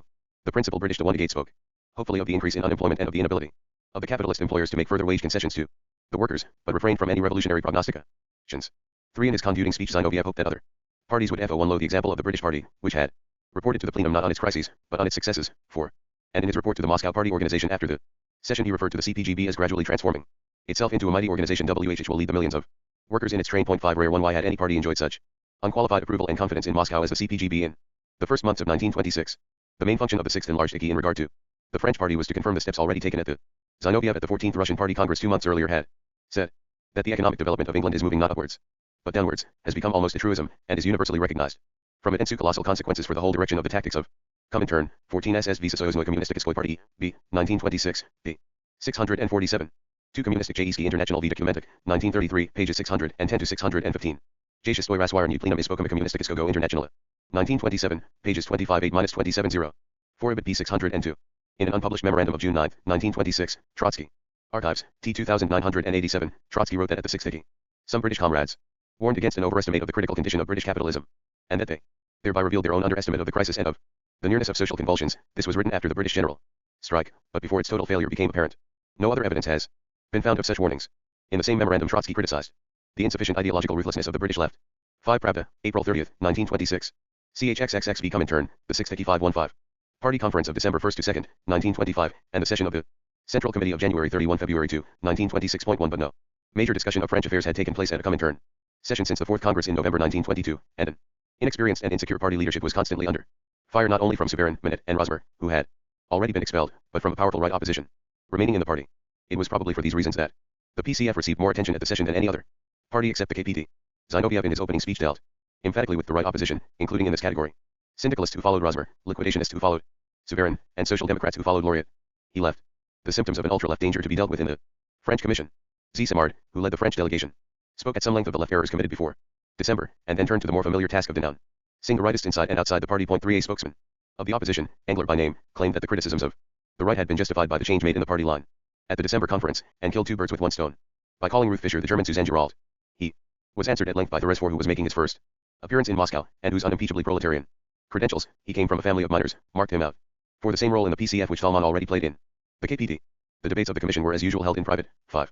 And, when Humbert Ross, who presided over it, presented to the plenary session the long resolution on the affairs of the French party drafted by it, he revealingly remarked that, while the draft insisted mainly on the fundamental danger threatening the PCF from the right, the commission had devoted most of its attention to the left deviations and organizational errors of the I see pages 361 to 362, 366 above. Shistoi Raswarni Plenum Ispokoma Komunistiskego Internationale. 1927, pages 48 to 52. 3 Ibid pages 74 to 81. 4 Ibid pages 100-106,231-234. 6 The only speeches to be published were those of Zinoviev, Kommunistikeski International, number 3, 52, March 1926, pages 81 to 91, and Stalin, Sakhinaya, 8, 100 to 107. 516 Foreign Relations. B. Party. The resolution firmly reasserted the principle behind the United Front policy, to carry the broad mass of the proletariat along the path of the revolutionary struggle, to draw into its straight of the petty bourgeoisie and the peasantry, placing them under the political leadership of the proletariat, to take a stand in the center of the revolutionary movement against large-scale capital, such is the chief task of our party. And later came the warning that without overcoming internal opposition to the current tactics of the United Front, neither THC party nor the trade unions will be capable of winning over THC broad masses. The resolution tweeted insistently on THC need not only to win over the trade unions, but to bring into THC unions the overwhelming majority of the working class, THC low proportion of organized workers in France was remarked on. The proletarianization of THC party was described as a condition of its Bolshevization. A section on the underestimate of the right danger was followed by one on THC ultra-left errors committed during the campaigns of 1925. THC resolution several times returned to them, and at this point Train was censored by name.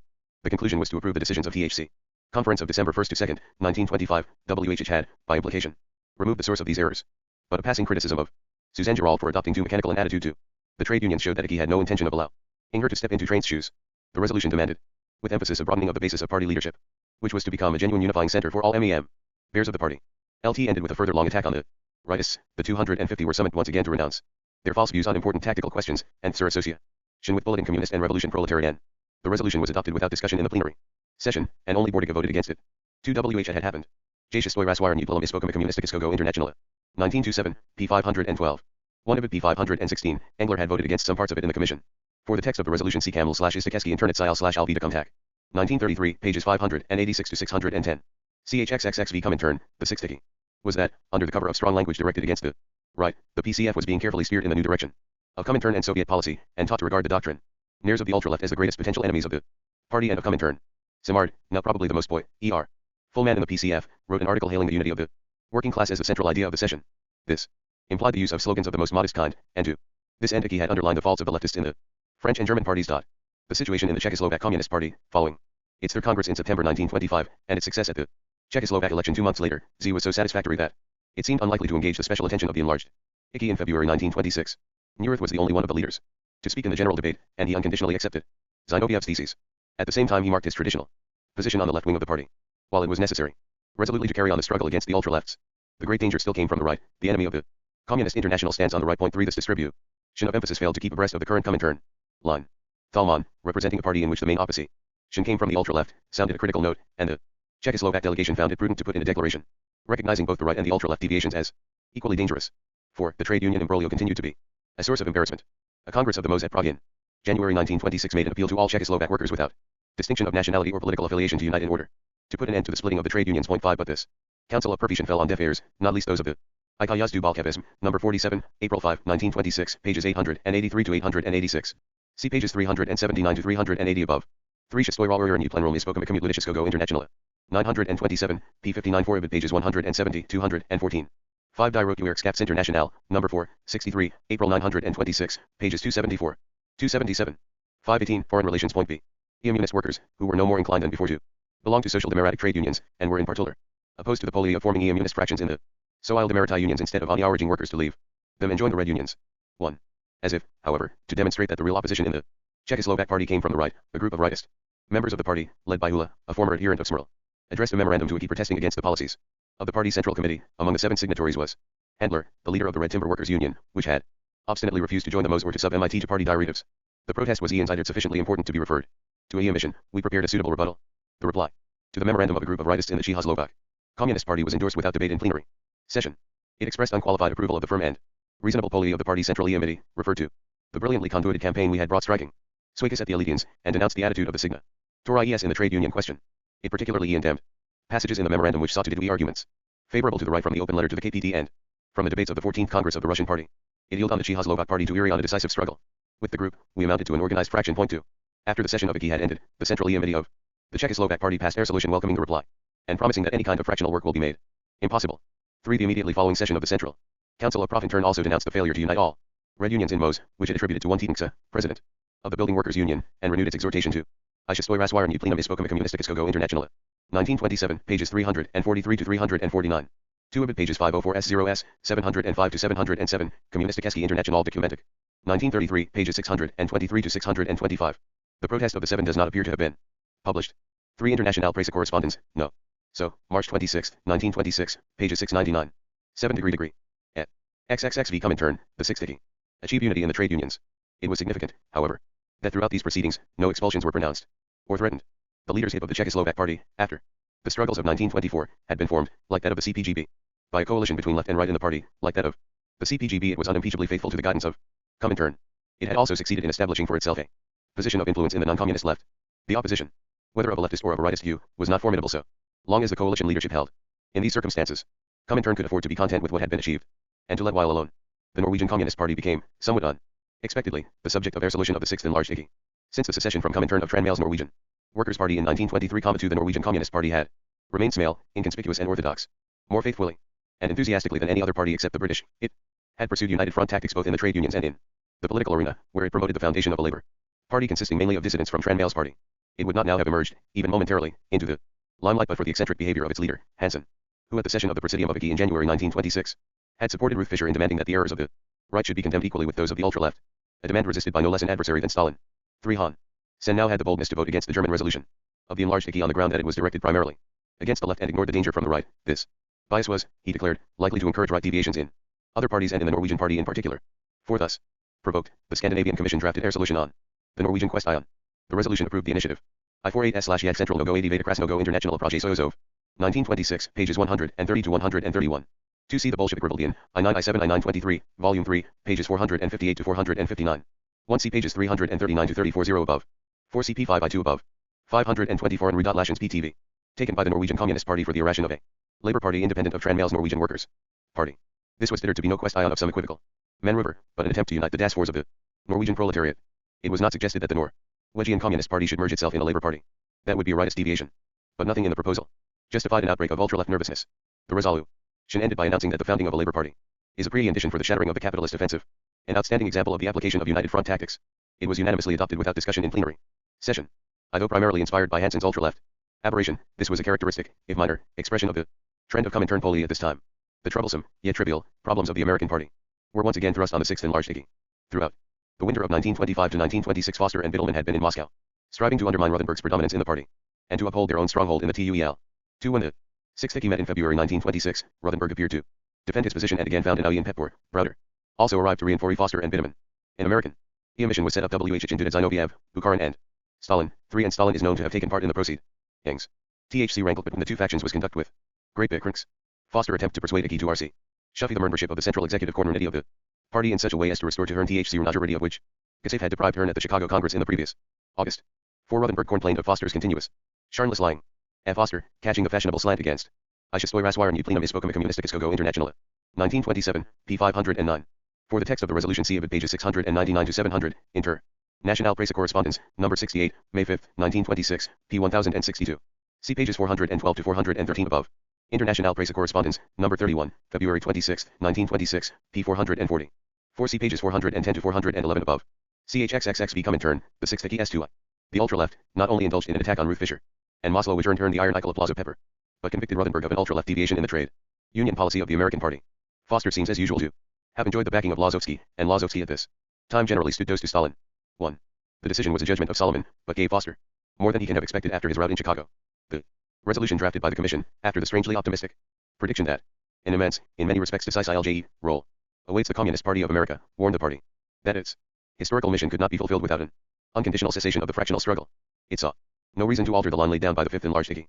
It solemnly pronounced that no question could arise of new changes in the composition of the present Central Committee of the American Communist Party, since the party itself at the Party Congress decides on the composition of the Central Committee. On the other hand, it expressed confidence that the present majority would not seek to abuse the apparatus or dominate the minority, whose loyalty the Communist International has no reason to doubt. This cautious but unequivocal refusal of Foster's main demand was, however, balanced by an equally cautious concession on the trade union front. The resolution recommended that far more attention should be paid to work in the trade unions, that this work should continue to be entrusted to Foster and his group, and that the majority group in the Central Committee should do everything possible to facilitate it. On the other hand, the program of the TUEL should be radically reviewed. It should not attempt to set itself up as a party or communist organ, but simply as an instrument meant for carrying out united front tactics. When the resolution was submitted to the plenary session, representatives of both TA flickering light is shed on what went on behind the scenes in the account. In T. Draper, American Communism and S. Subject Russia, 1960, pages 226 to 229. Based partly on unpublished American documents, the proceedings in the Commission were not published. For Foster's attack on Ruth Fisher and Miss Low and Pepper's comment on its Ciastoy Ralshereni I plenum / Spokama. Communisticogo Internationale, 1927, pages S47 S49, SSOSSI. A Communistic Hesky International Documentic, 1933, pages 6 IS 619. 522, Foreign Relations Point B. Groups made declarations emphasizing those parts of it which, respectively gave them satisfaction, and thereby demonstrated their fundamental lack of concord. But both concluded by accepting it, and it was carried unanimously without further discussion. 1. Both the leaders and the European members of IKI were relieved to be able to record a formal agreement on an issue which they failed to understand, and which seemed mysteriously to fit into the accepted categories of right and ultra-left deviations. Zinoviev's speech at the winding up of the session struck, as befitted such occasions, an optimistic note. Stabilization and Bolshevization were the catchwords of the session, as of its predecessor a year earlier, but the orator contrasted the tottering stabilization of capitalism with the strengthening Bolshevization of Comintern. Icky had upheld the cause of Leninism, and dealt faithfully both with right and with ultra-left deviations. Attempts to portray the situation as if the present session had fought only on one front are contradicted by the facts. Great Britain was on the eve of gigantic struggles. Capitalism was also on the decline in Germany and France. In the decisive countries of Europe and in the East the turning point had been reached. In spite of all difficulties, the power of attraction of the proletarian revolution in the Soviet Union is growing and will grow, not only among the communist proletariat, but among the whole proletariat of the world. 2. It was, in more than one way, a significant conclusion. Bordiga and the ultra-left had offered a sweeping challenge to the unity of the revolutionary process. By treating Leninism as a variant of Marxism which fitted only Russian conditions, they denied the validity of the Russian experience for international communism, and the Russian claim to uncontested leadership in Comintern. By pretending that the policies of the Russian party and of the Soviet state should be geared to the aims of the revolutionary I Shstoy Rasireni, PLEJLM Ispokama Communisticogo Internationale. 1927, pages 586-589. Ibid pages 590 to 602. Zinoviev also delivered the customary lengthy report on the session to THCM08 Cow Party Organization at THCCND of March, Pravda. April 28, 2930, 1926. At XXXV Comintern, the 6th Hickey 523. Proletariat, they rejected the underlying assumptions of socialism in one country, and reverted to the old theme of an inner ATIC, able Russian backwardness. By insisting on the separateness of Russia from the West, they broke the worldwide unity of the proletariat, and shattered the fundamental conception of a homogeneous workers' movement marshaled and organized by Comintern on uniform lines. Zinoviev turned the tables on the ultra-left. If the failure of the Western proletariat to follow the Russian example had temporarily divided the world proletariat into two geographical categories, unity must be restored, pending the consummation of world revolution, by making Moscow the center and focus of the whole workers' movement. To assert the power of attraction was the essential aim and purpose of Comintern. But Zinoviev's CONC1 fusion had another implication which went perhaps beyond anything consciously intended by the speaker. In Soviet eyes the drawing power of the Soviet Union seemed by 1926 a more solid ground for confidence than the elusive prospect of the overthrow of capitalism in the West. Socialism in one country had replaced world revolution as the proximate goal, and, since it had been firmly asserted that the barrier to the Flat realization of socialism in the Soviet Union was not the absence of material aid from proletarian regimes in the more advanced countries, but the threat to the Soviet Union from existing capitalist governments. It followed that any measure which promoted the security of the Soviet Union would be welcome in Moscow, even if it fell short of proletarian revolution in the capitalist world. However much it might be explained that any long-term antithesis between socialism in one country and world revolution was false, and that the indefinite postponement of revolution in other countries had made the survival and security of the Soviet Union the main asset of the revolutionary cause, and the pledge of ultimate victory. 11 hopes in Moscow were now turned inward. The priorities had been reversed. The victory of socialism had become primarily a Russian, and secondarily a worldwide affair. It was no longer, as the Bolsheviks had at first believed, the Russian Revolution which depended for its survival on world revolution. The prospects of world revolution were now seen to depend on the triumph of the Russian Revolution. I see pages 501-50:2 above. For this argument see volume 2, pages 44-45. 524, Foreign Relations Point B. And on its successful advance towards socialism in the Soviet Union.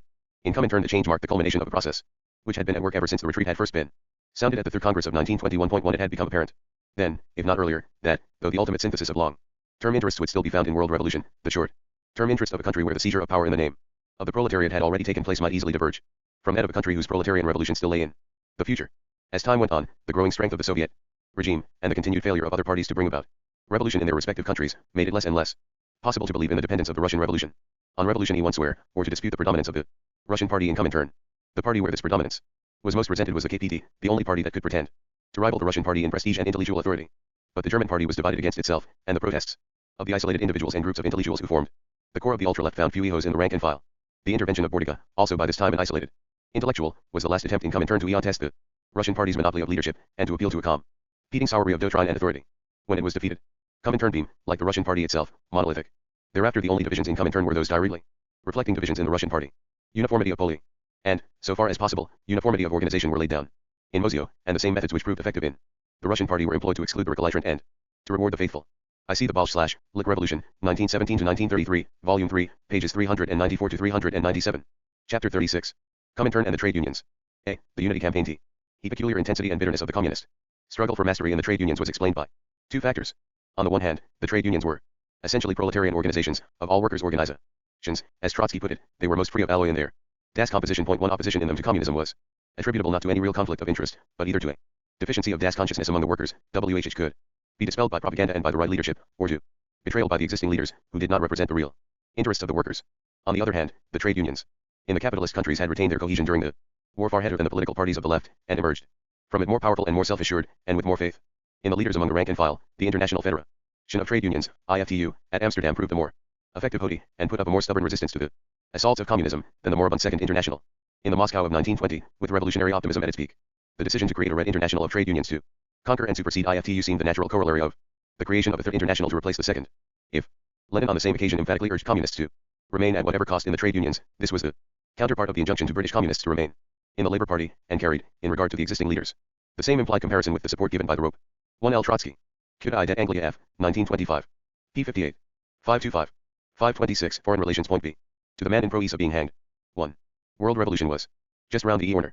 The winning over of the trade unions, and the substitution of Moscow for Amsterdam as the foes of the world trade union movement, was a prospect of the immediate future.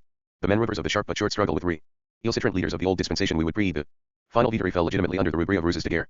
The promptitude of the reading onto these TDs in Amsterdam was perhaps not foreseen in Moscow, even before Profintern equally into being the management committee of IFTU. At a session of May 18 to 21, 1921, had declared that it was not permissible for trade union organizations to be affiliated to two trade union internationals at the same time, and that consequently every organization we affiliates to the Polytile Trade Union International of Moscow plays itself automatically outside the International Federation of Trade Unions. The embarrassments of a dual attitude to the international trade union movement, as of the policy of Comintern or of Soviet foreign policy in general, sprang from the unexpeded delay in the summation of the revolution. To each of the trade unions for communism, and to work within them in their existing form, seemed in the short run perfectly compatible aims. The latter was merely a means of achieving the former. The policy of working in the unions, pursued systematically over a long period, raised issues of allegiance we proved difficult to reunite with the policy of each. But the pretty difficulty of the men river of breaking every entente with Amsterdam, and, at the same time, of working within unions affiliated to Amsterdam, of pursuing revolutionary policies as members of reformist organizations, was immediately apparent to an experienced British trade unionist. Like Tanner 3 seemed petty and meaningless to the leaders of Profintern in Moscow. By the time that Profintern equally came into being in the I for pronouncements on the trade union at the Second Congress of Comintern, see the Bolshevik Revolution, I-9 I-7 I-9 33, Volume 3, pages 201 to 203. 2 First report on the activities 0/the International Federation 0/Trade Unions, July I-9 I December 9 I-9 3 I, Amsterdam, ND, p. 73. The ban was cited in their solution of the founding Congress of Profintern, Die Zeit let Profen. Turn of Rizoliatsiak, 1930, p. 68. 3 See the Bolshevik Revolution, I-9 I-7 I-9 33. Volume 3, p. 208. Ch 30 Comintern and the Trade Unions 527. Summer of 1921, 4 months after the introduction of NEP, and immediately after the Third Congress of Comintern, the atmosphere had changed.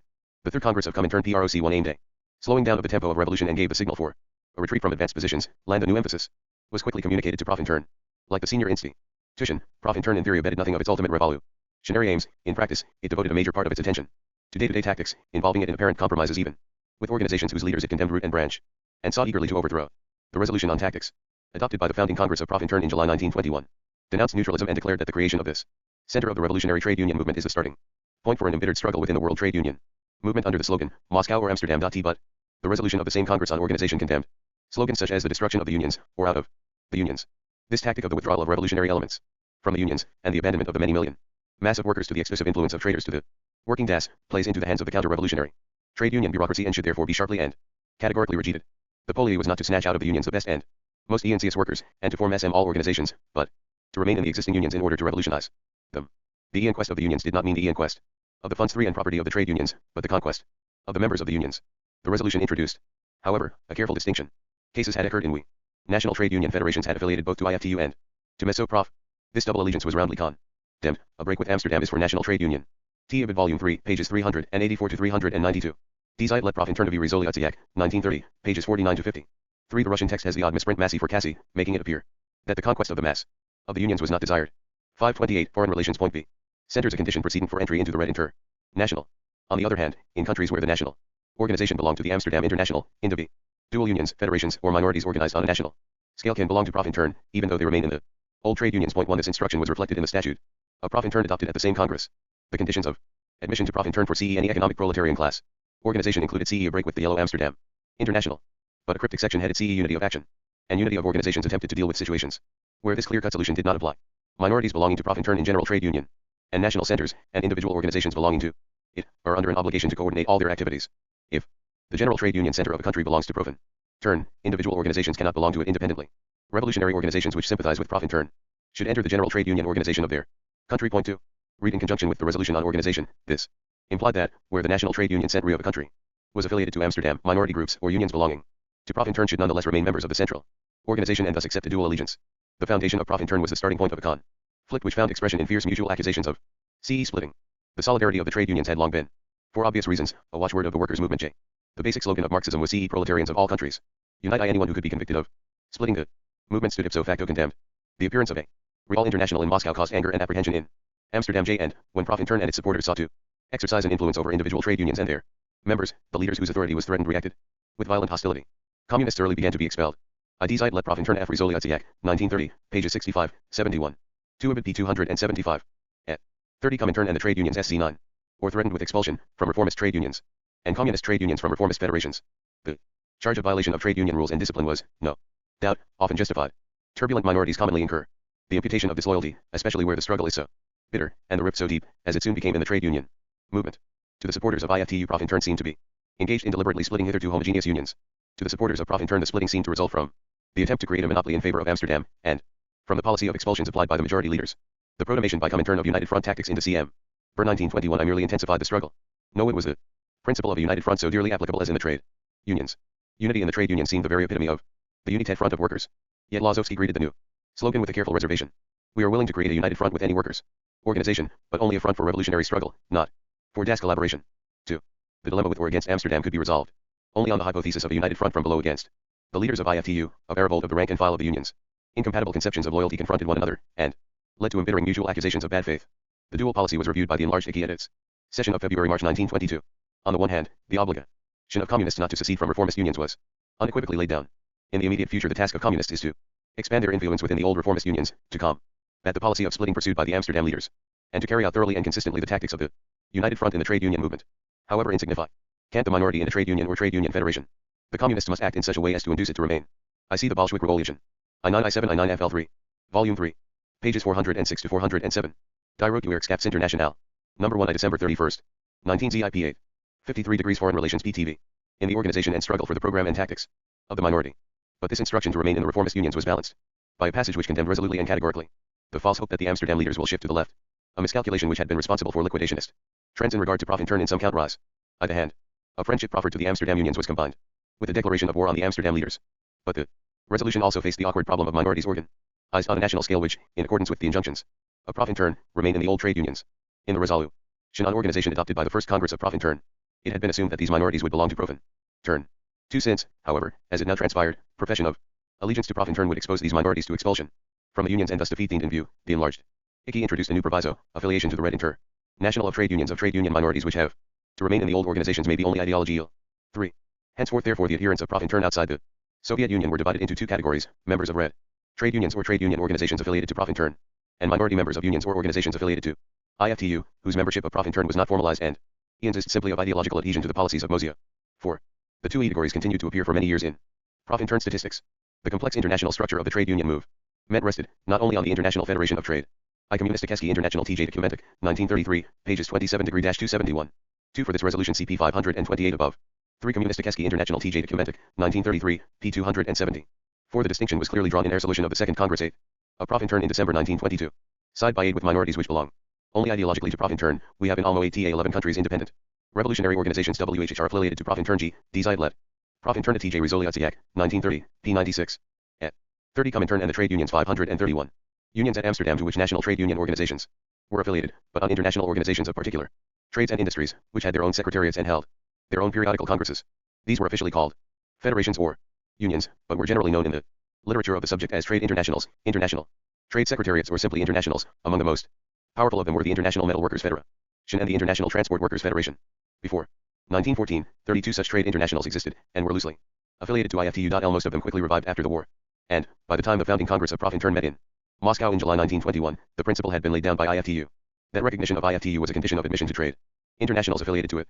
The decision was re-enacted at the Congress not to attempt to break up the internationals by persuading red unions to secede from them, or to set up rival internationals for the industries concerned, but to work within the existing organizations in the hope of eventually winning them over. This policy was said to have been followed from the very beginning, i.e. since the establishment of Meso Prof a year earlier. The resolution of the Congress on Organization contained a section devoted to international trade and industrial organizations. It recognized that the revolutionary unions should remain in the former international organizations of separate trades and industries for the purpose of capturing them. This procedure was to be supplemented by establishing for each trade or industry a body known as an International Propaganda Committee, IPC, attached to Profintern and having its seat in Moscow. The creation of the IPCs was justified by the charge that IFTU had taken the initiative of splitting the workers' movement by expelling from the organization all who promised their moral solidarity to the International of Revolutionary Action and Death struggle. The committees were to popularize the ideas of the Imala Encyclopedia Pomesdner Nomu Pro /Vigeniu, 1927, calls 638 to 639 J. The activities 0 the International Federation 0 trade unions, I-922. I-924, Amsterdam, 1924, pages 33 to 34, as 28 trade internationals with a total membership of 16,641,878. 2. The Amsterdam ban on simultaneous membership of IFTU and Profintern, CP 526 above, was explicitly declared to apply to the trade internationals. 532. Foreign Relations. Point B. Revolutionary struggle and the dictatorship of the proletariat by convening conferences, distributing literature, and collecting funds. They were to work under the supervision of the Executive Bureau of Profintern, in the work of which their representatives were to participate as non-voting delegates. Conferences were to be convened by them only with the consent of Profintern. 1. The first and most successful IPC was set up by a conference of transport workers which met during the founding Congress of Profintern, and was composed of 22 delegates who had come to Moscow. For the Congress, they represented the Russian, Ukrainian and Georgian Soviet republics, Germany, Bulgaria, France, Holland, the Netherlands, East Indies, Great Britain, and the United States of America. The establishment of 14 IPCs was announced in a circular letter of August 1921 from the Executive Bureau of Profintern to all organizations affiliated to it.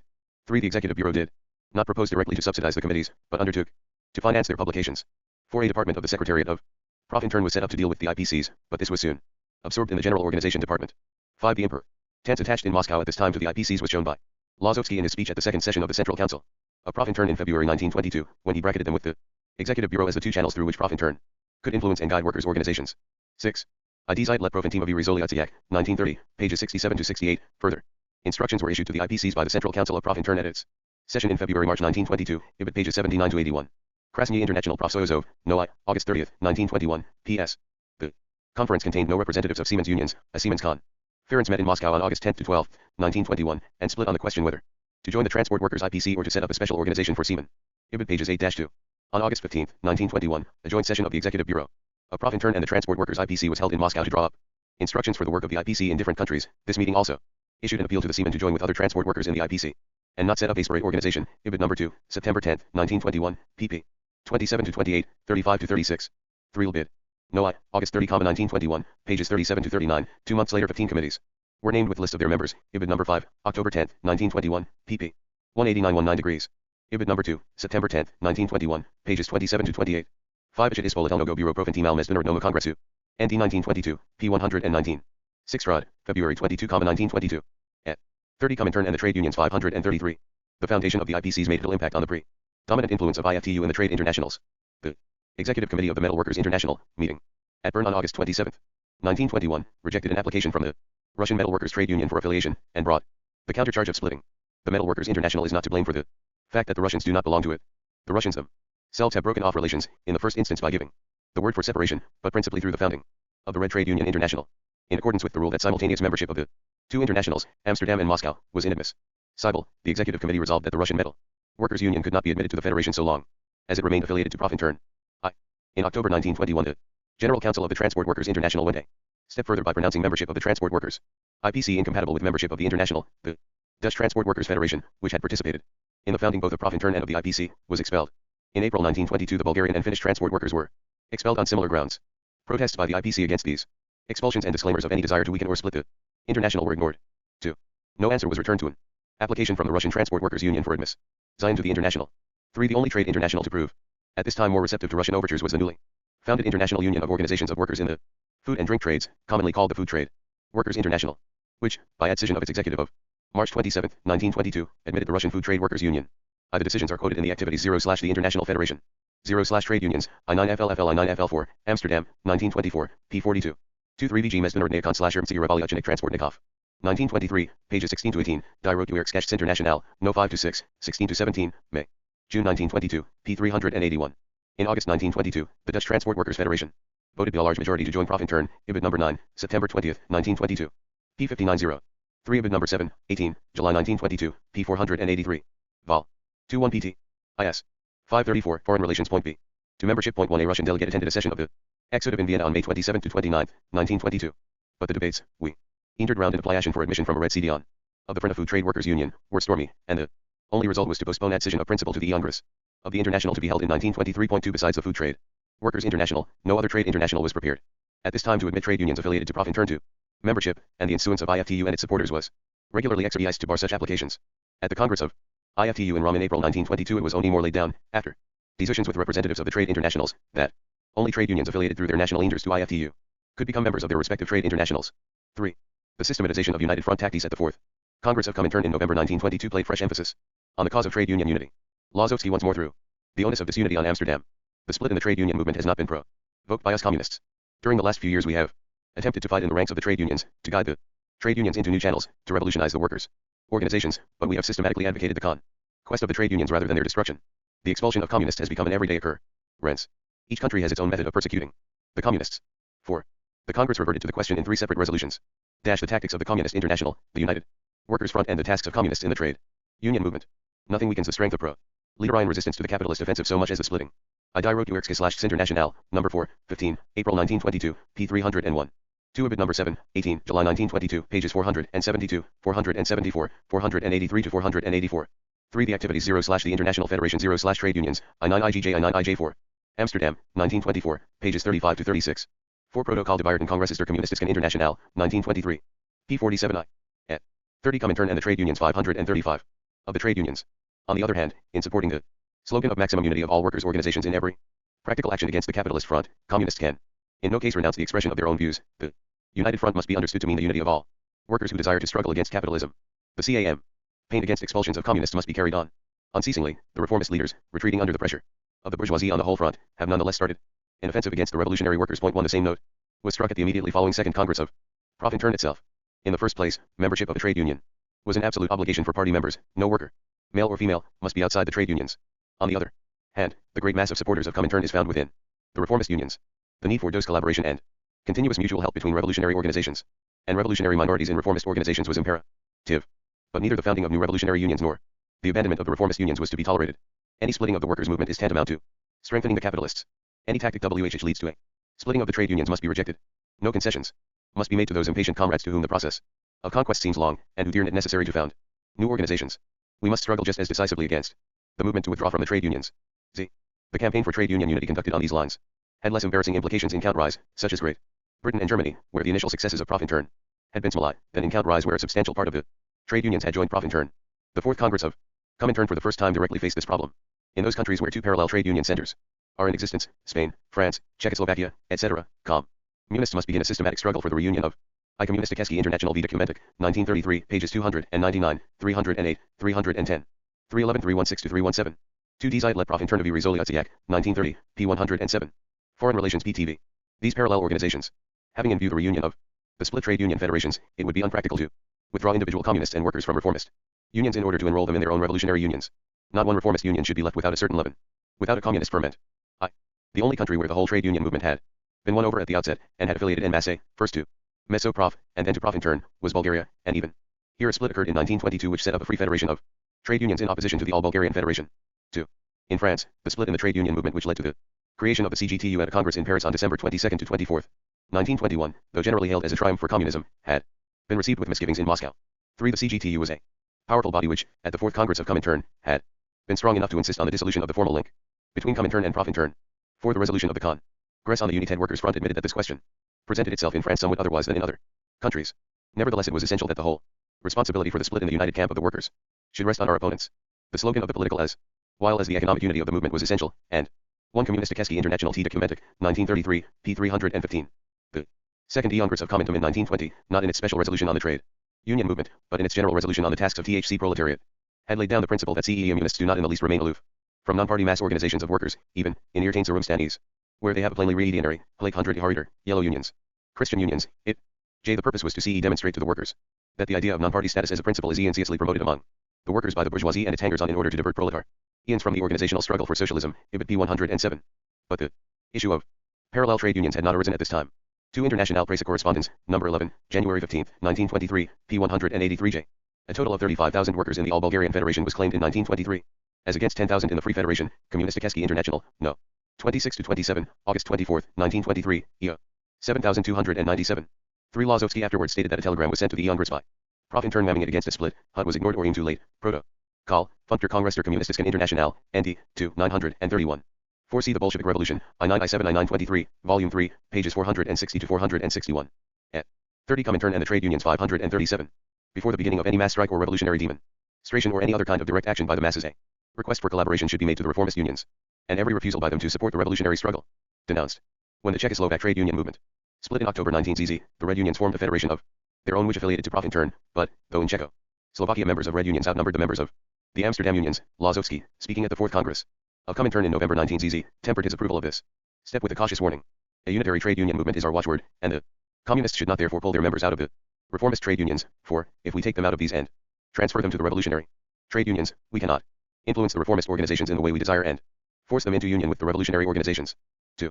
The resolution of the Congress drew attention to the similarity of the situation in Czechoslovakia to that in France, and struck the Czechoslovak party to popularize the slogan of a united workers' front against the bourgeoisie. 3 And the resolution of the immediately following Second Congress of Profintern, speaking of the new Red Trade Union Organization, MOS, in Czechoslovakia, declared that the main tasks were the restoration of general trade union unity, the struggle against national unions and for das unions, and the unification of the whole Czechoslovak proletariat. 4. Throughout 1923, Profintern, while abating nothing of its hostility to IFTU, strove to avert further splits in national trade union movements, and stoutly presented itself as the champion of trade union unity against the splitting tactics of Amsterdam. When the Norwegian Trade Union Congress met in February 1903, the instructions addressed by Profintern to its supporters referred to IFTU as the Amsterdam Cemetery, and declared that I Komunistické International F. Dokumentik, 1933, p. 306. Protocol Divided Kongresses der Kommunistischen International, I9Z3. p.469. J. Komunistické International F. Dokumentik, 1933, p. 30 feet 7 inches. 4 Die Zeit let Profintern F. Regeloliatiak, 1930, p. 100, Formosi. p. 17 Z above. Foreign Relations PTV. Live revolutionary workers have nothing to do in the Amsterdam International. But this was no reason for hastening a split. For us it is of the greatest importance that the trade union movement of your land should remain united, a closed unit, ready for battle. The Finnish Trade Union Congress, which took place in May 1923, counted 65 communists or communist sympathizers out of 76 delegates. But, having in the first instance voted to adhere to Profintern, it later preferred to postpone a final decision in order to give the Social Democrats no ground for a split. 1. This attitude was approved, and may indeed have been inspired by Moscow, when a small revolutionary Dutch trade union federation, the National Arbeider Syndicate, NAS, composed partly of communists and partly of anarchists, voted by a majority to adhere to Profintern, while a minority seceded to join the Anarchist International in Berlin. Profintern advised its supporters against affiliation in order to avoid responsibility for splitting the federation. 1. The Third Enlarged Acquis of June 1923 reaffirmed its devotion to trade union unity and its opposition to the splitting tactics of Amsterdam.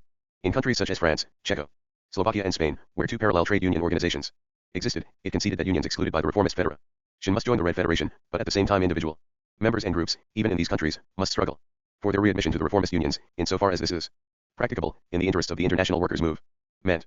The same resolution pronounced that every member of a communist party is under an obligation to join the appropriate trade union organization and work actively in the communist fraction or revolutionary opposition. 3. The Central Council of Profintern, at a SECUN immediately following that of the enlarged ICI, repeated the injunction laid down for countries possessing parallel trade union organizations, and insisted still more firmly. I die wrote to Erksketch International, No. 2, 25, February 1923. pp. 186 to 189 J. No. 8, 31. August 1923. p. 756. The word live in the former document is omitted in the German text, but appeared in the Russian version. In Krasny International Project Soilov. No. 2, 25. February 1923. Pages 339 to 342. El Activital de l'ISR, Rapport pour l'E111 Congress, NT 1924. p. 84J. One of the leaders of NAS was Sneebleed, who had worked in Comintern under the name of Mering, see the Bolshevik Revolution, I9 I7 I9:13. Volume 3. p. 251. And at 23 Passim. 3 Kommunisticheski International Vita Kumentik, 1933. p. 379. At 30 Comintern and the Trade Unions 539. On the limits to be placed on transfer from reformist to red unions. Even here the opposition elements in reformist unions must not be called out and attached to the parallel revolutionary organization. Individual persons or groups excluded from the unions must, in combination with the whole revolutionary minority, employ all means at their disposal and exert all their powers to bring about the reinstatement of those excluded. 1. And another resolution of the same session applied the same principle to the task of combating fascism in Italy. Where fascist trade unions already exist, the revolutionary elements are required to use all their energies in order to penetrate them and disintegrate them from within. Their activity can have the result of transforming these auxiliary organs of the bourgeoisie into das organs of the proletariat. 2. The persistence with which United Front tactics in the unions were pursued by Profintern at this time in face of every discouragement is shown by the example of Romania.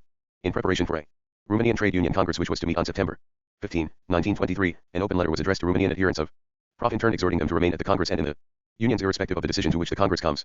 J. The Congress, allegedly after police intervention, voted for affiliation to IFTU, but this did not prevent a further instruction from Profintern to its supporters to avoid the pretext of a split and sacrifice to unity everything that is possible without injuring the interests of the proletarian das. For in spite of these efforts, the movement split into reformist and general unions, the latter comprising both communists and syndicalists. As even in Germany, where during 1923 everything else was overshadowed by the revolutionary situation and by preparations for revolutionary action, this was the period of the most determined efforts of the KPD, under the leadership of Brandler, to establish a Iberic Aber die 3. Session de Central Ratsverrogen Gewerkschaftsinter. National, 1923. p. 77. 2 Ibid p. 79, for the referendary unions in the resolution of 1920 CP 536. Note I above. 3 Die Gewerkschaftsinter National. No. 8, 31. August 1923. p. 764. 4 Ibid no 10 to 11, 33 to 34. Edover November 1923. Pages 881 to 882. 929 to 930. 5 Ibid number 12, 35. Diember 1923. Pages 974 to 975. 54 degrees Foreign Relations PTV. United Front with Social Democratic Workers in the trade unions. And of the strongest participation and the influence of communists in the unions affiliated to the ATGB and to IFTU. The tactics pursued by the KPD, with the approval of Comintern, on the eve of the October Rising of 1923, were the perfect expression of the current hope and belief that cooperation within the existing unions was the road to the revolutionary seizure of power and to the conquest of the trade union movement as a whole. On the other hand, it was at this moment that an independent Belgian trade union, the Knights of Labor, formed by a breakaway from the Belgian Mine Workers Union, affiliated with its 14,000 MEM, bears to Profintern. The majority of Belgian unions remained affiliated to the Belgian Labour Party and to IFTU. But this implied no wavering in the policies of Moscow. When the CGT, at its Congress on January 30, 1924, categorically rejected an invitation to unite with the CGTU, the Executive Bureau of Profintern issued, on February 14, 1924, a statement pressing the CGTU to make proposals for a joint Congress with the CGT for the re-establishment of unity in the French trade union movement, and went on. Profintern would hail with satisfaction a fusion of the two federations, and Profintern has stipulated that it will not demand the organic adhesion to Profintern of the revolutionary section of the proposed joint federation, if this section is in a minority at the UMT Congress, at the Lions Congress of the PCF in January 1924, and at the Frankfurt Congress of the KPD in the following April. Lazowski pursued the uphill struggle to persuade French and German communists to remain and work in the Amsterdam unions. 3. The campaign for unity waged within the trade unions was also actively pursued in the sectional trade internationals through the medium of the IPCs. The Fourth Congress of Comintern in November 1922 did not deal in detail with the work of the IPCs, merely noting that communist parties should energetically sub Il active JT, ZISR, Rapport pour K111 Congrue, NT 1924, p. 239. Lbid. p. 318. 3C pages 105 to 106, 142 above. At 30 Comintern and the trade unions 54I. Port them in order to rally existing revolutionary forces for the purpose of creating unitary international trade union federations, and that the whole struggle should be waged under the slogan of the accession of all unions to the International Trade Union Organization, irrespective of their basic orientation or particular political tendencies. The Second Congress of Profintern repeated Comintern's admonition and urged the IPCs to undertake, in addition to propaganda, active work in the way of mutual support and solidarity, as well as an energetic struggle for the restoration of the unity of the International Trade Union movement on the basis of a concrete and carefully worked out program of action, and to extend their operations to European countries, thus helping to create a genuine international. Z. After the two congresses had adjourned, the Third International Conference of the Revolutionary Transport Workers was convened in Moscow. The first conference in July 1921 had given birth to the Transport Workers IPC. 3. The second conference held at Hamburg in August 1922 had been dominated by the recently admitted German Siemens Union, the Skiffer Bund. 4. And among the decisions of the conference was 1 to set up port bureaus for work among seamen in Hamburg, Amsterdam, and Le Havre. 5. The Skiffers Bund, which stood on the extreme left of the movement, but was syndicalist rather than communist, secured considerable support at the conference for I Communistiske International V Documentic, 1933, p. 316. Die Zeitlet Interne Viralfoliatiak, 1930, p. 103. LCP 532 above. 4. For the Siemens Movement CP 532, note 2 above. The Deutsche Skiffersbund, founded in 1918 by a dissident revolutionary group as a breakaway from the German Transport Workers Union, belonged to the Syndica List Freie Arbeiter Union Deutschlands. It sent delegates to the Founding Congress of Profintern, but refused to join it. On May 3 to 4, 1922, at a congress in Hamburg, it voted to resume negotiations with Profintern, Die Rote Schaftsinternational, No 5 to 6, 16 to 17, May June 1922, pages 361 to 362. In the same month, the Executive Bureau of Profintern decided to transfer the Siemens section of the Transport Workers IPC to Hamburg, Ibid number 7, 18. July 1922, p. 484, an evident move to win over the Skiffersbund. As a result of the negotiations, the Skiffersbund joined the Transport Workers IPC. As Ibid number 10, 21, October 1922, p. 674. A representative of the Russian Union was stationed permanently in Hamburg, presumably to direct the bureau there. According to G. Hilger, Weir and Dieter Kremel, 1955, pages 108 to 109. Siemens homes were established at this time in Odessa, Murmansk, and other Soviet ports, in which foreign seamen were subjected to propaganda, often successful, to leave their ships and settle in the fatherland of all proletarians. 542. Foreign Relations. Point B. The proposal to found a Red Transport Workers International in opposition to the existing international.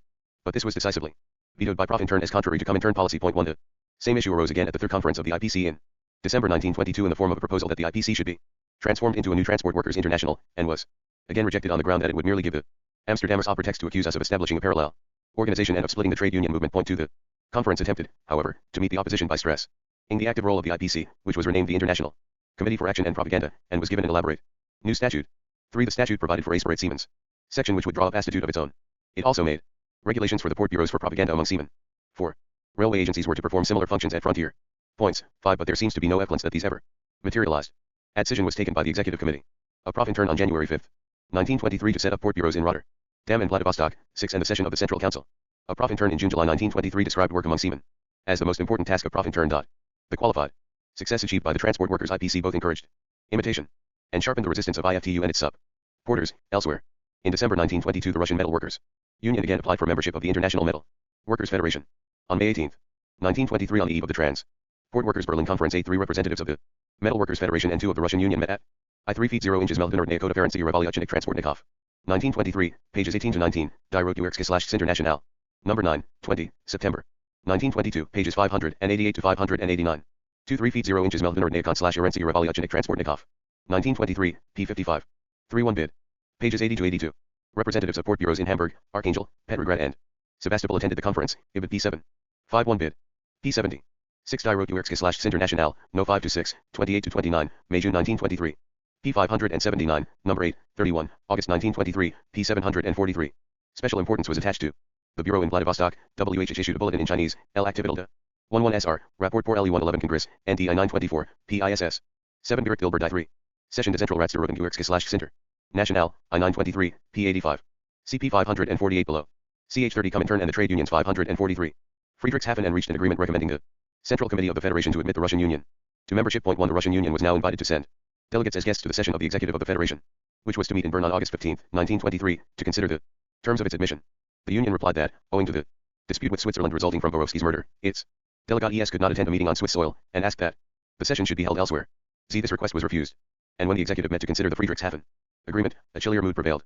Some members of the committee doubted whether it was possible to count on loyal cooperation and observance of the rules of the Federation from the Russian Union, and further inquiries were called for to clear up the points in dispute. 3 This, as the sequel showed, was tantamount to a shelving of the application. Another experience was similar, though slightly more favorable. The Executive of the Food Workers International at its session on April 22 to 23, 1923, decided, by 9 votes to 4, in view of the continued propaganda of the Russian Union against Amsterdam, to recommend to its forthcoming Congress not to confirm Russian membership of the International. 4 When the Congress met in Brussels in October 1923, Russian membership became the subject of a fierce debate. The attacks of the opposition being concentrated on the work of the Food Workers IPC and on a Journal der Roten Nahrungsmittelarbeiter published by the Bureau of Profintern in Berlin. After the Russian delegation had I for the text of the agreement, see the activities 0/the International Federation 0/Trade Unions, I 9 IL 9 IL 4, Amsterdam, 1924. Pages 42 to 43, the agreement. was summarized by the Secretary of the Metal Workers IPC as follows: CE in principle, the affiliation of the Russian metal workers to the International was approved, and it was resolved that the unification of the unions in Europe should be brought about as soon as possible. International. Number 8, 31. August 1923. P 762. Ibid number 8, 31, August 1923. Pages 753 to 754, for the boycott arising from the dispute with Switzerland, CP 455. Note 3 above. 3. The activities 0 / the International Federation 0 / Trade Unions. I9 IL I9 IL4. Amsterdam 1924. P 44. 4. The acted, IDA 0 / the International Federation 0 / Trade Unions. I9 IL I9 IL4. Amsterdam, 1924, P 50, Die Rote Uerkske / International, number 8, 31. August 1923. P 747. For a protest of the Russian Union against this decision. See Ibid No 5 to 6, 28 to 29. May on 1923. Pages 556 to 557. S44 Foreign Relations PTV. Disclaimed responsibility for these activities. A disclaimer form. Ally correct, but dubious in substance. Russian membership of the International was confirmed by the narrow majority of 22 to 20. J. By way of regularizing its position, the Russian Food Workers Union withdrew from membership of the International Propaganda Committee, which nonetheless continued to function as before. Z. About the same time it was decided to transfer the headquarters of several of the IPCs to Western Europe by way of minimizing their Russian affiliations. A minor success was scored in the International of Educational Workers established in Paris. In the latter part of 1923, the Russian and Bulgarian unions of teachers were admitted to this international, and the French union WHH already belonged to it, now affiliated to Profin. Turn. The corresponding IPC was considered to have completed its work, and was disbanded. 3. By this time, as the struggle between Moscow and Amsterdam for mastery in the trade union movement grew more intense, the initial hope of making the IPCs independent and financially self-supporting had to be abandoned. Contributions from affiliated organizations were insignificant, and by 1923 the committees were financed exclusively by the Russian unions. Indeed, the Russian unions, in a substantial degree, carried out the functions of the committees. 4. In the other camp, the Bureau of IFTU held a conference on November 9 to 10, 1923, with representatives of the trade internationals, and, by a majority of 14 votes to 6, secured provisional agreement to the principles that the trade inter I account in Mesdinard no Rebochid Vishini, number 37, October 1923. PII and Die Rote Uerkske / International, number 4, 39, April 1924. Pages 229. 230, differ in some details, but agree on TB final result, for further comments. On TB Congress, see the activities 0 / the International Federation 0 / Trade Unions. 192:1-19:14, Amsterdam, 1924, pages SI 52. Malaya Encyclopedia po Mesdinard no Pro / Vishiniu, 1927, COL. 65 degrees. 3 Mesdinard no Rebochid Vishini, no 1 to 2, January 7, 1924, p. 15. El Actividad LISR, Rapport por LE 111 Congress, NDR 1924, pages 228 to 229. Malaya Encyclopedia po Mesdinard no Pro / Vishiniu, 1927, Colonel 1144. 4 Die Rote Uerkske / International, number 8, 31, August 1923, p. 742. It is difficult to estimate TB extent of TB activity of TB IPCs, since few documents relating to TBM have been available. Thog Beach of TBM Bad Eda printed. Organ, an appeal of the Spemical Workers IPC to workers engaged in TB. Spemical Industries, adopted at a Duber Conference JJ of TB's IPC on May 28 to 30th. 19 and 5, is printed from TB Arspips in Mesdinard Ne Solidarno Trivia. Chixia, 19:15-1917, 1959, pages 58 to 59. At 30 Comintern and the Trade Unions 545. Nationals should not take decisions on CI general questions which lie outside the domain of their respective trades, and should admit to membership only unions affiliated through their national centers to IFTU. It was, however, from developments in the most powerful and important of the trade internationals, the International Transport Workers Federation, that the impetus came in 1923 for an extension of the campaign for international trade union unity to the highest level, to relations between the headquarters organizations in Amsterdam and Moscow. Hitherto United Front tactics had been practiced mainly in the form of approaches to trade unions or trade union federations affiliated to IFTU. But instances had occurred of direct approaches by Profin turn to the Amsterdam International itself. The first of these was made in the form of a public appeal for joint CI international proletarian action against the CI white terror in Spain and Yugoslavia, which was launched in October 1921. This appeal was ignored. 2 months later, when the split occurred in the French CGT, a telegram was sent directly to IFTU proposing a joint conference to examine the causes of the split and to attempt to remedy it. This provoked a reversal of the proposal, and was followed by a recriminatory exchange of telegrams which lasted till March 1922. In September 1922, an invitation from the Executive Bureau of Profintern to the Bureau of IFTU to participate in joint action against fascism was left without an answer. 4. At the second Congress of the activities 0 / the International Federation 0 / Trade Unions, I9:12 I91 L4. Amsterdam, 1924, pages 37 to 38, these rules were endorsed a guiding principles by a further conference on May 31 June 1924, Ibid pages 363 to 364. For a Soviet comment, see Die Rote Uerkske / International, number 6, 41. June 1924, p. 364. The decision of the Executive Bureau of Profintern of October 10, 1921, is recorded in Krasny International Pro / Soyozov, number 6, October 20, 1921, p. 222.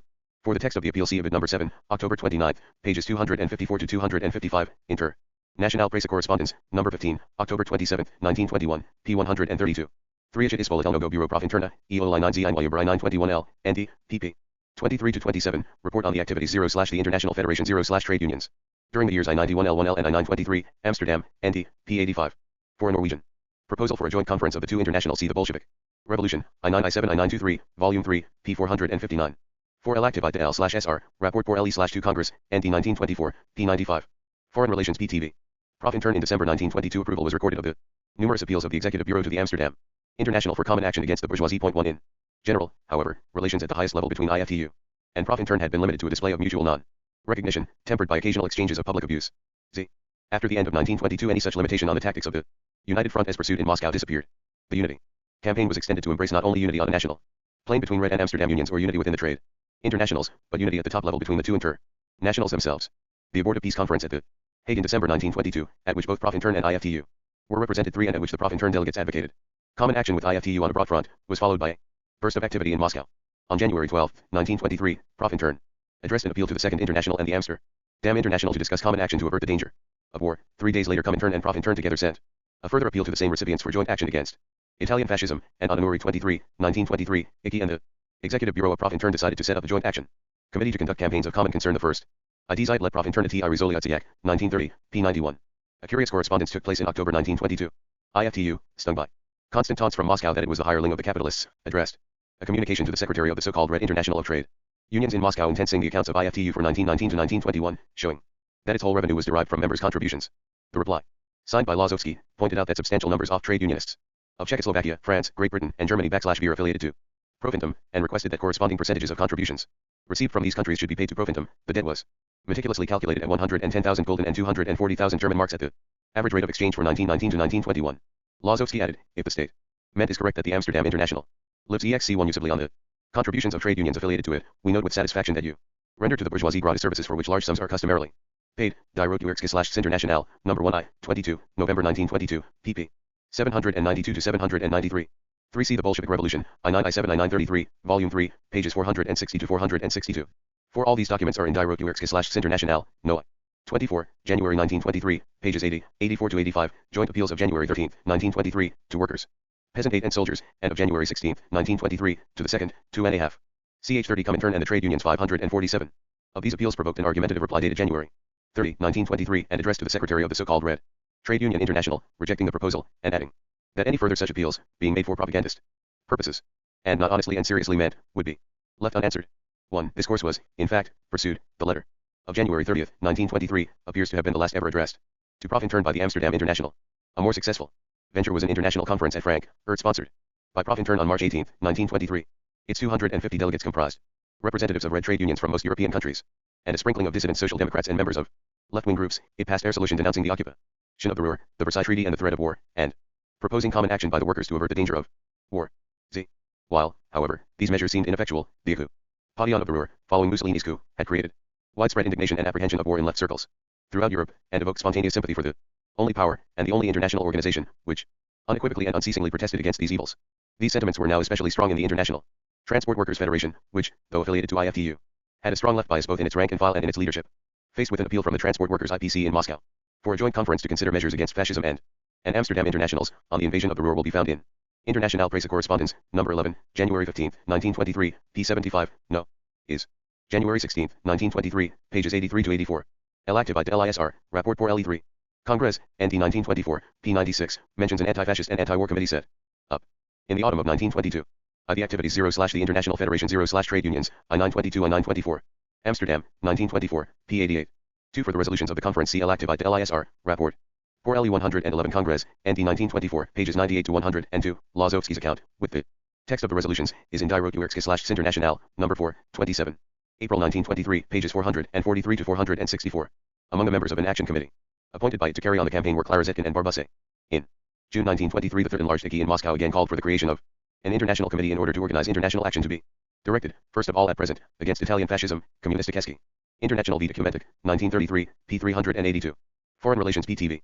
The danger of war, the Federation declined the proposal in that form, but declared itself willing to enter into discussions on the subject with the Russian trade union, and agreed to a meeting on these terms to open on May 23, 1923, in Berlin. The formal readjustment in Moscow to the situation was not difficult. On April 30, 1923, the Executive Bureau of Prof. Intern decided to convene in Berlin on May 20, 1923, a preliminary conference of revolutionary transport workers, and this conference officially authorized the Russian Transport Workers Union to negotiate with the International Federation in the interests of trade union unity. 1. The Berlin Conference of May 23 to 24, 1923, consisted of NINE men 5 representing the International Federation, and 4 the Russian Union. The 4 included Lazovsky as representative of the Russian Trade Union Central Council, armed with powers to act on behalf both of the Russian Trade Union Central Council and of the transport workers' unions of other countries adhering to Profintern. The Russian case evidently made a powerful impact, and a resolution was adopted to bring about unity among the transport workers of all countries and especially of those where the movement has been split, and in the future to prevent ex-school Zions as well as the formation of parallel organizations. It was decided to form an action committee to carry on a joint struggle against fascism and the danger of war, and to convene a world Congress of transport workers of all countries and all political affiliations for the purpose of establishing a united international organization. An appeal in this sense to the transport workers of the world was signed jointly by Robert Williams and Fiman, representing the existing International Transport Workers Federation, and by the Russian delegates. Z at the third enlarged. Icky in June 1923 Lazovsky hailed the Frankfurt and Berlin conferences as shining examples of united front tactics. 3a. Resolution adopted at the session noted the attitude of the transport workers as evidence of the formation of a left wing with in the Amsterdam International, and hopefully diagnosed the I wrote to Erskap's International, No 5-6, 28-29, May June 1923. Pages 467-47 0, S78. Tool bid. No 5-6, 28-29. May June 1923. Pages SS3 SS6, L activate / ZISR. Rapport pour LE3 Congress, ND 1924. Pages 105-106. 3 Raswire New Plenum Spolitelnogo Komiteta Communistico Inter. Nationala, 1923, p. 178. CH30 Comintern and the Trade Unions 549. Bankruptcy of the compromising policy of IFTU and the progressive revolutionizing of the masses of workers, thanks to Artetics of winning over the trade unions and of the United Front. Point 1. This weakness was, however, followed by a swift re on. The Bureau of IFTU, outraged by this enrollment on its authority, met on May 30, 1923, and passed a resolution disclaiming responsibility for the Berlinian for any we had been held without its knowledge. In a lengthy declaration of principles it denied that the trade internationals had any competence to decide questions of polity, adding, however, that IFTU was always prepared to enter into relations with the Russian trade union organizations, but excluding the dissident minorities of the national federations affiliated with Amsterdam. 2. You under this pressure. The General Council of the International Federation of Transport Workers, at its meeting on June 17 to 18, 1923, approved the Berlin Agreement with a proviso, which in effect nullified it, making it conditional on the willingness of Profintern to ease along the whole line hostilities against organizations affiliated to IFTU, and CI to use every available means of fighting war, reaction and fascism in Russia as well as in other countries. 35 days later, the Bureau of IFTU adopted yet another resolution repudiating all responsibility for the Berlin Conference and reaffirming its decisions of May 30-31, 1923. The Central Council of Profintern, at its session in June-July 1923, replied to the rebuff by calling for the organization of an International Workers' Congress to be convened jointly by Profintern with the Amsterdam International. 5. I Communistische International TI Documentic, 1933, p. 377. ATH, Activities of the International Federation of Trade Unions, I 922 and 924. Amsterdam, 1924, pages 47-48. IBID p. 46. Lazovsky, in reporting this to the Central Council of Profintern, in June-July 1923, sarcastically asked, 11 is there a united front among the transport workers? 1, and replied, at present there is none, Direct aber. D. 3. Session de Central Ratsverwirrung Gewerkschafts International, 1923, pp. 67-68, he later referred to this first attempt at unity having been smashed by the Amsterdammers, 14 STL Visa Soil Tilma Communistische Party, b. 1926, p. 774.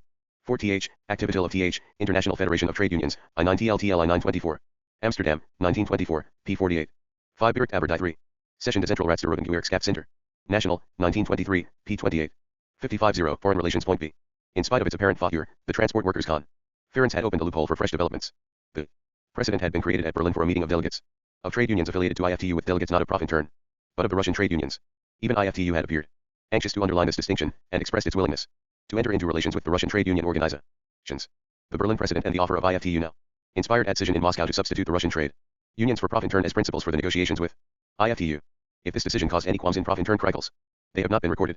Tomsky later described it as a concession the Russian Trade Union Central Council had proposed to the Amsterdam International to conduct negotiations, not as equal with equal, international with international, Amsterdam with Profintern, but with a part of Profintern, namely with the Russian trade unions. He added that we, of course, did this with the full consent and approval of Profintern. 1 on J.Un.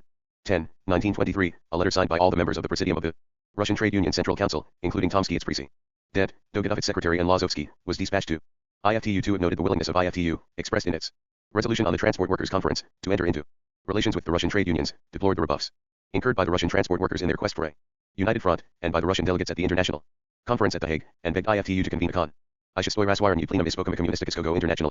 1927, p. 310, Tomsky was no doubt a strong advocate of the decision, WHH. In Haney the prestige of the Russian trade unions at the expense of Profintern. Signs of friatution between Tomsky and Lazovsky, as real heads of these two institutions, can be detected from time to time, see pages 586-588 Elo. No thing like the E10 SE link between the Russian party and Comintern existed between the Russian trade unions and Profintern. Lazovsky took his instructions from the party or from Comintern, not from Tomsky.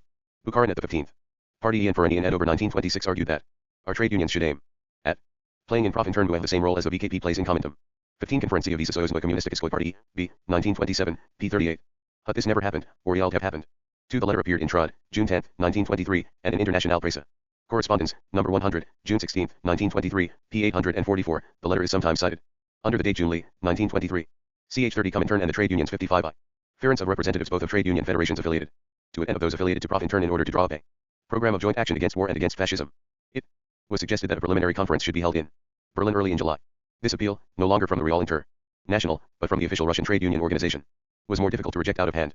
6 months elapsed, and after many hard searchings the Bureau of IFTU informed the Central Council of the Russian Trade Unions on December 11, 1923, that it was prepared to enter into negotiations with organizations affiliated to the Red International on the sole basis of the rules and general policy of the International Federation of Trade Unions. This uncompromising proviso provoked an equally haughty reply. In WHH a conference without prior conditions was demanded. Thereupon the Bureau of IFTU decided to report the whole matter to the forthcoming Congress of the organization, with the recommendation that the last letter of the Russian trade unions should be left without an answer. 1. When the IFTU Congress met in Vienna on June 2 to 6, 1924, feelings on both sides had reached a high point of exacerbation. Bramley on behalf of the British delegation formally moved that the negotiations with the Russians be continued, a straight rejection of the recommendation of the Executive Bureau to ignore the last Russian letter. The motion was seconded by Fabian, the Dutch secretary of IFTU, who had been active in the Berlin Transport Workers' Conference, but elsewhere won little support. Nor was the cause likely to be advanced by a telegram from the Central Council of the Russian Trade Unions detailing its readiness on certain conditions to support the motion of the English trade unions, which certainly coincides with the desires of the best trade union elements throughout the world. Z. Even Bramley's position was equivocal. He was afterwards quoted as having justified his proposal by the hope that the Ally Russian Trade Union Congress, by force of circumstances and after reasonable discussion, might be persuaded to accept the policy of the activities 0 the International Federation 0 trade unions, I9ZZ I9Z4. Amsterdam, 1924, pages 90 to 91. 2. The telegram, which does not appear to have been published, was quoted by Tomsky at the 6th Soviet Trade Union Congress in November 1924. Shistoy SS Professional NYKH Soyuz of SSSR, 1925, p. 79. 552. Foreign Relations. Point B. IFTU. The hostile majority finally agreed to resume negotiations, but only on the old terms. A resolution was passed to continue negotiations with the All-Russian Central Council of Trade Unions, insofar as this is compatible with the dignity of the IFTU, for the purpose of admitting the Russian trade unions to membership on the basis of unconditional obtaining of the statutes and resolutions of our international. But this rebuff did not make the British initiative any less gratifying to observers in Moscow. For the first time the British left, which was already supporting the Soviet cause in the Uran Diplomati negotiations in London 3 was regarded at Comintern headquarters as a major asset, and the CPGB, which was credited with having inspired these developments, as a model party. B. The Congress 01/9/24. In the winter of 1923 to 1924 two opposite developments occurred in the two countries where the trade unions were most powerful, Great Britain and Germany. In Great Britain, where the short-lived attempt to affiliate unions and federations to Profintern had petered out, no difficulty arose about the policy of remaining and working in the reformist unions affiliated to Amsterdam. This was, indeed, the classy instane of that policy, and was facilitated by the unwillingness of the British unions to expel EMUnist members. Instructions had already been drawn up by Profintern at a special meeting with British delegates in July 1923, on these lines. For the general election of December 1923 and the advent to power of a Labour government in the following month indicated a swing of opinion towards the left, and enhanced the already promising prospects of Swaycasful party work within the existing trade unions. In Germany, the Fiasco of October 1923, and the resulting indemnation of Brandler, not only discredited the united front we had so unsuccessfully predised, but revived the old party tradition of hostility to the trade unions. In the first half of 1924, while sympathy for Mosea, I report 0 the 56th Annual Trade Union Congress, 1924, p. 247. The activities 0 the International Federation 0 trade unions, I9/12 I9I4. Amsterdam, 1924, pages 227 to 232, 260. JC pages 22 to 24 above. 4C pages 122 to 123 above. At 30 Comintern and the trade unions 553. And support for cooperation with the Russian trade unions was rapidly gaining ground in the British unions. The exodus of communists from the German trade unions, and attempts to form splinter unions, preceded API, and the leaders of the KPD did not conceal their mistrust of the policies of Moscow. The campaign for trade union unity being dismissed as a move in the game of Russian foreign policy. This was the situation. We confronted the 5th Congress of Comintern meeting in June 1924, and the immediately following 30 Congress of Profintern. The dispute about the united front, with the British and German delegations upping the extreme positions on either side, was reproduced in a particularly acute form in the trade union question. The British delegates were strong supporters, nationally, of the policy of working in the existing unions and of refusing to form dissident unions, and internationally, of the policy of negotiating with IFTU on a platform of the international unity of the trade union movement. The German delegates did the first of these policies with reluctance and warmly resisted the second. The French and Czechoslovak delegates were in the ambiguous position resulting from the preponderance of red over Amsterdam trade unions in their countries. But their leaders were firmly wedded to the official line. The general debate at the Comintern Congress brought only a few non-committal referees to the trade union dispute. Zinoviev, in his opening report, mentioned the Vienna Conference of IFTU. In the context of the leftward turn in the British trade union movement, Hutt showed no inclination to plunge into controversy. Trained, the French delegate, suggested that trade union unity could not be a question of principle for communists. Policy depended on the historical situation. In a revolutionary period, the interest of the revolution might call for a policy of splitting the unions. In the present interval between two revolutionary wars, the right line was to work for unity, first on the international and then on the national plane. Ruth Fisher, anxious to forestall the coming attack, admitted that the KPT had wavered on the trade union question. Hutt claimed that the attitude of Profintern had also been ambiguous, if beatings were the I see pages 97 to 100, 105 to 106 above. 554, Foreign Relations. Point B. Order of the day, they should be fairly distributed all round. 1. But nobody seemed anxious to bring into the open the sharp divergencies of opinion that lay beneath the surface. The Congress had already been in session for nearly 3 weeks when the trade union question, which had been placed almost at the bottom of the agenda, was at last reached.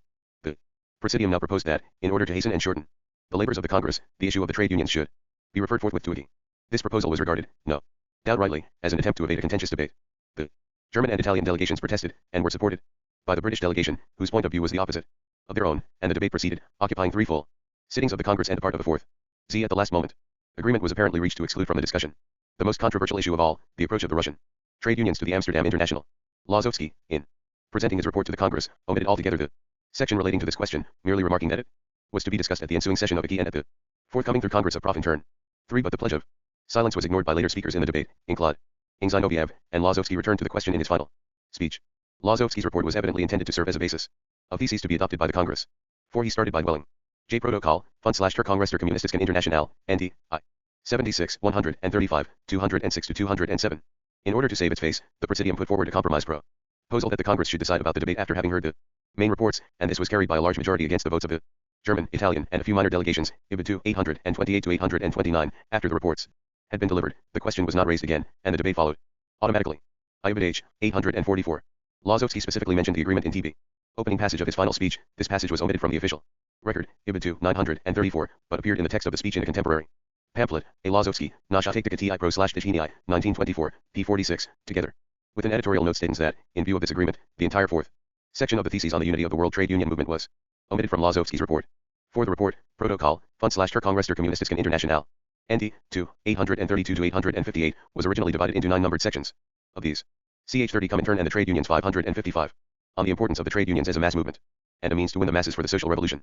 Great Britain was quoted as the shining example of this truth.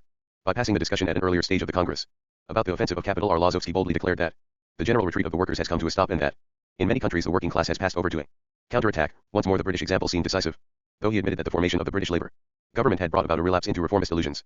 A second youth of the League of Nations and of the International Labour Organization, together with a more open alliance between the ruling classes and the heads of the reformist trade unions. The Amsterdam International had become a tool of the fascist reaction and played a strikebreaker role. This had led to a growth of communist influence in the trade unions. We had in turn provoked an increase of anti-communist feeling and action among the trade union leaders. After denouncing the leaders of IFTU and describing the growth of a left wing in that organization at the Vienna conference, Lazowski left the issue of world unity in abeyance, and he included with a long enumeration of the urgent weaknesses and urgent tasks of party work in the unions. For communists in the trade unions, only 2 watchwords were possible: unity or splitting. It was the failure of the KPT that it had not faced this clear voice. For party members who had left the unions, the slogan must be CE back into the unions. In Franny and Czechoslovakia, the separate organizations must be maintained, but the split should not be deepened, and the slogan should be unity through a joint Congress. The tendency in France to draw the maximum number of workers into the red unions, and to have as little as possible to do with the reformist unions, was censured. The shift towards the left in the British movement was once more quoted as the decisive argument for the policy of unity. The report 2, the original Land 4, disappeared, and 2, 5 and 6, were telescoped into 1. The remaining 6 sections, in a much abbreviated form, became the theses of the Congress, with the addition of the omitted section, now numbered 4, on the unity of the world trade union movement. For the final form of the theses, CP 559, note I below. ICP 75 above. 55-6, Foreign Relations. Point B. Ended with an uncompromising pronouncement. We shall not depart by a hair's breadth from the decisions which have been taken, and shall carry through to the end the conquest of the trade unions, i.e. the conquest of the masses. 1. Heckert's reply for the German delegation struck a pessimistic note, and dwelt mainly on the difficulty of carrying out the declared policy in the German unions. The retreat of the working class, and the offensive of capital against it, had not come to an end in Germany, and the decision of the ATGB to exclude communists made the campaign for unity derisory in the eyes of the German workers. At the next meeting, Schumacher, the leader of the German party opposition in the trade unions, made an impassioned attack on Lazowski and on the policy of unity. He claimed to represent 20,000 Berlin workers who had formed themselves into a cartel of independent trade unions, and to have the support of a majority of party members. Appeals to the Amsterdam International and to the reformist unions merely invited humiliating rebuffs. Bordicka, consistently with his rejection of any united front tactics, took WH was in essence the same line. To seek to unite Profintern with the Amsterdam International was to seek to liquidate it, and would sap the confidence of the workers in its usefulness. 3. These frontal attacks brought Zinoviev on the scene. He began with the inevitable invocation of the authority of Lenin. Leninism in the trade unions means the struggle against splitting the unions, and the true Leninist love is always where the workers are. To remain within the trade unions was the only way to win the masses away from the Social Democrats. He denied that any question could arise of a marriage with Amsterdam. The word had been used in a memorandum circulating in the German delegation. If the Russian trade unions went by themselves, without Profi and T earned to the Amsterdammers, that would really be a capitulation of Comintern and Profintern. Zinoviev made a significant avowal of the embarrassments of Profintern. I protocol, Functor Kongress Kommunistisken Internationale, ND. 2, 832 to 858. Ibid 2, pages 859 to 871, for the decision of the ADGBCP 99 above. J protocol, Functor Kol/Rester Kommunistisken Internationale, ND. 2, 875 to 885, 900 to 901. Schumacher later exclaimed that the liquidation of Profintern would in the end mean the liquidation of Comintern, Ibid 2, 927. CH30 Comintern and the trade unions 557. Profintern was founded at a moment when it seemed that we should break through the enemy front in a frontal attack and quickly conquer the trade unions. It was the moment when we thought that we should quite quickly win the majority of the workers. You know, comrades, that the movement later ebbed, that the whole problem, all the tactical difficulties of Comintern in these 5 years arose from the fact that the development has gone on much more slowly than we expected. Social democracy has in part consolidated itself, even in the trade union sphere. Now we must fight it in roundabout ways, which are slower and harder. That is the new fact which you will not understand. Zinoviev attacked the failure of the KPT to deal decisively with deviations in this question. The party contained not only Schumacher, but also semi-scummachers, i.e. people who resist these false tactics more or less half-heartedly. Once more, he drew attention to the world historical significance of what was happening in Great Britain. The CONC1 union was to win a majority in the existing trade unions, not only in the national, but in the international sense. Ruth Fisher replied. She firmly dissociated the KPT from Schumacher. But this was not a question which could be settled by resolutions and declarations. Many German workers, and not only party members, were disillusioned with the reformist unions, and would prefer to form independent organizations. As for the Amsterdam International, its platform was still that of the Second International, and a complete reversal of attitude would be necessary in the SPT before a union between Amsterdam and Profintern could be thought of. 1. The time had come to record a CONC1 union. The general resolution of the Congress on Tactics, in a brief passage on the trade unions, denounced the provocation of the social democratic leaders, and proposed to meet their attempts to split the move meant by more intensive work within the unions for trade union unity. Point 2. The theses based on Lozovsky's report gave more trouble. After the debate, the omitted section on the struggle for unity in the world trade union movement had been restored to its place in the draft theses. The CD uncalled for. I'll bid. 2. 902 to 917, 920 to 925. 2. Kommunistiske Internationale Dokumentik, 1933, p. 404. 55.8. Foreign Relations. Point B. Vigorous action on behalf of unity, and suggested that unity might be re-established by the convening of a World Congress, at which 11 trade unions affiliated either to the Amsterdam International or to the Red International of Trade Unions would be represented on a proportional basis.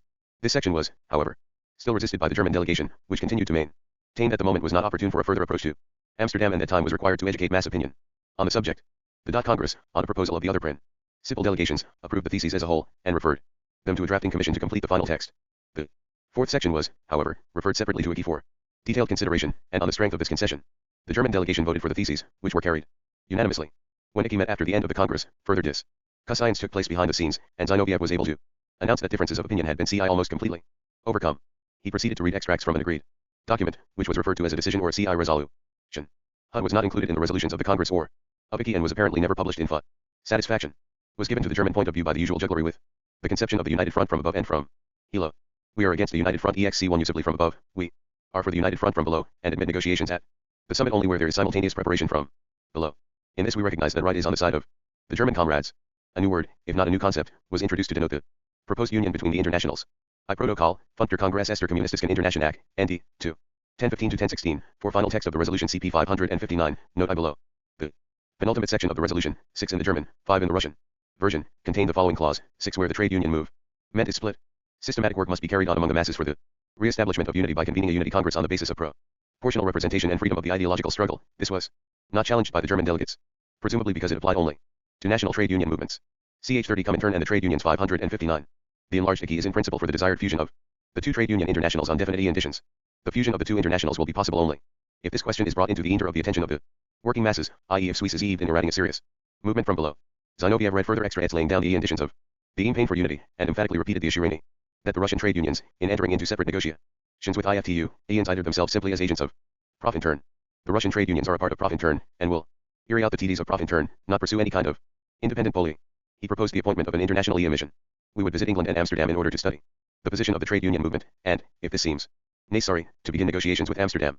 Bordiga, who explained that he was not against trade union unity, but against the methods proposed to attain it, only more voted against the new resolution. We was irritated against his vote. The opposition of a delegation for eventual negotiations with IFTU was approved. Everyone had obtained some thing, and the matter was left in this confused and ambiguous position. A separate resolution of the Congress I Pravda, July 13, 1924, Protocol, Fudukter Kongrester Kommunistisken Internationale, ND. 2, 1031 to 1032. The definition of the purposes of the proposed commission is in the Pravda account. The official record merely mentions a proposed commission for eventual negotiations without further detail, probably because the commission never functioned. Neither account makes it clear whether the document read by Zinoviev was intended as an elaboration of the disputed fourth section of the main resolution or as a sub Statute for it, the same uncertainty seems to have prevailed at the time. The main resolution, indicating its fourth section, was duly published in the official German and French records of the Congress, Diesen und die Resolution and v. Welt Kongresses der Kommunistischen Internationale, 1924, pages 106 to 114, v. Congress de l'Internationale Communiste, 1924, pages 415 to 421, and in the Russian pamphlet, A Lazovsky, Nasha Taktika v. Prajedvizhnii, 1924, pages 65 to 75. In the official Russian version of the proceedings, the fourth section was omitted, and the later CDNs renumbered, Piatii v. Severny Kongress Kommunistiks. Kogo Internationale, 1925 to 109 to 115, and this was followed in Com. Munistikeski International Efter Kumentik, 1933, pages 438 to 444. 560. Foreign Relations. Point B. Condemned the errors of Schumacher, and described abandonment of existing trade unions as equivalent to desertion from the revolution. Point 1. The Third Congress of Comintern, which opened on July 8, 1924, the day on which the Congress of Comintern ended, could no longer avoid or play down the trade union issue, and much Franco speaking was heard. Bukharin, in a formal speech of greeting from Comintern, insisted that the conquest of the trade unions as mass organizations was a matter of life and death, and that the appearance of a left wing in IFTU was one of the most important facts in our present political life. Point 2. After a short introductory report by Lazovsky, the question of trade union unity was divided into three parts. Unity in the national plane was dealt with by Lazovsky in his main speech on the tasks of the revolutionary trade union movement. Yusufovich was the rapporteur on the work of the IPCs in the trade internationals. The question of international unity at the top level between Profintern and IFTU was reserved for a report by the French delegate Monmasio. The desire was obvious to avoid the imputation that this was a cause thrust on reluctant continental trade unions by Russian, supported by British, pressure. 3. A critical note prevailed even in the debate on national unity. Lazovsky's slogan, back into the unions, and his plea for trade union unity and for the United Front, were once more answered by Eckert, who thought that Lazovsky had neglected the aim of revolutionary action, and another German spokesman bluntly said that the goal of the movement was not unity with the reformists, but the organization and leadership of the proletariat struggle for existence, for the annihilation of capitalist society. A Polish delegate admitted that the United Front had no meaning in Poland and that there, as in Germany, a flight from the trade unions was in progress. For on the other hand, the policy of promoting independent party trade unions product.da. Sharp retort from Samard, the secretary of PCF. I Kommunistikeski International v. Dokumentik, 1933, p. 444. Protocol über den dritten Kongress der Gewerkschafts International. ND, pages 19-U. J. Ibid. p. 39. 4 Ibid. pages 59, 63 to 64, 65. Ch. 30 Comintern and the trade unions 561. 1t is not our task to found revolutionary seeds. A trade union. E insisting exclusively of like-minded members e contradies Marxist principles. This is an anti-Bolshevik teaching. 1. The troublesome Czechoslovak problem was much in evidence. Heise, the recalcitrant Red trade union leader, said that he would submit to the decision of the Congress, but that in his view the tactics of remaining in the reformist unions postpone necessary action to the indefinite future, and another Czechoslovak delegate argued that, while individual secessions from reformist unions should not be tolerated, the masses should be led out of the reformist unions into our own organizations. The general resolution of the Congress went out of its way to express concern over the splitting tactics of Czechoslovak communists in the trade unions. 3-1 negates of two organizations of the much divided Dutch trade union movement expressed diametrically opposed views. 4. The American problem failed, as usual, to fit into any category. Dunn, speaking of work in the American trade unions, complained that in the United States our work is more difficult than anywhere else in the world, since we lack revolutionary traditions and person A1, 90% of which starts to quake at the mere mention of the word socialism. 5. The Congress was content to recommend 3 alternative ways of organizing unorganized workers in the United States. Through the AFL, through independent trade unions, and through the factory cells of the American Workers' Party, all must be tried as expediency dictates. 6. The problem of fascist trade unions in Italy was particularly complex. The Fifth Congress of Comintern, except for a non-committal reference in the program of action which it drew up for the PCI, ignored it altogether. The Third Congress of Profintern canvassed 2. Ibid. p. 145. 1 Ibid. pages 85, 89. Lazovsky accused Heise of developing a complete philosophy of splitting. Ibid. p. 107. 4 Heise, CP 377 above. 3 Die Zeit let Proj in Turn of Resoliatiak, 1930, p. 137. 4 Protocol über den dritten Kongress der Gewerkschafts International. ND, pages 100 to 101, 104 to 105. 5 Ibid. p. 222. 6 Ibid. p. 387. The resolutions of the Congress relating to particular countries were not included in Die Zeit let Proj in Turn of Resoliatiak, 1930. The TUEL, in spite of its new statute, see pages 244 to 245 above, was not mentioned. In March 1925, Lazovsky advised independent trade unions in the United States to enter the AFL, Raswirenie plenum Ispokoma Kommunistikiskogo Internationale, 1925, p. 260. 7 CP 166 above. 562 Foreign Relations. Point B. Alternative, and apparently contradictory, courses, and appeared to approve both. In its general resolution on the revolutionary trade union movement, it repeated what was now the accepted obligation for party members to remain in unions of a politically hostile complexion. The organization of illegal cells in fascist trade unions is the best way to break up the fascist organizations. Any means by which fascism and the fascists can be driven out of the sphere of the working class are good and should be utilized. But in a special resolution on the struggle against the fascist trade unions, more direct and aggressive measures were advocated. Destruction of fascist trade unions was to be realized through the restoration of proletarian trade unions, out of the fascist unions and into the Das unions was the new slogan, though this, too, was not incompatible with the injunction to strengthen the activity of revolutionary cells within fascist trade unions. In practice, one policy proved as difficult to apply as the other. A debate on the British movement provided an illuminating illustration of the lack of comprehension which was a serious factor in the policies of Comintern and Profintern at a time when Great Britain occupied a central place in their calculations. It was opened by a lengthy exposition from Tom Mann, who reported that the left wing of the British miners had become firm supporters of Profintern, but that it is convenient that this work should be carried on under the name of the miners' minority movement. He continued somewhat dubiously that, when the masses of trade unionists had their eyes open to the character of the Amsterdam International and of their own leaders, an important part of them will go over to the Red International, and the present minority movement will become a movement of the majority. Point 3 After Lazowski and Kalman, the two Russian participants in the discussion, had drawn the familiar picture of the workers' movement in Great Britain in revolt against their ineffective leaders and advancing step by step towards 1 Die Zeit let Profinternity I Reloliatzebach, 1930, p. 138. Toolbid. Pages 144-145. 3 Protocol über den dritten Kongress der Roten Gewerkschafts International. ND, pages 174, 176. Ch 30 Comintern and the Trade Unions 563. Revolution. A German delegate sourly remarked that, while the British trade unions were certainly the oldest, they also had the most backward ideas in the trade union movement. Point 1 Hardy, speaking in the name of the British Bureau of Profintern, made it clear that its work consisted not in independent action, but in organizing our minorities in the trade unions. The debate ended with 2 more lively speeches by McManus and Larkin, both Irishmen, though the former spoke as a delegate of the CPGB. McManus spoke earnestly of the need to destroy the illusions present in the minds of numerous German and Russian comrades about the immediate possibilities of the modern workers' movement in England, and advised his hearers to put no trust in the so-called left trade union leaders, since this left wing is in the political sense not at all left. Larkin told the Congress that the British worker was as much devoted to the British Empire as the Russian worker to the Soviet Union. 3 But such warnings were rarely heard, and in spite of the experience of 1914 never believed in Moscow, and contributed to the bewilderment rather than the illumination of the delegates. A resolution on the tasks of Profintern in Great Britain followed conventional lines, but looked forward to the forthcoming conference of the NMM to be held in August 1924. A solitary German delegate voted against it in the Commission. 4. The work of the IPs was subject to a variety of different appraisals at the Congress. It was claimed, on unsubstantial evidence, that their influence now extended not only to Western Europe, but to the United States, to Australia, and even in some slight degree to the Eastern countries. 5. Lazowski more realistically deplored the failure of the committees to make any lasting impress in the key industries, though he believed that the influence of Profintern had been instrumental in uniting a very large number of trade unions vertically, i.e. in strengthening the trade internationals, as against the national federations. 6. Usefo. Vice spoke in conventional language of the tremendous influence of the committees among transport, metal, agricultural. I'll bid. P19Z. I'll bid. Pages 189 to 190. The Bureau was abolished after the Congress. CP 133 Note 3 above. 3 Protocol über den dritten Kongress der Roten GFTL Gewerkschaft International. ND, pages 197 Z00. Bid. Pages 330, 383 to 386. 5 bid. P16. 6 bid. Pages 3 Z34. Foreign Relations PTV. Wood and Leather Workers. 1. The resolution adopted at the close of the debate declared that the entry of revolutionary trade unions, including Russian unions, into a trade international did not mean a renunciation of the right to express their point of view within the international. On the other hand, it was laid down that revolutionary unions admitted to a trade international were to leave the corresponding IPC, and that when such unions had been admitted to the international, the IPC was to be dissolved. Z. The charge of dual allegiance was thus avoided, and the point made that the existence of the IPCs was dictated only by the refusal of the trade internationals to admit red unions. The most contentious issue was, however, still that of union at the top between Profintern and the Amsterdam International. It was briefly touched on by Lazowski in his reply to the opening debate.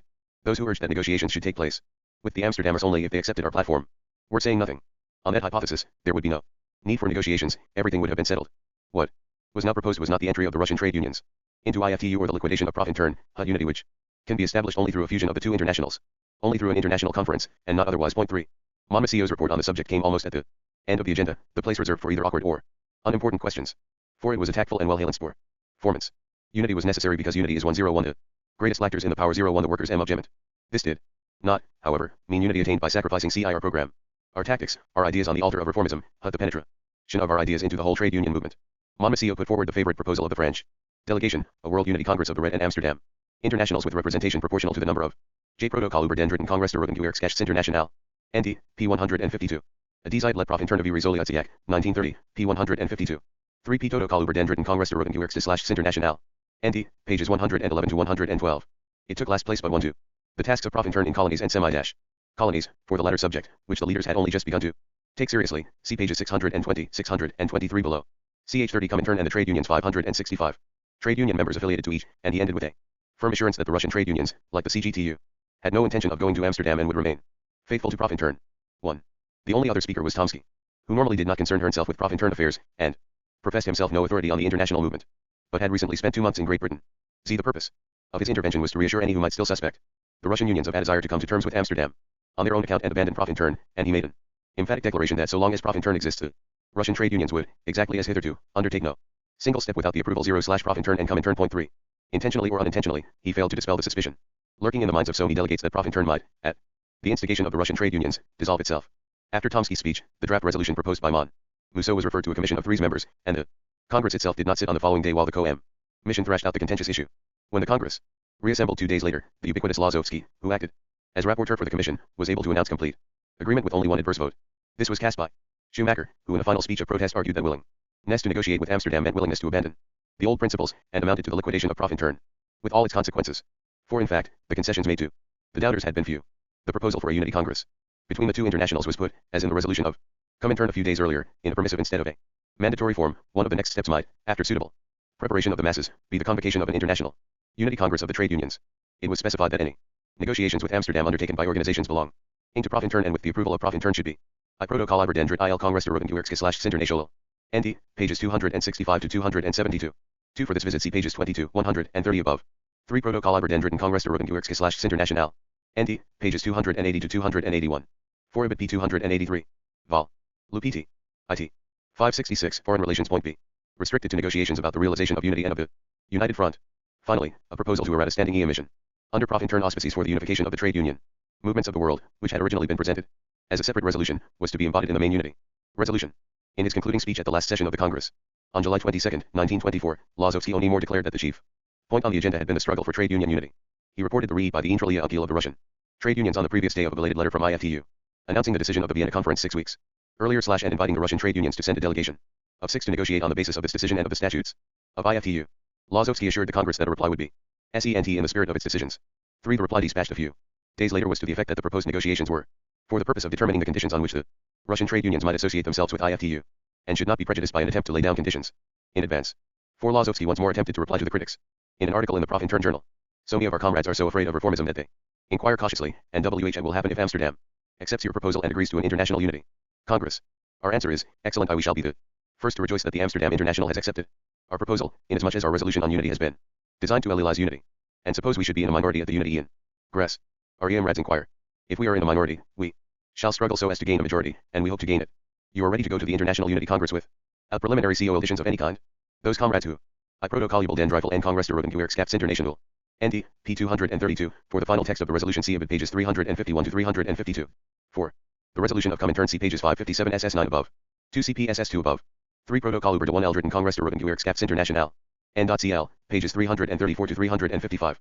Both letters are in International Presse Correspondence, No 1 degree 3, August 8. 1, 24, p. 328, and in the International Federation of Trade Unions, Report on Activities D/World the years I-924, I-925, and I-926, Amsterdam, 1927, pages 43 to 45. CH30 Comintern and the Trade Unions 567. Are afraid of opportunism continue to ask us. Oh yes, we are ready to go to the International Unity Congress without preliminary conditions. The correlation of forces at the Unity Congress will determine the program and the tactics of the new international. And if the Amsterdammers advance preliminary conditions, then what? The negotiations will E10 if such negotiations do take place, which of the preliminary conditions advanced by both sides are acceptable to both and which are not. The working masses will judge us. And the Amsterdammers. And if the Amsterdammers refuse to negotiate altogether on unity, the comrades persist. If they refuse, so much the worse for them. We shall not give up our struggle for unity. The Amsterdammers did not want a united front, but this was not enough of a reason to give it up. Likewise with this issue. 1. While few can have believed that the proceedings of the Congresses of Comintern and Profintern in the summer of 1924 had brought trade union unity any nearer, only the German party was seriously perturbed by what had been done. 2. See, the struggle at its peak. The summer and autumn of 1924 were a period of optimism. In Moscow when the revolutionary tide still seemed to be flowing. On the trade union front. In Germany the KPT had failed to capture the trade unions, but the acceptance of the decisions of the 5th Congress of Comintern and the expulsion of Schumacher III were thought to mark the end of the retreat. Any shortcomings in Germany were more than counterbalanced by continued progress in Great Britain. The NMM conference held in London on August 23 to 24, 1924, passed a judicious resolution on trade union unity, which straddled all points of view. It welcomed the action of the British delegates at Vienna in fighting for the admittance of the Russian trade unions to the IFTU, but thought it futile to ignore the powerful unions already affiliated to Profintern. The problem was to bring both the unions affiliated to IFTU and those affiliated to Profintern under one common.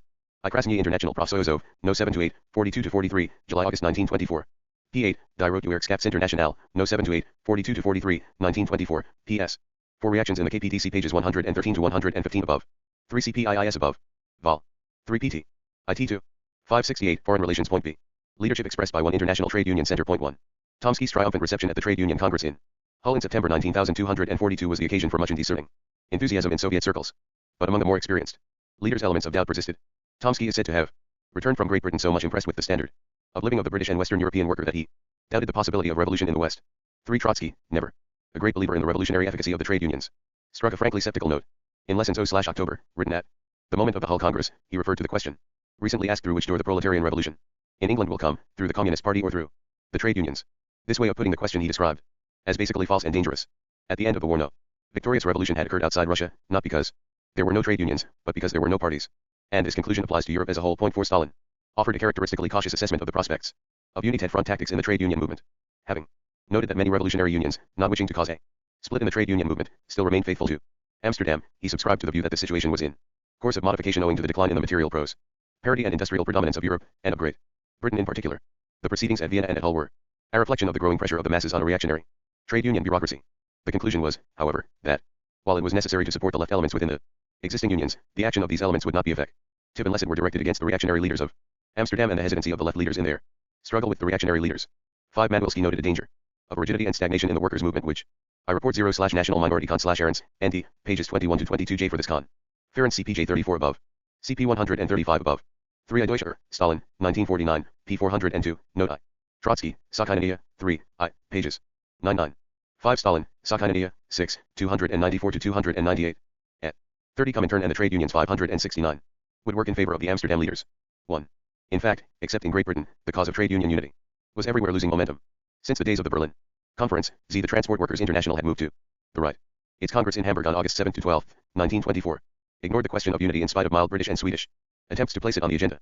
3. The Fourth Conference of Revolutionary Transport Workers, which immediate 1Y followed it, was rendered sterile by the absence of delegates from Moscow, who had failed to obtain visas. The Czechoslovak to Gates supported a Dutch resolution condemning the dealings of the Russian Union with the Transport Workers International, and proposing the creation of a Red International of Transport Workers. This was rejected, but nothing effective was found to put in its place. The reply of the Russian Trade Union Central Council to the resolution of the Vienna Congress of IFTU 5 had offered no prospect of further concessions.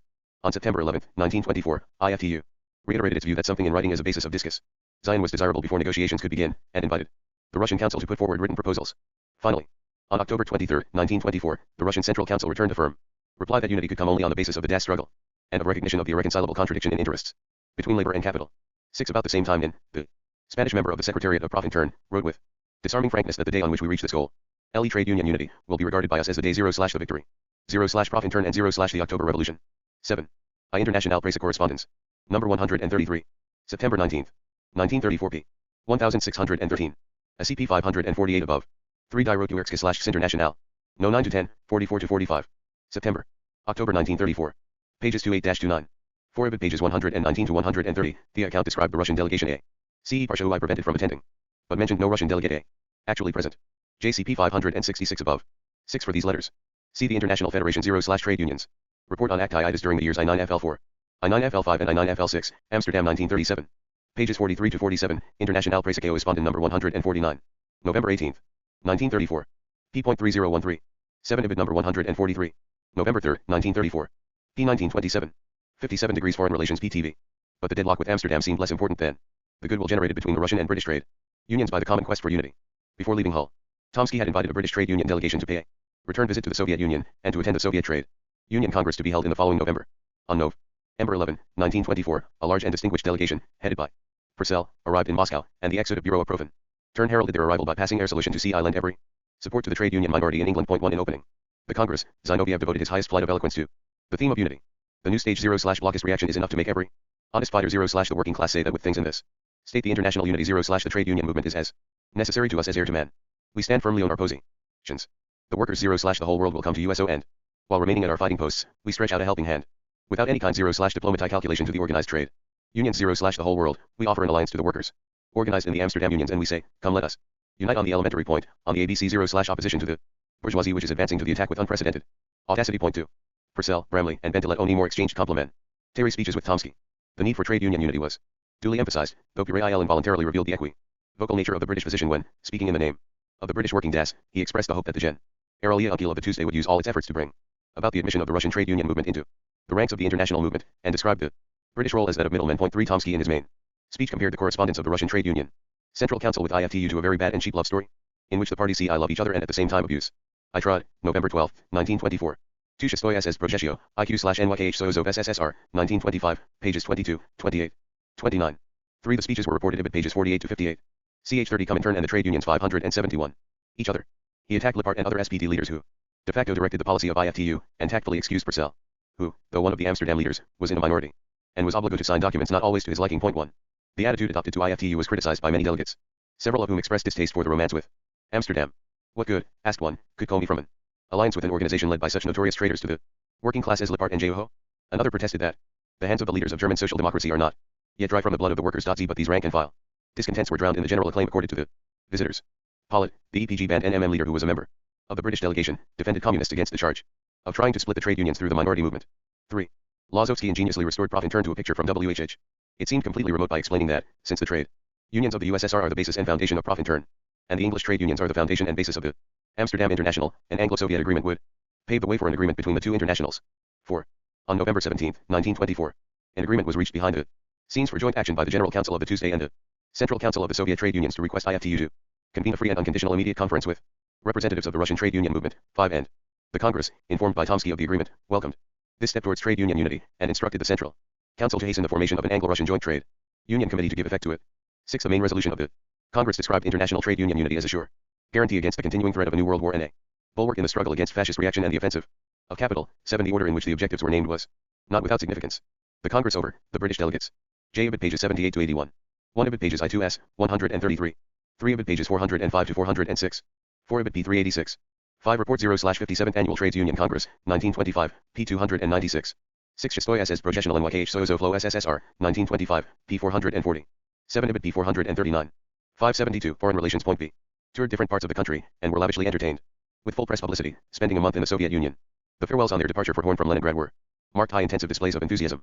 The issue of Leningradskaya Pravda of December II, 1924, was almost entirely devoted to the delegation, carrying on its front page photographs of its 6 leading members and an article in English entitled The Unity 0/the Trade Union Movement 0/the World, and on the following day a message of thanks from Purcell and an article by Bentelet appeared in English, together with a facsimile of a farewell letter from the secretary of the delegation. On its return to Great Britain, the delegation published a lengthy, detailed and informative report in terms generally appreciative of all that it had seen and heard. 1. The British Trade Union delegation of 1924 was an important landmark in the development of Soviet relations with the British left, and the forerunner and prototype of workers' delegations from many countries. We visited the Soviet Union during the next few years, but other fours were also at work. While the Soviet Trade Union Congress was meeting in Moscow, the American Federation of Labor, AFL, held its annual congress at EI Paso. It was attended by fraternal delegates from several European countries, and Gompers, the president of the AFL, hinted at the possibility of the American, Canadian, and Mexican unions affiliating to IFTU. Though this project was not pursued, it inspired a bitter attack by Bukharin on Gompers, who was accused of CE beginning an intervention in Europe like his American employers, of CE imitating the late President Wilson, of trying to CE save Amsterdam from CE the intolerable influence of our trade unions, and of being a direct accomplice of the Kurzons and the Kurhils. Z with the diplomatized situation turning everywhere against the Soviet Union, and a conservative government firmly established in Great Britain, AIUIC 1 set in, and both sides hardened their positions. The role of the Eonilators grew daily more ungrateful. Purell and his COL leagues were made to feel their ambiguous position in the British Russia, the official Repo T0/the TA's Union delegation to Russia UND. Caucasia, 1925. 2 PAFJDA, November 21, 1924 J. The article was signed N.B. CH30 Comintern and the Trade Unions 573. Trade Union Movement. A joint session of the Second International and of IFTU held in Brussels on January 1 to 6, 1925, resounded with denunciations of the Soviet Union and of its supporters in the British trade unions.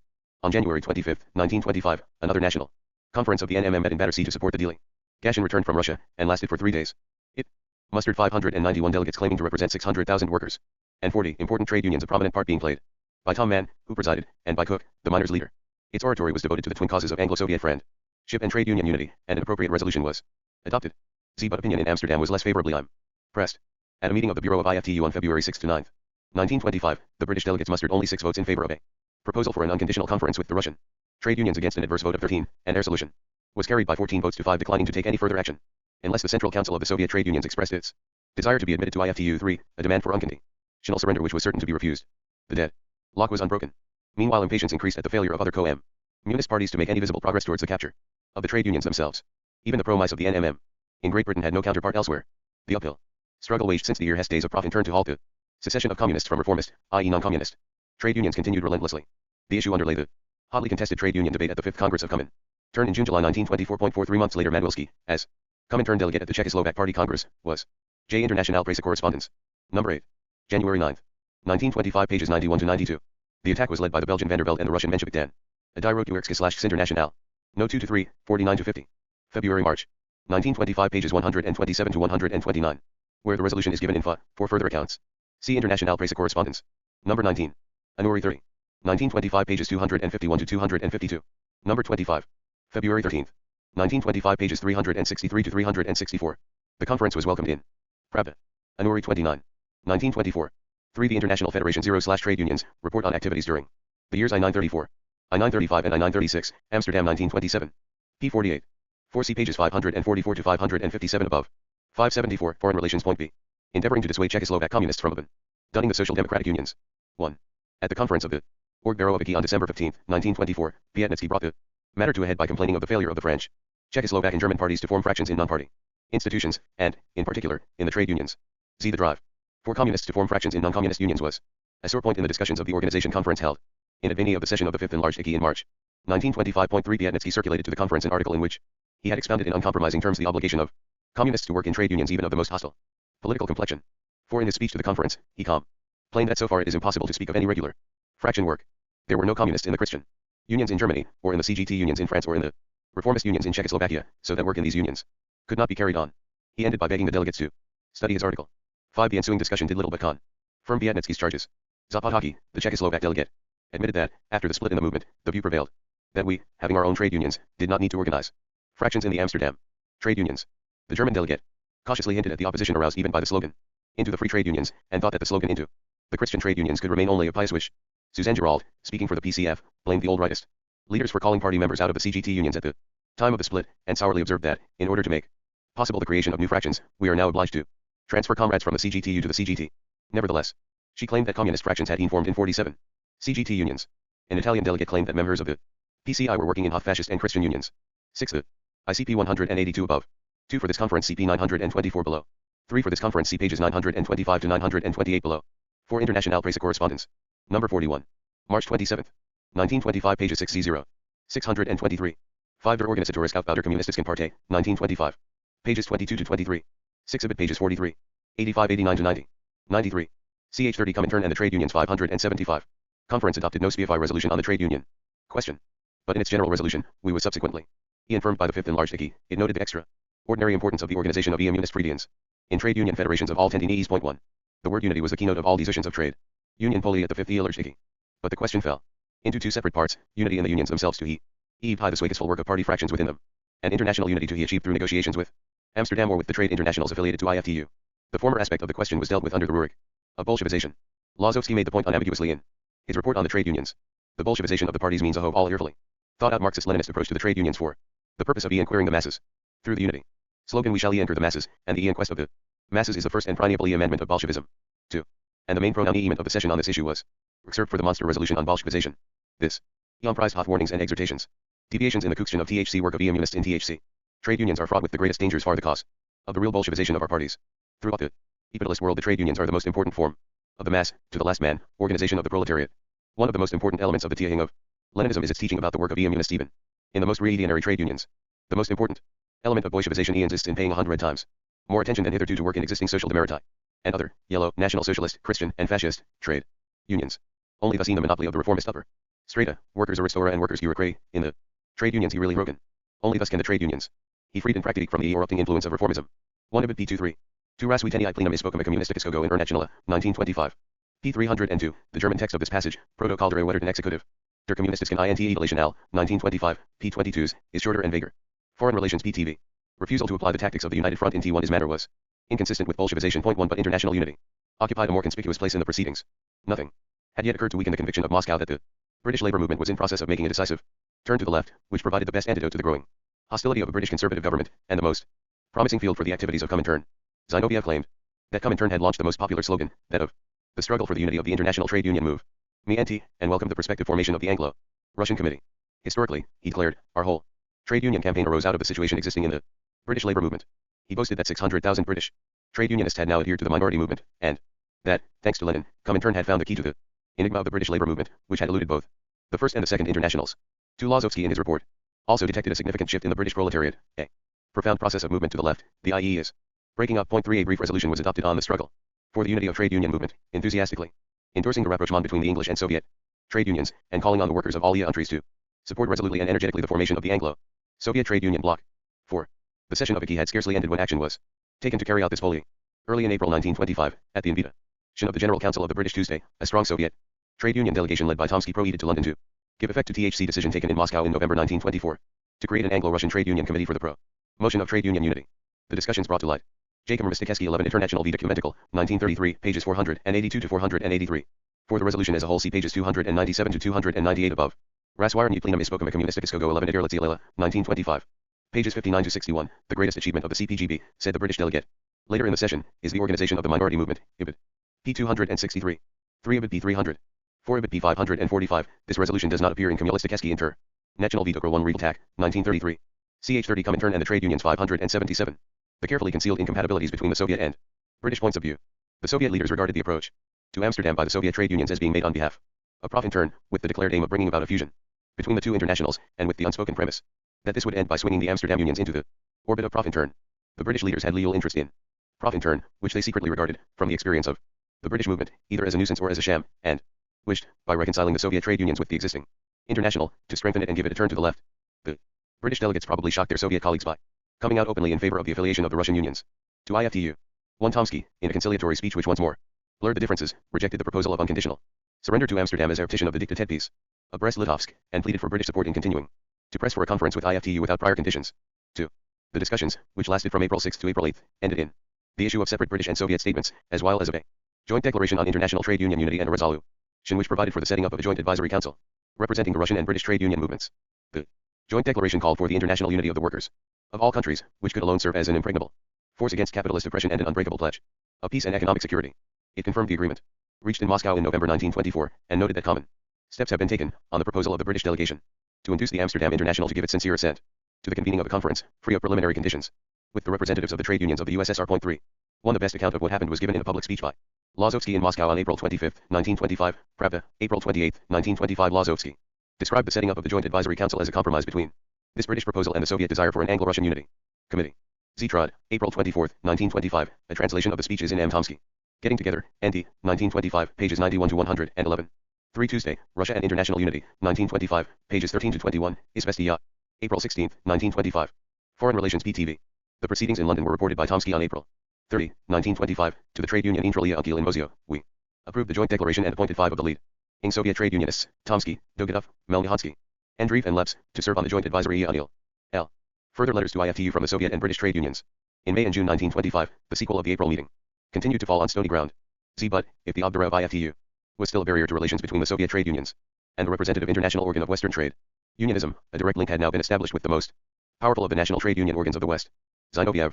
In his article of June 1925, The Epoch 0/Wars and Revolutions 3, reiterated the verdict that the rapprochement between the trade unions of the Soviet Union and of Great Britain is the greatest hope of the international proletariat. The late summer of 1925 was marked by significant events in the trade union movements of the principal Western countries. In France, the rival Congresses of the CGT and CGTU at the end of August 1925 had deepened the rift between them, and been followed by the failure of a direct attack by the CGTU on the entrenched position of the CGT. 4 In Germany, the Breslau Congress of the ADGB, WHH overlapped the two French Congresses, provided a further demonstration of declining EOM Munist influence in the trade unions. 5 But compensation for these discouraging symptoms was only more sought in the British movement. The French and German Congresses coincide with the highly successful and of the NMM, followed by the Scarborough Congress of the TUC, where Tomsky only more had arousing reaction and sympathy between British and Russian trade unions was effusively demonstrated. 6 After the end of the Scarborough Congress, a meeting of the Anglo-Russian Joint International Press Correspondence, number 81, May 19, 1925, pages 1151 to 1153. International Press Correspondence, number 45, May 28, 1925, pages 593 to 595. Report of 57th Annual Trades Union Congress, 1925, pages 301. 3-3. For the Russian letter of May 19, 1925, see International Federation 0/Trade Unions, report on activities during the years I9Z4, I9Z5, and I9Z6. Amsterdam, 1927, pages 49 to 50. JCP 490 above. 5 CP 330 above. 4 C pages 356 to 357 above. 6 C pages 343 to 344 above. At 30 Comintern and the Trade Unions 579. Advisory Council was held in London on September 17, 1925.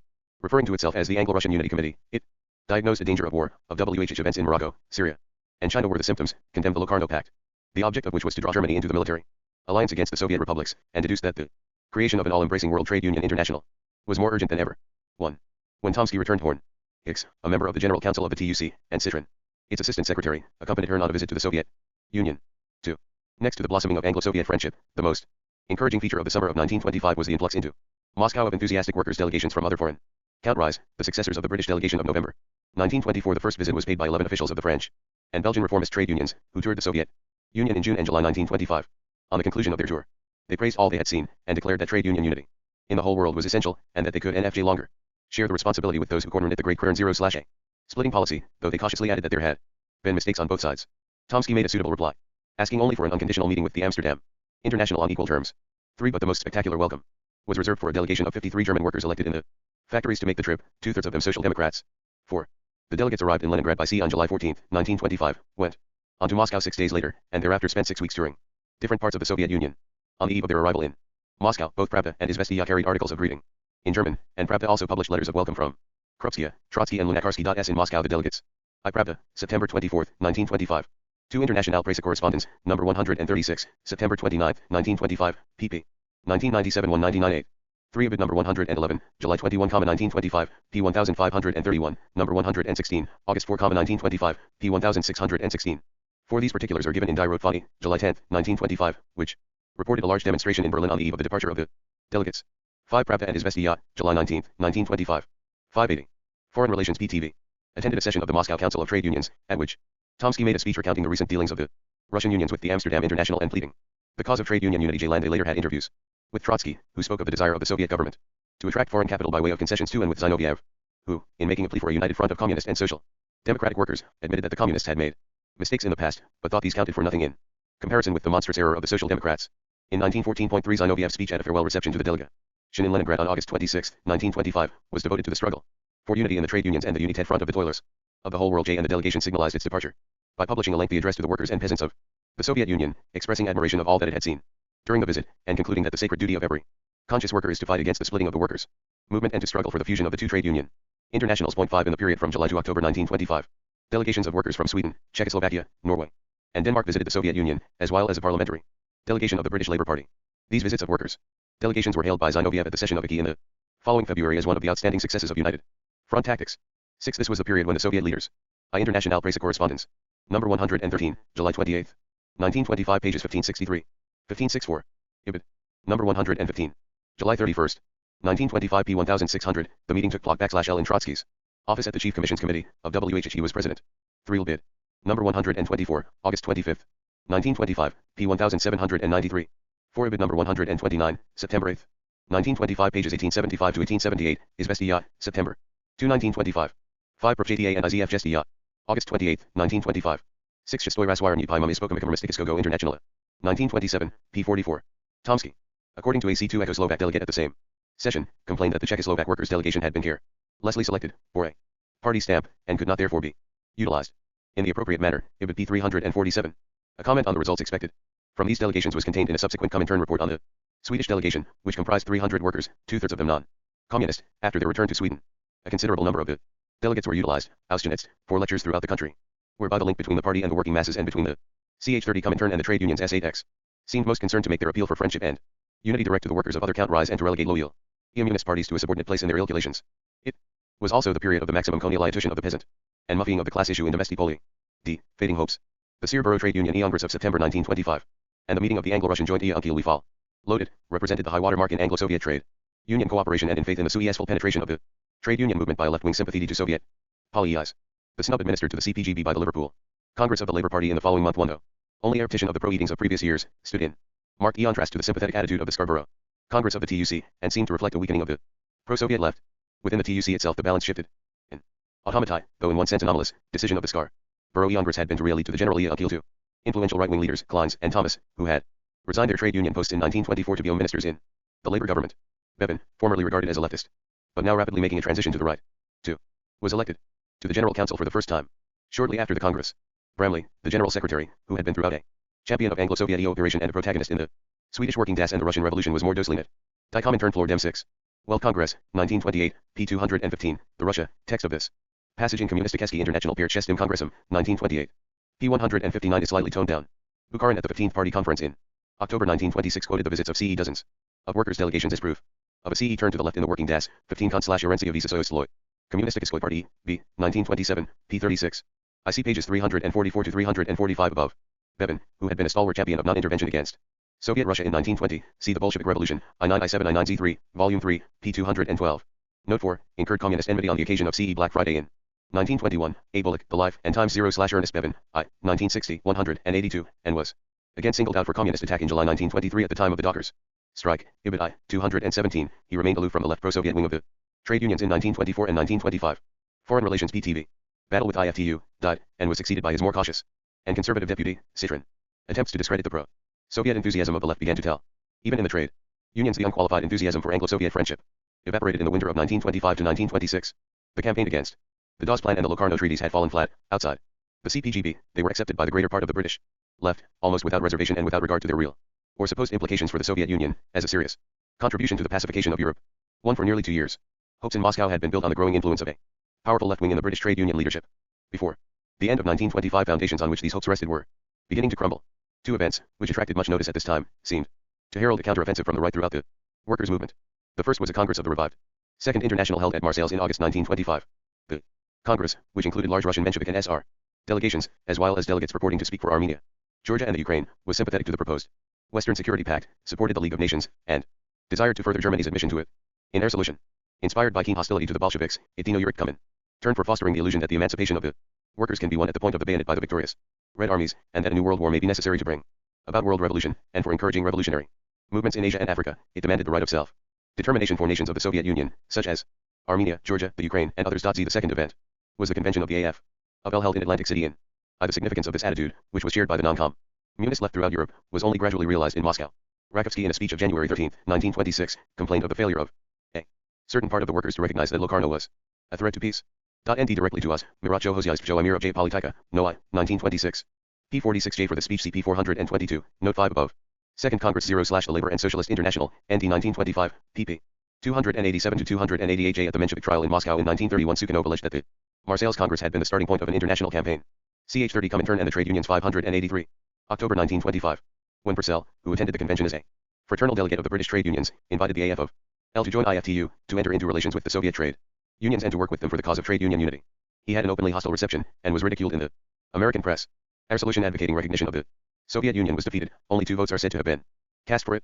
The convention adopted our solution, which reaffirmed the Monroe Doctrine and described the AFL as the recognized international labor movement of the America, warned the Red International of autocratic Moscow against any attempt to invade the hallowed soil of this hemisphere under pretense of world labor unity, denounced the whole communist philosophy which is superimposed on the Russian Soviet government, both as a philosophy and as a structure of so-called government, proclaiming its hostility, not merely in defensive terms, but in a vital and aggressive manner, and declared that it would continue its opposition to all forms of communist agitation in the United States and in the WT, Stern Hemisphere. 1. The convention was regarded in Moscow as a significant stage in the growing interest of the AF first noted a year earlier in European trade union affairs.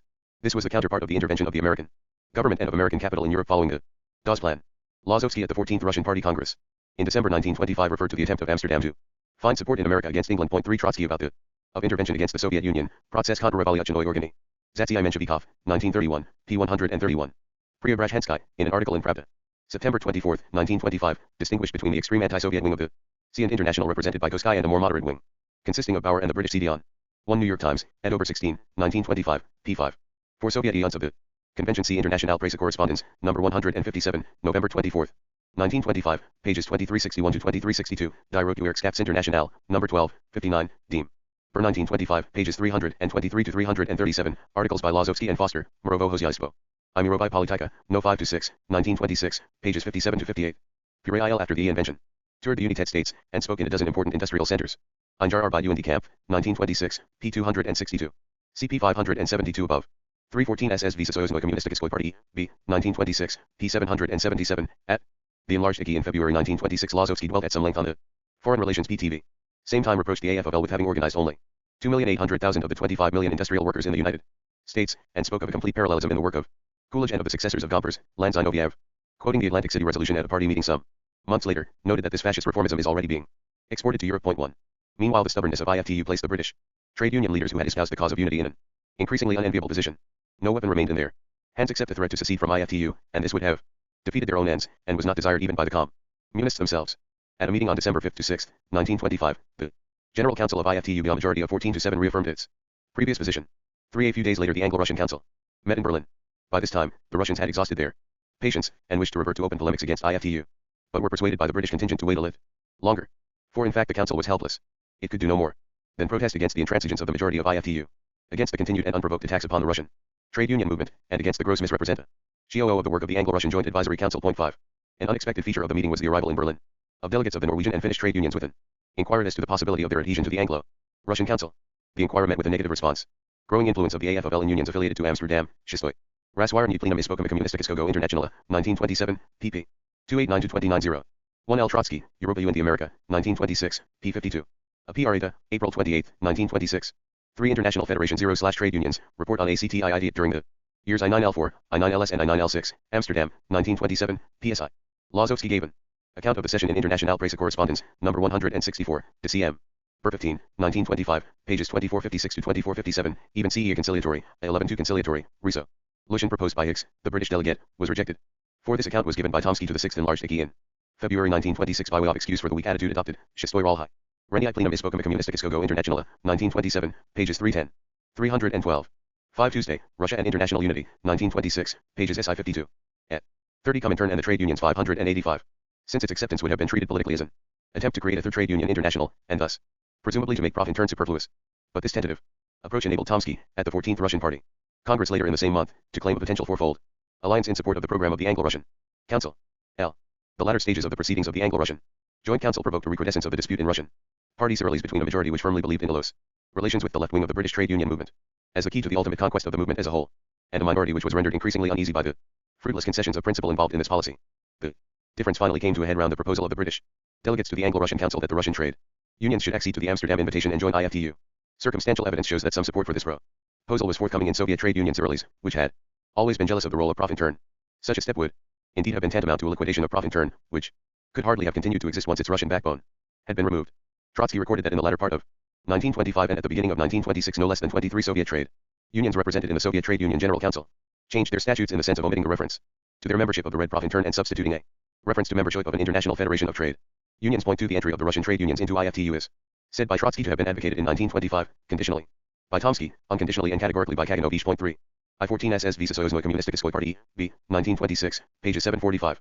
746. It may be surmised that Tomsky and other leaders of the Russian trade unions would have welcomed the proposal, and that this was one of the bases of the charge of desiring to liquidate Profintum. See below. Memorandum OOULI 11, 1926, in Trotsky Archives, T 2993, P2, Trotsky repeated the statement, without mentioning the number of unions involved. At the 15th Party Conference 4 months later, 15 Conferencia v Socialismo Komunistickoj Partii, B. 1927, p. 508. 3 Memorandum prepared by Trotsky for the 15th Party Conference of November 1926 in the Trotsky Archives, T 3006, p. 14. 586. Foreign Relations. Point B. Lazowski was evidently successful in parrying the attack and upholding the hours of Profintern. The controversy did not me into the open. Tomsky up at a key position in the struggle between the party leaders. We was now in its most eoic phase, and neither side yelled afford to antagonize Hearn. On the other hand, the trade unions still retained, in virtue of their membership, vestiges of a non-party status. To do anything we appeared to reorganize and acknowledge their right to pursue an independent policy would be invidious. In the event, neither Stalin on the one side nor Zinoviev and Kamina on the other were willing to inject this issue into the party dispute. In the debate on Comintern at the 14th Party in Gress in December 1925, both Zinoviev and Schmidt, the People's Commissar for Labor, hailed the virtues of the Anglo-Russian rapprochement, though Schmidt was frankly pessimistic about the prospects of unity elsewhere. Not only the KPD, but other Western communist parties took up a very steep attitude to unity through the trade unions. 1. But the debate on the trade unions we followed revealed something of the latent friction between the groups headed by Tomsky and Lazowski.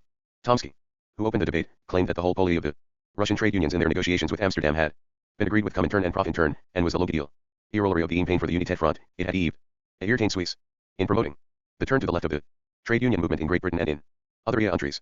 He defended the Anglo-Russian joint Union from the charges of undue moderation. No doubt, he remarked ironically, the governments of the Union left something to be desired. From the point of view of orthodox communism, so many people would have liked to have them full of diatribes against traders, reformists, yellow leaders of the Amsterdam International. But it was useless to abuse those with whom you sought to negotiate.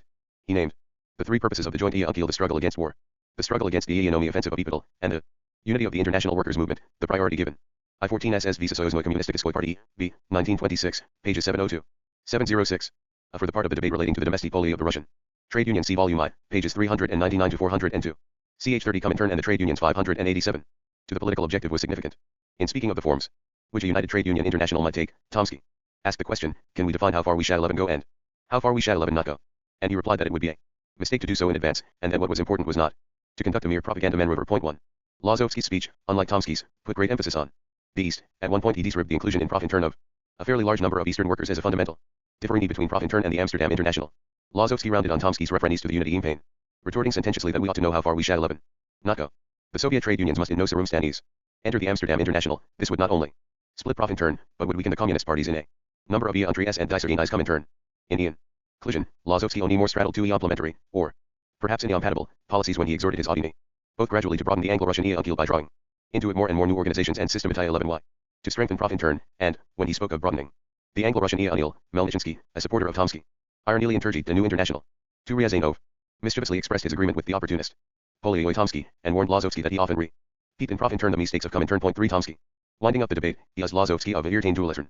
At a time when Soviet Poly had Iomi out publicly for national trade union unity, Lazovsky began to breathe the motto. Away from Amsterdam, arguing that never and under no conditions must the Russian unions enter the Amsterdam International. He spoke ironily of an attempt under the guise of unity, and while speaking of unity, to work for a split. And imagine that nobody will notice. In a bitter essay 11 why he identified Lazovsky with Glebov, the trade union spokesman of the Leningrad opposition. Lazovsky and Glebov say, unity. I-14SS Socialism Communistiskoy Party, B, 1926, pages 743, 745, 747. Ibid pages 768 to 778. 3 Ibid p 784. 588 Foreign Relations Point B. Unity and themselves want splits, and he yielded this a false and two-faced Poly. Later, in a milder tone, he admitted that this or that disagreement between himself and Lazovsky on international trade union questions had been natural, sine. Lazovsky had to defend Profintern, and he added insolently that so far we have only to an agreement on this line, and it has not prevented us from working together. Point 1 The trade union resolution of the Congress, we, as Tomsky revealed, had been agreed in advance between himself, Zinoviev and Bukharin II, was non-committal and was unanimously adopted. It greeted the fraternal fighting alliance between Soviet and British unions, and the sympathies evoked by it elsewhere, as the first practical steps towards the establishment of international unity, and the pledge of its success, but did not further dilate on the question. 3. The 14th Party Congress had, in fact, changed nothing, and left both facets of international trade union policy intact. The economic theses issued by Key in the following month on the second anniversary of Lenin's death ended with a section on the need for unity in the working class and for a united front in the trade unions. On the other hand, the letter of January 13, 1926, from the Central Committee of the Russian Party to foreign communist parties on the results of the 14th Congress, emphatically denied counter-revolutionary slanders about a proposed entry of the Soviet trade unions into the Amsterdam International. Point 5 The issue had, however, by now become academic. The protests made by the Anglo-Russian Council at its Berlin session in December 19,256 were duly embodied in letters dispatched from London and Moscow on January 6, 1926, to Amsterdam, and were answered by IFTU on February 17, 1926, with a final weary recapitulation of the reasons for its refusal to consider them. 7 This was the end. Defeat had been admitted in the long struggle for unity with Amsterdam. A blank wall of I-14SS Socialism Communistisko, Party, B, 1926, pages 801 to 803. Ibid p 801. 3 VKP, B, V Rizoliatsiak, 1941, 2, 71. 4 International Press Correspondence, number 10, January 14, 1926, pages 265, 266. 5 For this letter CP 493 above. 6 CP 584 above. 7 International Federation 0/Trade Unions, report on activities during the years I9Z4, I9Z5, and I9Z6, Amsterdam, 1927, pages SI 52. CH 30 Comintern and the Trade Unions 589. Negation had at last brought the Anglo-Soviet initiative to a standstill. Lazovsky may while have breathed a sigh of relief. At the 6th enlarged IKI later in the month, he referred ironic 11y to the opinion of some nearsighted politicians of the Amsterdam International that the 14th Russian Party Congress had meant the beginning of the liberation of the Soviet trade unions from the influence of the Communist Party. On the contrary, he was now able to assert the Congress had once again strength and the ideological and political leadership of the All-Union Communist Party over the Soviet trade union movement. Point 1. During the winter of 1925 to 1926, while tension in the British labor movement gradually 11y increased, few encouraging symptoms could be discerned elsewhere. Only in Scandinavia had some new ground been broken during 1925. In January 1925, the Transport Workers IPC had organized a conference of Scandinavian communist transport workers in Gothenburg. Later in the same year a minor success was scored in Norway. Since 1922, when they seceded from IFTU, the Norwegian unions had been affiliated neither to Amsterdam nor to Moscow. But they had recently sent a delegate to the International Labour Organization, ILO, at Geneva, and had been under pressure from the other Scandinavian trade union organizations to return to IFTU. At their Congress in August 1925, in response to an appeal from the Executive Bureau of Profintern, they agreed unanimously to enter into relations with the Anglo-Russian Joint Council, and rejected by a large majority a proposal to adhere to the ILO, the question of IFTU not apparently having been raised at 11.31 foot Finland, where the trade unions were also affiliated neither to IFTU nor to Profintern. A campaign was started by social democratic leaders. Ishistoy Raswirny Plenum Ispokama Communistiskogo International. 1927, p. 293. The reference was probably to Airport in Socialistic Eski. Vestnik, Berlin, Noai, 29, January 16, 1926, pages 9 to 10, that Tomsky wished to abolish Profintum in order to facilitate the negotiations of the Soviet trade unions with IFTU. St. International, no 2 to 3, 49 to 50, February-March. 1925, pages 169 to 170. 3 For the Profintern Appeal see Ibid number 9, 56, September 1925, pages 182. 183, for the Proceedings of the Congress Ibid number 10, 57, October 1925, pp. 226 to 230. Foreign Relations PTV. To expel communists from the unions with the eventual goal of affiliation to Amsterdam. 1 In Sweden where the trade union leaders were Orthodox Social Democrats and affiliation to Amsterdam was the rule, the Swedish metal workers organized an independent conference at Gothenburg in January 1926. It was officially boycotted by the Social Democratic leadership, but claimed, somewhat doubtfully, to represent 1/3 of all Swedish organized workers. It evidently aspired to lay the foundations of a minority movement on the British model, loudly proclaimed the need for international trade union unity, and sent a telegram of greeting to the Anglo-Russian Joint Council I 1. 2. NAS. The small Dutch Revolutionary Trade Union Federation, at length, decided, unconditionally and without a split, to join Profintern. 3. But these successes did not compensate for the failure to make any perceptible advance in the German, French and Czechoslovak trade unions, or for the still unrecognized decline in the influence of the left at the top levels of the British TUC. Nor were they matched by corresponding successes elsewhere. In the Balkan countries all trade unions were suspect, and any overt relations with Profintern were out of the question. 4. In Romania, the propaganda of the independent unions for unity was met by International Press Correspondence, number 19, January 26, 1926, pages 265, 260. 2 Ibid number 21, February 2, 1926, pages 285 to 286, for the program of the Conference Einjar by UND Camp, 1926, pages 211 to 212. The Swedish Communist Party afterwards claimed credit for this move, Die Komintern for Dem 6. World Congress, 1928, p. 214. 3 Ti Sesiad Central Nogo Sovta Krasnogo International Profsoyozov, 1926, p. 13, for the previous position of NASCP 583 above.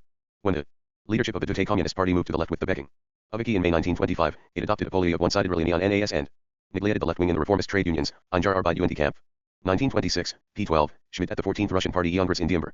1925 pointed out that NAS only included 1/10 of the organized Dute workers, and reproached the Dute Party for its failure to work in the far more powerful Social Democratic and Catholic unions, 14 SS Visa Soyoznoi. Communistiskoi Party, B, 1926, p. 703. In 1928 the total membership of NAS was only 14,465, Die Komintern for Dem 6. World Congress, 1928, p. 205. 4 For a USA General Paishusi International Press Correspondence, No. 9, January 2, 1926, pages 29-12 I. For the situation in Bulgaria and Yugoslavia. See pages 399 to 400, 405 to 406 above. Attempts to hold trade union congresses in Greece and Romania were banned in August and November 1925 respectively. For Sesiad Central Nogo Sovta Krasnogo International Profsoyozov, 1926, p. 133. Ch 30 Komintern and the Trade Unions 591. A proposal from the reformists that the Unifled trade unions should affiliate to Amsterdam and that anyone engaging in communist propaganda should be expelled. To the anger of Lazowski, one of the Romanian communist trade unionists advocated acceptance of the proposal, comparing his attitude with that of Lenin in recommending acceptance of the shameful Brest-Litovsk peace. 1. But in none of these countries was the trade union move anti-substantial enough to raise the contested issues of principle involved in the United Front. Consciousness of a stalemate in the unity campaign at the higher levels merely served to drive home the importance of more intense activity in the unions themselves. The Conference on Organization, which met in February 1926 on the eve of the session of the 6th Enlarged IKI II, had a lively discussion on the thorny issue of party fractions in the trade unions. A draft model statute for party fractions in the trade unions prepared by the Organization Department of IKI had an unfriendly reception, being supported only by the British and Norwegian delegations, which were wholeheartedly in favor of conducting united front operations in reformist trade unions, and attacked with varying degrees of asperity by the German, French, Czechoslovak and Italian delegations. The clue of the proceedings appears to have been airport by the party fraction in the Moscow Textile Workers Union, which led to a lively exchange of opinions. The model statute was referred to the Trade Union Commission of the Enlarged IKI, which adopted it with some amendments.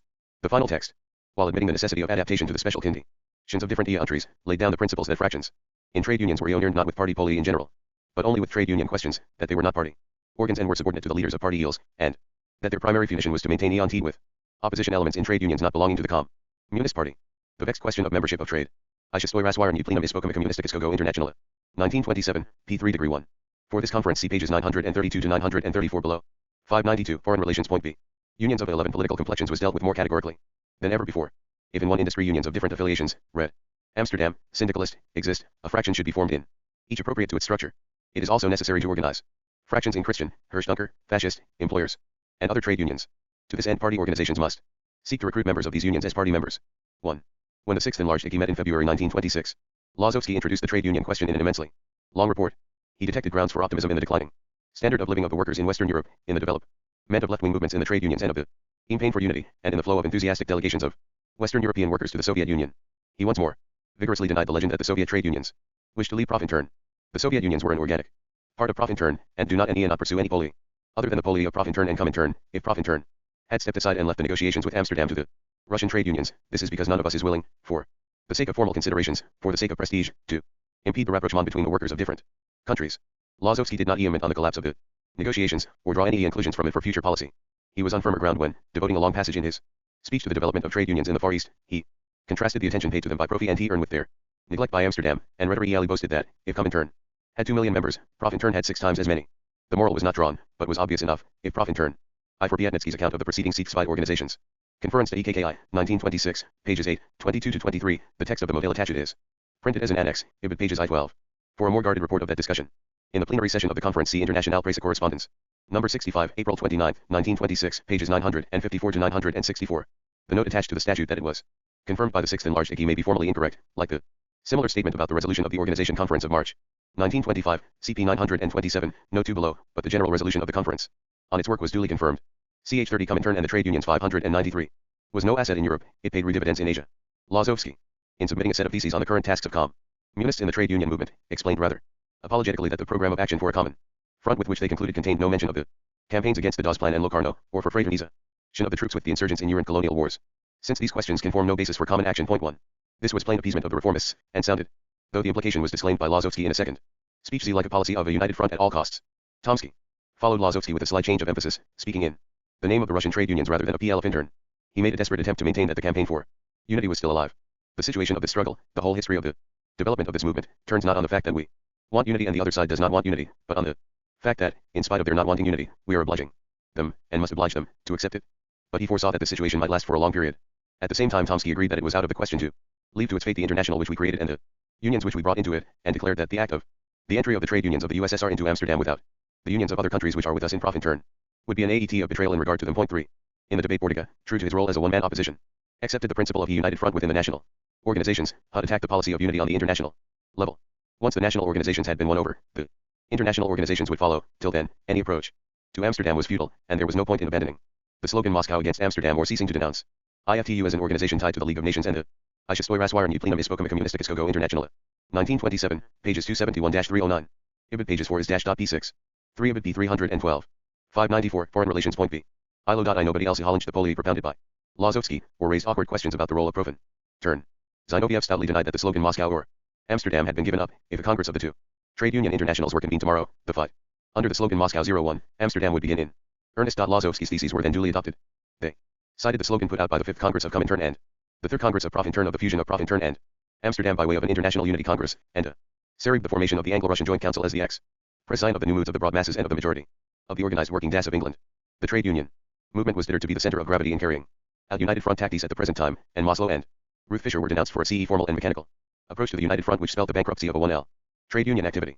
The confuting CE program of action, of which Lazowski had spoken, comprised, in addition to the usual aims of the trade union movement, the struggle against the League of Nations and International Labour Office, and CE the struggle for the creation of a single Das International, embracing the trade unions of 11 countries, 11 races, and 11 continents. Point 3. After the session of the enlarged IKI had ended, a CE Standing Trade Union Commission of IKI was set up, consisting of Zinoviev, Bukharin, Vietnitsky, Tolyatti, Trained, Ferguson, Smrl, Gisse, Tomsky, Lazowski, and Nin. For its membership suggests that it was intended to be important, but no record exists of its activities.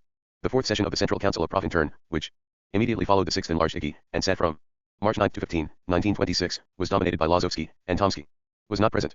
Lazowski in his opening address singled out CE England and the East as the main sectors of advance in Ishistoy Raswirny Plenum Ispokam Communistikiskogo and Team 1927, pages 368 to 371.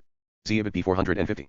El Communisticeski and Team Vida Documentical, 1933, pages 556 to 569. Plus P Toppa. April 4, 1926. CH 30 Comintern and the Trade Unions 595. The work of Profintern. 1. But no British delegate spoke, and the Anglo-Russian Joint Council was not discussed. Indeed, the hearers of Lazowski's subsequent speech might have wondered whether it was not included in a passing reference to CE unfortunate examples of the United Front. Point 1. Pessimism prevailed on the prospects of trade union unity, which for the first time for 2 years was left in the background. A brief reference to the IPCs in Nin's report was pitched in a minor key. The committee of the transport workers was the most effective, followed by that of the leather workers, but, in general, the work left much to be desired. 3. Lazowski complained that the only trade international which admitted the Soviet trade union was the Food Workers International, and that even this attempted to muzzle the Soviet delegates. 4. The one victory that could be recorded was CE the union of all teachers' organizations into a single trade international, the Paris International of Educational Workers. And the only conclusion was that the IPCs should continue their CE struggle for the formation of a single effective international in every branch of production. Point 5. The injunction to work in Christian or fascist unions evidently continued to be a stumbling block even for those who accepted the argument for working in social democratic unions. Lazowski admitted the prevalence among communists of CE a subconscious idea that in these PPS or social democratic unions are better than nationalist, Christian, or in the other kinds of unions, but argued that CE politically it is in one and the same. 6. Lazowski cautiously remarked that the aim must be CE the creation of a single international which would not be confined only to the workers of Europe. Negotiations between the Soviet trade unions and Amsterdam were only CE one of the phases, one of the stages, in the struggle for unity. CE for the workers' movements outside Europe, for the workers of Japan and China, for the workers of Australia, the Philippines. I4 Sesiad Central Nogo S of Gita Krasnogo International Praje Soyozovche. 1926, p3. Lbid. p24. 3 Ibid p10. 4 Ibid pages 30 to 31. 4 Food Workers International see pages S43 S44 above. 5 Dzide Let Prof Intern FJ Rizoliatsiak, 1930, pages 154 to 155. 6 4 Sesiad Central Nogo Suya Krasnogo International Praje Soyozovche. 1926, p27. Foreign Relations PTV. Cuba or America, this is not a central question. Point 1 Highs, the refractory Czechoslovak trade union leader, taunted Lazowski with the failure to create effective revolutionary minorities in other unions. 2. But the most substantial criticism came from a delegate named Liss, a member of the Prof. Secretariat. He took issue with Lazowski's attempt to depreciate IFTU by calling it only a European international, after 11, Europe, in which the Amsterdam International is predominant, has fairly great importance. He accused Lazowski of passing over in silence the unity campaign of the last 18 months, including the work of the Anglo-Russian Joint Council. Lazowski's thesis contained no call to continue and strengthen the struggle for unity. FINA 11y, Liss challenged the argument that no distinction could be drawn between working in social democratic unions on the one hand and in Christian and fascist unions on the other. The case for working in social democratic unions was that they had once been organs of class struggle and had bred among their members illusions which could and should be dissipated. 3. No attempt was made to reply to these arguments, and Lazowski's theses, which concluded with the program of action already approved by E, were adopted, apparently, without amendment. 4. But, if on the continent of Europe the prospect of further advances through the trade unions had been dimmed, and if the movement in the Far East, though full of revolutionary potential, seemed remote and embryonic, in Great Britain the beacon was still alight, and promised at any moment to break out into a blaze. While the session of the Prof. Central Council of March 1926 had not debated British affairs, it had noted the impending conference of action convened by the National I4 Sesija Členskog Sovta Krasnogo International Prajezo Uri of 1906, p. 31. 2 Ibid pages 33 to 34. 3 Ibid pages 48 to 49. In a recent article in the Commentum journal, Liss had drawn attention to the difficulties arising from the dual role of the trade unions, which CE occupy first place in the economic struggle of the working class, and were therefore potentially revolutionary, and at the same time served a CE the chief instrument of a polio e compromise, communisticheski international, no law, 49, December 19z5, p. 134. Die Zeit let Prof. F. Resoluziak, 1930, pages 153 to 155, for the CE program of action. CP 594 above. CH30 Comintern and the trade unions 597. Minority movement in London to consider the threat to the miners from the attack of the financial and industrial oligarchy, and had sent a message of greeting to assure it that the workers of all countries follow with profound attention, alarm, and hope the DAS struggle which is developing in England. Point 1 As the situation grew more tense in the ensuing weeks, the Executive Bureau of Prof. Intern on April 17, 1926, addressed a letter to IFTU to propose common action to help the British miners in the approaching conflict. The proposal stood no chance of being accepted, but some capital could be made out of the refusal. Nothing had yet occurred to destroy the cherished belief that the influence of the left was growing among the British workers, and that a powerful wedge had been driven into the international trade union movement through the alliance with the British trade unions. The general strike of May 1926 was to raise this belief to a pinnate of expectancy, and then finally dash it to the ground. I4 Sesija Central Nogo Sovta Krasnogo International Prajezo % OB. 1926, pages 80, 100, and 48. As similar letters were sent a few days later to the International Cooperative Alliance, to the General Council of the British Trade Unions, and to other bodies. For the text of 11 these letters see Die Rote International, number 5. 64, May 1926, pages 377 to 380.